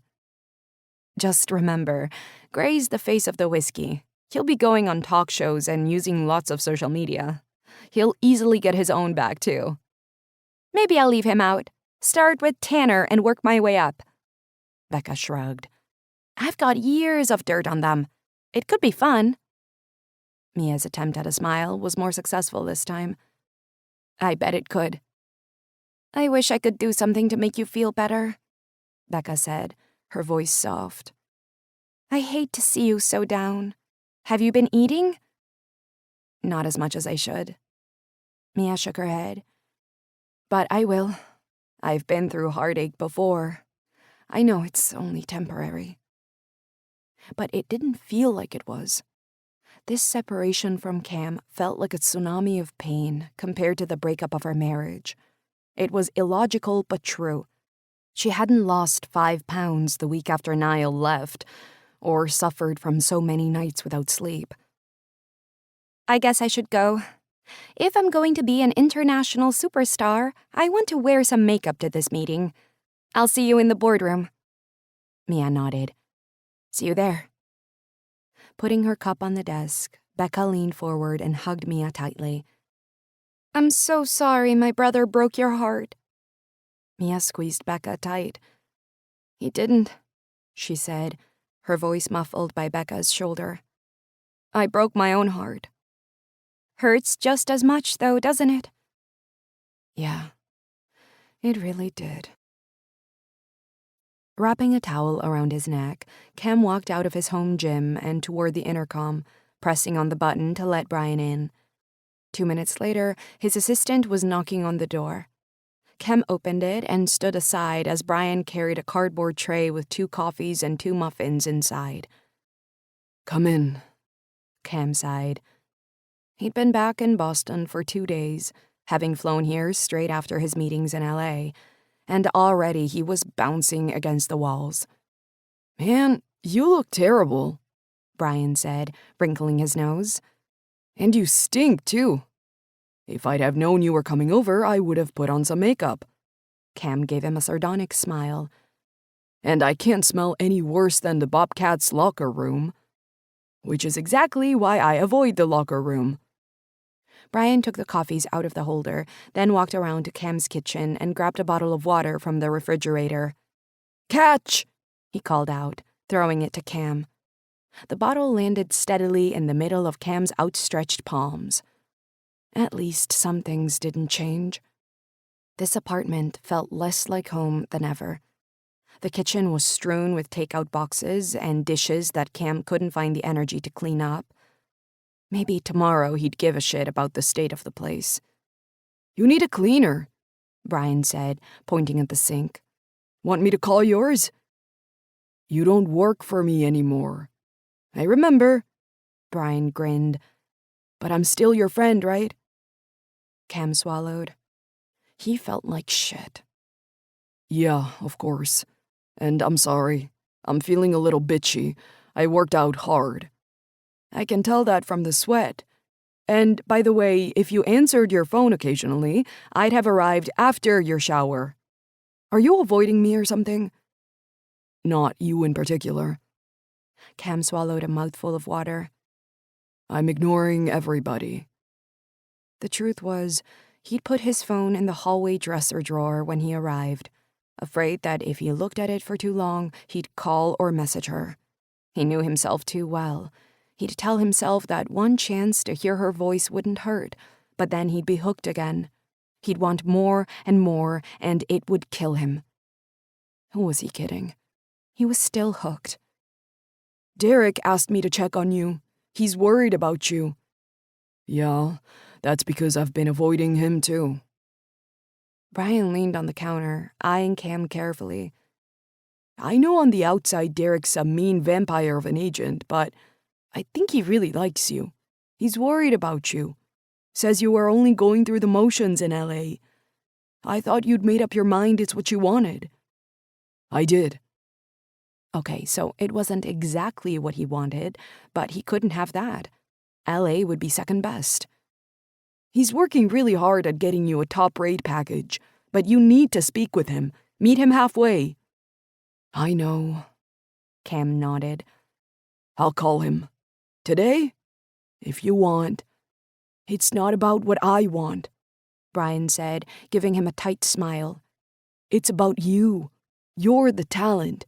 It's always about you. If you don't want to go to LA, you need to tell Derek. Brian tipped his head to the side, scrutinizing Cam carefully. Are you sure you want to leave your family? You seemed happy when you were in Hartson's Creek. Brian gave a little laugh. I mean, you didn't call me much because you're an asshole of a boss, but when we did talk, you sounded good. It was a good break, Cam said, his chest tight. That was all. Brian nodded. Okay, man. So I'll call the cleaner and have her come tomorrow and arrange for some healthy meals in your refrigerator. Where's your phone? Since you've been ignoring my calls, I imagine you've ignored everybody else's. I'll go through the messages and reply where I can. His simple kindness made Cam feel strange. It's in the hall dresser drawer, along with the charger. Good. Now go shower. I can't concentrate with all these damn pheromones filling up the apartment. Cam rolled his eyes. I've kind of missed you, you know that? Yeah, well, you can give me an end-of-contract bonus. You'll get more than that. Cam's face turned serious. He grabbed the keys he'd slung on the kitchen counter 2 days ago, pulling one off. If you fancy a trip to Hartson's Creek, there's an Audi parked outside my house there. You pick it up, it's yours. Brian laughed, but then, when he realized Cam was serious, the smile slid from his face. What? The car's yours. Honestly, I don't want it. It was another reminder he couldn't take. And if you go there, can you take 2 of the Dupuis watches in my drawer with you? I want to give them to 2 kids I know. I'll give you the address. What is this? Why are you giving away all your assets? Brian lowered his voice. Are you feeling suicidal? No, I'm not. Cam sighed. They're just things I don't want anymore. I want to go to LA with a clean slate. Leave a lot of the shit behind. I'll go pick up the car early tomorrow and get you anything you need from the house. I'll even deliver those watches. But I don't want your Audi. If you really insist, sell the damn thing and buy me another car. One I can actually afford to insure. A ghost of a smile passed Cam's lips. It's a deal. 29. Mom! Josh came running into the kitchen, one shoe on, the other goodness only knew where. She could tell from the milk mustache that he hadn't brushed his teeth like she'd asked him to. "You have 15 minutes until we need to leave for breakfast club," she told him. "There's no time for running around right now." But Cam's here. His car just pulled up in the driveway. Mia's hand froze midair, her coffee cup clutched in her fingers. "Cam's not here. He moved away, remember?" He's here. It's his car. I'm not stupid. Whose car? Michael asked, sloping into the kitchen. He glanced down at Josh. Why have you only got one shoe on? His mood still hadn't improved much in the last week, but at least he was being kinder to Josh. As for Mia, he was mostly ignoring her, unless she asked him a direct question. Then she'd get a grunt or a head move in response. Because I saw Cam pull in the driveway while I was putting them on. Cam's not here. Michael frowned, glancing at Mia from the corner of his eye. Right, Mom? She opened her mouth to reply, but the sound of the doorbell echoed through the hallway. See? Said Josh, jumping excitedly. I told you! He better not be here, Michael mumbled. or I'll whoop his ass. Can I answer it? Can I? Josh asked, his energy the exact opposite of his brother's. Mia blew out a lungful of air. Okay. She wasn't ready to see him. Yet a tiny pulse of excitement started to grow inside her, getting stronger as she stood and touched the back of her hair. I mean it, Michael warned. I'm gonna let him have it. You'll do no such thing, or you'll be grounded for the next 2 weeks. Michael shook his head and walked into the hallway. Turn it the other way, doofus. Michael, Mia shouted, following him out of the kitchen. Make that 3 weeks. Mom! You talk nicely to people, or you pay the consequences. I'm not putting up with your attitude anymore. Josh finally unlatched the door, jerking it open. But instead of Cam standing on the doorstep, there was a much younger man, his hair pulled into a dark ponytail that hung down his back. For a moment, the three of them stared at the stranger. Over his shoulder, Cam's blue Audi glistened in the morning sun. Hello? Mia said, walking forward. Can I help you? Is this the Devlin house? The man asked. He had a bright smile on his face. You must be Josh, right? Josh's face lit up at being singled out. Yeah, I am. Which makes you Michael. Michael gave a grunt. My name's Brian. I have something for you both, but maybe I should give it to your mom. He glanced at Mia. They're pretty expensive. What are they? Josh asked, noticing the shiny wooden boxes in the man's hand. He reached out to touch them. Watches, Mia said. They're watches. To be specific, Dupuis watches, valued at $20,000 each. She could remember her conversation with Cam about them. They'd been sitting in his drawer in his Boston apartment while he decided what to do with them. Why are you giving us watches? Michael asked, his voice wary. We don't even know you. And what are you doing with Cam's car? These watches are from him. He wants you and Josh to have them. Brian glanced at Mia. He says keep them or sell them, he doesn't mind. And he suggests you put them in a safety deposit box rather than letting them sit in a drawer. Mia cleared her throat. Please thank Mr. Hartson for us, but we can't accept them. It's too much. Brian shrugged. He said you'd say that. and he told me if you refuse them to leave them on the step. Either you pick them up or some lucky thief does." "What's with that asshole?" Michael asked, throwing up his hands. "Doesn't he know how to take no for an answer?" Mom, can I look at the watch? Josh asked, his eyes wide. Is it cool? He asked Brian. "Here you go," Brian said, unlatching one of the wooden cases. "I'd say it's pretty cool." The watch was huge, way too big for Josh's little hands. Mia stared at it for a moment, wondering what the hell to do. She couldn't take $40,000 worth of watches from Cam, not even if they would be used to help out with college for her boys. But she couldn't let them sit on the step either. "I'll take them for now," she said, reaching over Josh's shoulder. "But I'll be couriering them back as soon as I've found a safe way to do it." "Whatever you say." Brian shrugged again. "I've done my job. The rest is up to you. I gotta go. I need to pick a few things up for Cam at his place, then head back home." "Are you driving Cam's car?" Mia asked, looking over his shoulder at the Audi. "Yep," Brian said. "I'm driving it back to Boston today." So that's where Cam was. "What about LA?" Mia found herself asking. "I thought he was going there." "He is, once he signs on the dotted line." Brian lifted his hand. "See you later." As soon as she shut the door, Michael grabbed one of the watches from her. "Who the hell does he think he is, sending us watches?" he grumbled, pulling the silver bracelet from the box. "Careful," Mia said. "Those are worth a lot." How much? Josh asked, peering at the watch in Michael's hand. She told him, and Josh's mouth dropped open. "What the heck?" Michael dropped the watch clumsily back in the box. "Why the hell is Cam giving us $20,000 watches?"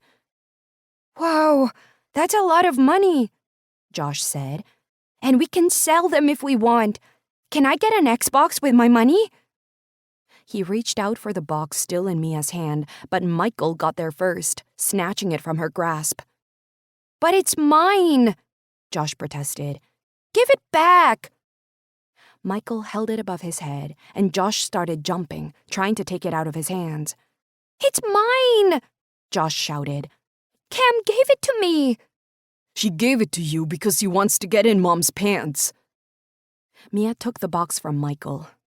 Damn, he had a strong grasp. "Stop it," she said. "Shut up right now, or you'll be grounded for a month." Why does he want to have your pants? Josh asked. Doesn't he have enough of his own? "Idiot," Michael muttered. That was it. She was beyond over his attitude. "Okay, you're grounded." "Sure, make me pay for the fact that you messed up." Mia gritted her teeth. "Don't say one more word," she warned, "or everything gets taken away. Your phone, your freedom, the door to your room. I'm not kidding." "You can't take my phone." "Yes, I can." "No, you can't." "Try me," she told him through gritted teeth. "I hate you. I hate this place. And I hate the fact that you cry every night for a guy I detest. I wish we'd never come here. It sucks." "That's it. You're done." "Fuck it." Michael, Josh said, his voice small.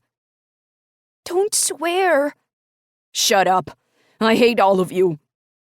Michael pushed Josh out of his way, stomping up the stairs.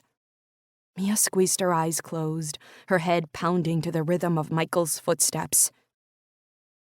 Mommy? Josh said in a small voice. "Yes, honey." I'm sorry I upset Michael. His expression made her heart ache. She reached out to cup his cheek. "You didn't upset him, sweetie. He did that all by himself." She sighed. "Come on, we need to leave. Go find your other shoe." If she thought she was finding it hard to concentrate before, Mia could barely focus on the screen in front of her now. Her hands were shaking, her stomach felt like it was being eaten away by acid, and at least 5 different people had asked her if she was coming down with something. Maybe she should have stayed at home. But what if she never felt better? She needed her job. After all, they needed a roof over their head and food on the table, and they couldn't stay with Sam forever.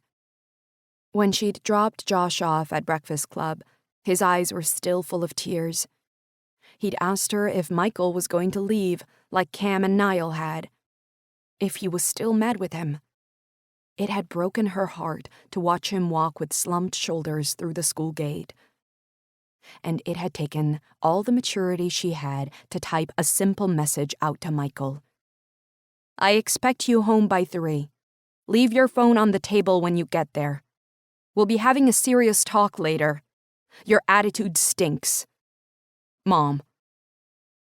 She was going to have to leave early.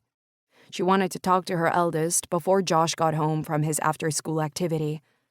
There was no way they could have a repeat of this morning. She was damned if she'd let him make Josh cry again.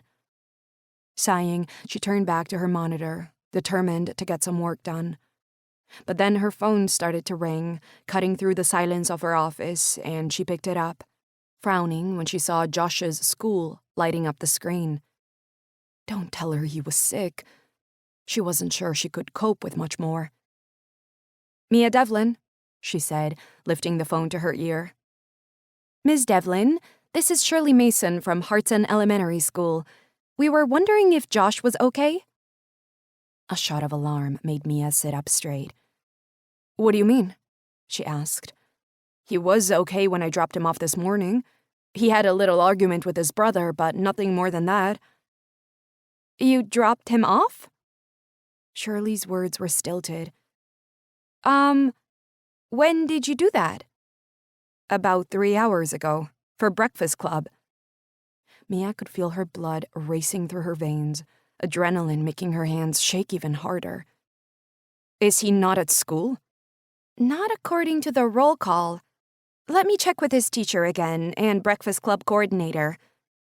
Can I stay on the line? Breathe. She needed to breathe. Yes, let me put you on hold. Mia held the phone tightly against her ear, even though the hold music was blasting through the earpiece. She started rocking back and forth, her breath coming in short starts. He went to Breakfast Club. She saw him walk inside. It had to be a mistake. Ms. Devlin, Shirley Mason said, taking her off hold. I've spoken to both his teacher and the coordinator, and neither has seen him today. Would you like me to call the police? Is there anybody that might know where he is? Your husband, maybe? My ex, Mia said, her voice thin. The final decree had come through yesterday. No, he wouldn't know. He doesn't live anywhere around here. And yes, I think we should call the police. Michael's face was ashen as he stood in the hallway of his high school and listened to his mom's panicked words. I haven't heard from Dad since Sunday, he said, swallowing hard. Do you think he took Josh? He asked Mia. I don't think so, but the police have to follow every angle. She glanced at the uniform officer standing with her. Is there anywhere else you think he could be? The officer asked him, keeping his voice low.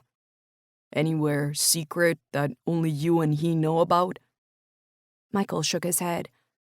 No, he likes being at home. He's not an adventurous kid, he's a homebody.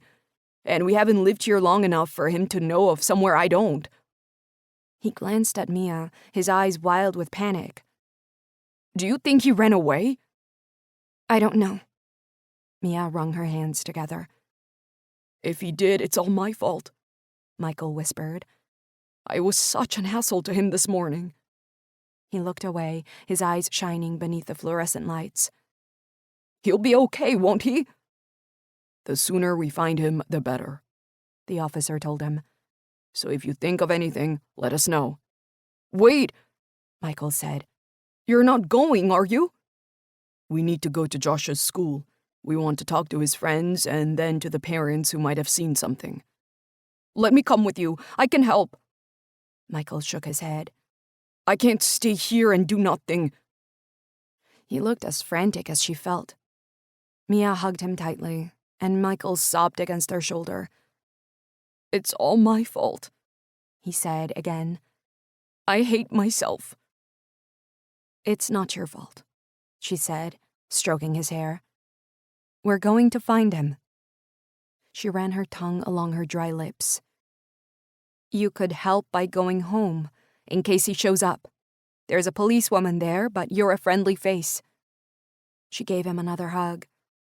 "I'd really appreciate that." "Home. Yeah, that's where he'll want to be." Michael nodded. "I'll stay there until he gets back." His hands clutched at her shirt, his palms clammy through the fabric. "He'll be okay, right?" She blew out a long mouthful of air. "He has to be, sweetheart. He has to be." 30. Cam had started packing up his apartment. After Brian's visit and his gentle kick in the ass, Cam knew there really wasn't anything left for him to do but start moving on. It still hurt to think about her. Damn, it hurt to breathe. But what could he do? She'd chosen her sons, and Cam was on his own. Maybe the distance between LA and Hartson's Creek would give him a chance to breathe again without it hurting, to look at his bed without imagining Mia laying on it next to him. Who was he trying to kid? It would still hurt like a bitch. But at least it would hurt in a place where the sun was shining and he had a chance at a career. He'd almost finished sorting through his clothes. Huge piles of unwanted and unworn hoodies and t-shirts were scattered on the bed. Tomorrow, when Brian was back, they'd pack them up and give them to charity. Some of the jerseys with his name on the back could probably be auctioned off. His phone rang just after 3.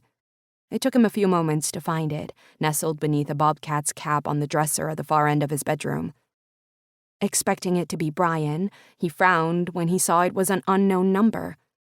Usually he'd hang up. He'd had his fair share of stalkerish phone calls.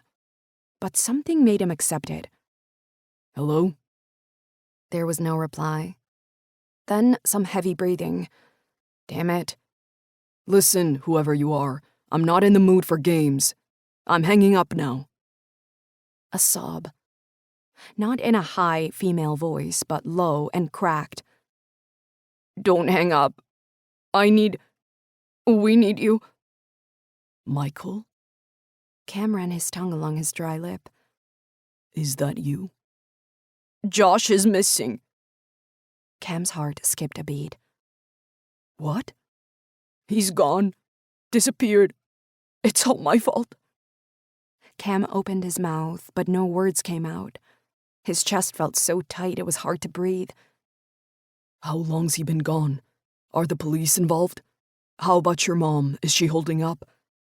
"She's with the police. They're following a few leads."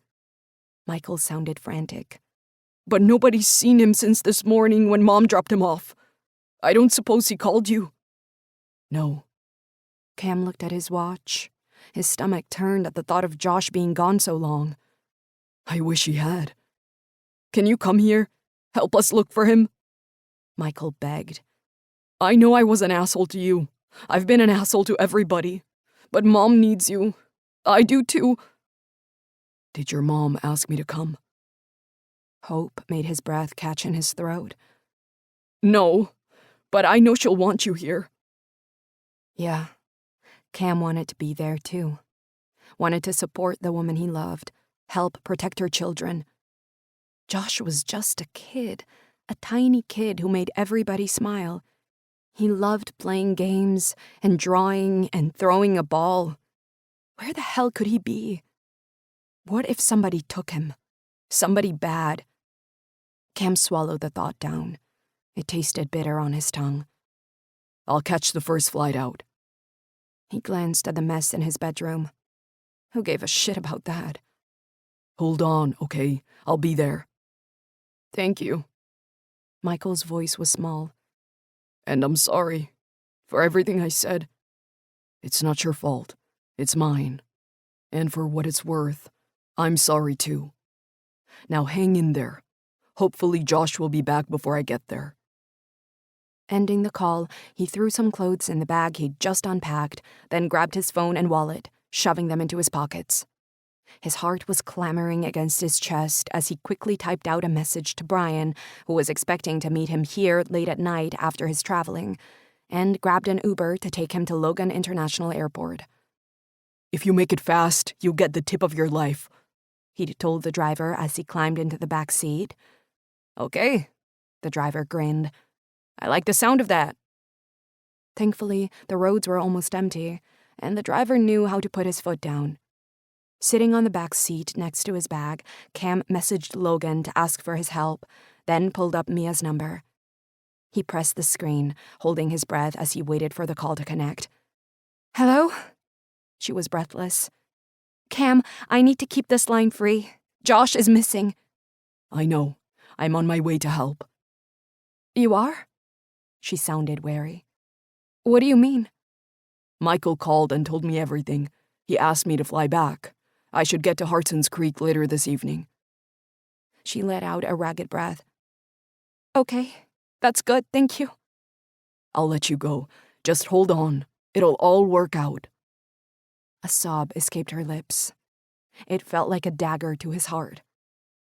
Please hurry. I will. I'll get there as fast as I can.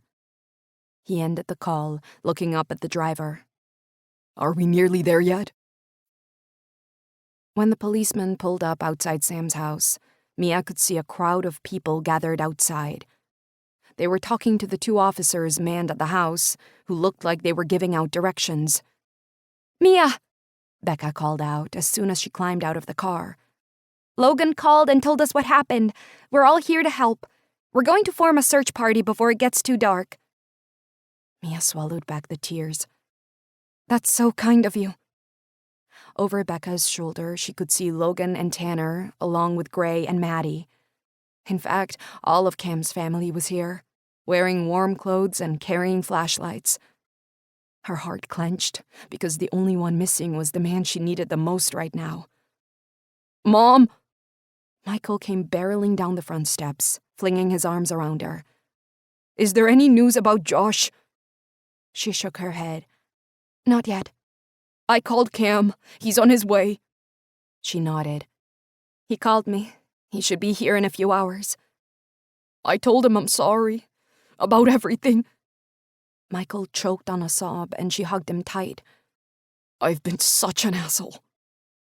Any other time, she'd want to know more. But right now, all she could think about was Josh. It was going to be dark in a few hours, and the weather was so cool. He was wearing a jacket, but that would be no match for the nighttime air. 2 more cars pulled up, and more people climbed out. We're here to help search, one of the women said. We want to help find a little boy. Mia's eyes stung with tears as she watched them all get directions from the officers. Come on, let's go inside, she said to Michael, taking his hand. Can't we go and help the search? She shook her head. They need us here. What if Josh comes back? He'll want to see us. She glanced at her watch. And it's almost time for dinner. I'm not hungry, Michael told her. No, neither was she. There was no way she wanted to eat when Josh could be hungry somewhere. Then we'll wait, she told him, until Josh is back. Then I'll cook us all some supper. What if he doesn't come back? Michael asked quietly. What if somebody's hurt him? Don't say that, Mia said quickly. Nobody would want to hurt Josh. But that was a lie. There were bad people out there. She knew that. Michael's phone rang. It's Dad, he said. He knows, right? He was the first person we called. Michael nodded. He lifted the phone to his ear. Hello? He gave a pause. No, not yet. Michael couldn't hear what Niall was saying on the other end of the line. Michael glanced up and caught her eye, his brows knitting together. You're not coming? Why not? Josh is missing. Mia took the phone from Michael. Niall, where are you? I'm at work. I can't take more time off. If I lose this job, I lose my house. He cleared his throat. And Gemma is pregnant. You know I'd be there if I could. It doesn't matter, she told him, ignoring his revelation. That was his business. She couldn't even find it in herself to be angry with him. She was too scared for that. We'll do this without you. But you'll let me know when he's found, right? She sighed. Yeah, I will. Thank you. He sounded almost worried. I hope he's okay. So do I. Mia ended the call without saying goodbye and handed Michael back his phone. She'd long since stopped expecting Niall to give a shit about his family. But from the expression on Michael's face, he wasn't quite there yet. Cam's phone lit up while he was in the line to buy a coffee. His plane was due to start boarding in 20 minutes. He hitched his bag onto his shoulder and swiped to accept the call. Brian, he said, nodding the person behind him through. I'm at the airport. Can I call you when I've landed? Not really. Brian cleared his throat. Something weird has happened in the Audi. Cam frowned. He'd forgotten all about Brian driving his car back to Boston. What is it? He said quickly. If the car's got any problems, drop it off at a garage. I'll cover the cost. It's not the car, Brian said quickly. It's what's inside. You know the space between the seats and the back, where there's a cover to stow bags? Yeah? Cam said impatiently.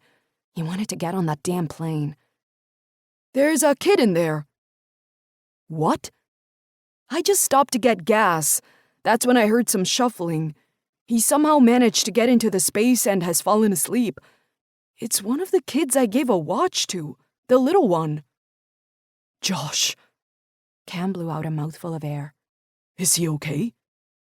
I think so. Should I wake him up? I'm not used to kids. Is he gonna kick and bite or something? He's not a damn dog, Cam growled.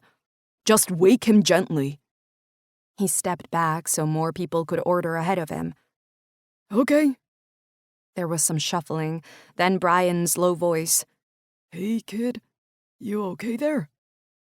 Cam heard a higher voice, and his heart about leapt out of his chest. Josh was okay.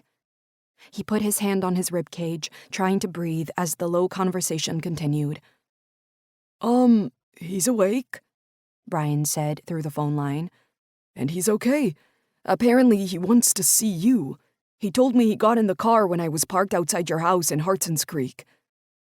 Cam's heart was still running a mile a minute. Can I talk to him? Sure. Hey, kid, talk to Cam. Brian's voice echoed as though he was holding out the phone. Hello? Josh's voice was small. Cam? Josh, are you all right? Yeah, I want to see you. Are you in Boston? No, I'm on my way to see your mom and Michael. They're frantic. They have no idea where you are. They're both so angry. And Mom's sad. She keeps crying. I wanted to see you and ask you to come back. I don't like it when they argue. Cam breathed out softly. I am coming back, pal. And I want to see you too. Stay with Brian, okay? We'll get you back home and I'll meet you there. Don't go anywhere without him. All right. There was a pause. Then Josh added, Are you mad at me too? No, bud. I'm not mad at you. I'm so happy you're okay. But I need to get you home, and I need to let your mom know you're okay. She's so upset. Josh sobbed. I'm sorry. It's okay. Everything's okay. We're gonna get you home. Can I talk to Brian again? I'll see you in a few hours, I promise. Brian came back on the line. So, what do I do? You turn around and drive back to Hartson's Creek, to the house you went to this morning. I'll meet you there. Shouldn't I go to a local police station or something? Brian asked. What if they think I've abducted him? I'm too pretty for prison. If you go to a police station, that'll take time. Mia needs to see her son. Cam raked his hand through his hair. Just drive carefully and within the speed limit. Josh is important to me. I'll call Mia and the police to explain. Okay, you're the boss. Yeah, I am. How long will it take you to get back to Hartson's Creek? About 4 hours if I put my foot down, Brian told him. Drive carefully, don't rush. Cam told him sharply. Just take care of him. I'll treat him like he's the Vince Lombardi trophy, Brian promised. but please make sure I don't get arrested. 31. Hello? Mia lifted the phone to her ear. She was standing on the porch with Michael, Sam, and one of the police officers who was staying with her while everybody else searched. Cam, are you on the plane? Just about to board. Listen, I just got a call from Brian. You met him earlier, right? Your assistant? Mia swallowed hard. This morning felt like a lifetime ago. Yeah, he came around this morning. Well, he stopped for gas and found a stowaway behind the seats. Josh is with him. He's completely fine. I spoke to him, but he's worried you're all upset. Brian is turning around and driving him back to you now. He should be there by late evening. Mia's hands started shaking uncontrollably. The tension in her chest seemed to heighten, a low sob escaping her lips. He's okay, she whispered, her voice wavering. Josh is okay? The officer standing with her turned his head to look at her. Ma'am? She covered the mouthpiece. He's been found in the back of my friend's car. He's fine. The officer nodded and passed along the news through her radio. Lifting her hand from the phone, Mia asked Cam, Can I talk to him? Yeah, I'll text you Brian's number. He should have his phone on Bluetooth. He's absolutely petrified he's gonna get arrested for child abduction. Why was Josh in the car?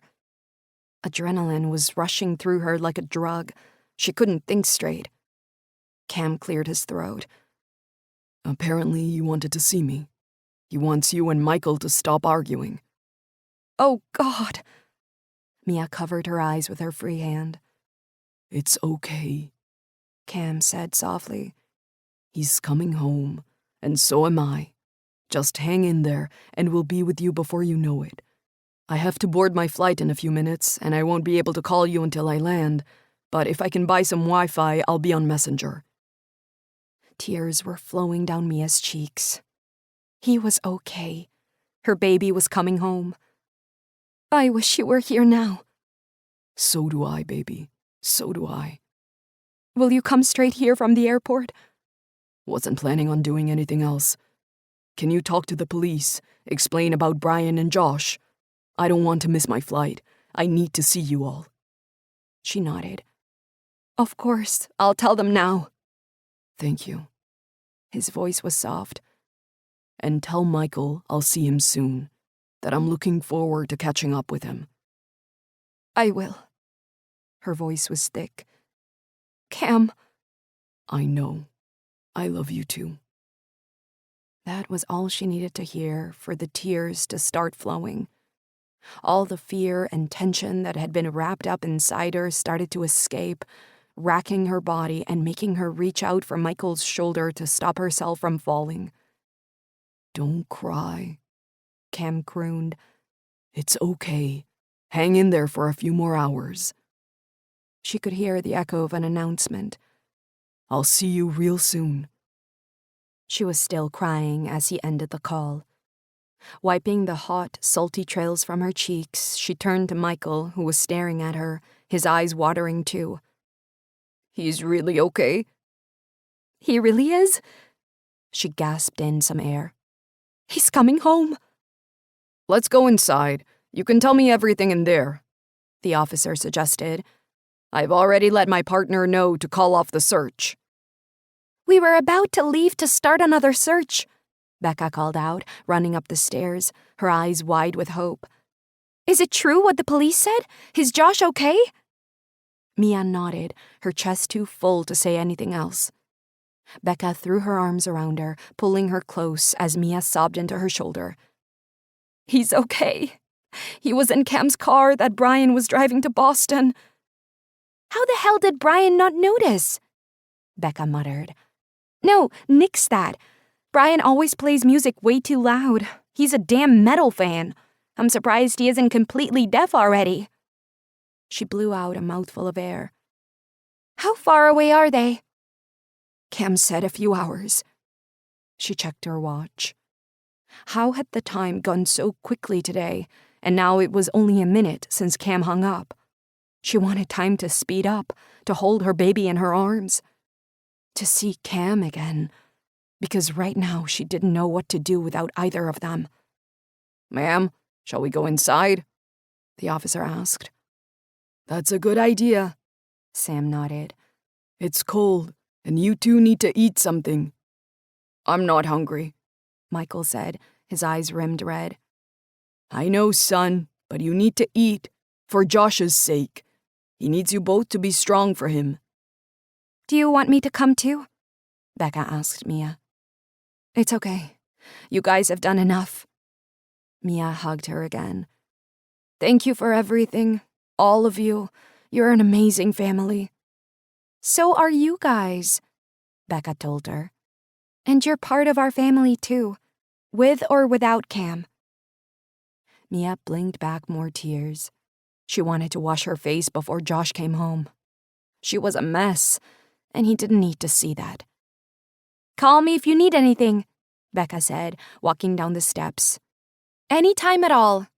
And Logan's heading to the airport to meet Cam. All your boys will be home before you know it. All her boys. She liked the sound of that. Liked the thought of being surrounded by the people she loved so much it hurt. And after today, or the past weeks, if she was being honest, she was going to hold them all so tightly. It was time to have her family back. That was all she wanted. Hello, Mia? Is there any news? She'd thought about not phoning Niall, or at least delaying her call for a little while. But that wasn't her style. Even if he was being an asshole, she didn't need to stoop to his level. They've found Josh, she said, keeping the emotion out of her voice. He's okay. There was silence for a moment. Are you sure he's okay? Where was he? In a car. He'd climbed inside to try and get to Boston. She rolled her bottom lip between her teeth. It's a long story. She expected him to ask for more information, because she'd be demanding it. She'd be desperate to know exactly where and why Josh had tried to get to Boston. Well, that's good. I knew it would all be okay. I'll give him a call over the weekend. The difference between his response and Cam's spoke for itself, and it made her heart hurt. Not for herself, but for her boys. Niall wasn't even a part-time father. His role in his children's lives was a little more than a cameo part. Maybe you shouldn't call him. The words escaped her lips before she could think them through. What do you mean? There was a frown in his voice. She remembered too late that Niall hated being told what to do, even when she was right. Especially when she was right. What I mean is, you can't just flit in and out of their lives and not be there for them when they need you. Michael called you today. He was so upset, and you couldn't even be bothered to make him feel better. He needed you, Niall, and you weren't there. The same way you haven't been there for him for years. I only left a year ago. Physically, sure, but emotionally, she'd been a single parent for as long as she could remember. Mia swallowed hard. If you want to be part of the boys' lives, then you'll need to commit to regular contact. And maybe you need to do some therapy with them. You can't tell me what I need to do. I have rights. She wanted to laugh at his rights, but she was afraid it'd come out as a hysterical scream. Right now, the emotions were getting the better of her. You do, she said, keeping her voice as even as possible. But you also have 2 young men who are confused about your place in their lives, and you aren't making it any better for them. If you want to be their father, then great. I'll support you. Damn, I'll make it easy for you. But if you hurt them, then I'll fight you with every breath that I have. Those boys deserve better than a father who can't be bothered when the going gets tough." Silence blasted down the phone line. Mia inhaled a ragged breath, leaning on the kitchen counter. Michael was in the living room, thank goodness, not able to hear this call. Niall sighed heavily. "I don't know what to say." "Say you'll be their father. Say you love them. Say you'll fight for them." "Think about it," she suggested. "Let me know what you want." Niall cleared his throat. "I've never been good enough, have I?" Mia ran her fingers through her hair. "For me? No, you never were. But you're the boy's father, and you're going to be a father again. It's up to you to work out if you're good enough. Nobody else." She blew out a mouthful of air. "I need to go." She didn't want to talk to him any longer. Didn't want to beg him to be the parent that Michael and Josh needed him to be. If he walked away, they'd deal with it, the way they'd dealt with it when he left. They'd do more than deal with it. They'd thrive, because her kids were amazing. "Bye," Niall muttered, as though he couldn't wait for the call to end. "Bye." She swiped the screen with her finger and shoved her phone into her pocket. Whatever Niall decided to do didn't really matter. They'd be okay, because she'd made sure they were. The same way she always did. They were sitting in the living room when lights swept over the window. Even though it was dark, Mia hadn't closed the curtains. She was too desperate to keep a watch on the road outside for that. After she'd explained the situation to the police and then spoken to Niall, she'd called the number Cam Center, her heart pounding against her chest as Brian answered, and Josh's voice echoed down the phone line. He'd sounded so young as he kept saying sorry over and over.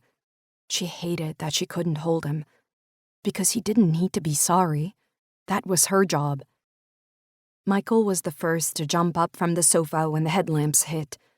He had better reflexes than she did, but it was only a heartbeat later that she was joining him at the window. Her breath caught in her throat as she saw Cam's blue Audi pull into the driveway. The police officer joined her, and all three of them stared out of the window. "He's here!" Michael shouted. Sam lifted his head up, blinking. He'd fallen asleep about an hour earlier. They rushed into the hallway, Michael yanking open the door and running onto the porch, Mia right behind him, followed by the officer. Then Brian climbed out of the car, opening the rear door so Josh could hop out, and the tears started stinging at her eyes again. Josh looked tiny next to the car. He had a bottle of water in his hand as he stared wide-eyed at the three of them standing on the porch. There was a wary expression on his face, as though he wasn't sure what his reception would be. Mia held her arms out, and his face crumpled as he ran the distance between the car and the steps, taking them two at a time. His body collided with hers, the force winding her, but she ignored the pain and wrapped her arms around her son, hugging him tight. "Oh my God," she whispered. "Oh, Josh, you're here." It was hard to breathe. "I'm sorry," he sobbed into her chest. "I'm so sorry." Michael wrapped his arms around them both, his head resting on her shoulder, his hand cupping Josh's back. "It's okay." She stroked Josh's head. "Nobody's mad at you. We were just so scared. You can't run away like that without telling anybody." "I know. I'm sorry. Brian told me you were all really sad." Lifting her head, she looked over Josh's shoulder at the young man. His hair was looking worse for wear, the sleek ponytail of earlier all twisted and fuzzy. He was hanging around the car, twisting his hands. He swallowed hard when he realized Mia was staring at him. "You must be tired," she called out. "Would you like a drink?" "Come on in," Sam called out. "I'll put some coffee on." "I could really do with a bathroom break," Brian said, his cheeks reddening. And then coffee would be great. As he passed Mia, she lifted her hand from Michael's shoulders and grabbed Brian's, squeezing it tight. "Thank you," she said, her voice low. "Thank you for bringing him back." Am I in trouble? Brian asked, glancing warily at the officer. No trouble, the officer told him. We can talk inside.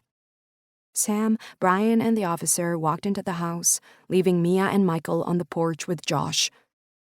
She hunkered down into a squat, checking Josh over with her eyes and her soft hands.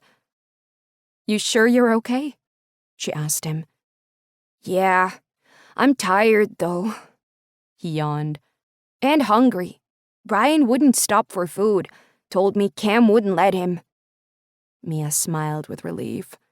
She could deal with hunger and exhaustion. She had a little of that herself. "Let's go in.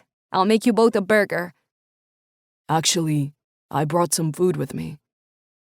She looked up to see Cam standing at the bottom step, his duffel slung over his shoulder and 2 brown takeout bags in his hands. Her heart seemed to freeze in her chest for a moment, her breath catching in her throat as she took him in. It had been less than 2 weeks since she'd seen him, yet it felt like a lifetime. His eyes were soft as his gaze caught hers, and she felt dizzy, as though she was falling. "Cam!" Josh shouted. "You're here!" He pulled away from Mia and threw himself at the tall, muscled man. Cam put the takeout bags on the steps and caught him easily, lifting him into his arms. Hey, pal. You okay? Josh nodded as Michael walked over and stood in front of Cam. Hi, he said softly. I'm glad you came. Cam swallowed, his neck undulating. I am too, he said gruffly. Thanks for calling me. He held out his hand to Michael, but instead of shaking it, Michael hugged his side. Cam met Mia's eyes over Michael's shoulder and curled his fingers to beckon her over. Mia walked down the steps as Cam gently put Josh down on the ground. Her heart had started up again, hammering a fast rhythm against her chest. "Hi," she said. Her cheeks lifted in an attempt to smile. His gaze didn't waver from hers. You doing all right? She tried to nod, but her body wouldn't play ball. Instead, she swallowed a sob as she shook her head. Come here, he told her, wrapping his warm, strong arms around her, cradling her against his body. It's okay. He kissed the top of her head. Everybody's fine. The mixture of adrenaline and fear and relief made her body feel weak. Her legs shook as he held her tightly. Guys, do you want to go in and eat? Cam asked, nodding at the brown bags in front of him. "I'm starving," Josh said. "What's in there?" Burgers and fries from Logan's place. Cam was still holding her tight. Come on, Josh, Michael said, sweeping the bags into his hands. Let's go in and eat. Mia heard the thump of their feet as they ran up the steps, then the click of the door as they walked inside. Cam didn't loosen his hold on her for a moment. She was glad, because right now she wasn't sure her legs were strong enough to hold her up. He tipped her chin up with his thumb until her eyes connected with his. What a fucking day. She laughed for the first time in what felt like forever. Not exactly what I planned when I got up this morning. I'm so sorry about Brian. I have no idea how he could have driven that far without realizing Josh was in the car. He dropped his head until his brow touched hers. She could see herself reflected in his eyes, could feel the warmth of his breath against her cheek. "Becca says he plays his music loud." Cam chuckled. Yeah, she knows him well. Where is he anyway? Sam took him inside. He needed the bathroom. I get the impression he was too scared to stop before he got here. Damn right he was. He was on strict instructions to get here as quickly and as safely as possible. Cam cupped her cheek with his rough hand. When did you last eat? I've no idea. Mia frowned. Yesterday, maybe? There's a burger inside for you. You need to eat it now. Can you just hold me for a moment? She asked, closing her eyes. All day she'd been frantic, and even surrounded by police officers and friends and family, she'd felt so damn alone. But right now she felt okay. Not perfect, not yet, but pretty darn close. Thank you for coming, she murmured. Wild horses couldn't have kept me away. I've missed you, Mia. She exhaled softly. She could see the truth in his eyes, mixed with the pain of their separation. Had he felt it as much as she did? I've missed you too, so much. Now go eat. He nodded at the door. Before you faint. Come in too. You must be hungry. He glanced at the front door. Then his gaze flickered back to hers. I can't. Not if I have to leave again. The ghost of a smile passed his lips. I don't think my heart could take it. She knew all about hurt, about fear and pain, not just from today, though that had been hard enough, but from life experiences, from losing and gaining and losing again. But she couldn't lose him this time. You won't have to leave. She traced her finger along his jaw.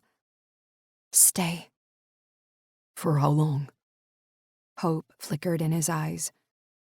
For as long as you want. She bit down a smile. Or until Sam kicks you out. And Michael? We'll talk to him. Together. That's what I should have done from the start. I was too busy protecting him to think about how to deal with his reaction. And I was too sure you'd be better off without me. Her fingertip brushed his bottom lip.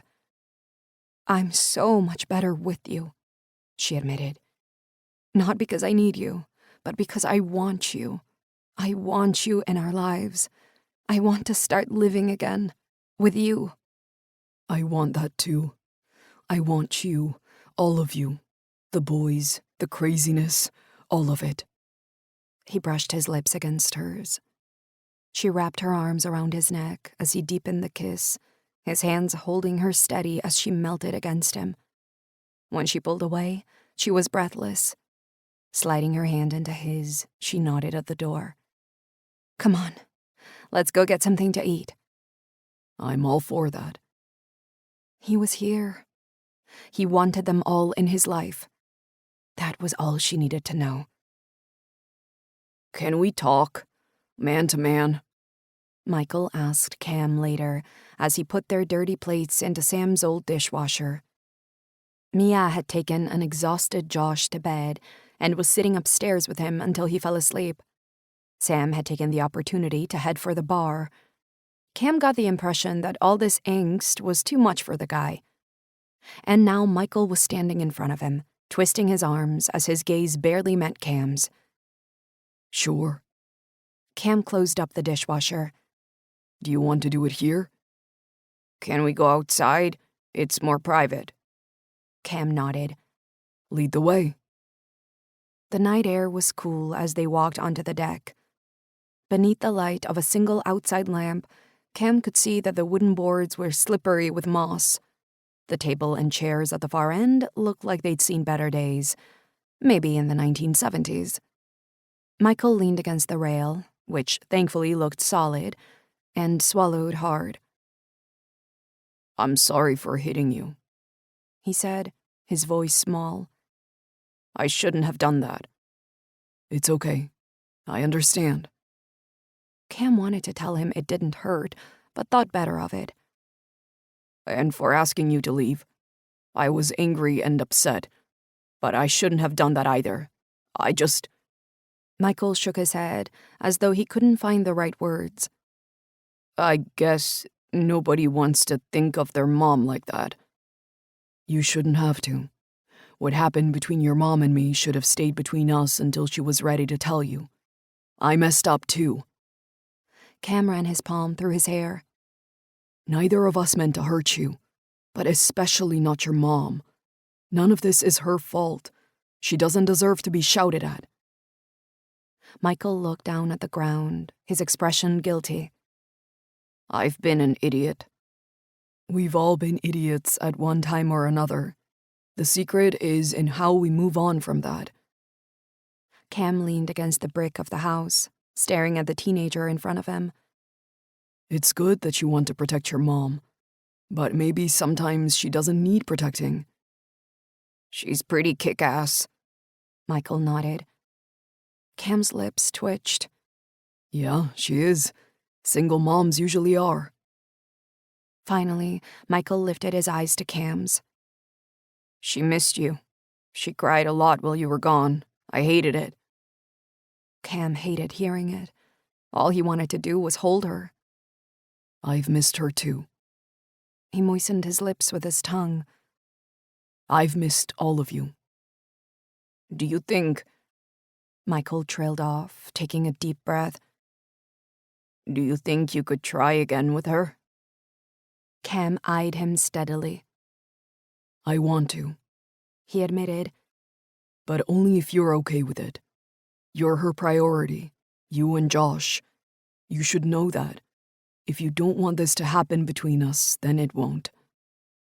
I think I do. Michael nodded. Yeah, I really do. Relief flooded Cam's chest. I do too. But we need to see what your mom wants. If anything happens between us, we'd take it slow. We'd agreed on that. Maybe date for a while, take you guys out to the movies or a theme park. Nothing scary. But you'll stay with her tonight, right? Cam's eyes widened. You want me to stay here? Michael shrugged. I don't want her crying all night again. It keeps me awake. The thought of it wasn't doing much for Cam either. I guess it's up to your mom, he said, reaching for the handle of the back door. Come on, let's go in. It's freezing out here. He really said that? Mia asked, her voice low so as not to wake the boys up. Michael had gone upstairs shortly after she came down to announce that Josh was finally asleep. He'd muttered something about an assignment due by Friday as he hugged his mom tightly. Then he turned to Cam and held out his hand. Cam had shaken it, impressed by how tight Michael's grip was. Yup. Cam nodded. He wants me to stay the night. She bit down a smile, glancing at him through her thick lashes. You know the walls are paper thin, right? I figured. He said he heard you crying every night. So we won't be able to. He walked forward, sliding his hands into her hair. I'm not an animal, Mia. I think I can restrain my basic urges. And anyway, if we're gonna do this, I figured there will be nights when you're not in the mood. He brushed his lips against her brow. Or I'm not in the mood. Whoa there, fella. I'm not sure I signed up for that. She pushed him playfully away. She looked so much more relaxed now that she'd had something to eat and gotten Josh to sleep. I kind of like you being in the mood. Yeah, well, tonight that'll lead to blue balls, so I'm gonna try really hard to think of something unsexy. Maybe think of Sam in bed in the room on the other side. Cam burst into laughter. Yup, that'll do it. She slid her hand into his, leading him upstairs. They took turns in the bathroom, brushing their teeth and changing into pajamas, before meeting back up in Mia's bedroom. Cam looked around, taking in the small double bed. That was going to be interesting. He hadn't slept in anything other than a king in a long time. In his apartment, he had a California king. His body liked room to breathe. He lifted up the comforter. So, if this is my bed, where are you planning on sleeping? She laughed. This is my territory, Hartson. Play nice, or you'll be sleeping on the floor. Once they were under the covers, Cam's body taking up more than his fair share of space, Mia snuggled into him, her cotton pajama top brushing against his bare chest. She splayed her fingers on his pectorals, smiling at him. He smiled back. You sure you're okay with this? You starfishing in my bed? She arched an eyebrow.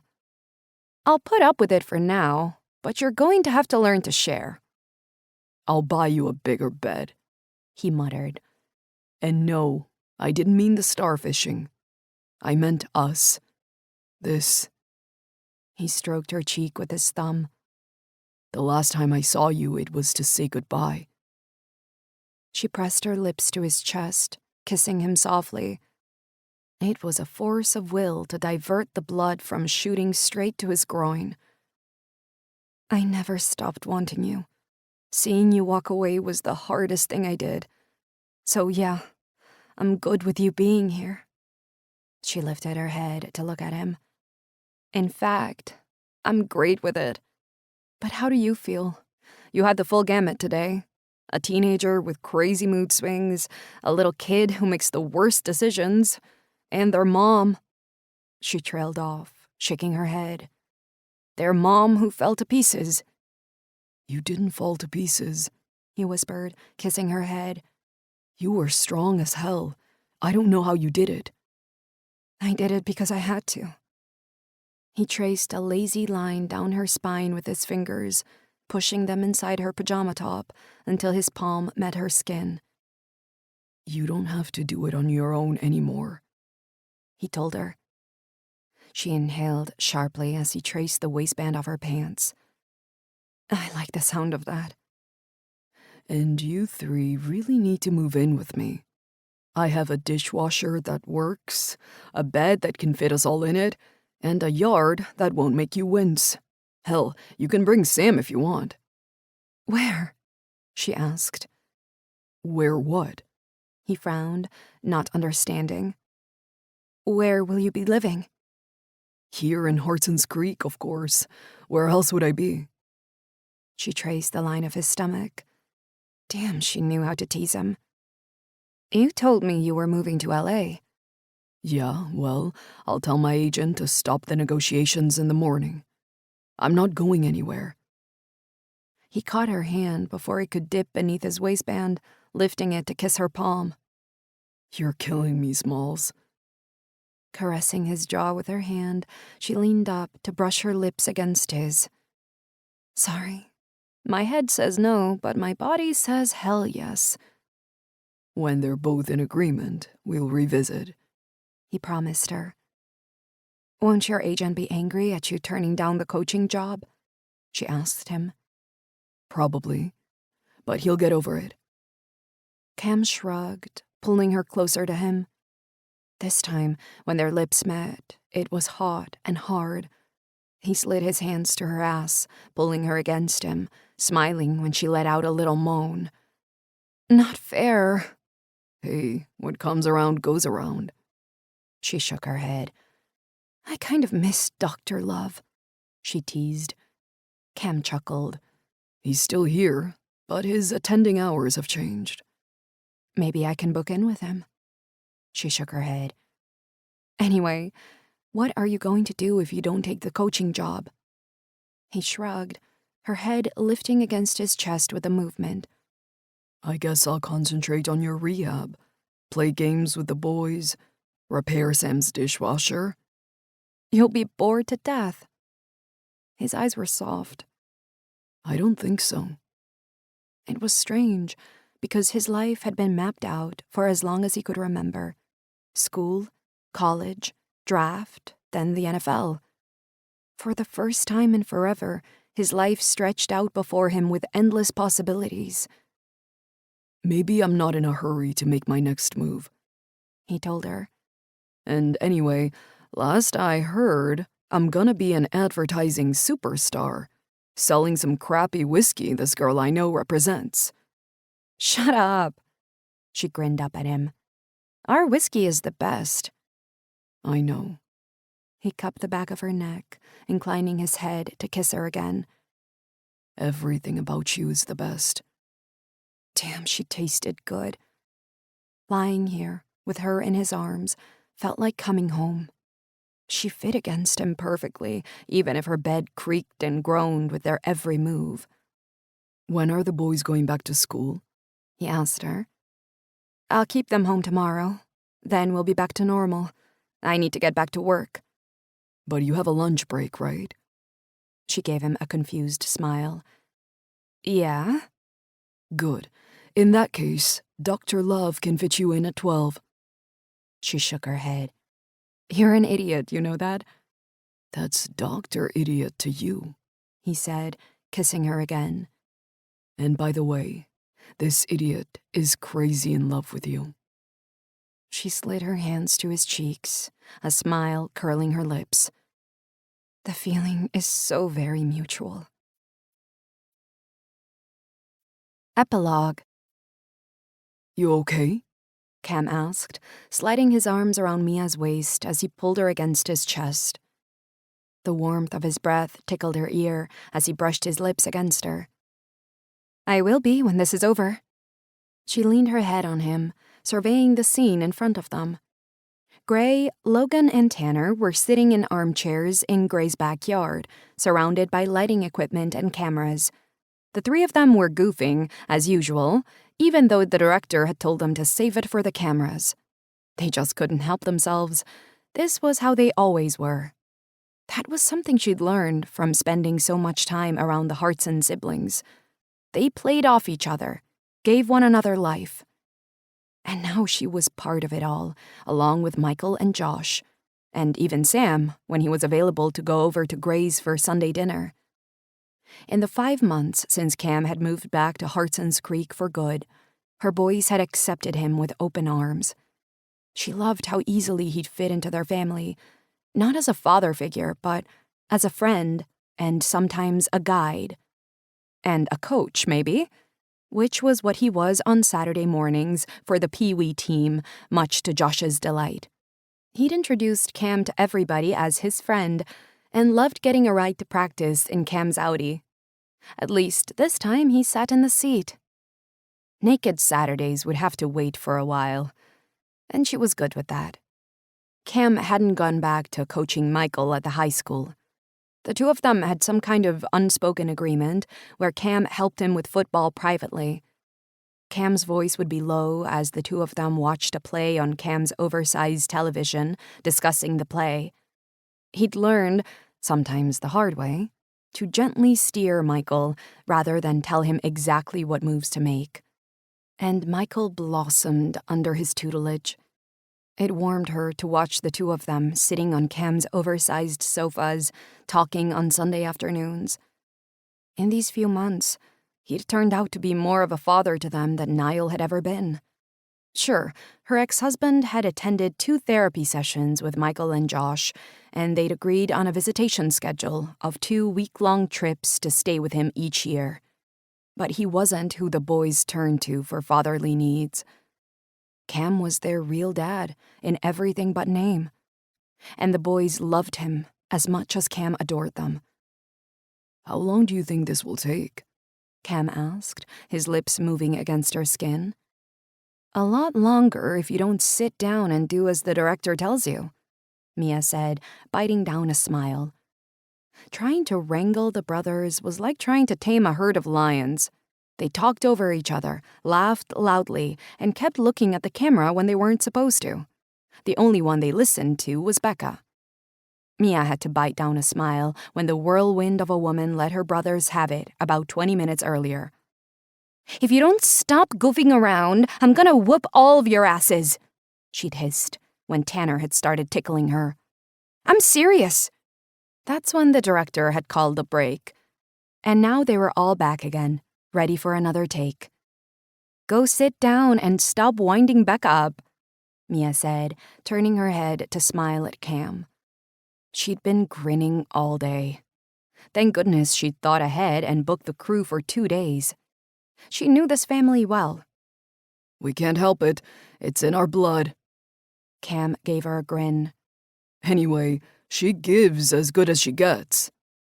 Just remember she'll be doing the voiceover, Mia reminded him, so she'll have the last word.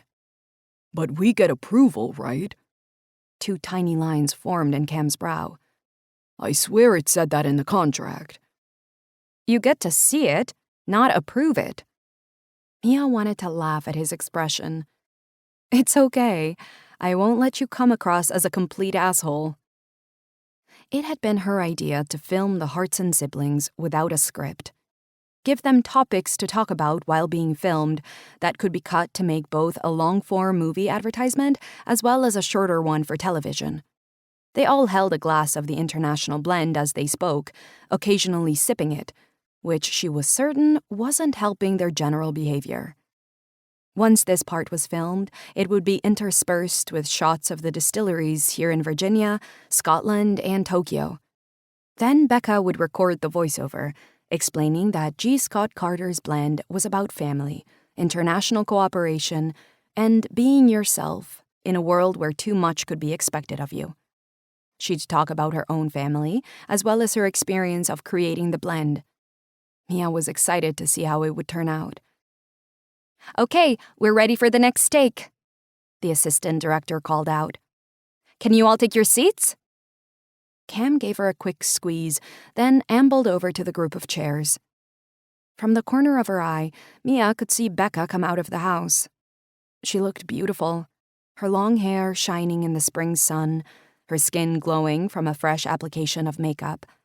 She was wearing a blue and white dress that brought out the color of her eyes, the soft fabric clinging to her curves, in a way that made her brother's eyes narrow.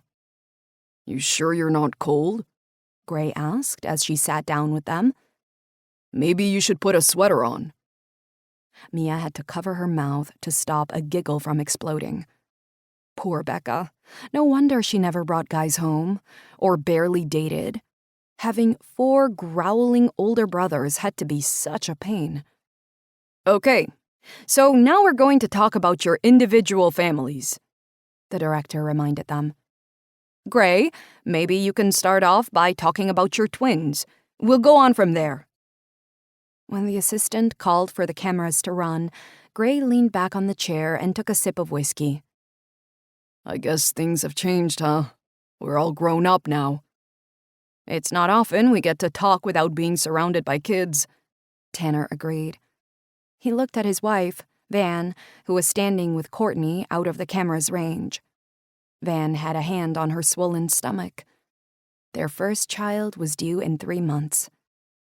Maddie was inside the house with her boys. They'd watched the recording for a while, but the rambunctious twins kept tugging at her arms, desperate to join their dad and uncles. In the end, she'd taken them back to the kitchen and put on a TV show to keep them quiet. Now you're gonna be a dad, Logan said to his youngest brother. You want any words of advice? Not really, Tanner grinned. I think I've got this. All 3 of his brothers started laughing. What? Tanner asked. How hard can a baby be? Come talk to me in 4 months, Gray suggested. You can tell me then. How about you? Tanner asked, turning to Cam. You're kind of a dad already, right? I'm a friend. That's better than being a dad. Cam grinned, his eyes glancing at Mia. But yeah, I'd like to think I'm a parent figure too. Or I will be. When will you be? Gray asked, his eyes dancing with interest. Cam slid something out of his pocket. When Mia agrees to put this ring on her finger. Whoa! Tanner leaned over to look at the box in Cam's huge hands. That's big. Mia froze as everybody turned to look at her. She waited for the director to call for a cut, but instead he was looking at her too.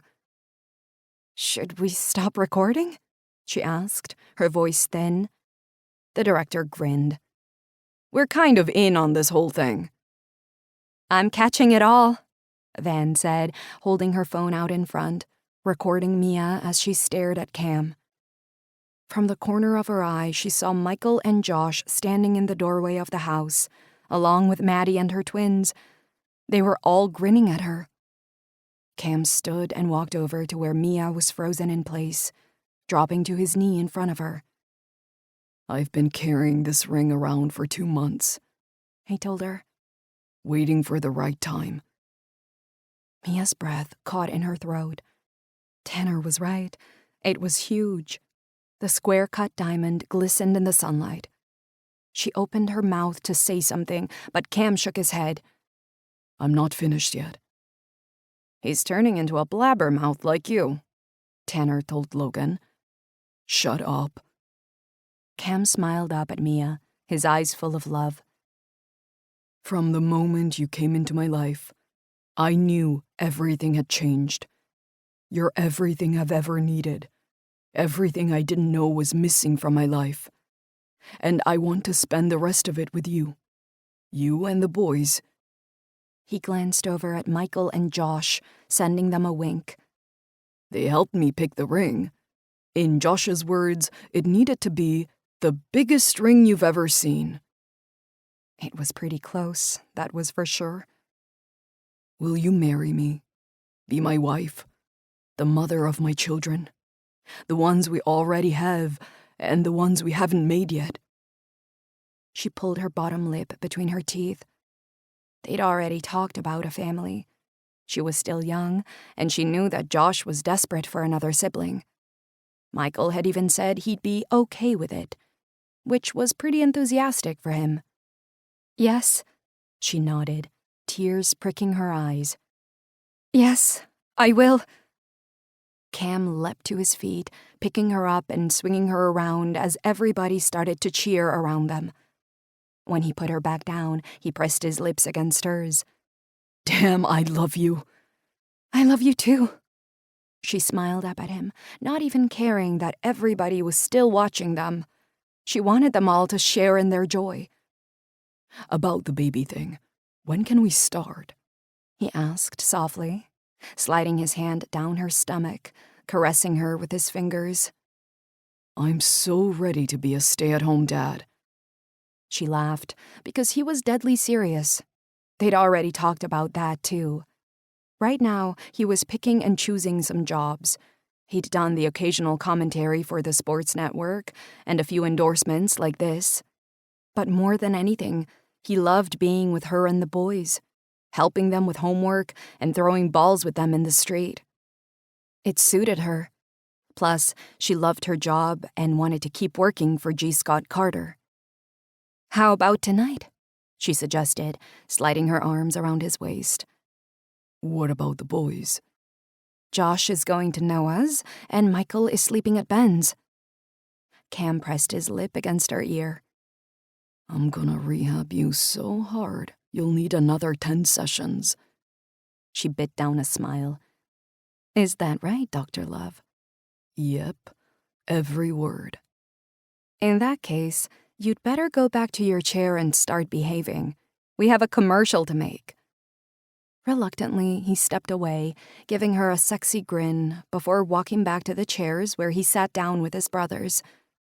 Becca squealed and hugged him hard, blowing a kiss over his shoulder at Mia. Within moments, Courtney and Van were at her side, talking excitedly as they looked at the ring. A minute later, Michael and Josh joined them. Mia felt a warm glow envelop her. They were all family now. Something she never thought she'd have again. And as the director called for the cameras to roll once again, and the brothers started talking, it felt like the start of something wonderful. Cam grinned at her from his seat. She blew him a kiss back. It was good to be independent, but it was even better to be loved. For the first time in forever, she finally had it all. And she never wanted it to end. This concludes Somebody Like You by Carrie Elks, narrated by Charlotte Claremont. Copyright 2021 by Carrie Elks. This unabridged audiobook is published by arrangement with Carrie Elks, care of Bookcase Literary Agency, and was produced in the year 2022 by Tantor Media Incorporated, a division of Recorded Books, which holds the copyright thereto. Please visit tantor.com for more information on our growing library of unabridged audiobooks. Audible hopes you have enjoyed this program.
before he could dip beneath his waistband, lifting it to kiss her palm.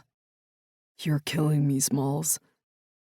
Caressing his jaw with her hand, she leaned up to brush her lips against his. Sorry. My head says no, but my body says hell yes. When they're both in agreement, we'll revisit, he promised her. Won't your agent be angry at you turning down the coaching job? She asked him. Probably, but he'll get over it. Cam shrugged, pulling her closer to him. This time, when their lips met, it was hot and hard.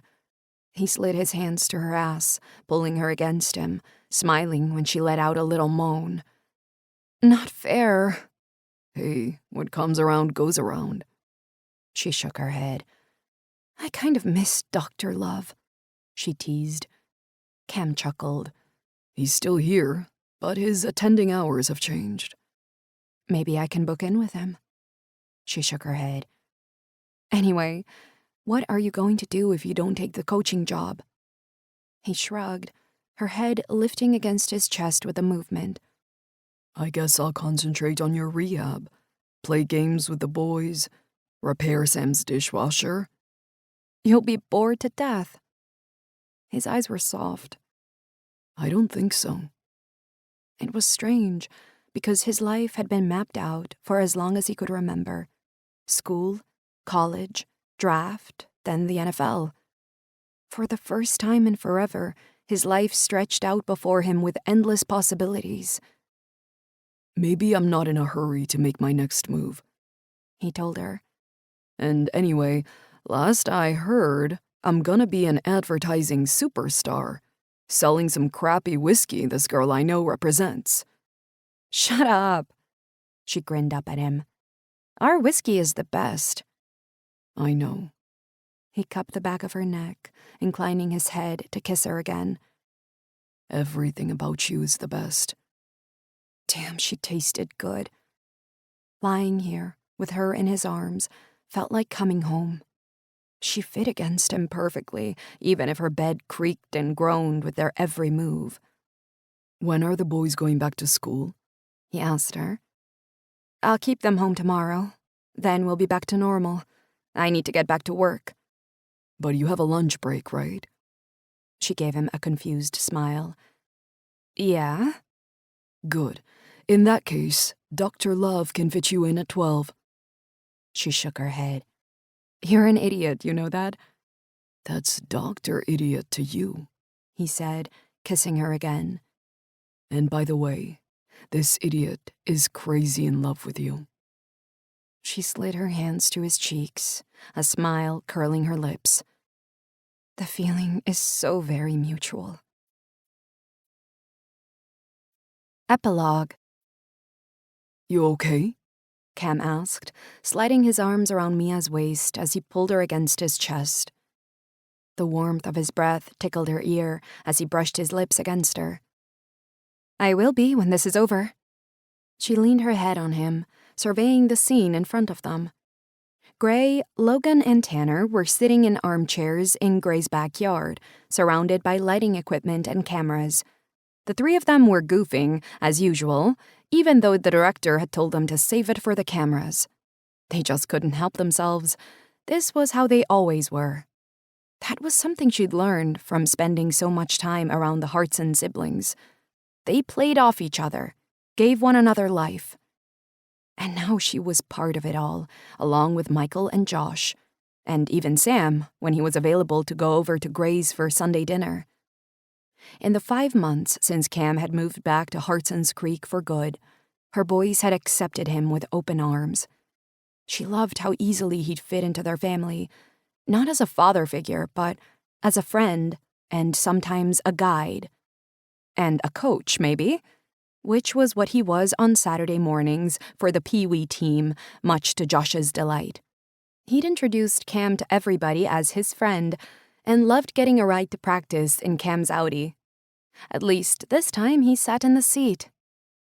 Naked Saturdays would have to wait for a while, and she was good with that.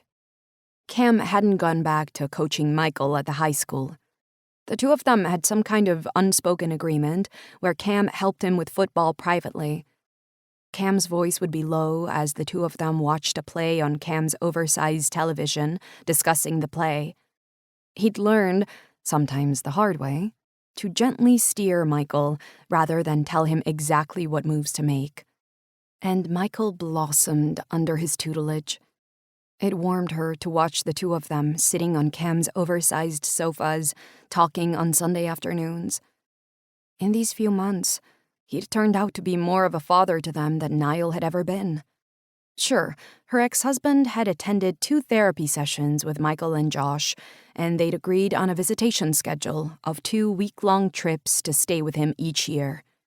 But he wasn't who the boys turned to for fatherly needs. Cam was their real dad, in everything but name. And the boys loved him as much as Cam adored them. How long do you think this will take? Cam asked, his lips moving against her skin. A lot longer if you don't sit down and do as the director tells you, Mia said, biting down a smile. Trying to wrangle the brothers was like trying to tame a herd of lions. They talked over each other, laughed loudly, and kept looking at the camera when they weren't supposed to. The only one they listened to was Becca. Mia had to bite down a smile when the whirlwind of a woman let her brothers have it about 20 minutes earlier. "If you don't stop goofing around, I'm gonna whoop all of your asses," she'd hissed when Tanner had started tickling her. "I'm serious." That's when the director had called a break.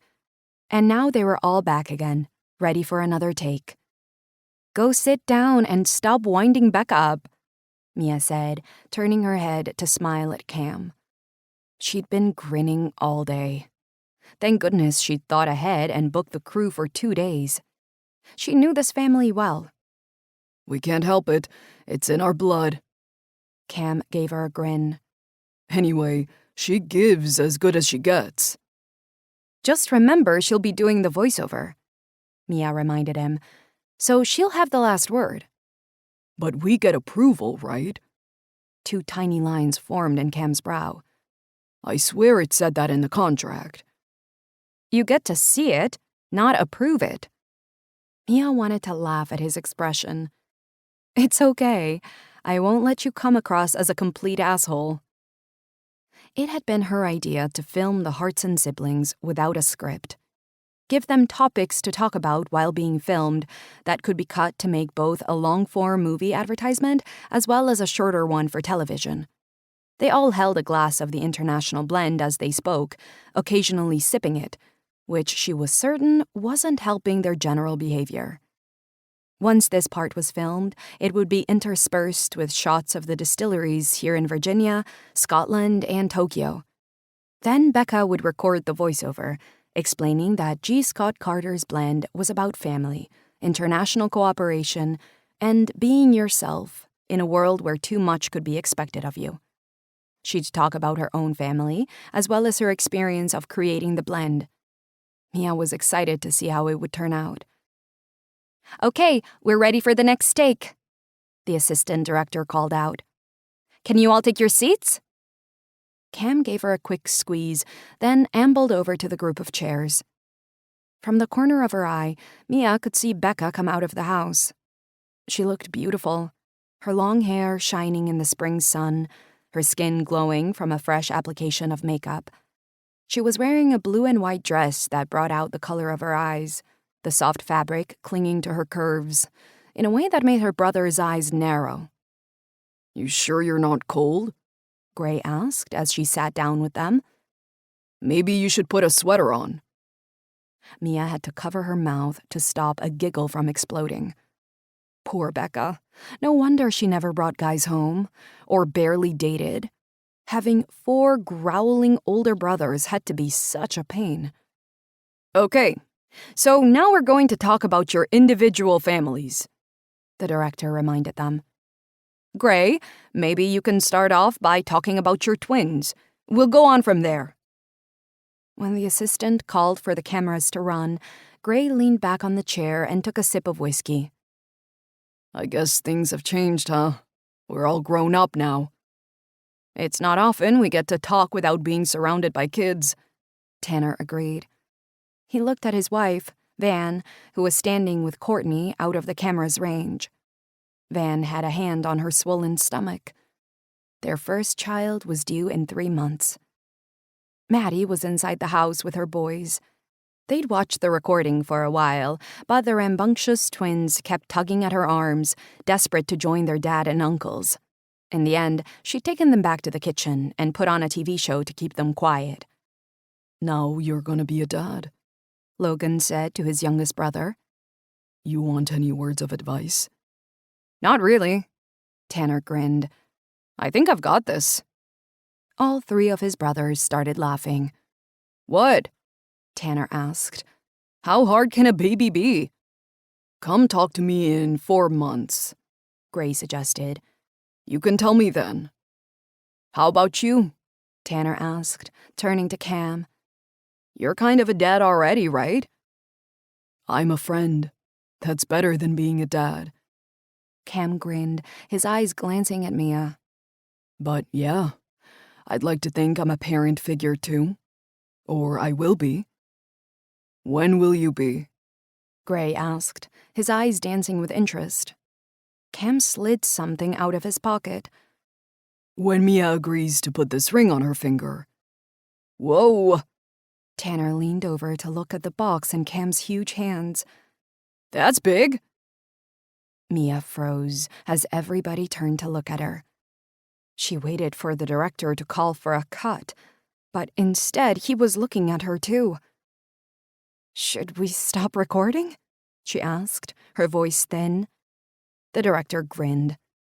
We're kind of in on this whole thing. I'm catching it all, Van said, holding her phone out in front, recording Mia as she stared at Cam. From the corner of her eye, she saw Michael and Josh standing in the doorway of the house, along with Maddie and her twins. They were all grinning at her. Cam stood and walked over to where Mia was frozen in place, dropping to his knee in front of her. I've been carrying this ring around for 2 months, he told her, waiting for the right time. Mia's breath caught in her throat. Tanner was right. It was huge. The square-cut diamond glistened in the sunlight. She opened her mouth to say something, but Cam shook his head. I'm not finished yet.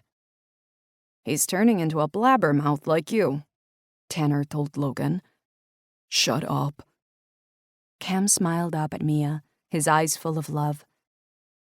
From the moment you came into my life, I knew everything had changed. You're everything I've ever needed. Everything I didn't know was missing from my life. And I want to spend the rest of it with you. You and the boys. He glanced over at Michael and Josh, sending them a wink. They helped me pick the ring. In Josh's words, it needed to be the biggest ring you've ever seen. It was pretty close, that was for sure. Will you marry me? Be my wife? The mother of my children? The ones we already have, and the ones we haven't made yet. She pulled her bottom lip between her teeth. They'd already talked about a family. She was still young, and she knew that Josh was desperate for another sibling. Michael had even said he'd be okay with it, which was pretty enthusiastic for him. Yes, she nodded, tears pricking her eyes. Yes, I will. Cam leapt to his feet, picking her up and swinging her around as everybody started to cheer around them. When he put her back down, he pressed his lips against hers. Damn, I love you. I love you too. She smiled up at him, not even caring that everybody was still watching them. She wanted them all to share in their joy. About the baby thing, when can we start? He asked softly, sliding his hand down her stomach, caressing her with his fingers. I'm so ready to be a stay-at-home dad. She laughed, because he was deadly serious.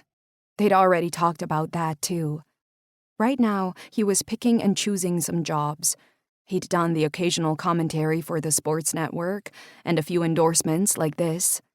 But more than anything, he loved being with her and the boys, helping them with homework and throwing balls with them in the street. It suited her. Plus, she loved her job and wanted to keep working for G. Scott Carter. "How about tonight?" she suggested, sliding her arms around his waist. What about the boys? "Josh is going to Noah's, and Michael is sleeping at Ben's." Cam pressed his lip against her ear. I'm gonna rehab you so hard, you'll need another 10 sessions. She bit down a smile. "Is that right, Dr. Love?" Yep, every word. "In that case, you'd better go back to your chair and start behaving. We have a commercial to make." Reluctantly, he stepped away, giving her a sexy grin before walking back to the chairs where he sat down with his brothers. Becca squealed and hugged him hard, blowing a kiss over his shoulder at Mia. Within moments, Courtney and Van were at her side, talking excitedly as they looked at the ring. A minute later, Michael and Josh joined them. Mia felt a warm glow envelop her. They were all family now. Something she never thought she'd have again.